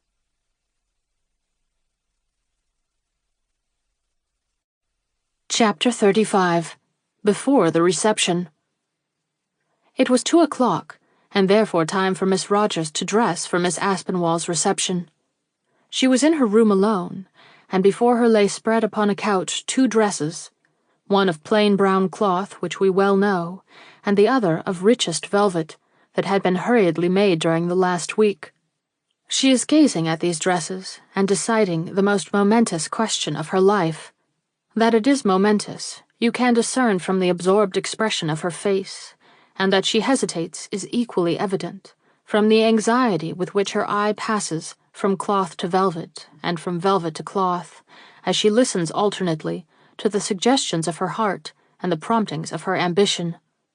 And not her eyes alone, but her hands betray the conflict that is going on within her, for they rest by instants with a loving touch on the humble material, only to fly again to the richer. Where will they finally rest? The question is between love and wealth. Which will she choose? Which? She must soon determine. The clock tells of the passage of time. Not much longer can she stand thus, weighing at her ease these 2 heavy alternatives. She must decide upon one. But which? Fear, fascination, awe, tenderness, all expressions and all emotions show themselves in turn upon her face. That she loves him, she knows. That she will never feel such a wild and ecstatic throb for any other man is equally certain. But shall she sacrifice everything for him? Is it right to do so? Is it wise to do so? Is it safe to do so? She grasps the velvet and holds it up against her throat. How warm it feels, how natural and how suitable to her face, her style, and her ambition. But the plain cloth woos her glances aside, and before she knows it, the velvet has dropped in a heap on the floor, and she has the cloth dress strained to her heart, and her decision is made. But just at this moment a knock is heard at the door, and she flings the dress on the bed and stands palpitating like one caught in a guilty act. It is only the hairdresser who comes every day, but her presence is an interruption, and the young heiress shows it by the loss of the beautiful color which had but a moment before tinted her cheek with roses. Turning her back upon both dresses, she bids the intruder come in, and tries to hide her agitation by bending over her dressing table and unloosening the locks of her long hair. But the next moment she looks up in surprise and drops the curling tresses from her hand. The woman she sees advancing toward her is a stranger, a pleasant-faced French-looking girl, who upon meeting Miss Rogers' eye, drops a curtsy and says, "I hope mademoiselle will pardon me, but my employer is not well today, and begged that I would do the hair of mademoiselle. Is it for a reception or dinner? And does mademoiselle like it high or low?" Miss Rogers drew a long breath and sat down with a smile. The fresh voice and lively manner were welcome. They chimed in so with her thoughts. "Dress it low," said she. "I am going to a reception, and I wish to be dressed simply but becomingly." She flushed so brightly, looked so lovely, that the young hairdresser could not restrain her admiration. Ah, what beautiful hair! So black, so wavy, so long. I shall take delight in making mademoiselle look like an angel." And her deft fingers passed caressingly among the great curls flowing over her hands and wrists. Miss Rogers continued to smile. Suddenly she asked, "Is your employer, as you call her, very sick? What is the matter with her?" "I cannot tell, mademoiselle, but she is bad, very bad. Something sudden. There were doctors with her last night." "And she sent you here today?" "Yes, mademoiselle. She did not forget that you would expect her. She has much thought, has madame." "And so ill?" "Ah, oui, she may not live till night. I feel very bad for madame." The young lady made a sudden move. "It is distressing," said she, but her bright eyes lost none of their brilliance. Indeed, they seemed to scintillate afresh. Had she her secret doubts of this same hairdresser, and could she in any way have shared the fears of de Graw? When her hair was dressed, she dismissed the girl and prepared to complete the rest of her toilet alone. The velvet dress was before her on the bed, but she passed it by without a glance and took up the plain brown cloth. "I will be the artist's bride," said she, and rapidly, joyously donned the garment which conveyed this decision, murmuring as she did so, "His delight will compensate me for all. I could not meet his look of disappointment. I could not, for all the wealth in the universe, see scorn take the place of the loving trust that has always beamed in his face. I love him, and would risk more than wealth to have him always near me."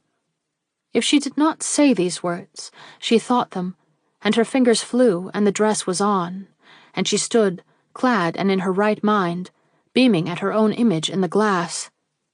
"Ah, this is better," she now cried, sinking on her knees, almost in the attitude of prayer. "I will not regret this. I cannot, whereas—" She threw a mocking glance at the velvet, and rising, hung it up in the closet, and brought forth her bonnet and gloves. Suddenly her hand flew to her throat. "I have forgot my talisman," said she. She went to her drawer and took out a simple locket. It was the only article of jewelry which her admirer had ever seen her wear, and she prepared to clasp it about her neck with an air of satisfaction, when she bethought herself to take a peep at the faded forget-me-not which she kept shut up within it. But when she opened the locket, she did not find the memorial flower which she had once placed there, but a faded paper. Surprised, she drew it out, and unfolding it, read these words before she realized what their presence meant. "I am not to intrude myself. I am to forget I have wishes or hopes. I am to remember that he loves her, and that it is for her happiness to love him. I am to encourage this love, and to lend all my influence toward the preservation in her of those charming qualities which in adversity made her lovely, and which, if added to her wealth, will make her a mate for the noblest. This is my future task. May God give me strength to acquit myself of it cheerfully." Hilary's handwriting! Hilary's words! Jenny Rogers held in her hand Hilary's locket, which had in some way become interchanged with her own, for they had them just alike, and by this chance had she stumbled upon that dear friend's secret, at a moment when her own fate hung trembling in the balance.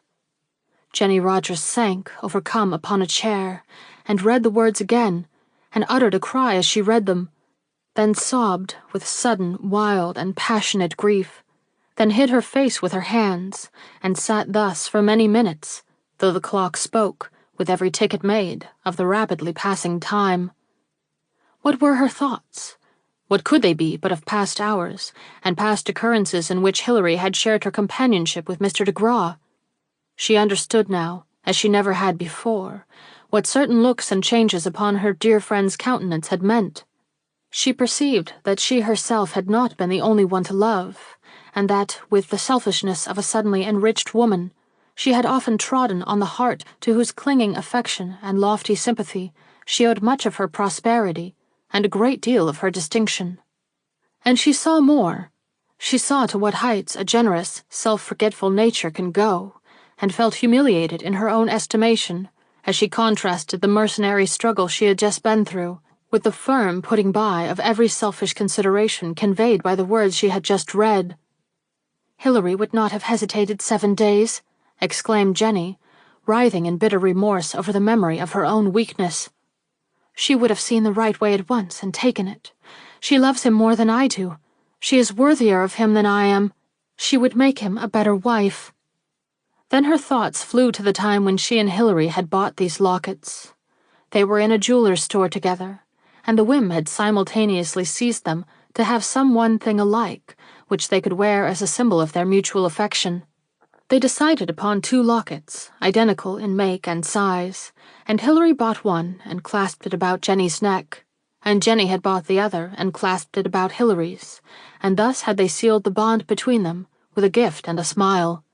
When the second exchange between these trinkets had been made, she could not tell, but she thought it must have been done when she and Hilary last bathed at the beach. They had both worn their lockets that day, and as they had used one table for their things, the possibility of one of them having taken up the wrong locket was easy. But the when and the how of this mistake were unimportant.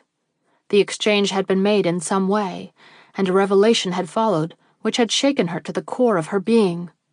Hilary loved Mr. de Graw, and he would love Hilary if her own unworthy beauty were not ever before him. How could she let all the sacrifice be on one side? How could she enjoy her happiness if she knew that her friend was suffering from a despair, the depth and poignancy of which she could faintly measure by the emotions gnawing at her own heart? She could not. Though she was far from perfect, she had advanced thus far, at least, upon the road to unselfishness, that her friend's case now occupied her more than her own. She could not ignore it. She would not. She had her wealth and a score of untasted pleasures before her, while Hilary had tasted of every pleasure, save that of which she was about to rob her. Hilary, thus left to herself, would see no joy in the empty space before her, while she could imagine many, though none so sweet, none so satisfying as this of his love. Ah, is the endless struggle about to recommence? No, for in a few minutes, with a deftness and celerity marvelous under the circumstances, Jenny Rogers has doffed the cloth suit her lover was hungering to see, and has put on the rich velvet, which means repulse to him, disappointment to herself, and possible happiness to Hilary.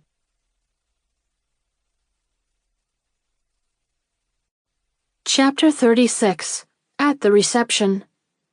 Miss Aspinwall's house in the city was as sumptuous as Miss Rogers was plain. On this afternoon, it was more than sumptuous. It was a fairyland of exotics and flowering shrubs. From the front door to the large square hall above, the stairs were festooned with smilax, and in every window and door, wreaths of this delicate green were to be seen, hanging in screens and portieres. In a room above, amid crowds of richly dressed women, stood Miss Rogers, with an undecided look on her downcast face. She was as fair as any of her companions, her lovers would say fairer, and she wore a costume that outrivaled the splendor of most of those who surrounded her, but she did not seem ready to advance and mingle with the crowd that was descending to pay its respects to the hostess. She faltered and answered absently those who felt they had the liberty to address her, and only moved on at last when the pressure of the crowd became unbearable. Arriving in the hall, she hesitated still. There were a few gentlemen standing on the staircase, and she seemed to have a dread of gentlemen, and to shrink whenever she saw the head of one turn in her direction. Withdrawing herself with some difficulty from the throng by which she was hemmed in, she slipped into a little alcove containing a small table on which was a pitcher of ice water and some glasses. She was faint, and felt that if she did not have a moment to herself she would fall. As she moved to come out again, she heard a voice say, "Yes, it is de Graw. It is the last time we will see him for years, I suppose. He has taken passage on the Etruria, and sails tonight at 8. He is going to set up a studio in Rome, I hear." She stumbled back, and for a moment everything was black before her. He expected a dismissal, then. He had prepared himself for her. No, he had no faith in her, or he had known that if she loved him she would have been there early. The blushes swept over her brow in a flood. She looked down on her velvet gown and hated it. Hilary was forgotten. All was forgotten, but the fact that he was going away, and that the earth was empty for her. But no, there was hope still. Hilary had a dress almost exactly like hers. She would put it on and snatch happiness before it left her forever. Filled with renewed joy, bright with pure purpose, she grasped the picture before her, and with one quick movement turned its contents over the front of her rich dress. Exclaiming with well-simulated dismay, she rushed from the alcove, and bewailing her plight, worked her way to a certain little dressing-room, where she knew that Hilary kept her dresses. Choosing the one most like the discarded one at home, she put it on, knowing that her friend would forgive her. Too readily forgive her, if she knew the cause of her action. Then she went out and turned her steps again toward the crowd, moving toward the stairs. As she did so, she felt her shoulder touched. A hand reached through the mass and thrust a minute roll of paper into her hand. She saw, or thought she saw, the face of one of her own servants, but she was not sure. Frightened, she knew not why, she unrolled the paper and read with staring eyes and hair rising on her forehead a few mysterious words. Merciful heaven! What did they mean? Where did they come from? How did they come here? Recoiling for a second time from the head of the staircase, she dashed toward that part of the house into which a messenger, such as she imagined herself to have seen, would be likely to disappear. She sought, she inquired, and found, not one of her own maids, but the jolly little French girl who had taken her hairdresser's place that day. The sight overwhelmed her. "Did you bring this?" she asked. "Yes, mademoiselle, and I ask your pardon. I was told to give it to you when I had finished dressing your hair, but I forgot, and so I had to inquire where you had gone, and come after you, for I dared not go back without fulfilling my mission." "And who made you? Who gave you this for me? Your employer, madame?" "Oui, mademoiselle, who else? I assure you I carried it quite joyfully, and only regret I had to interrupt mademoiselle's pleasure." But mademoiselle had turned her back. "The Portuguese," she murmured. "The Portuguese!" And she grew quite white, and stole away into Hilary's dressing-room for a second time, and mechanically took down a large silk cloak that she wrapped about her, thus hiding her gown, and making of her appearance a mystery, which might and might not be penetrated by a watchful lover's eye. Thus enshrouded, she descended. From step to step, her small feet went to the throbs of a heart whose beating almost suffocated her. Was he near? Was he watching? Would he see and wonder what her non-committal costume meant? Of all the agitations of the day, this was the worst. She dared not look up. She dared not search the crowd. She hardly dared move forward. Yet she must. A pressure was upon her. Besides, it was getting late, and Hilary would wonder. And he... was that his voice she heard? No, yes, he must be almost at her back. He must be near enough to see what dress she wore, if so much as a thread of her dress was visible above the neck of her cloak. Was he looking? She would not turn to see. She would only hurry forward and greet Hilary while she had yet the strength to do so. Miss Aspinwall, meantime, was awaiting her friend's tardy approach with secret impatience. She had become so attached to her former protégée that she was no longer perfectly at her ease except when Jenny was near her. Through all the greetings and handshakings and congratulations upon having returned to town which she received, she kept Jenny in her thoughts, and brightened visibly when she at last beheld her coming toward her through the throng. Contrary to Mr. de Gras's suggestions, she had not been taken into Miss Rogers' confidence, and knew nothing of the importance of the hour to the two hearts dearest to her. Yet she felt vaguely uneasy, especially after she saw Jenny's face, and could not prevent a wondering glance as she noticed that her friend was wrapped in one of her own cloaks. "I have had an accident, spilled lemonade or something all over the front of my dress," whispered Jenny as she observed this look and her friend's wonder and astonishment. There was not time for more. A dozen ladies were behind her. Miss Rogers passed on, but she felt her heart unaccountably lightened. She always did when she looked in Hilary's pure face. Her next care was to seek out a place where she would not be too visible, but where she could herself see the persons about her. For now she began to feel an impatience to meet the eye she had hitherto shrank from, and by one look determine what conclusions he had drawn from her nondescript costume. So finding a vacant spot near a lofty palm, she turned her face slowly toward the crowd, and at last ventured to lift her eyes. He was there. She saw him, but he was not looking her way. Nor did he look her way, though her whole soul summoned him through her eager glance. What did it mean? Did he consider the dark cloak a cowardly subterfuge? Was he disappointed in her, and ready to disdain what a week before he had so wildly worshipped? She grew sick at heart, and did not even hear the voices murmuring about her, did not even note the hands outstretched to give her welcome, or pay any attention to greetings that would once have filled her with pride. Hamilton de Graw was in the same room with her, and allowed himself to be absorbed by another. What if that other were a man? It did not ease her heart to know that anyone could draw his eyes away from her, especially when she stood ready to give him smile for smile. Ah, why had she come at all? Why not have left him in an uncertainty as horrible now as her own? That would have been the wise course. That would have made it impossible for him to take the steamer, if, as she still believed, he yet loved her. But now, well, what was this? A hand was pushing against her own, and would not be denied. It was a gentleman's hand, a very fine and courtly gentleman's hand. She noted that before she had taken in his face. When she did, she turned scarlet. It was Mr. Bird who stood before her, and he was looking at her with very searching eyes. "I sincerely beg your pardon," said he. "I am not an invited guest in this assemblage, but I have a bit of news to impart to you that will, I think, excuse my presence, both in your eyes and in those of your amiable hostess. The woman who has dressed your hair for the last 3 months is dead. You see, this is the second time I have had to be a harbinger of good news to you." "Good news?" she faintly repeated. "Yes. Did you not know who this woman was?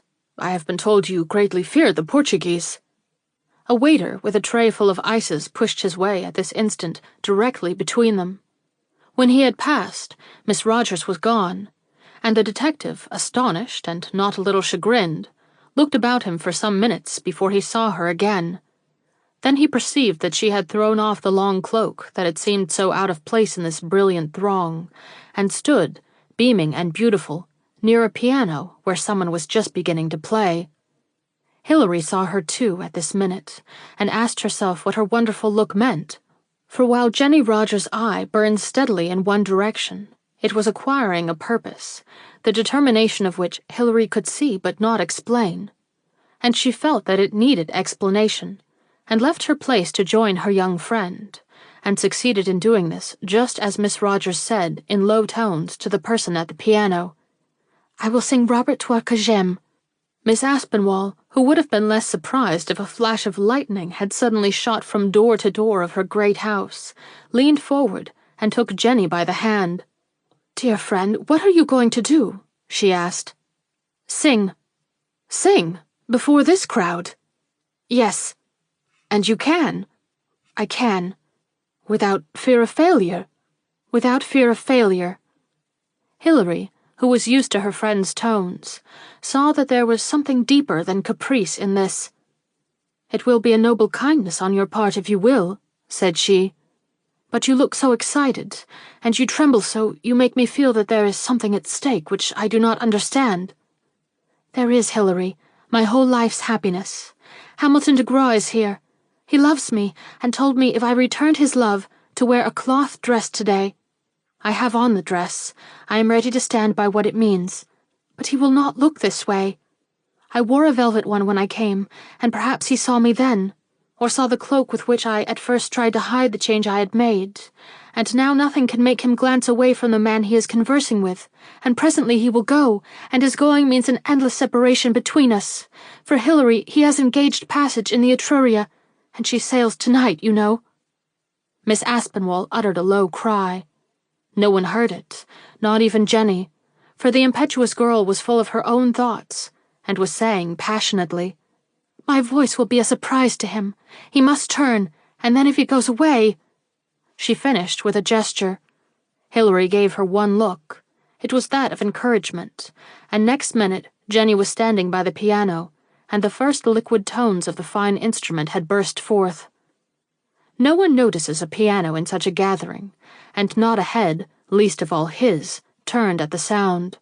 But when, in an instant later, this trained singer's strangely melodious and exquisitely cultivated voice broke out, with a force and fervor it had never displayed, even in the old happy and ambitious days with her singing masters, not a head but responded to the call, and she saw, with a rushing sense of joy which nearly stopped her voice, that he not only saw her, but flushed with an unexpected rapture which made all her future assured. Thinking of him, and only of him, she went on, filling the great rooms with melody such as they never heard before, and never will again, doing for love what she failed to do for ambition, and wakening in more hearts than one there an enthusiasm never to be forgotten in the presence of any other singer. Miss Rogers had shown that the Signorina Valdi could sing, but only 2 persons beside herself ever knew what gave her the impetus, or inspired her with the power to sustain herself to the end before such a multitude of people. When stillness came, an irresistible cry broke out, but she did not hear it. She was looking for Mr. de Graw to advance, and he did. She saw him burst from every detaining hand and come forward with his heart burning on his lips. When what is it that makes him stop suddenly, and as if held back by a force he cannot resist? She cannot see.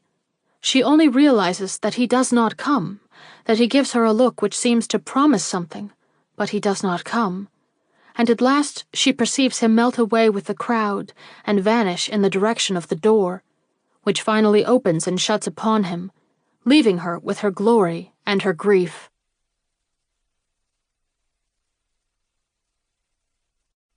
Chapter 37. A Turn of the Wheel.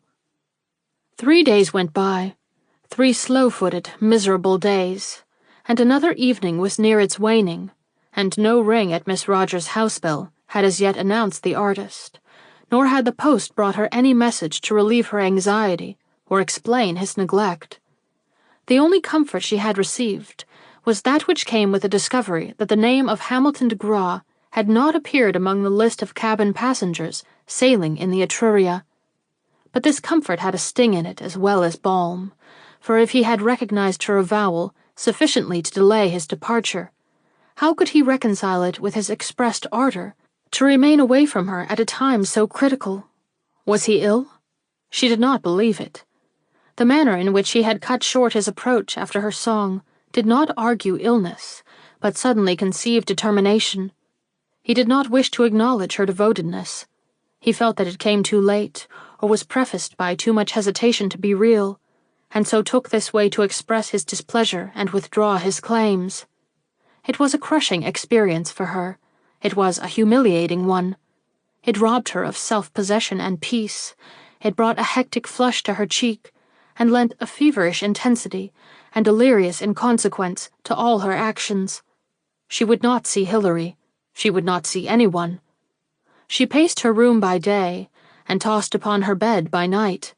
If the bell rang, her heart gave such a leap that she could not recover from the shock for minutes, and if by any chance a letter came, she grew quite ill between the time she saw it in the servant's hands and the moment it reached her own.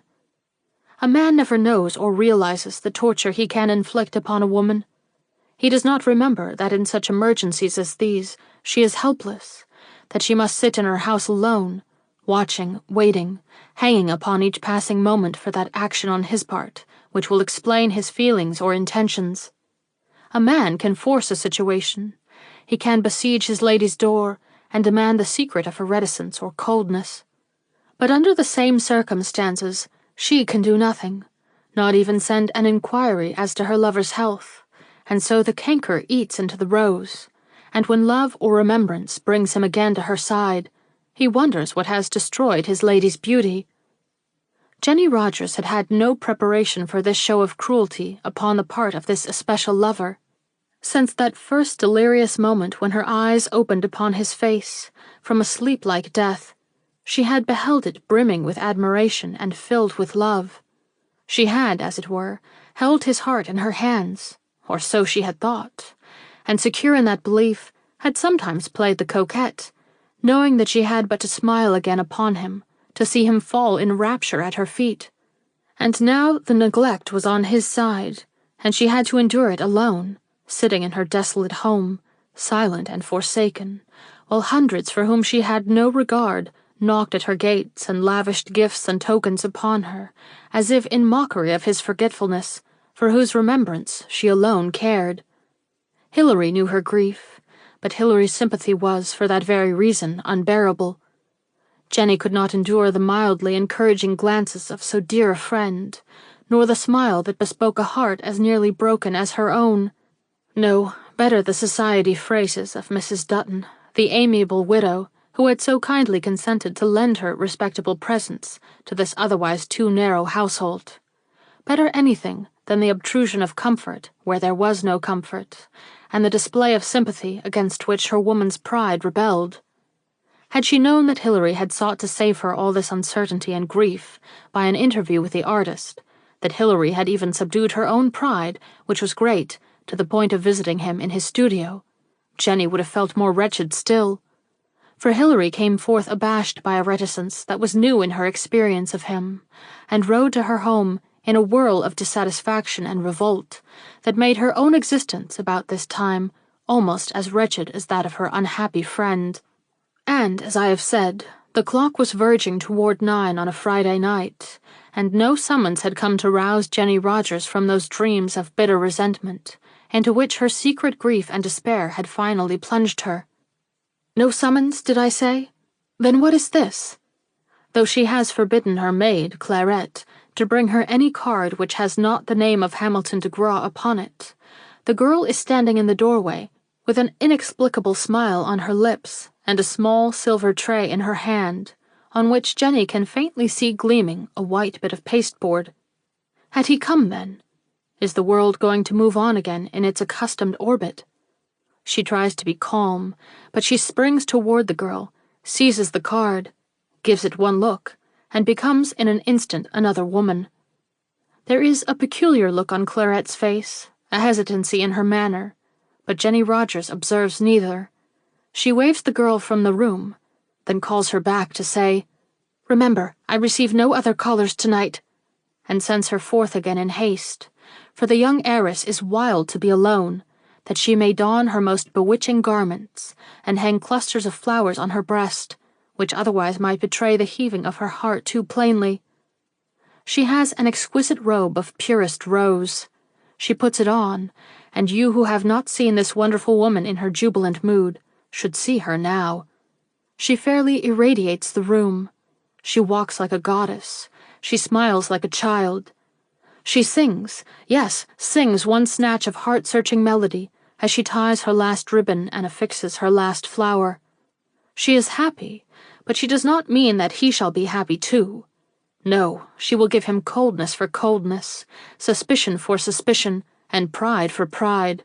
But she will look so beautiful and hide her joy under such an airy veil that he will never go away again, nor leave her as before, to eat out her heart in pride and desolation.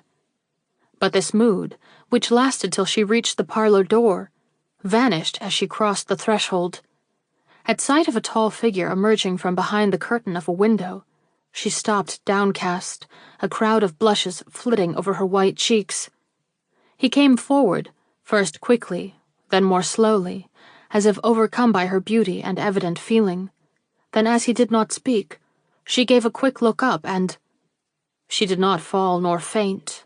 She only stared a little with a pitiful smile, that gradually and by pure force of will deepened into a show of greeting that made him forget that she did not reach forth her hand. It was her benefactor from Cleveland, and not her artist-lover, Hamilton de Graw. His manner was almost as agitated as hers. He took her hand and bowed over it, with an air such as she had never seen in him before, and when she had composed herself sufficiently to awaken to the duties of a hostess and offer him a seat, he took it with a lingering look at her youthful loveliness that set her heart beating with new fears and possibly new hopes, for her faith in her recreant lover was broken and a violent resentment had taken its place. "This is kind of you," she now murmured in her anxiety to break the silence. "I have often wished that I might have the opportunity again to thank you for the great benefits heaped upon me by your hand, and I did not like to write. And I did not like to intrude myself, nor should I be here now, Miss Rogers, if circumstances of a most unexpected nature had not changed my position in regard to you to such an extent that it has become my joyful duty to follow the impulses of my heart. If, in short, I were not at liberty now to offer you my hand without any such conditions as those I felt compelled to make upon a former occasion. Mr. de Graw! She had started to her feet. Her astonishment had overmastered her. She sank back again, but it was with palpitating heart and benumbed brain. No conditions. The words rang sweetly in her ears. It was like a haven of rest. No conditions. I do not wonder at your surprise, said he. You ask, and rightly, what could have occurred to make such an action as this on my part pardonable. I will tell you in a word. After my return to Cleveland, the lawyer friend under whose invitation I visited Mr. Delaney's deathbed came to see me, and asked if I had determined upon the woman who was to inherit that gentleman's fortune. I told him that I had, whereupon he put some very plain questions, which elicited answers that undoubtedly betrayed my interest in you, for he smiled as he said, "Then it will not be a trial to you to fulfill Mr. Delaney's last request?" "And what is that?" I asked. "That you should marry the girl you thought worthy to enjoy this fortune." Miss Rogers, I have never expressed my feelings to you either in their depth or persistency, but you can imagine how I was affected, if you remember the stand I took at the critical moment before the signing of the deed. I risked that which it was my happiness to possess, and all for an instinct of honor which these words proved to have been founded upon a mistake. I would have vented my despair upon the lawyer, but he answered me that Mr. Delaney had breathed this wish in private, and requested that it should not be made known to me till I had made my decision. "It is very strange," uttered Jenny, "but this must have occurred 3 months since." The sarcasm, if it was meant as such, was clothed in tone so gentle as to be almost pathetic. She was thinking how full of hope those 3 months had been, and how little they had brought her. Mr. de Graw smiled and looked at her with tender indecision. "I waited," he said with effort, "because I had been led to think, to fear, I should not find your heart quite free to consider any proposal of mine. Though I have never been far from you, I resisted my impulses to the extent of not showing myself in your presence till time and inquiry have assured me that my conclusions were groundless and that your hand is quite free." She looked up in fine scorn, and her eyes blazed with more than her old fire. "Quite free," she echoed, and with the word she seemed to cast something away from her that was very precious. He saw the gesture and seemed to comprehend it. A softer look crept into his face, and he took a place nearer her side. "No heart is without its burden," said he. "I love you none the less that your cheek is not quite as round, nor your eyes quite as brilliant as of old. Will you let that love be your comfort? It is fervent, Miss Rogers, and it is very deep and sincere. It has never been frittered away on another, and it will know no change. I love those now whom I loved in infancy, and never lose an affection which I have once formed." She was sorely beset. The heart which had been torn and trampled upon by another felt a throb of life at the prospect held forth to her by this good man. Here was refuge, here was solace, here was balm for her bruised pride. He was a lordly-looking lover, too, no wizen-faced dotard, such as Helen Clarkson had accepted a fortnight since. No amorous dude, either, with lack of wit, but plenty of fashion to save his overtures from being wholly ridiculous. No, Mr. de Graw of Cleveland was a man and a gentleman, next only in worth and attraction to the one she had been weak enough to admit into her heart. He was honorable, too, and of a distinguished presence. He would do credit to her taste, and he would guard her honor, and he would not ask her to give up her millions for a whim, only to scorn her when she had shown herself willing to make the sacrifice. Smiling upon him with a certain wistful grace, she asked if he would take her without explanation. For reply, he drew her to his heart, and when the little clock on the parlor mantel struck 11 o'clock that night, it sounded in the ears of a solemnly engaged couple. When he was gone, and she stood, dazed and frightened, in the great empty room, she asked herself again and again why she did not feel something, why her heart was rather like a dead weight in her breast than the palpitating, troublous thing that had hitherto made her hours alive with alternating joy and fear. Had she destroyed her youth? Had she killed the fresh young hopes that alone made life endurable? Or was she simply tired, and thus for the moment beyond the reach of all sensations? The entrance of Clarette put a stop to these languid inquiries. It reminded her that it was late and that she could go to bed. Perhaps she could sleep now. She felt as if she could, as stones sleep, that lie quiescent where they are thrown. That would be a rest. She had had no rest, and if she should never wake— Clarette's voice interrupted her at this point. "I beg your pardon," said she, "but a gentleman called while you were talking with Mr. de Graw. I could not let him in because you had forbidden it, but I thought if you knew his name—" She thrust another card under her mistress's eyes. Jenny read it, and then read it again. Hamilton de Graw? Hamilton de Graw? Who was he? Not the gentleman to whom she had just engaged herself. Oh no, who then? Not the artist? He had not come and gone while she bartered away her life for a comforting word. Yes, the face of the girl told her what this miserable card failed to do. He had been here, and she— A wild scream went up from her lips, and she lay in the next moment, senseless and inert upon the floor.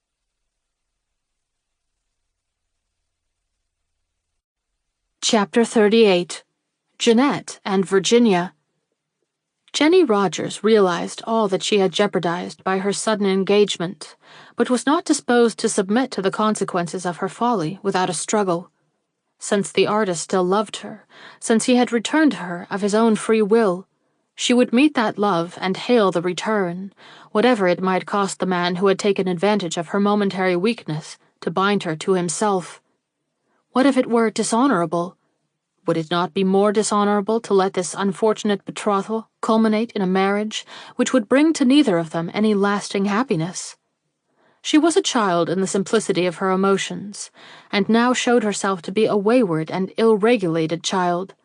But she had never had Hilary's training, nor had she known till she met that fine woman what true womanly instincts are, or to what heights a grand nature can go. Had Jenny allowed herself to be governed at this time by the gentle but firm spirit of her friend, she might have been spared much which befell her. But she had that instinctive shrinking from Hilary's possible advice, which springs from an uneasy sense that it would fail to fall in with her own desperate impulses. Besides, her heart could not wait till she had seen Hilary. She must rid herself of the bonds which held her before the day had waned sufficiently to bring the hour at which her affianced husband had promised to again visit her. To wait longer would be to add shame to her torment. She belonged to the artist by right of love, and she could not meet this other man with even so much of a welcome as would be expressed by an outstretched hand. That she did not see this the night before was owing to her secret resentment. That she saw it now was owing to her real love, which under the influence of these accumulated shocks and contradictory experiences had developed into a passion so deep that she no longer thought of the sacrifice of her wealth which its satisfaction involved. No, she thought no longer of anything but her love. To break away from the man who had held her troth, that she might fly to the man who held her heart, was all her hope, all her purpose. To ensure fulfillment to this hope, and to make certainty of this purpose, she sat down soon after breakfast to write her betrothed a letter. But when she came to take the pen in her hand, she trembled. Ah, this was not so easy a task after all. If she had recoiled at times from giving up the millions that had come to her in so wonderful a way, how much more reason had she for recoiling from an act that not only meant the sacrifice of her fortune, but the betrayal of a secret that involved her honor and every claim to happiness which she possessed. I do not think she could have proceeded with her confessions if Clarette had not brought her at this critical moment a letter, which gave her the impetus necessary to carry her through her project. It was from the artist, and ran thus: "My best beloved, you have refused to see me. Is this because I have come too late? Darling, I had my excuses. I will explain them to you if you will give me the opportunity.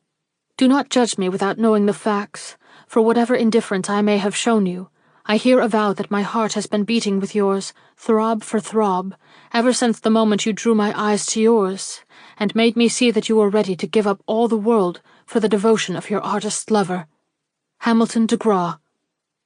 Such words, coming at this moment, made her path plain before her, or so the desperate child thought. A fiery ardor of devotion awoke within her, and though her trembling was not lessened, and her cheeks took on the hue of fear, she seized the empty sheets before her, and transcribed the burning words which she knew would effectually sever all connection between herself and her true-hearted benefactor. It was noon when her letter was completed, and her feverish eyes and pallid lips evinced what the task had been to her. But she gave no evidences of flinching, and folded up the letter and addressed it to Hamilton de Graw, Esquire, with unyielding determination. Only when it came to her taking from a certain secret drawer the deed and various papers upon which her fortune depended, did she falter and show signs of weakening. And then, not because of any secret longings toward the wealth represented by these various documents, but because she did not feel quite assured that she had said all that was necessary in her long but not exhaustive letter. She had told her secret and repudiated the Delaney legacy, but she had not named her successor. Should she? Had she the right? No, but it would be pleasant to think that the dear little schoolteacher who had every virtue and every charm save that of an unhalting gait should reap the benefits that were no longer hers. As she thought of it, she took a resolution. She would visit this lady and see for herself if she was worthy of this good fortune. It would distract her own thoughts. It would shorten the terrible hours that must yet elapse before she dared send this letter or address the artist, and it would give her strength to bid goodbye to her old life and take up her new one in the artist's home, which she faintly saw before her. This resolve once taken, she locked up the letter and the deed together, and donned her simplest street garments. Though she did not know where to find the girl of whom Mr. de Graw had told her, she was enough of an adept in the city's ways to be quite certain of success, if she only had sufficient time, and as yet it was only 12:30, and Mr. de Graw was not expected before 4.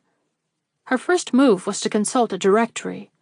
It was a successful one, for almost at first view she lighted upon the address she sought, under the name of Rogers Jeanette, teacher, and elated with her anticipations, she betook herself to the street and number named, like a female Harun al-Rashid.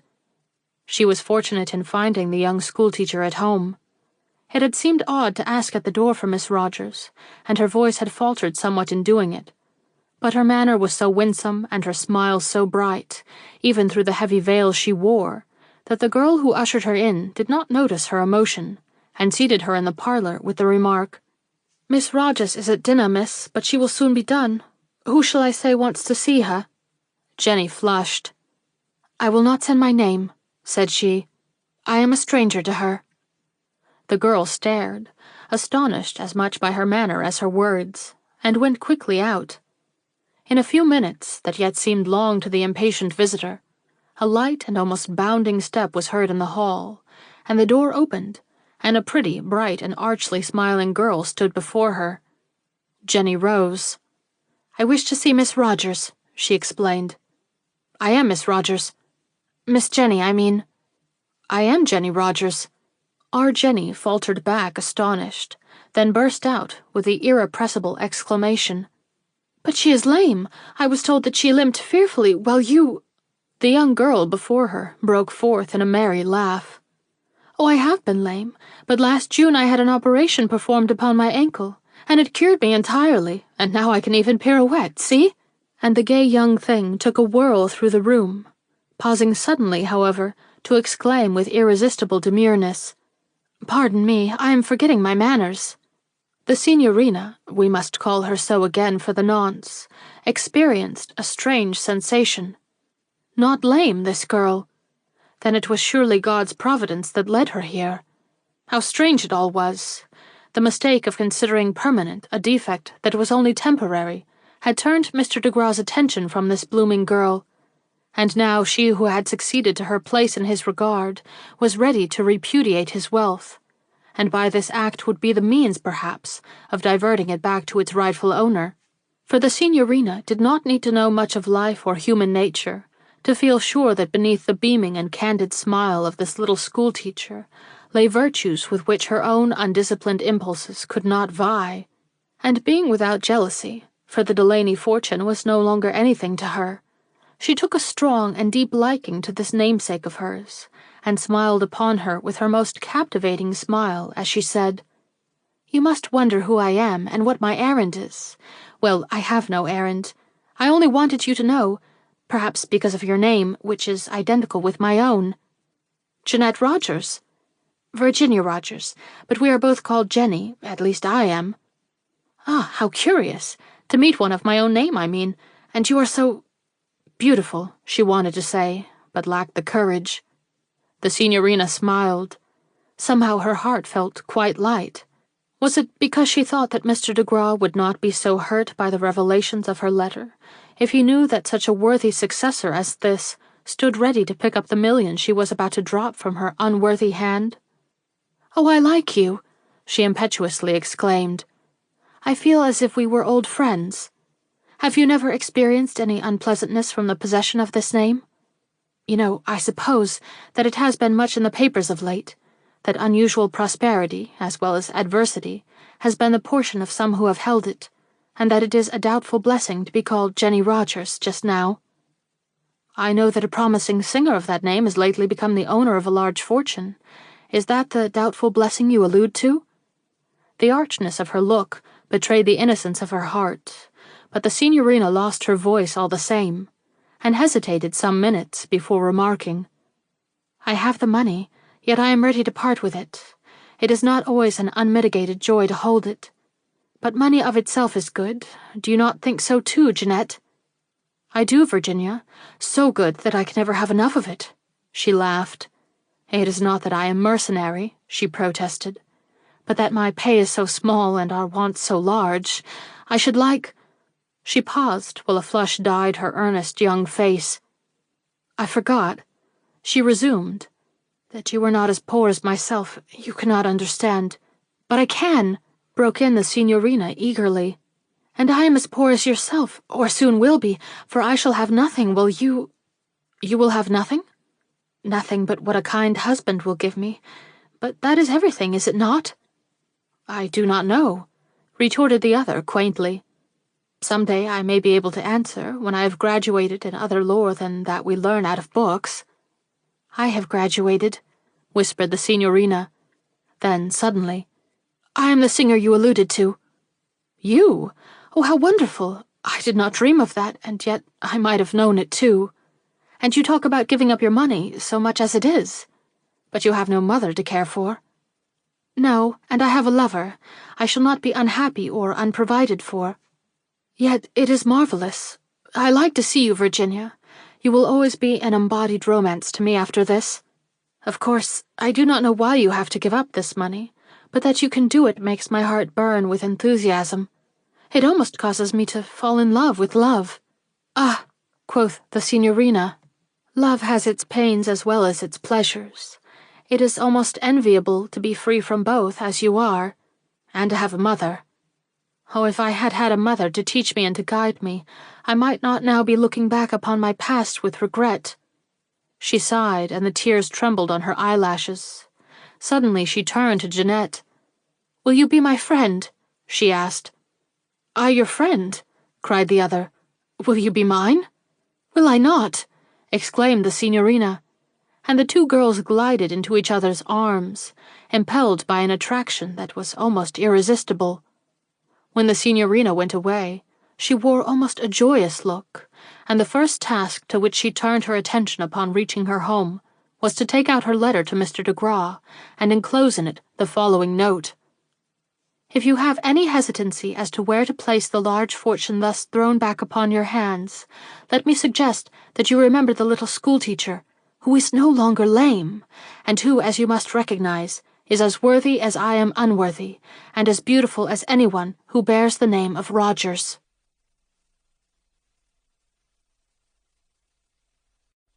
Chapter 39. Another turn of the wheel. Hamilton de Graw was not in a painting mood. He had taken up his brush more than once, but had repeatedly laid it down again, only to fling it away at last in despair. He was expecting a reply to his note, and was now pacing the length of his studio, with his eye on the door, for he was sure he had heard the postman's whistle in the hall below. But minutes passed, and no letter was thrust under the door. He must wait another dreary 3 hours unless— fresh steps! This time dainty and womanly ones. Are they coming to this door? Yes. And will he hear a knock? Yes. But he does not expect the figure he sees blushing on the threshold. No heartthrob had told him that she would be there. And yet there she is in all her charm and beauty, and though not alone, as indeed he would not wish her to be, welcome beyond all expression, for this visit assures him without doubt or suspense that she indeed loves him and intends to be his wife. His looks speak his greeting. "Enter," he cries. "Enter, Miss Rogers. Enter, my dear Mrs. Dutton. My studio is honored by your presence. I have often wished that you would visit me here, if only to see this sketch of Miss Aspinwall. It is thought to be one of my most successful efforts." Jenny's eyes, which had been roaming with visible curiosity through a spot which might soon be her only refuge, turned at these words, and followed his pointing finger. "Oh, how lovely!" she cried. "When did you paint this? Has Hilary seen it?" "No, I have not felt at liberty to show it to Miss Aspinwall. It is an idealized sketch, you see. I call it a poet's dream." "Ah," murmured Jenny, with a wistful tone in her voice. "I have another picture which I call Love's Reality," he tenderly observed, taking advantage of Mrs. Dutton's considerate preoccupation with the sketches she saw everywhere displayed. "Can you guess who was my model for that?" Jenny's eyes met his, and he thought he never saw her look more glowing. "May I guess that it is your future wife?" she whispered. With difficulty, he suppressed the impulse to clasp her then and there to his heart, but he pressed her hand, which had somehow stolen toward his own, and his face told all the rest. "Oh, my darling," he breathed. "Would we were alone for one short minute." "We are," she laughed. "Mrs. Dutton is very short-sighted, and so deaf when she thinks it best to be, that she cannot really be looked upon as an intruder. Yet I do not mean for you to forget the proprieties," she naively insinuated as he approached his arm toward her waist. "We can talk unrestrainedly, and that is a great privilege, for we have much to say to each other, have we not?" "Much. We have to plan for a lifetime," he declared. "And you have to explain why you left me for 3 days, hovering between hope and despair." His face fell. A shadow flitted dark and threatening across his satisfaction. "Are you going to press me for that?" His look appeared to ask. Her look responded. "Certainly. Can you think me capable of ignoring such neglect?" He sighed and reluctantly admitted, "I have had a great deal to try me lately, Jenny. I have a friend upon whose judgment I rely, and this friend, for some reason impossible for me to fathom, has conceived an inexplicable distrust of you." "And who—" she began, but she had not courage to continue. She felt as if an axe had been laid at the root of her happiness. "It is a person whose name it seems an indignity to you to mention," he responded. "Yet he is a noble fellow and a gentleman. I allude to Mr. Bird, Jenny." "Mr. Bird!" How wild her eyes looked, and her speech how thick it sounded. "I distress you," he objected. "This is not talk for such a day as this. Let us omit explanations." "No, no," she entreated, drawing him toward a quaint little recess, upon which he had expended all his art and taste, to make it a nook worthy to hold the picture he had painted of her. "I must hear why Mr. Bird distrusts me. His conduct surely has not been of a distrustful nature. Then why should his thoughts be?" "That, dearest, I do not know. I am only telling you why I did not at once rush to you after your loving revelation at Miss Aspinwall's reception. He held me back." "And you let him?" "His entreaties were urgent," remonstrated the artist. "He asked me to wait a week, only a week. He declared that I owed that much to my career, and when I replied that I could not see you without betraying my feelings, he entreated me to stay away from you till he could substantiate his doubts. He did not say what they were, promising that he would do this in the 1 week which he exacted. As he naturally awakened my own doubts by these unexpected and forcible demonstrations, I yielded to him, Jenny. Though I see now that I did wrong in this, that I should have trusted you implicitly, I was weak enough to withhold myself from your side for 3 days. Then my love triumphed. I went to Mr. Bird and told him that he had exacted too much from me, that I could not and would not believe that you were not all your sweet face promised, and gave as an argument in your favor the fact that you were ready to give up your great fortune to please my whim. He was overwhelmed, had not dreamed you or any other woman capable of so great a sacrifice, and ended by asking my pardon for insinuations which had been occasioned, as he asserted, by a total misconception of your character. This was at 8 o'clock, Jenny. At 9:30 I was at your house. There were lights in the parlor, but I was not admitted. It was through a mistake, she murmured, with lowered head and brow turned away. And there she paused. How could she go further? How explain this situation? Besides, she felt weak and shaken. That any man should have distrusted her and made her lover share his doubts, if only for a few days, was terrible to her. She did not know how to hide her agitation, nor how to keep back her tears. "When I got home, I wrote to you," he resumed. "The letter must have been a wild one, but since it has brought you here, I will not apologize for it. And now is my sweet one going to forgive me? Can a woman ever forgive her lover's distrust, even when occasioned by the well-planned suggestions of a reliable and generous friend?" She did not answer. The waves of grief and fear were rising bitterly in her breast. "I love you so," he went on, forgetting Mrs. Dutton's presence, which indeed did not obtrude itself. "And my trust is so completely restored.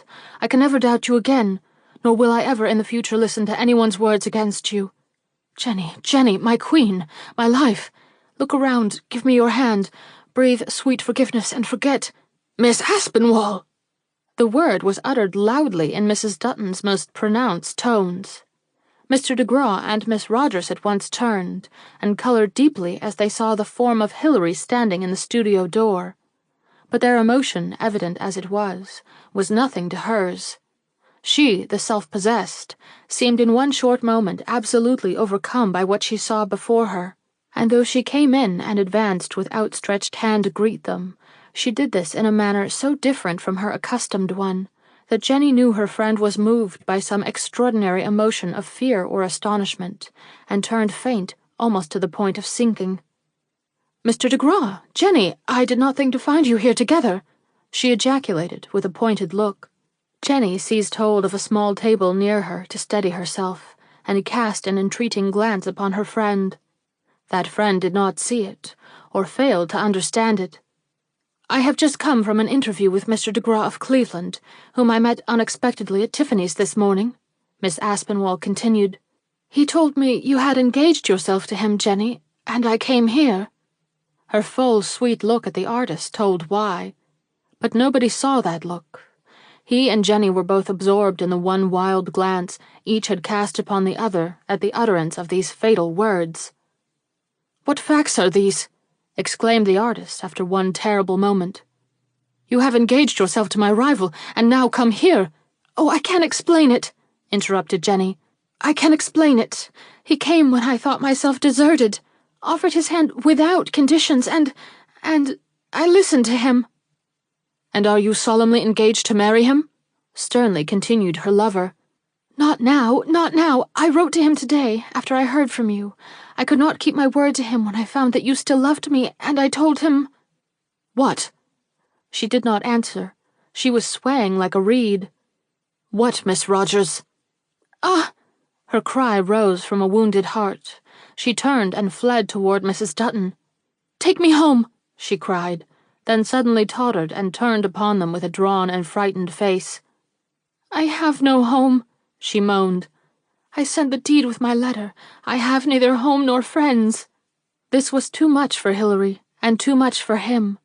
They both sprang and caught the unhappy girl in their arms. "She is such a child," whispered Hilary in the ear of the artist. "We must not judge her as we would ourselves." But the other was saying to himself, "It is all my fault. Had I not left her to herself at the moment when she needed me most, and had won the right to my fondest support, she would not have been subjected to such fierce temptations. But he did not say this to her. He at that moment regarded her as the betrothed wife of another. "You sent him a letter and the deed?" he repeated, but this time in more gentle tones. "What did he reply?" "I have not received any reply," she faltered. "There has not been time. I did not expect any. He will not wish to marry me when he knows—" "Jenny!" It was her lover who spoke. "You have not been released by Mr. de Graw. If you had, I might bemoan the occurrences which have thrown a cloud over our love, but I should still have taken you to my heart and tried to woo forgetfulness of the past for yourself and for me. But as it is, I feel I am trenching upon the rights of another in even entertaining you in my studio. You have a home till Mr. de Graw acknowledges the acceptance of the deed you have sent to him, and though it breaks my heart to seem cold to you, when my whole being is melting with pity and tenderness, I must still suggest that you be patient for a little while, Jenny, and when quite free— No more!" she commanded, with a strange dignity. A new thought or a new impulse had seized her, and a courtly, almost imperial-looking woman stood before them, instead of the pleading, childlike being of a moment ago. "You say I am still under obligations to Mr. de Graw," she asserted, moving toward the door. "As it is but 4 o'clock now, and he was not expected at my house till 4, you may be right. I will go and see." And with a bow and a slight gesture to Mrs. Dutton, she vanished from the room, while the artist stood shaken and undecided, not knowing what this sudden change might betoken. She went immediately downstairs to her carriage. She stepped quickly and seemed impatient at Mrs. Dutton's slower gait. "I am in haste," she cried more than once. "In haste, my dear?" inquired that lady as she took her seat in the carriage. "Yes, yes," retorted Jenny, giving her orders to the coachman with feverish impetuosity. "I have business at home. Pray God I may not be too late." She scarcely glanced at Hilary's carriage, standing close by, though it held more than one person whom she knew. "I hope," mildly insinuated Mrs. Dutton, as they rode rapidly up the avenue, "that you are not going to do anything injudicious." "I cannot say," was Jenny's response. "The way is dark before me. I only know that I must get home, and that before Mr. de Graw of Cleveland has called." The truth was that she was terrified at the letter she had written him. As she saw matters now, it seemed the wildest, maddest thing she could have done. She must have that letter back. At whatever cost, at whatever risk, she must destroy the words which she had written in the heat of her love and devotion to the artist. Were Providence only kind, she would yet reach home in time to stay the hand of the girl ordered to deliver it. Were her expected visitor but delayed by 10 minutes, she would be there before him, and all would be well again. For fewer explanations than she had given him would suffice for her release. Just the simple statement of her affection for the artist would be sufficient. But when she came in sight of her home and saw that a carriage was just driving away, she became greatly frightened, and leaning from the window, begged the coachman to drive faster. In an instant more she was upon her own stoop and awaiting impatiently for the door to be opened. When it at last swung back, she asked breathlessly, "Has Mr. de Graw been here?" The answer she received made her catch wildly at both lintels for support. "Yes, miss, he has just driven away. I gave him your excuses and handed him the package. You can see his carriage there just turning the corner."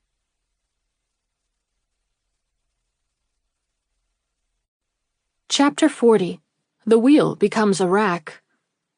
Jenny Rogers did not allow her agitation to keep her long inactive. Running down the steps, she bade the coachman to follow the carriage before him to the Westminster Hotel, and jumping into her own, took her seat at the side of Mrs. Dutton, crying, "Do not speak to me. I may seem rude, but you would not think so if you knew." And Mrs. Dutton, looking in her face, took a new view of the situation, and began to feel very nervous herself, and think that the horses went too slowly. Yet they rode fast, and were soon in sight of the Westminster. But not before Mr. de Graw's carriage had driven away from before the hotel steps.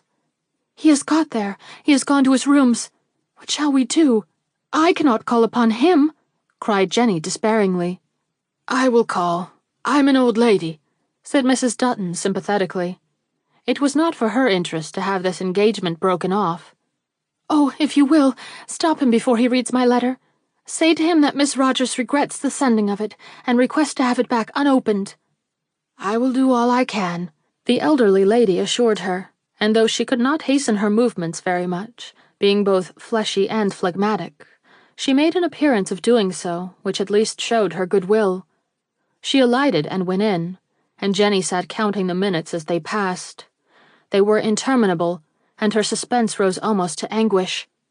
Nor was she relieved when she at last saw Mrs. Dutton reappear, for the expression upon the widow's face was one of failure, and Jenny was not at all surprised to hear in another minute. "They kept me waiting an unconscionable length of time in the parlor, and when Mr. de Graw did at last come down, I saw that he had read your letter." Jenny leaned back in her carriage, faint and sick. "Drive, I don't care whither," she cried, closing her eyes to the world and all that was in it. But the next minute she started up. "I must see him," were her words. "I cannot go home without knowing.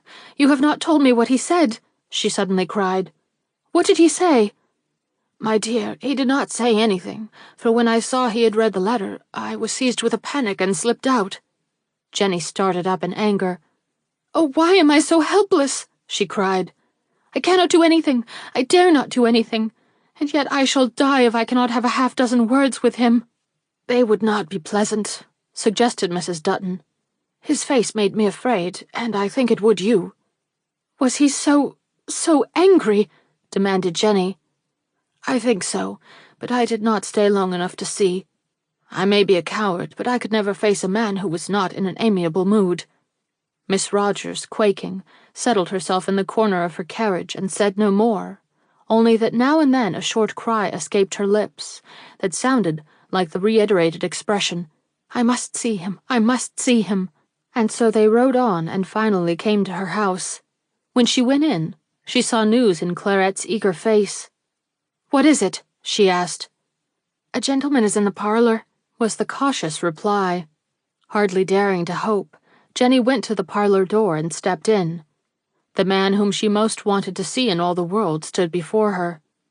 Immediately she was seized by a great trepidation, and when Mr. de Graw, seeing this, came forward and offered her a chair, she found it difficult to recover herself. But she did so at last, being forced to it by his silence, and having nerved herself to look up, did so with a certain resolution. But she had no sooner met his eyes than her own fell again. It was not the reproach in them that affected her, but the grief. There were tears on his cheeks, and he seemed wholly unconscious of them.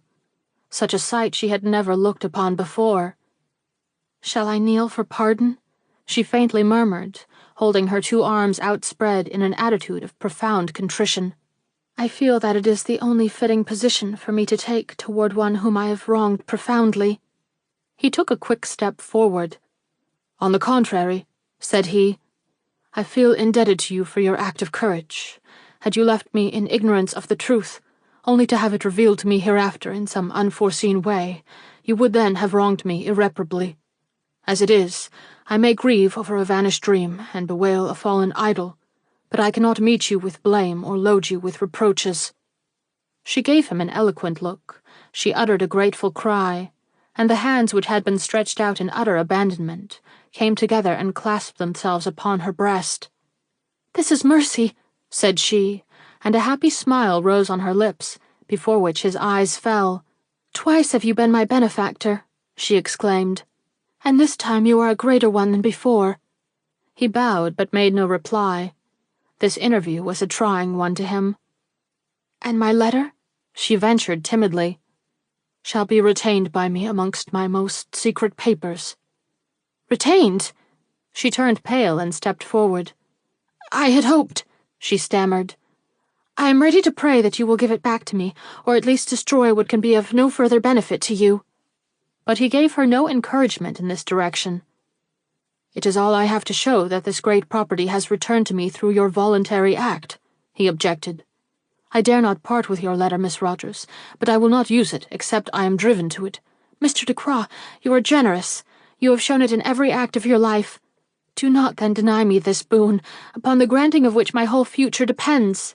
I am intending to be immediately married. You know to whom. It is my only refuge, my only hope.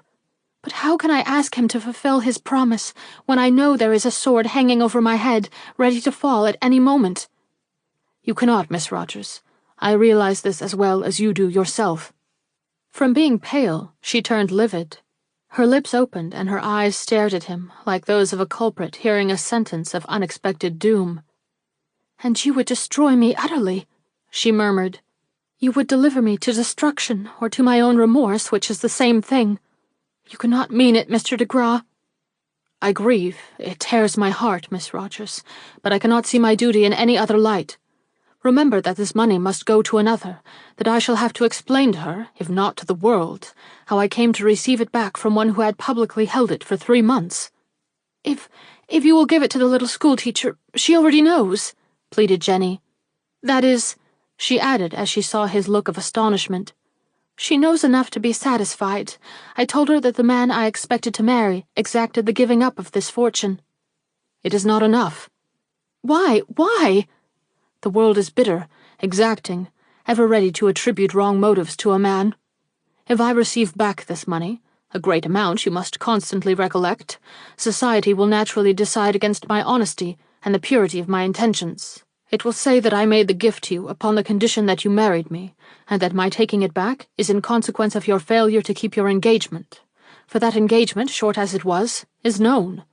Contrary to my usual habits of reticence, I spoke of it yesterday to your dearest friend, and was overheard by Mr. Bodwell, who must have told 50 others in the few hours that have since elapsed. If honor is dear to woman, it is equally dear to man. My future happiness and high standing are trembling in the balance, and the moment is as serious for me as for you." "But I will write another letter. I will say that I entreat your reacceptance of this gift, which I find entails too many duties upon me for my peace of mind.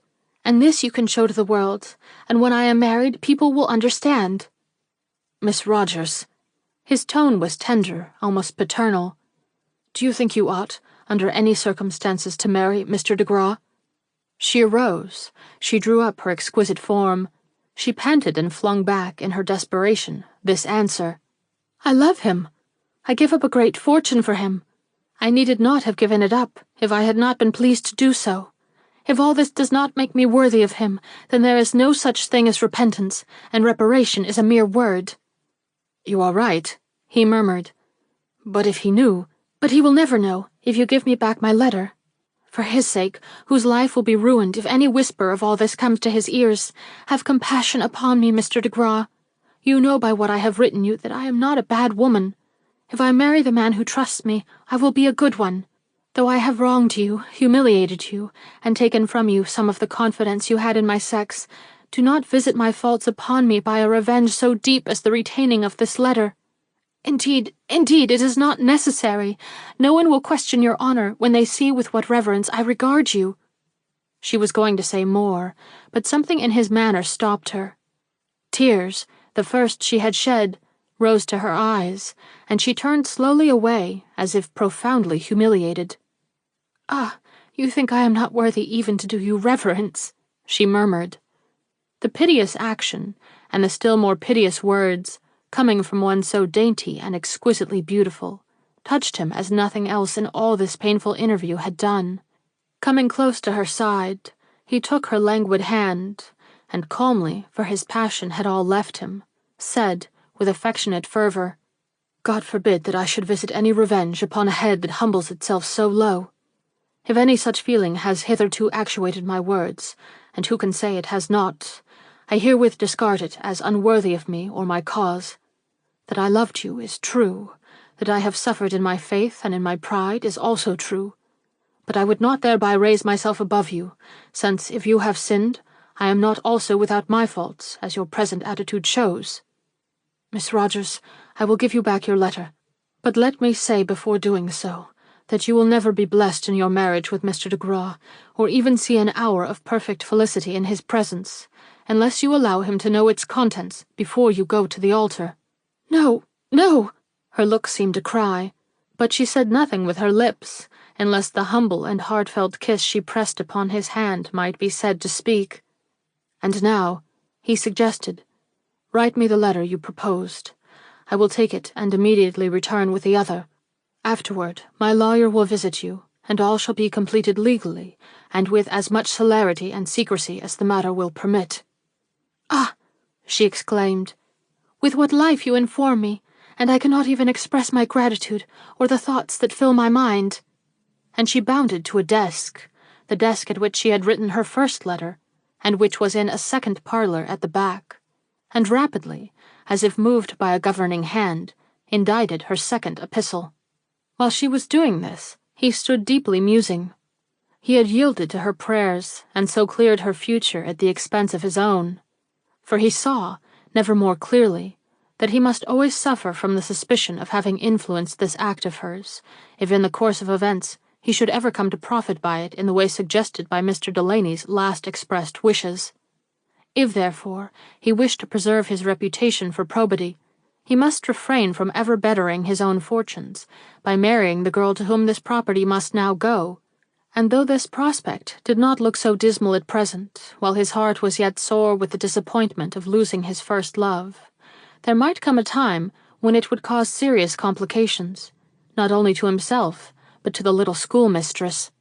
And yet so generous was his nature, and so kind his heart, that he had no wish to recall his promise, whatever it might cost him. If suffering lay before him, he was surely stronger to bear it than this delicate woman, already racked by so many and various emotions. Better bear the blessing of this erring and repentant one than the weight of her destruction, even if through this destruction there came to him a temporary peace. Life was not so easy to bear under any circumstances that one could afford to weight it with unnecessary regrets. He had done what his mercy suggested, and he would abide by it, but the ordeal had been sharp, and he had almost succumbed to it. This he must always remember to his everlasting chagrin. When Jenny returned with her letter and bade him read it, he did so dispassionately and with evident approval. "This will answer very well. I will now return to my hotel for the other," he declared, and left her with a low bow, in which she felt a certain respect expressed that was like balm to her crushed and bleeding heart. 10 minutes, 15, 20 elapsed. A half-hour passed, and Jenny looked for his return. Though the minutes had lagged, they were not heavy. Hope had beamed again above the horizon, and her heart was already revivifying itself under its influence. 3/4 of an hour, and no rumble of his carriage was heard. But then a friend might have been waiting in his rooms, or some other detention, equally difficult to avoid, happened to prolong his stay. He would come before the hour was over. She knew it by her throbbing heart and eager pulses. And he did. Just as the clock was on the point of striking the hour, his carriage drove up, and he bounded to the walk, ran up the steps, and was let in by the waiting Clairette. Jenny stood in the parlor, ready to receive him. "What is it?" she cried, for she saw at a glance that he was greatly distressed. "The letter is gone. It has been stolen. I cannot find it among the documents you returned to me. You have an enemy somewhere, and that enemy has your honor in his hand."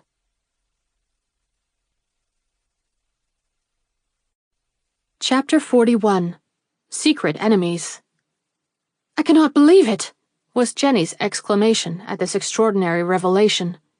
"Who could do such a thing? Who would? I have not an enemy left in the world, unless—" She thought of Mr. Bird, but immediately dismissed the idea as ridiculous. "What do you think about it, Mr. de Graw?" "I do not know what to think, Miss Rogers. I locked the papers in what I supposed to be a place of great security. As I could not know what would be the result of our interview, I did not have them put in the hotel safe as I should have done, thinking they would be safe in my trunk till I should return. But they have been handled, incredible as it seems, and the letter taken out. Why the letter and none of the other papers, I must leave you to conjecture, since I have no means of judging of the matter myself." "I am sure it is all a dreadful mystery to me," declared the poor girl, who was as ignorant of the ways of the world as most children of genius. "Did you speak about it to anybody? Did you tell them you had lost anything?" "Most certainly. I did not say what it was, but I announced that a very important paper was missing from my trunk. That is why I was detained so long. We were making inquiries." "And?" "They led to nothing. No one but my washerwoman has been admitted to my rooms, nor has anyone else been seen to enter them. The thief must have been an expert in his art, and known exactly what he was going for. But why should it have been your letter?" I don't know. Perhaps because heaven wished to punish me for my sins. I see no other reason. Miss Rogers, shall I put this matter in the hands of a detective? She shuddered and placed her hand over her heart, as if the word had pierced her. No, was her quick reply. If it was not stolen by a detective, I shall be surprised. What do you mean? He asked. I am told that detectives are sly and secret, that they resort not only to honest, but even to dishonest means for finding out what they wish to know. If Mr. Bird has any real reason for distrusting me, and that he does distrust me is evident, he may have thought himself justified in stealing this letter, though how he could have known anything about it, I cannot imagine, since you and I alone were acquainted even with its existence. Mr. Bird is the detective who saved your life in Great Barrington? She bowed, flushing painfully at memories not yet forgotten sufficiently for her peace. A fine fellow, seemingly, remarked Mr. de Graw. I do not think he would engage in any such underhanded business as this. He might think it his duty to the other Mr. de Graw, whose friend he is, she ventured with painful hesitation. Her visitor looked serious, but hastily shook his head. Unworthy of such a man, he muttered. Unworthy. An honest fellow, such as Mr. Bird appears, would not lend himself to any scheme which involved the rifling of a respectable citizen's private effects. I would sooner suspect my washerwoman, and yet that is ridiculous. Jenny's head, which had fallen in dejection on her breast, rose suddenly, but immediately drooped again. Yes, that is ridiculous, she echoed. Had it been money, he remarked, I should certainly have suspected this woman, for she is known to have been long enough in my room while I was here to have gone through my trunks. But a letter, and such a letter, what could it be to her?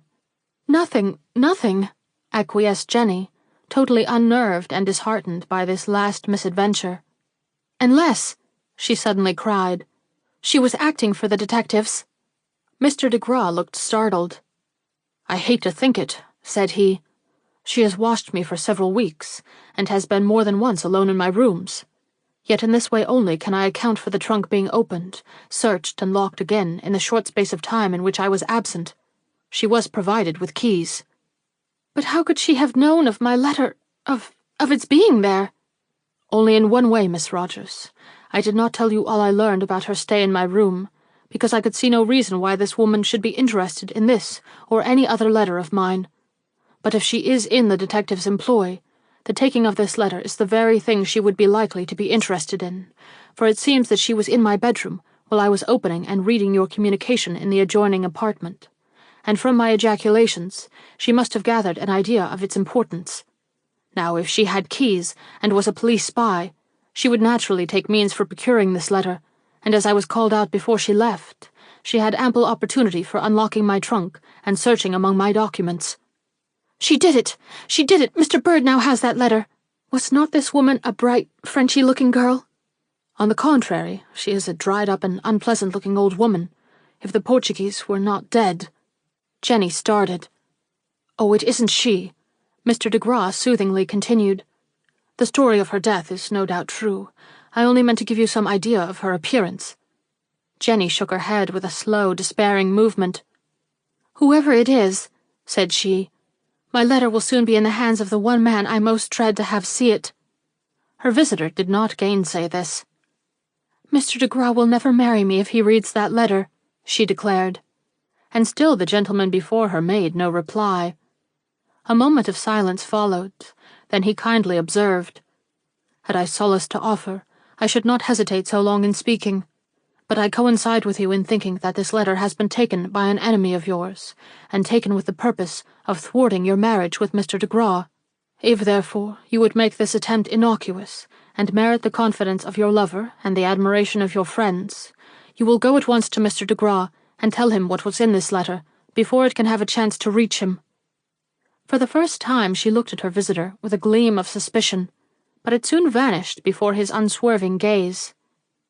I thought, she said with a sort of yearning hesitation, that you might have planned this story of loss to drive me to an act from which I shrink, but I see no such good news in your eyes. He did not think it worth while to answer this insinuation. On the contrary, he remarked, If you agree with me that this is your one and only course, I will so far forget my former relations with you as to accompany you to Mr. de Graw's studio. If he sees that I am there to uphold and sustain you, he may think more lightly of your fault. At all events, you will not be alone, for if he rejects and despises you, I will take you into my brotherly keeping, and see that you never suffer for a home while I live." "Oh, what goodness!" she exclaimed. "But I cannot accept it. I have not the courage." And she indeed looked like a trembling child told to lay down her head to the axe's stroke. "I had rather beg, starve, die," she murmured. "I have been hungry in the old days, and I can be so again. It is not that I fear, but one of his averted looks." Mr. de Gra's face filled with compassion. He could not help it in sight of so much misery and beauty. Yet he did not think of retracting his advice. Indeed, he prepared to become more persuasive. But she gave him no encouragement to persist. Instead, she showed him a face so weary that he took the hint and turned toward the door. "I perceive that you need to rest," said he. "If you wish to see me later, send a note to that effect to the Westminster. Meanwhile, consider what I have said, and command me for any duty I can conscientiously perform." "I need no services," she cried. "If Mr. de Gra marries me, I shall soon have a protector. If he does not, I shall not need one. Yet I thank you all the same," she added with a touch of her old sweetness that so wrung his heart anew. "And, Miss Rogers, let me urge you to listen to this. Remember that you have leased this house, that you paid for it in advance, and that it is your home to the end of the year. As for your other bills—" "Don't," she pleaded, holding out her hands in deprecation before her. "Any humiliation but this. If the rental of this house is mine, I make a gift of it to you from tomorrow morning on. I have spent enough of Mr. Delaney's money as it is, without charging his estate with my further maintenance. I can sing. Despair has robbed me of timidity. Or rather, despair will soon do so if I am called upon to despair. But I may not be. Mr. de Gra has not yet seen that letter." And making him a low curtsy, in which the grace of the erring child mingled strangely with the dignity of a great-natured woman, she disappeared out of her own door and vanished upstairs, while he stood troubled and more nearly at the point of adoring her than he had ever done before in his life.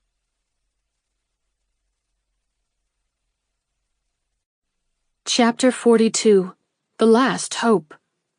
Miss Aspinwall will see no visitors tonight.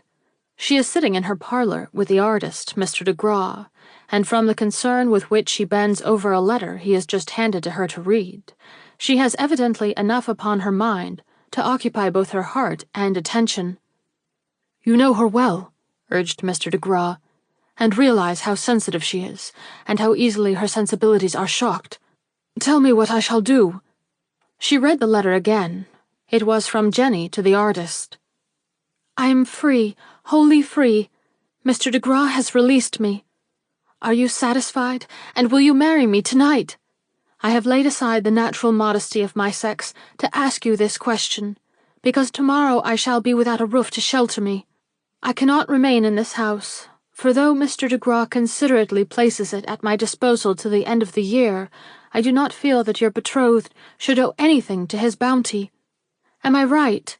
And shall I prepare for what I here promise to be the beginning of happiness, if you will henceforth trust me as I do you? Jenny." "Can you do what she asks?" Hilary inquired. "Not conscientiously."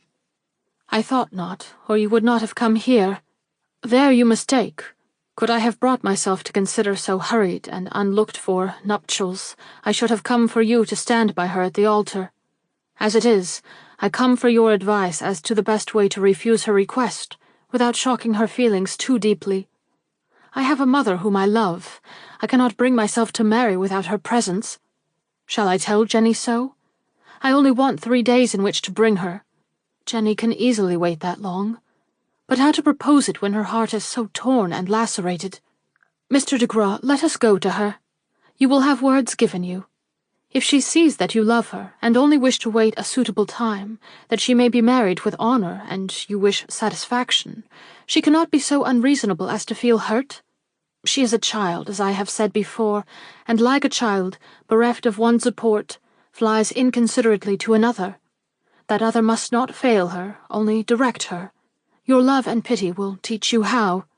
"Yes, I think so, but—" I will accompany you in the carriage, that you may be able to tell her that Hilary is waiting to carry her to a home from which she can be suitably married. She shall stay with me, as she did before, and if after I get her here I can persuade her to delay her marriage till spring, I shall do it for both your sakes. Society is already discussing her engagement to your rival, and now for her to marry you so suddenly will turn wonder into such criticism as one naturally wishes to avoid." He assented with great earnestness. He saw this complication as clearly as she did herself, and dreaded it as any sensitive-minded man must. But he did not have much confidence in Jenny submitting to so lengthy a delay, and showed his love by not faltering in his intentions, though scandal and all manner of unpleasantness threatened to follow their fulfillment. "It is 8 o'clock," he now remarked. "Shall we not start immediately for her house?" Miss Aspinwall rang for her maid. "Bring me hat and gloves," was her order, as that personage appeared. "And light the fire in the Red Room. I may bring back a guest." "God grant it," was de Gras's inward comment. But he had little hope. The future, even the future of this one evening, looked impenetrable to him. When they drove up to Jenny's house, Hilary said, "Do not ask me to go in. It would be a mistake for her to see any face but yours at this moment. And do not think of me either. I am patient and can sit here for hours. But I hope her heart will bring her to me soon, and that we shall presently all three drive to my house in peace and happiness." She raised her noble face to him as she said these words, and he felt its light, though he did not pierce to the depths of her devotion. Had he done so, would he have run with so much single-minded ardor up the steps that led him to the wayward Jenny? "Ah, you have come!" The exclamation sprang from lips that had turned suddenly rosy at his step. He looked up as he heard it, and saw her before him in a dress suggestive of a modest bridal, and carrying in her hand a bonnet and a pair of gloves. His heart for the moment stood still. "My darling," he murmured, taking her in his arms, and as he did so, gently withdrawing the hat and gloves from her clasp and laying them on a table nearby. "You are mine, then, all mine. No one competes with me for this small hand, and I may hope, in a few days, indeed before the week has closed, to call you by my name before the world, as I now do in the innermost recesses of my heart." He had spoken without thought, and he had spoken well, if her delicacy only was to be considered. But there was another passion lying hid within that beating heart, and she started back wounded and frightened at his words, saying wildly, "I was mistaken, then, in thinking you would wish me to be beholden to no man but you. I must stay in this house for days, eating Mr. de Gras's bread and giving orders to Mr. de Gras's servants. I wonder you can wish it. But if you say so, I do not wish it, and it must not be. Hilary stands ready to open her house to you. She has already commanded fires to be lit in her guest chamber, in anticipation of your coming. She is outside now in the carriage which stands in front of your house. She wants, and I want, that you should have every honor surrounding your marriage, and this could not be if we rushed off inconsiderately to a minister's house tonight." "Hilary!" Jenny's voice sounded strangely. "I had much rather not marry you from Hilary's house." "And why, my beautiful? Had ever a girl a kinder friend than she has been to you? In the absence of relatives, she has shown herself sister and mother to you. Should you not recognize this affection—" "You do not understand," was the quick interruption. "I appreciate Hilary, but—" Jenny stole a look at him. Should she utter the words that were trembling on her tongue? Would it gain her wish, and lead him to solve all her difficulties by marrying her before the fatal letter could reach him? He did not give her the opportunity for testing this possibility. Seeing her hesitate, he took her by the hand and passionately declared, "My heart and life are yours, Jenny. You must know it from my look and clasp. A man cannot feign love, or rather cannot feign it so as to deceive a woman like you. And you feel my passion, do you not? A passion so profound and demanding that it blinds me to much that might make a more cold-blooded man tremble with doubts and apprehension. But I have no doubts. I long to call you mine, and apprehend nothing so much as grieving you or seeing your sweet face grow pale. Yet with all this love and all this hope, I recognize that there is such a fact as duty. You are not all I have in the world. I have friends, I have my good name, I have something like a career to consider. But I do not consider these. I consider only my aged mother, who lives in a little country home among the Connecticut hills, and who would be heartbroken if her only son married without her knowledge and blessing. Oh!" Jenny dropped her face in the hollow of her two hands. She knew that her cause was lost. "Do you not see?" he went on, his voice sounding with richer cadence as he dwelt upon the two deep loves of life, "that I could not be a good husband if I did not start right by being a good son. And she has been such a devoted mother to me. My heart warms as I think of her ceaseless care and patient love. If I have any good in me, it came from her, and if I have any gratitude, I must show it to her. Am I not right, Jenny?" She pressed his hand. Fatal as this delay was likely to be to her, she could not deny the mother's claims. "She will love you," the artist pursued. "One of the first thoughts I ever had in connection with our marriage was this. For my mother is not a selfish woman, and she will see the sweet spirit that informs this beautiful face. I do not know that I can bring her back with me to the ceremony. She is wedded to her own hearthstone, and is out of place within any walls but her own. But I will at least fetch back her blessing upon our union, and when we are married, we will go to see her, and I shall have the happiness of beholding the two beings I love most in the world brought into one embrace within my childhood's home." Ah, with what a wistful air Jenny looked up. If this might only be, if she could but feel a mother's arms about her, how it would change and purify her heart. How worthy she would be of that mother's love. How her nature would expand and ripen under such holy influences. But she felt that it would never be, for he would not now escape from receiving that letter, and if he did receive it and read it, she knew him well enough to know that she would never be his wife. "Go to her," she murmured faintly. "I dare not ask you to remember my wishes in preference to hers." He stooped to kiss her. "And I dare not do so, Jenny. I idolize you. I love every hair of your head, every glance of your eye. Indeed, my love, I have no life without you. But the more I feel for you, the more I must feel for my mother, since you two are the only beings in the world that have ever made me forget my art. Some day you will be the only one to consider. Till that day comes, let me pay my duty to both." She sobbed, but attempted no further remonstrance. Virginia Rogers was a modest woman. She never thought of contending with him unduly, or of exercising the power of her beauty beyond its proper limits. Though she felt the ground giving way under her feet, though she knew, or thought she knew, that if she let him go she would never see him at her side again, she resorted to no means beyond those of her visible distress, either to retain or delay him. She was too anxious to be worthy of him, and the mother that he loved. A spark of goodness had been lit in her soul, which she sought to cherish. Rather than see it go out, she was ready, as she had said upon a different occasion, to beg, to starve, to die. And so her sobs alone showed the grief that was devouring her, a grief he could not understand nor appreciate, but which finally made him ask, "Why do you weep, Jenny? I shall come back very soon. You surely can wait in patience for 3 days." "Not if you go back to the studio. I have a most unreasoning fear of the studio," she cried. "Ever since you have been here, I have had a premonition of danger connected with that place. I may not be fully myself, I may be half wild or demented, but if I thought you were going from here to 14th Street, I should fall in a faint at your feet. What does it mean? That some fearful peril menaces you or our love? No, my darling. You are tired and start at every shadow. I can forgive you for it. You have had a wretched week.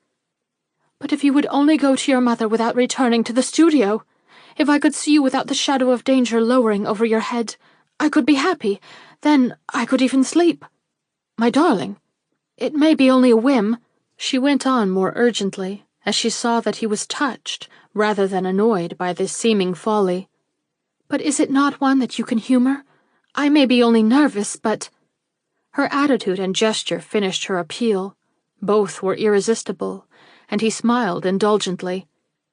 "It is a child's notion," said he, "but the child is very dear to me and shall be listened to. I can take the midnight train as well as any other. I have money with me, and though I shall have to go without my usual conveniences, I will make it a flying trip, or buy in Waterbury what I think I need. Does that relieve your fears, my darling, or persuade you that I am willing to do any reasonable or unreasonable thing that I conscientiously can to please you?" She kissed his hand, and her face grew eloquent. She was a great actress, but there was no acting in this. She felt all and more than she expressed. But the magnetism that would have made her a power on the stage lent to her least look and action a force of meaning that would have overcome a weak man, and which, as it was, well nigh intoxicated de Graw, lost in his first dream of love. "Was ever a woman more beautiful?" he cried, and showered his tenderness upon her. A thought of Hilary soon came, however, to cut these demonstrations short. He gave his betrothed a final embrace, and urged her to complete her preparations for returning with Miss Aspinwall. Jenny hastened to do his bidding, and ere long both found themselves in the carriage with Hilary, who was much gratified at the success of Mr. de Graw's undertaking. As Mr. de Graw had promised not to return to his studio, he remained with the ladies till 11 o'clock. Then he left for the depot, but before he said "Goodbye," Jenny drew him aside and whispered, "You will think I do not trust you, but for all that I am going to ask you for the loan of your studio key till your return. I will keep it like a talisman under my pillow, and when I feel it there, I shall know that our love is safe and our wedding day at hand. Can you understand such nonsense?" And he, thinking that she meditated some surprise for him, gave her the key, and never suspected that in the trembling of the small white hand which took it, he saw the evidences of a relief such as the prisoner experiences when he receives the commutation of a sentence which had hitherto doomed him to death.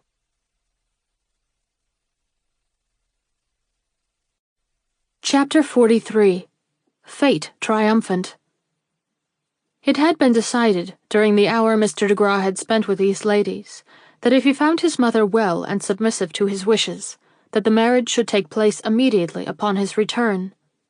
As he expected to be back by Thursday noon, this would leave them little over 2 days in which to prepare the minds of their friends for the event, and to make such arrangements for the quiet ceremony they contemplated, as would prevent undue gossip and ensure comfort to the dainty and sensitive bride.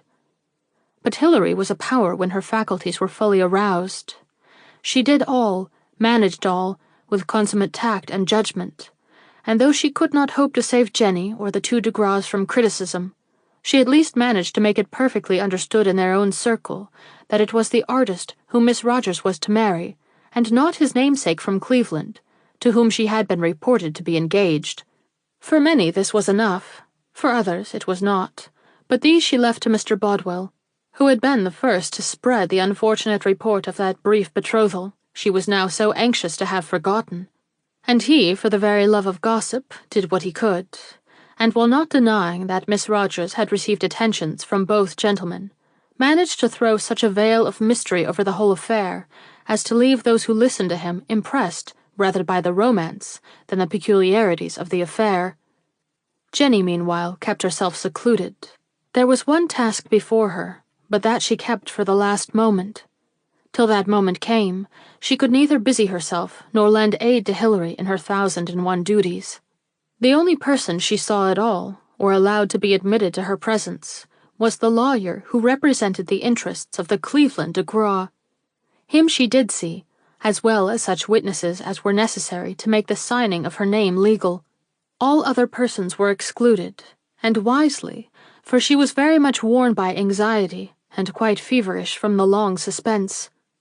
These symptoms of nervousness, however, vanished completely on Thursday noon, when a telegram came from her absent lover, telling her to expect him by 3 o'clock.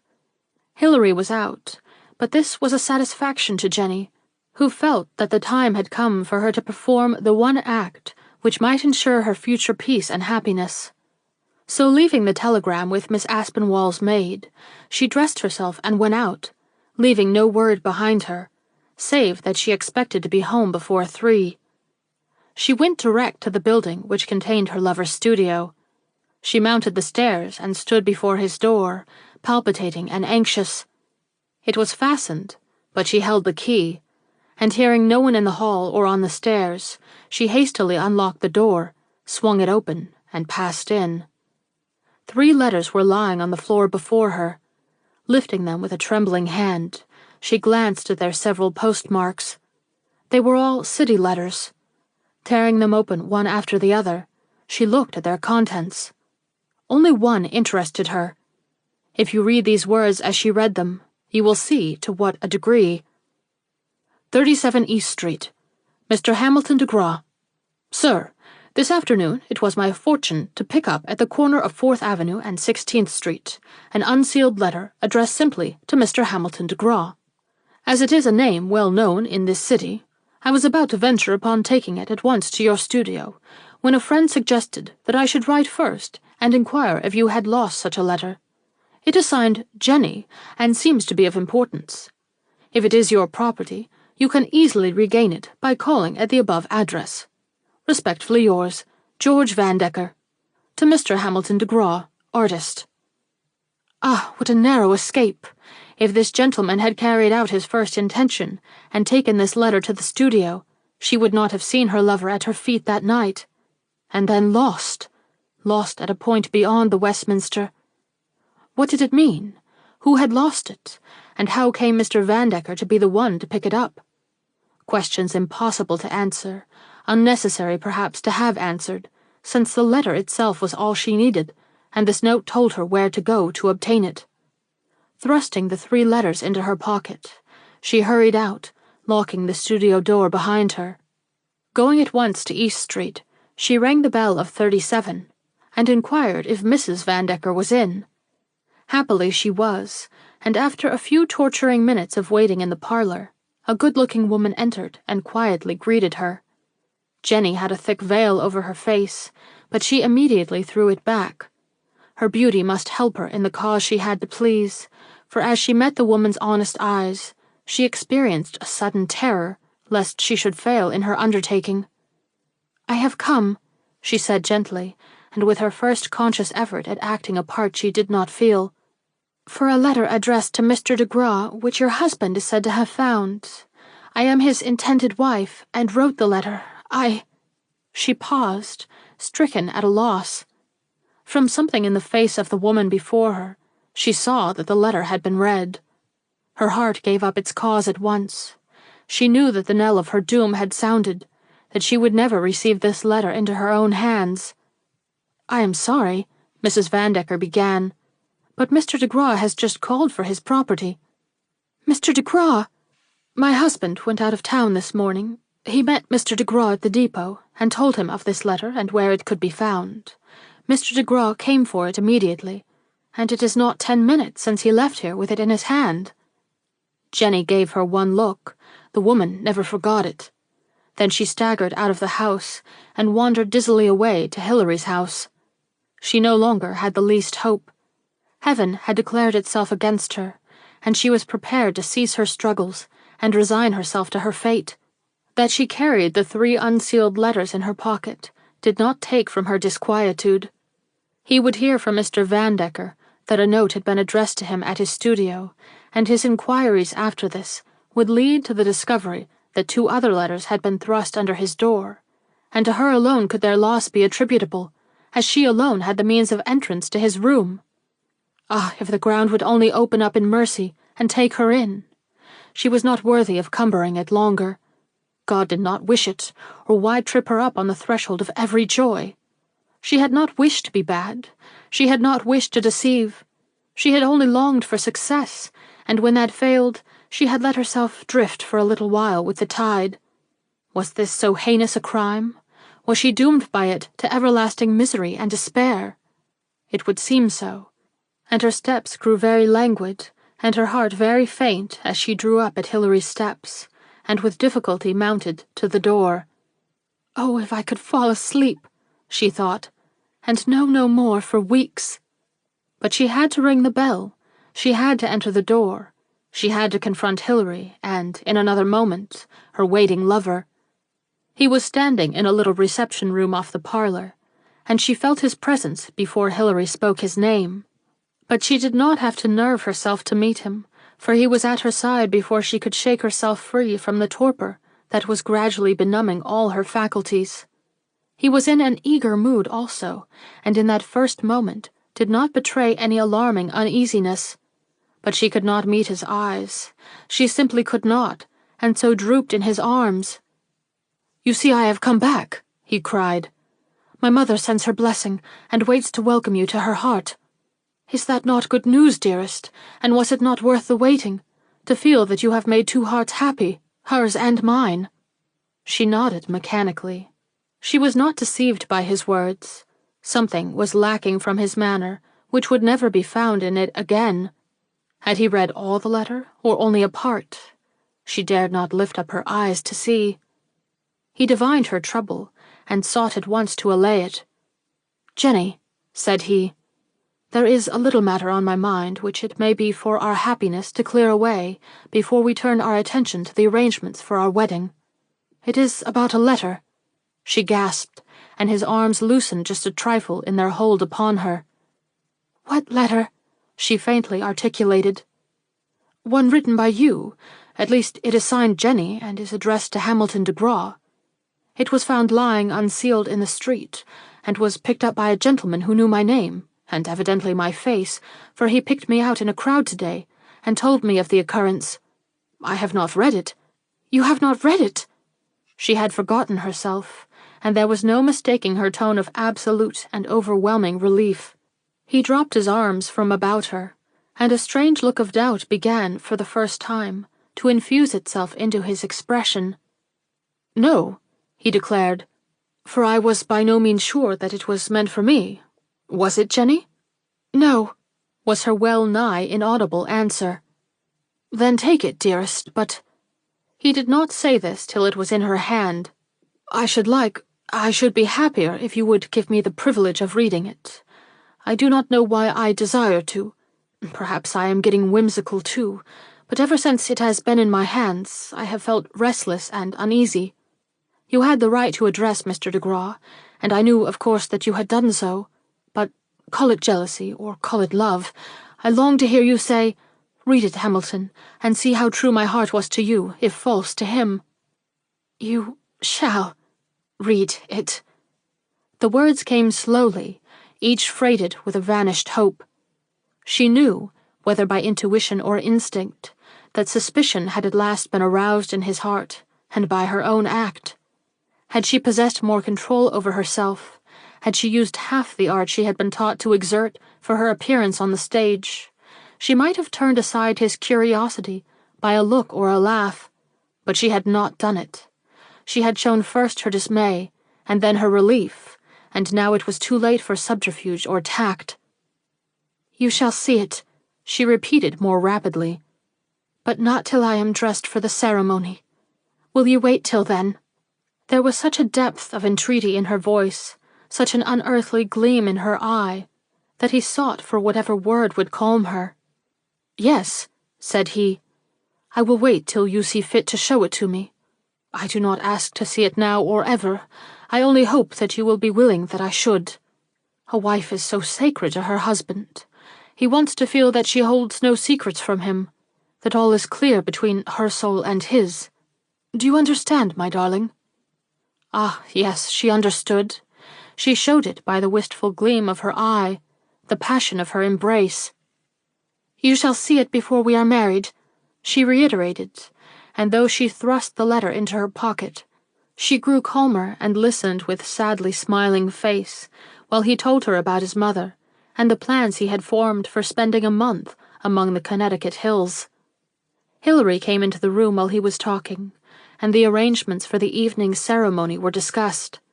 Few, if any, of their friends were expected to be present, and the only bridal celebration which they decided to allow themselves was a little supper to precede their departure on the midnight train.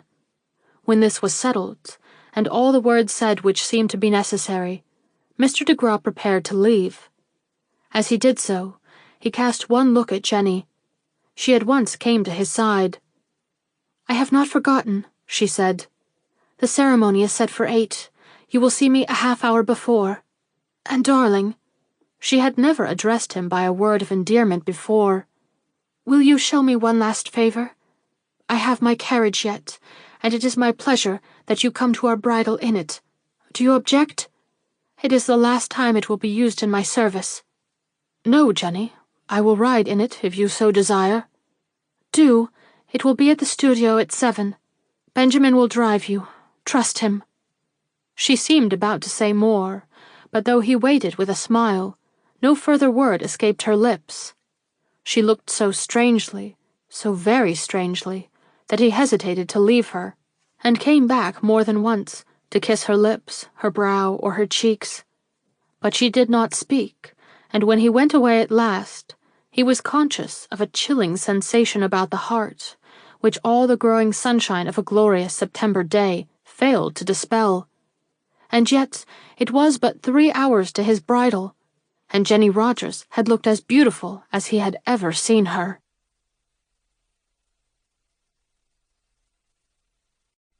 Chapter 44. Jenny's Marriage. It was 7 o'clock, the hour at which Jenny had promised to send the carriage for the intended bridegroom. Hamilton de Graw, who had spent the last half-hour of waiting in eager contemplation of the picture in which he had perpetuated her beauty at its sweetest and most unconscious moment, rose joyfully as he heard the clock strike, and with a lover's alacrity prepared to go below. For in this interim which he had thus spent with his dearest memories, his imaginative nature had reasserted itself, and being still under its spell, he had forgotten that anything further awaited him than the ceremony which should unite their mutual love in an indissoluble bond. Nor when he found himself in the carriage and riding swiftly uptown, did he allow any weak fears of what lay between him and his marriage to interfere with the rapture which the near prospect of that marriage woke within him. He was too busy calculating how he would arrange the dainty home with which he intended to surprise his bride some day, to spare one moment for a less pleasing occupation. Nor did he note for several minutes that the carriage, instead of taking a direct route for Miss Aspinwall's house, was coursing rapidly through an avenue leading in quite a different direction. But when he did awake to this fact, he was certainly startled. Leaning out of the window, he hailed the man on the box. "Benjamin," he called. "How's this?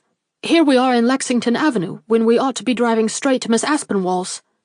But Benjamin paid no heed, rather drove faster, and before Mr. de Graw could subdue his surprise sufficiently to hail him again, they had turned a corner and entered upon a street so associated with the memories in which he had just been indulging that he felt dazed by a coincidence that had the effect of throwing him again into dreamland.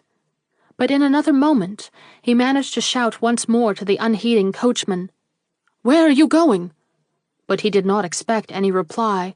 He knew himself whither they were bound, and when a minute later the horses slackened their pace and the carriage came to a standstill, he did not need to look up at the row of brown houses before him, with their quaint fronts and pillared balconies, to know they were before the strange and dilapidated structure in which he had first seen the signorina, and where she had wakened to life and love. "Miss Rogers is here, sir, waiting for you," announced the coachman as he opened the door. Mr. de Graw nodded and hastened to alight. It was doubtless one of her whims to make the explanation which she had promised him in this place of their first meeting. It was a strange, almost uncanny notion, but it was like her to conceive it, and he knew no other course for himself than to accept the situation with good grace. Perhaps in doing this, she had wished to recall to him the remembrance of her early poverty. Perhaps she had wished to escape Hilary's presence, or fearing interruption, sought a place where they could be alone and beyond the reach of curious eyes. Whatever her idea, he must not linger, but enter at once. The carriage in which she had come was on the other side of the way, and since it still waited, it was evident she contemplated returning with him to the scene of their nuptials, as soon as she had satisfied him concerning the letter. Telling Benjamin that he would soon return with Miss Rogers, he ran up the steps. But before he could ring the bell, the door opened, just as it had on a previous occasion, and he perceived before him in the dismal hall the deaf and dumb girl, standing in her old attitude, and pointing silently up the stairs. It was not an agreeable sight to him, But he laughed off the unpleasant sensation it caused, and followed, without demur, the guidance of her finger. Arrived at the second story, he found it as dim and as dark as of old. No one stirring, no sound to break the chilling silence. But he cared not for this. In another moment he would see his bride, and all would be brightness and cheer again. Passing straight on to the room which had welcomed him before, he went in without knocking.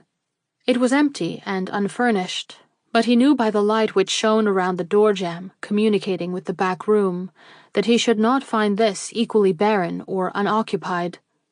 Yet when he stood before it, he experienced a moment's hesitation, fancying that he heard a voice speaking somewhere. But another look behind him assured him that he was alone, and conquering whatever agitation this imagined utterance of his name had caused him, he thrust out his hand with the quick appeal of "Jenny," and violently pulled open the door. The cry which instantly left his lips was like the smothered shriek of a man overwhelmed by a doom so sudden and so terrible that even expression is choked in horror, and grief lost in the amazement that terrifies and benumbs the mind. She was there, but not as he had expected to see her, in some sweet attitude of eager waiting, but lying outstretched and cold upon her snowy couch, just as he had seen her months before. Only then the candles burning at her head and at her feet shone upon beauty that would reawaken to life, and a heart destined to throb again with love and hope and fear. Now all was ended. The beautiful, the gifted, the beloved would rouse to life no more. Jenny Rogers was dead, and on her bosom, amid blossoms so white that they must have been destined for her bridal, lay the letter.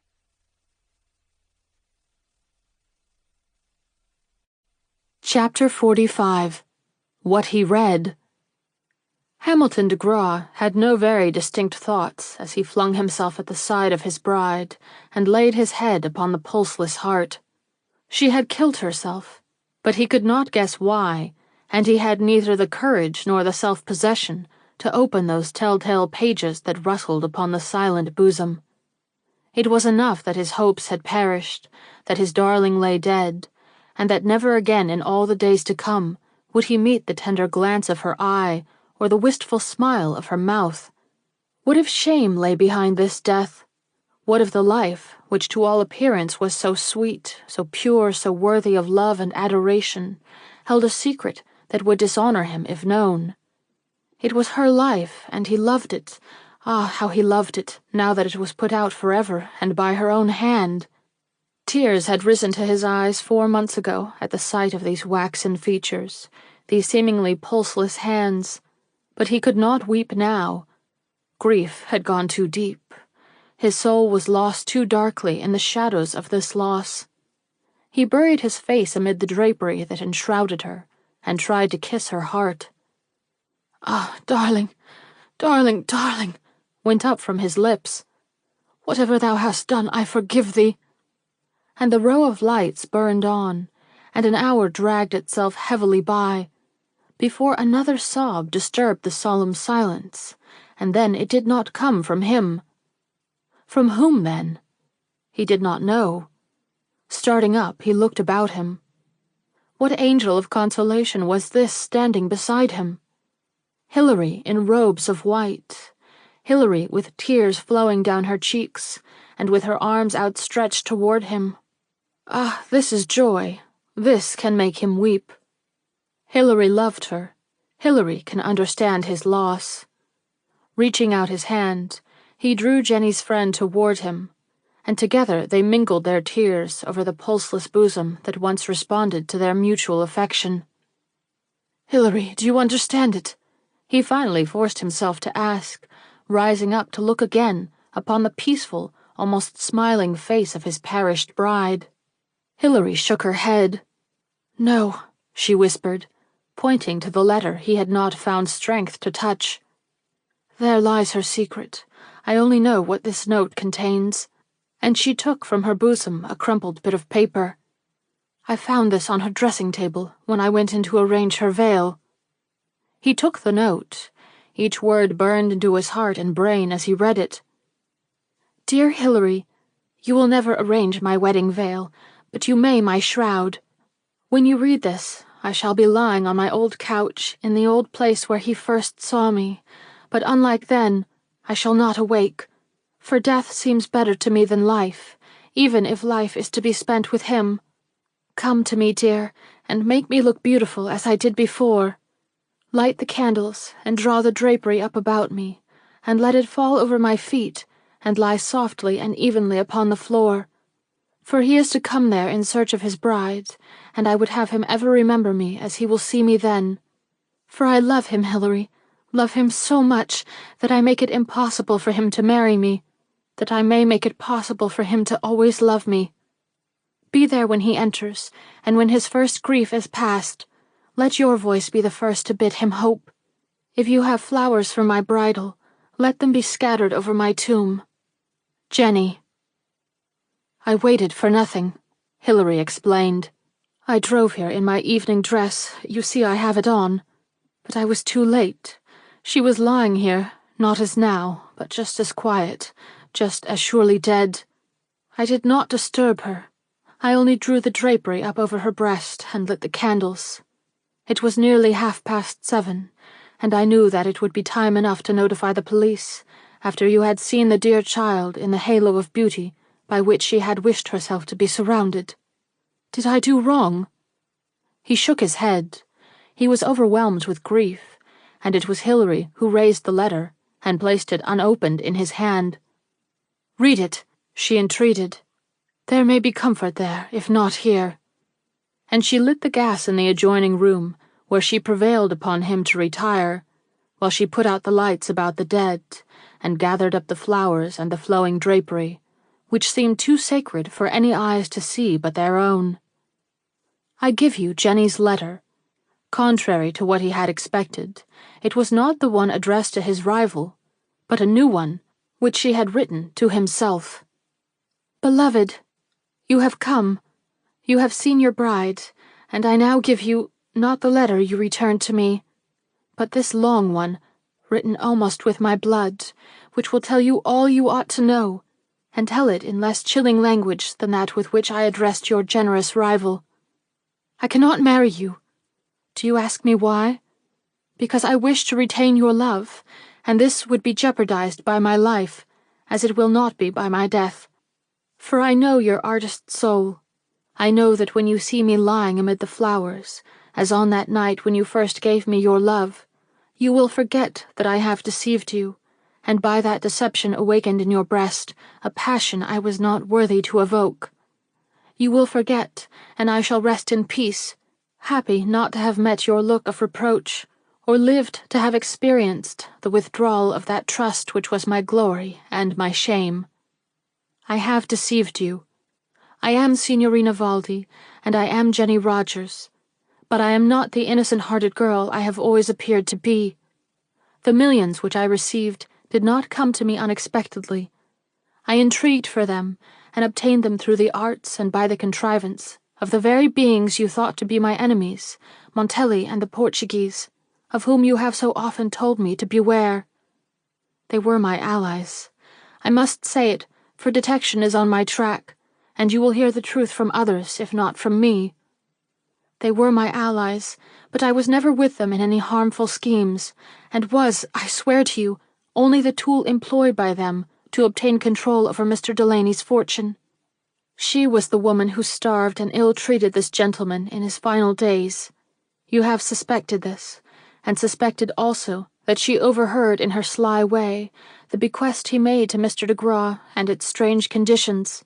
But what you cannot suspect is that the woman you saw with me in my room in Street was not the arch-conspirator who formulated this plot, but her sister Annetta, a person of more sinister appearance than she, but of less calculation and but little resolve. How the Cleveland hag came to know Montelli and take him into her plans I have never heard. Neither have I ever been sure what the real name of this man was.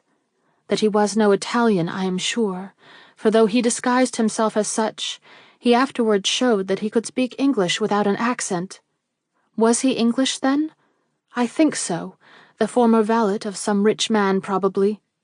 As to his connection with the Portuguese, I only gather that when she came to New York and started upon the scheme of supplying Mr. de Graw with an heiress who should share with her the wealth to be received, Montelli was at her side, and that it was at his instigation she approached the woman whom I once heard Mr. Bird characterize as the least respectable of my name.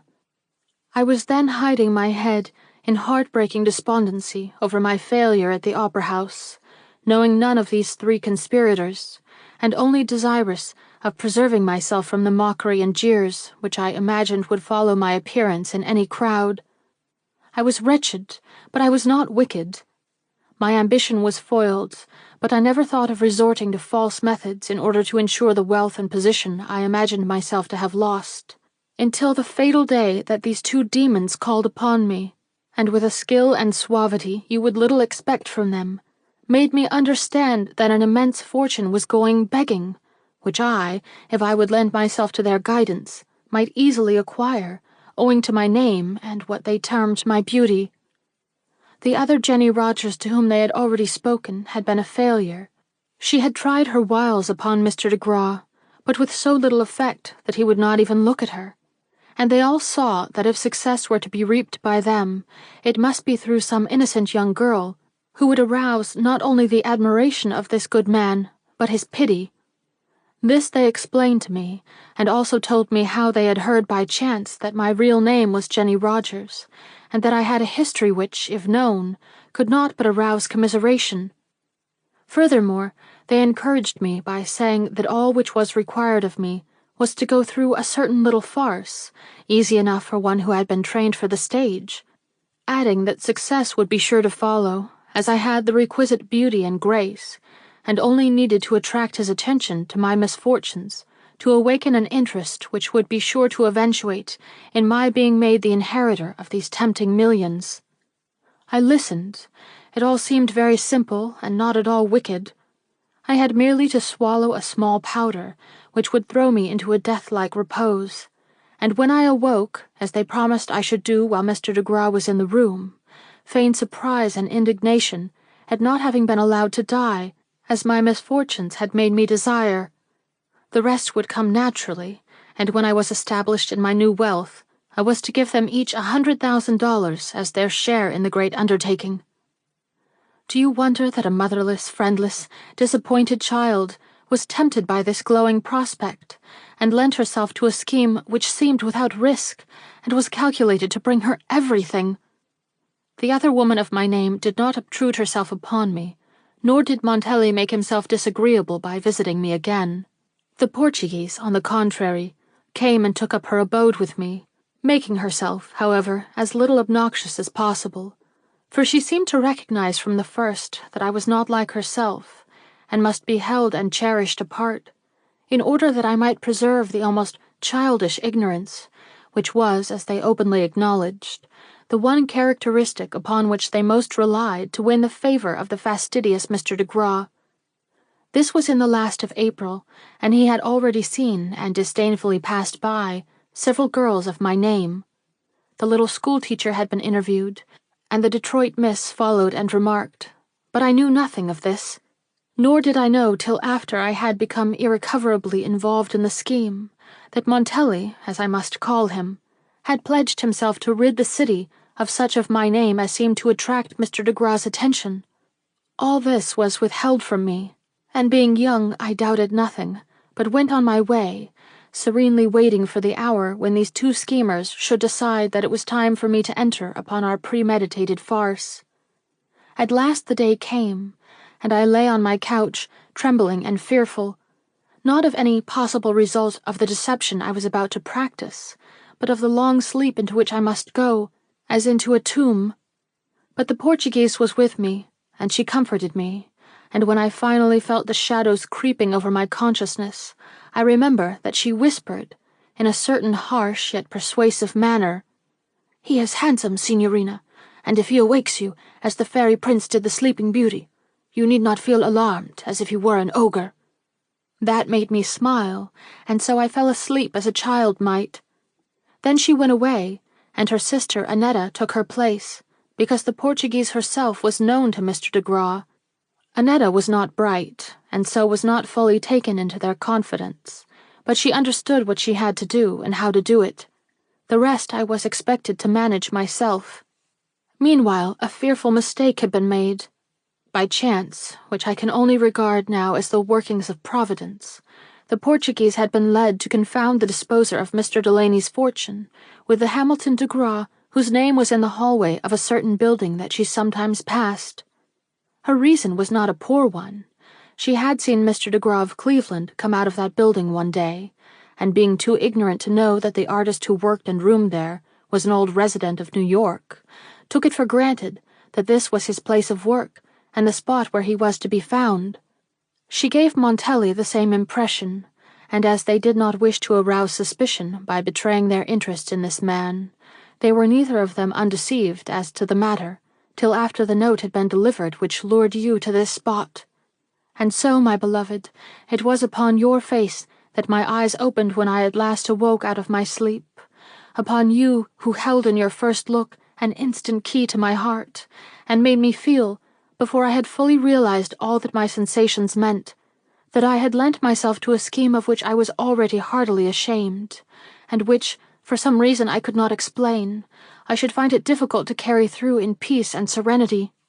But I had learned my lesson well, and tried to acquit myself according to its teachings. Believing you to be the man who controlled the great amount of money destined for the fortunate Jenny Rogers, who should most deeply interest and please you, I told you the story of my life, artfully concealing my real name, for fear of awakening your suspicion before I had attained my end. The result was encouraging.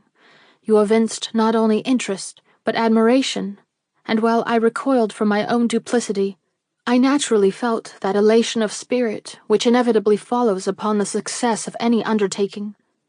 But alas, you were curious as well as interested. You wondered as well as admired, and I was forced into deeper deception in order to explain the surroundings by which we had attempted to make an impression upon you.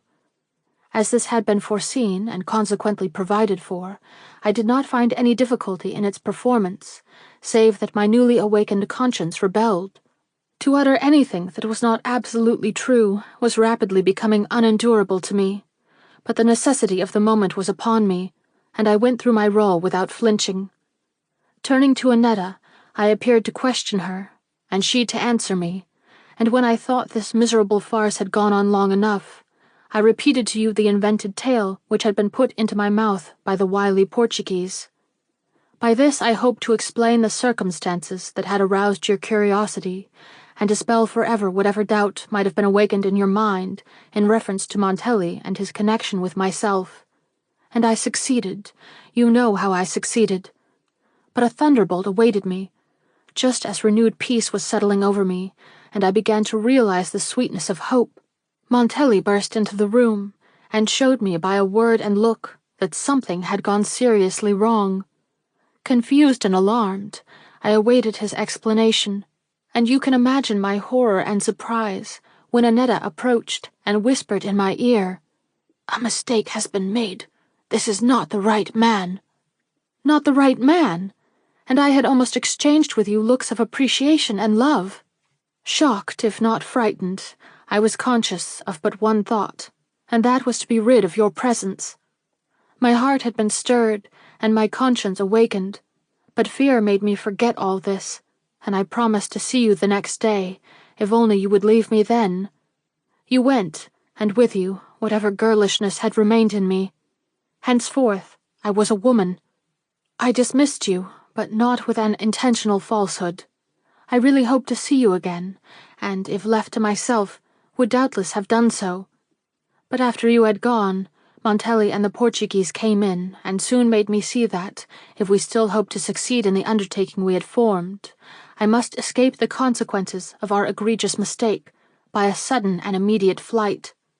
And though I experienced a moment of rebellion, and almost refused to have anything more to do with the plot, I soon found I lacked both the courage and the wit to contend with these two subtle and dangerous adventurers. I became again a tool in their hands, and after hearing an explanation of how they had just discovered the fact that there were two Hamilton de Graws, and that the artist whom I had attempted to inveigle was not the gentleman with the millions at his disposal.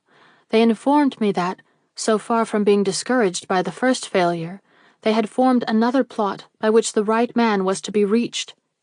Whereupon I told them about Miss Aspinwall's unexpected visit to me, and they agreed that I should make an effort to bring myself into her notice, as the plan they had formed necessitated my being introduced in some highly respectable way into the society frequented by the Cleveland millionaire. This advice I was not loath to follow, for ambition was by no means dead within me.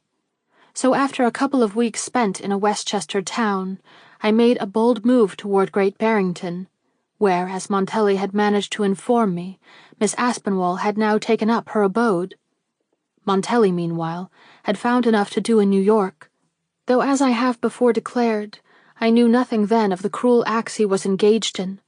I have reason to think now that he wrote the note and poisoned the bonbons that destroyed the factory girl he found at that time attracting the notice of Mr. de Graw. He had by this time caused himself to be engaged as that gentleman's valet, and so had ample opportunity to follow his master's movements and interfere in his plans.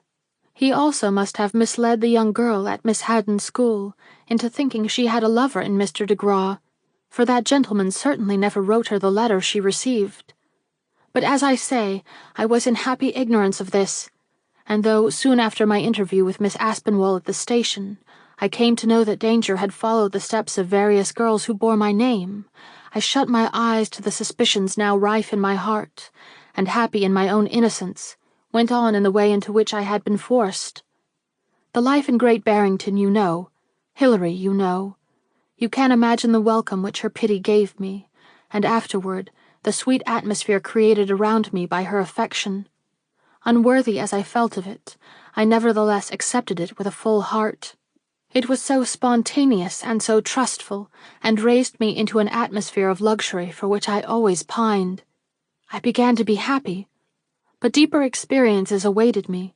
You came, and I gave up my heart and soul to your influence, and was so quick in learning the story of love that I came near forgetting my more worldly hopes, and only had them recalled to me by the sudden introduction of Mr. de Graw.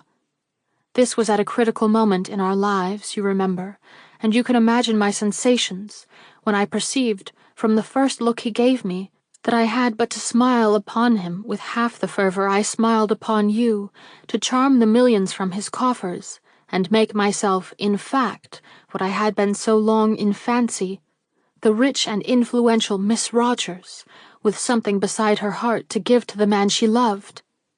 For, dearest, doubt me not in this, I charge you. To give you that wealth was then my uppermost thought.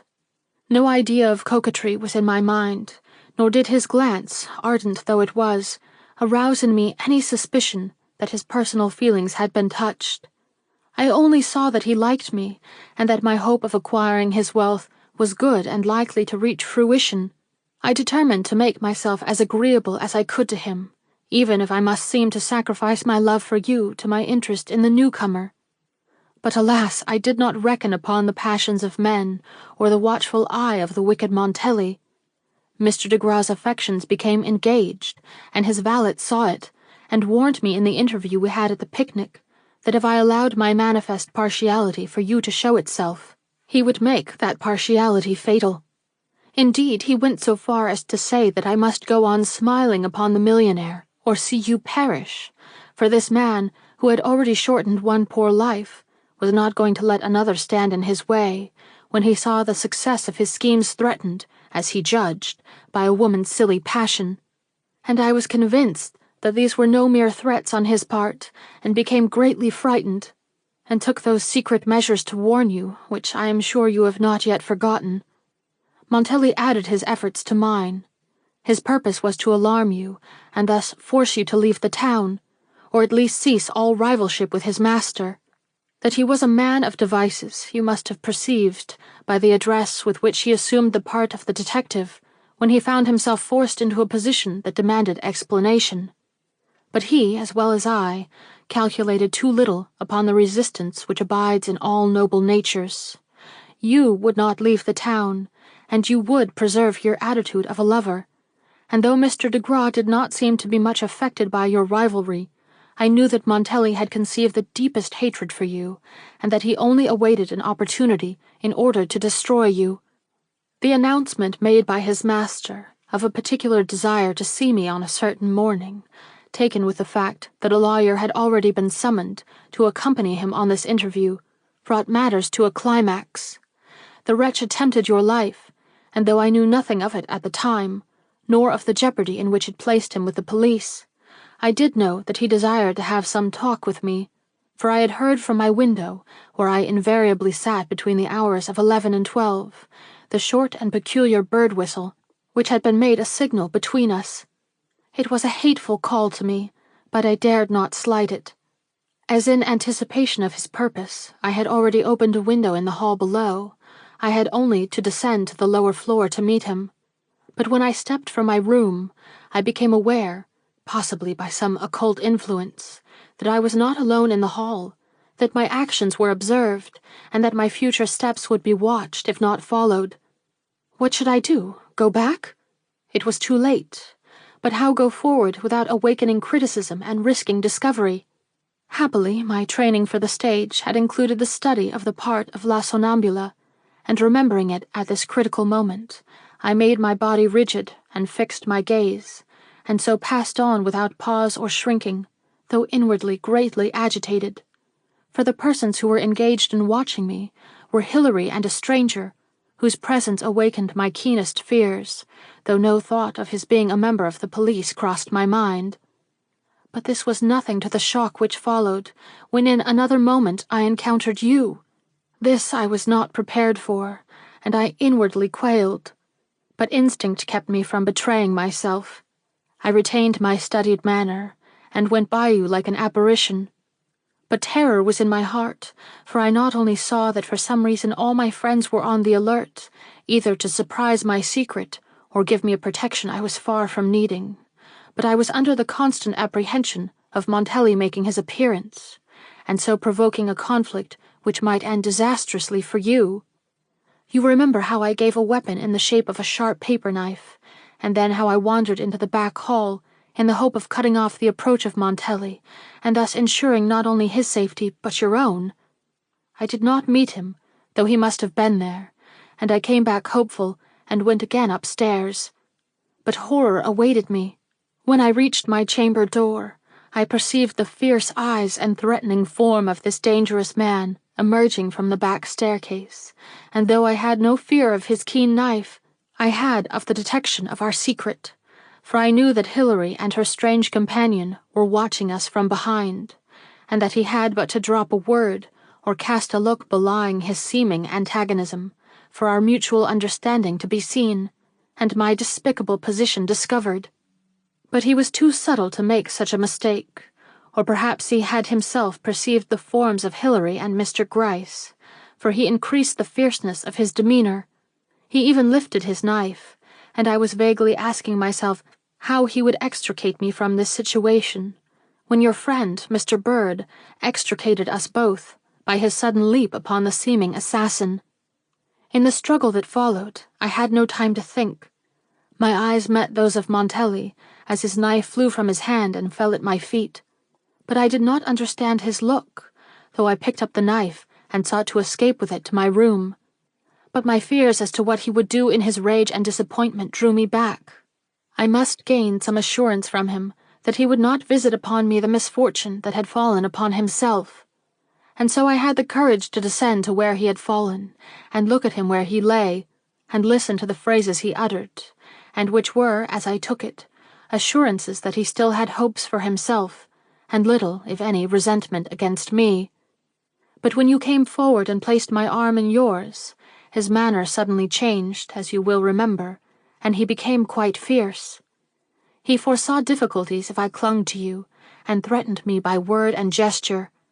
I was glad when we were out of his sight and hearing, and was relieved rather than abashed when Mr. Gryce proposed to watch beside my door and keep me from harm's way till after I had held the promised interview with Mr. de Graw, which he and you supposed would place me beyond the malice or revenge of the persons believed to be my enemies. Of that interview I need say little. It was a surprise to me in more ways than one. I had not expected you to be present, and I had not looked for the proposal with which Mr. de Graw prefaced his great gift. If I had, I might have been better prepared to meet it. I could not have accepted it, even if upon its acceptance had hung the wealth I now saw almost within my grasp. I had decided in the night that I would marry no man but you, and I cannot tell you how I was affected by his generosity, which left me free to bestow hand and wealth where I would. But you had scruples, and though I was too happy to be impatient, I felt myself robbed of some of the satisfaction which I had promised myself. Montelli's arrest troubled me too, but that anxiety was not destined to be of long duration. Before the day had waned, I was first shocked, then deliriously gladdened by the news that I need fear this dangerous man no more, that he was dead, and that one of the most relentless claimants upon my wealth was taken out of my path forever. Not that I begrudged the money he demanded. I could have spared $1 million and not felt it. But I had had some initiation into business matters during the transferring of this fortune into my possession, and I foresaw that it was not going to be so easy a matter to procure $200,000 or $300,000 out of this estate without exciting the attention of those who had it in charge. This was the reason, likewise, why I accepted your decision with so much grace. A husband would have been inconvenient to me in those first days. An agent was bad enough. I had to deceive him, and I had to deceive Hilary. In order to meet the wants of the Portuguese, who crowded her claims doubly upon me when she found that Montelli was dead, I was obliged to ask for large sums of money for which I could give no account, thus acquiring with my agent the name of being very extravagant, and with my friends the reputation of being strangely parsimonious. I went with Hilary to the several watering places, but I spent no money in jewels, and but little in the necessaries of life, for I looked forward to the day when you would come back to me, dearest, and I wished to be clear of all obligations, and free forever from the hateful presence of the Portuguese, for she never was long away from me after I returned to New York. In the capacity of my hairdresser, she visited me every day, and though but few words passed between us, it was well understood that a certain amount must be forthcoming every week if I desired to preserve pleasant relations between us. Hilary suspected nothing. She used to wonder why I persisted in dressing so plainly, and hinted now and then that a richer costume or more generous mode of living would be more in keeping with my wealth and position. But it did not take much to turn her thoughts to nobler subjects, and I was never unduly embarrassed by her questions or annoyed by her suggestions. I was happy, how happy, for I had not yet come to the full realization of what I had done, and saw nothing but complete delight in the future. I never doubted that you would return, or that I should pay off the Portuguese, and thus win love and freedom at once. I enjoyed my wealth, my consequence, and my power, and experienced, perhaps, more delight in the contemplation of the future than I would have done if my present had been free from care, and I had been enabled to gratify at once my naturally luxurious tastes. And so the summer passed. Dearest, I have more than once asked myself, while I have been pouring out these confessions, whether if you had been less exacting, and had not required the giving up my fortune, we should have been happily married. It adds to my grief to think we might. It makes death doubly hard to dream of what might have been, if instead of asking the sacrifice from me of all for which I had worked so long in shame and sorrow, you had simply folded me to your breast, and made me by that embrace the good woman I longed to be. But then comes the thought that deception never prospers, and that it was in this way the God of which you once spoke to me showed his disapproval of my sin, and the impossibility of my hoping to reap happiness, when I had sowed for myself misery. And this thought comforts me, for it takes from my fate that factor of chance, which it is so maddening to contemplate. I die because I have sinned, not because your fancy led you to play with my love and exact conditions, when all that my soul craved was perfect confidence on your part and a blind affection. The interference of Bird in my affairs I do not understand. You may. If he has any real reason to suspect me, it must spring from the treachery of some one of those wretched associates of mine. Montelli and the Portuguese are dead, but Annetta still lives, as well as that miserable woman of my name whom I have never seen. If they have betrayed me, they have done it with complaints and recriminations, and these I do not deserve. Believe it, and spare me any unnecessary reproach. What I acknowledge is bad enough. Bird was nothing to me. From the day I bade him good-bye in Great Barrington, till I saw him again in Miss Aspinwall's parlours, I did not bestow upon him a thought. But on that day he showed that he had not forgotten me. Do you recall that day, or can you realize even now all that it was to me? You had asked me to give up my fortune, to yield what had been won through ways so tortuous and at cost of effort so shameful.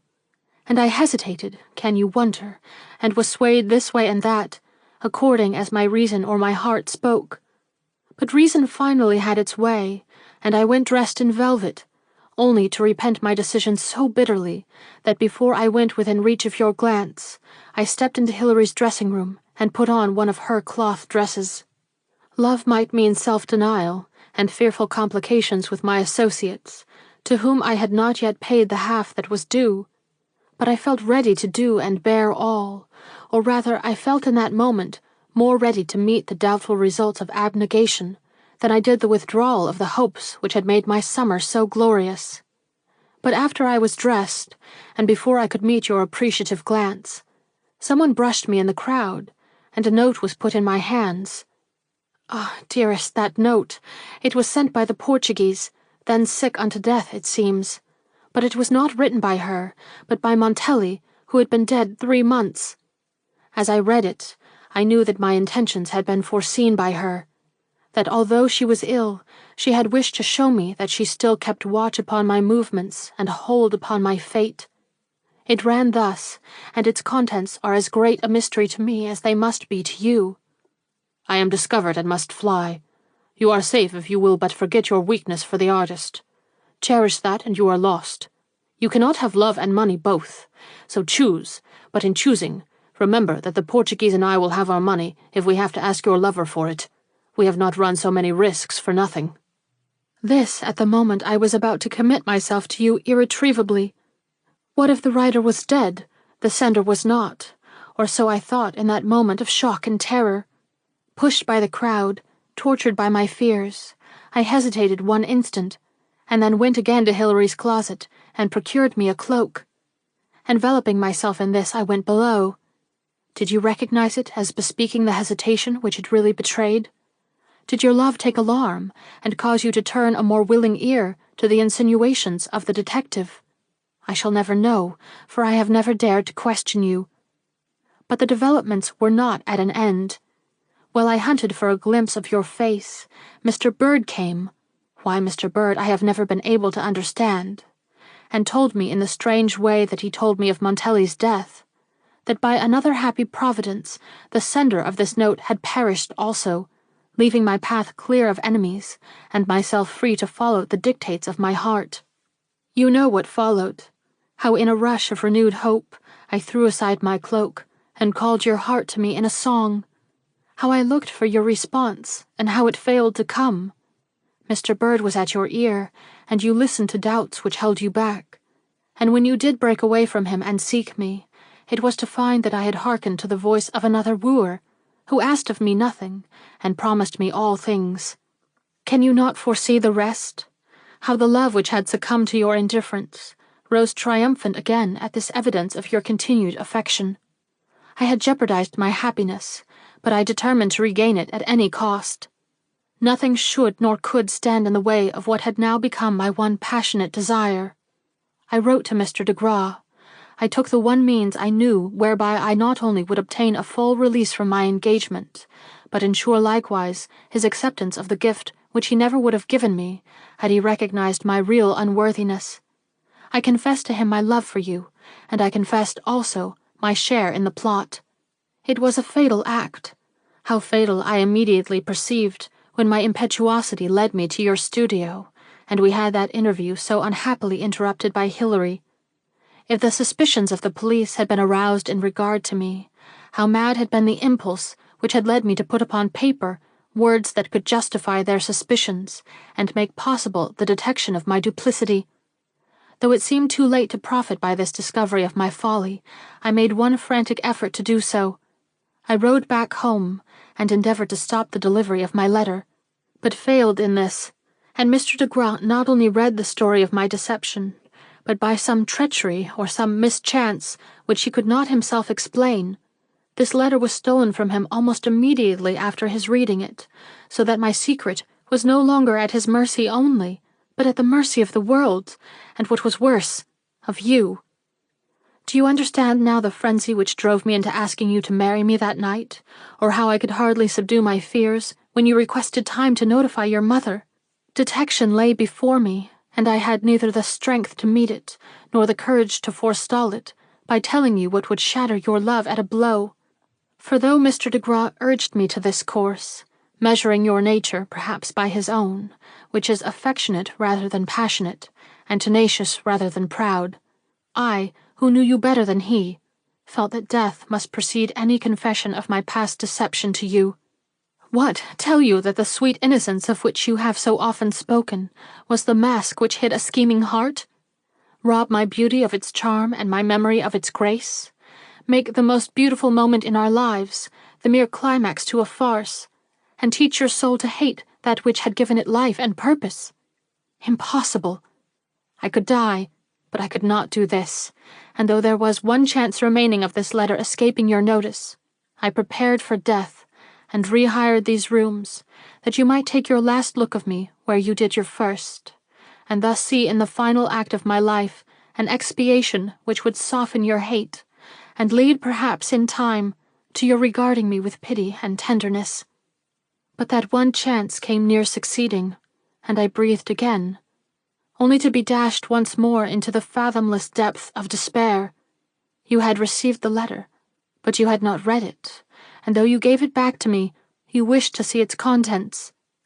It was the final blow. Though it was possible to deny you what you requested, it would be, as I knew, at the cost of your future confidence. I could not lose this and be your wife, so I gave up the struggle from that moment, and bade farewell to you forever, in the silence with which I met your parting embrace. This was 2 hours ago, but it already seems an age, for the shadows of death are upon me, and I miss the smile which should help me across the dark river into which I am about to plunge. Has that smile left me forever, or may I hope that your pity, if not your love, will follow me into the shadows? I do not plead my youth, I do not plead my ill bringing up, or my many disappointments and temptations. I plead my love, which, if small at first, has grown to be the ruling passion of my life. It led me to give up a great fortune. It led me to betray my secret faults. And now it has brought me here. Will you drop a tear for it? If not for your dead, Jenny.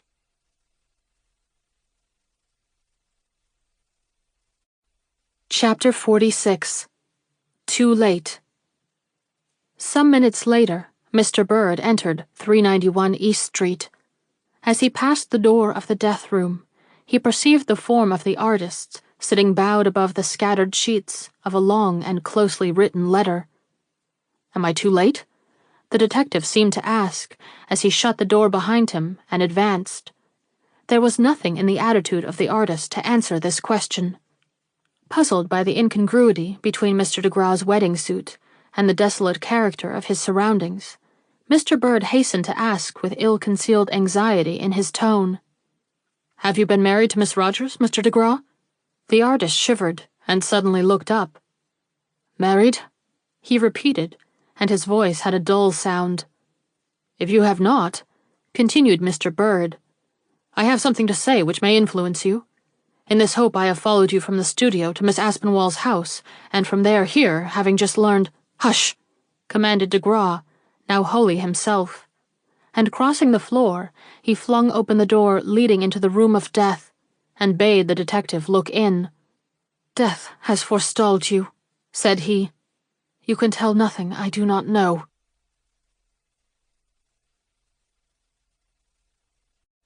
Chapter 47. Loose Threads.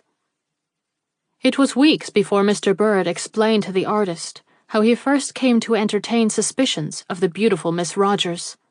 If the reader will cast his mind back to the interview between her and this gentleman in Great Barrington, he will remember the unnatural look of elation with which she hailed the news of Montelli's death.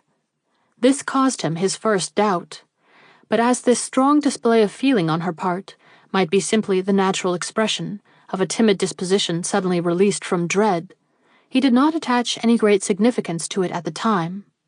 But he remembered it when, in handling the dagger of the dead valet, he discovered a cavity in the handle, and in that cavity a note, whose lines bore every appearance of having been addressed to the young lady at whose feet the weapon had been cast. We have read that note. It is the one which was so mysteriously delivered to Miss Rogers at Miss Aspinwall's reception. It contained no name, as you will remember, but there are in it allusions to the artist which are very suggestive, and from the moment of reading it, these allusions caused Mr. Bird and his associates to become assured that this seemingly innocent girl held a very different connection with the plot they were endeavoring to fathom than had hitherto been suspected.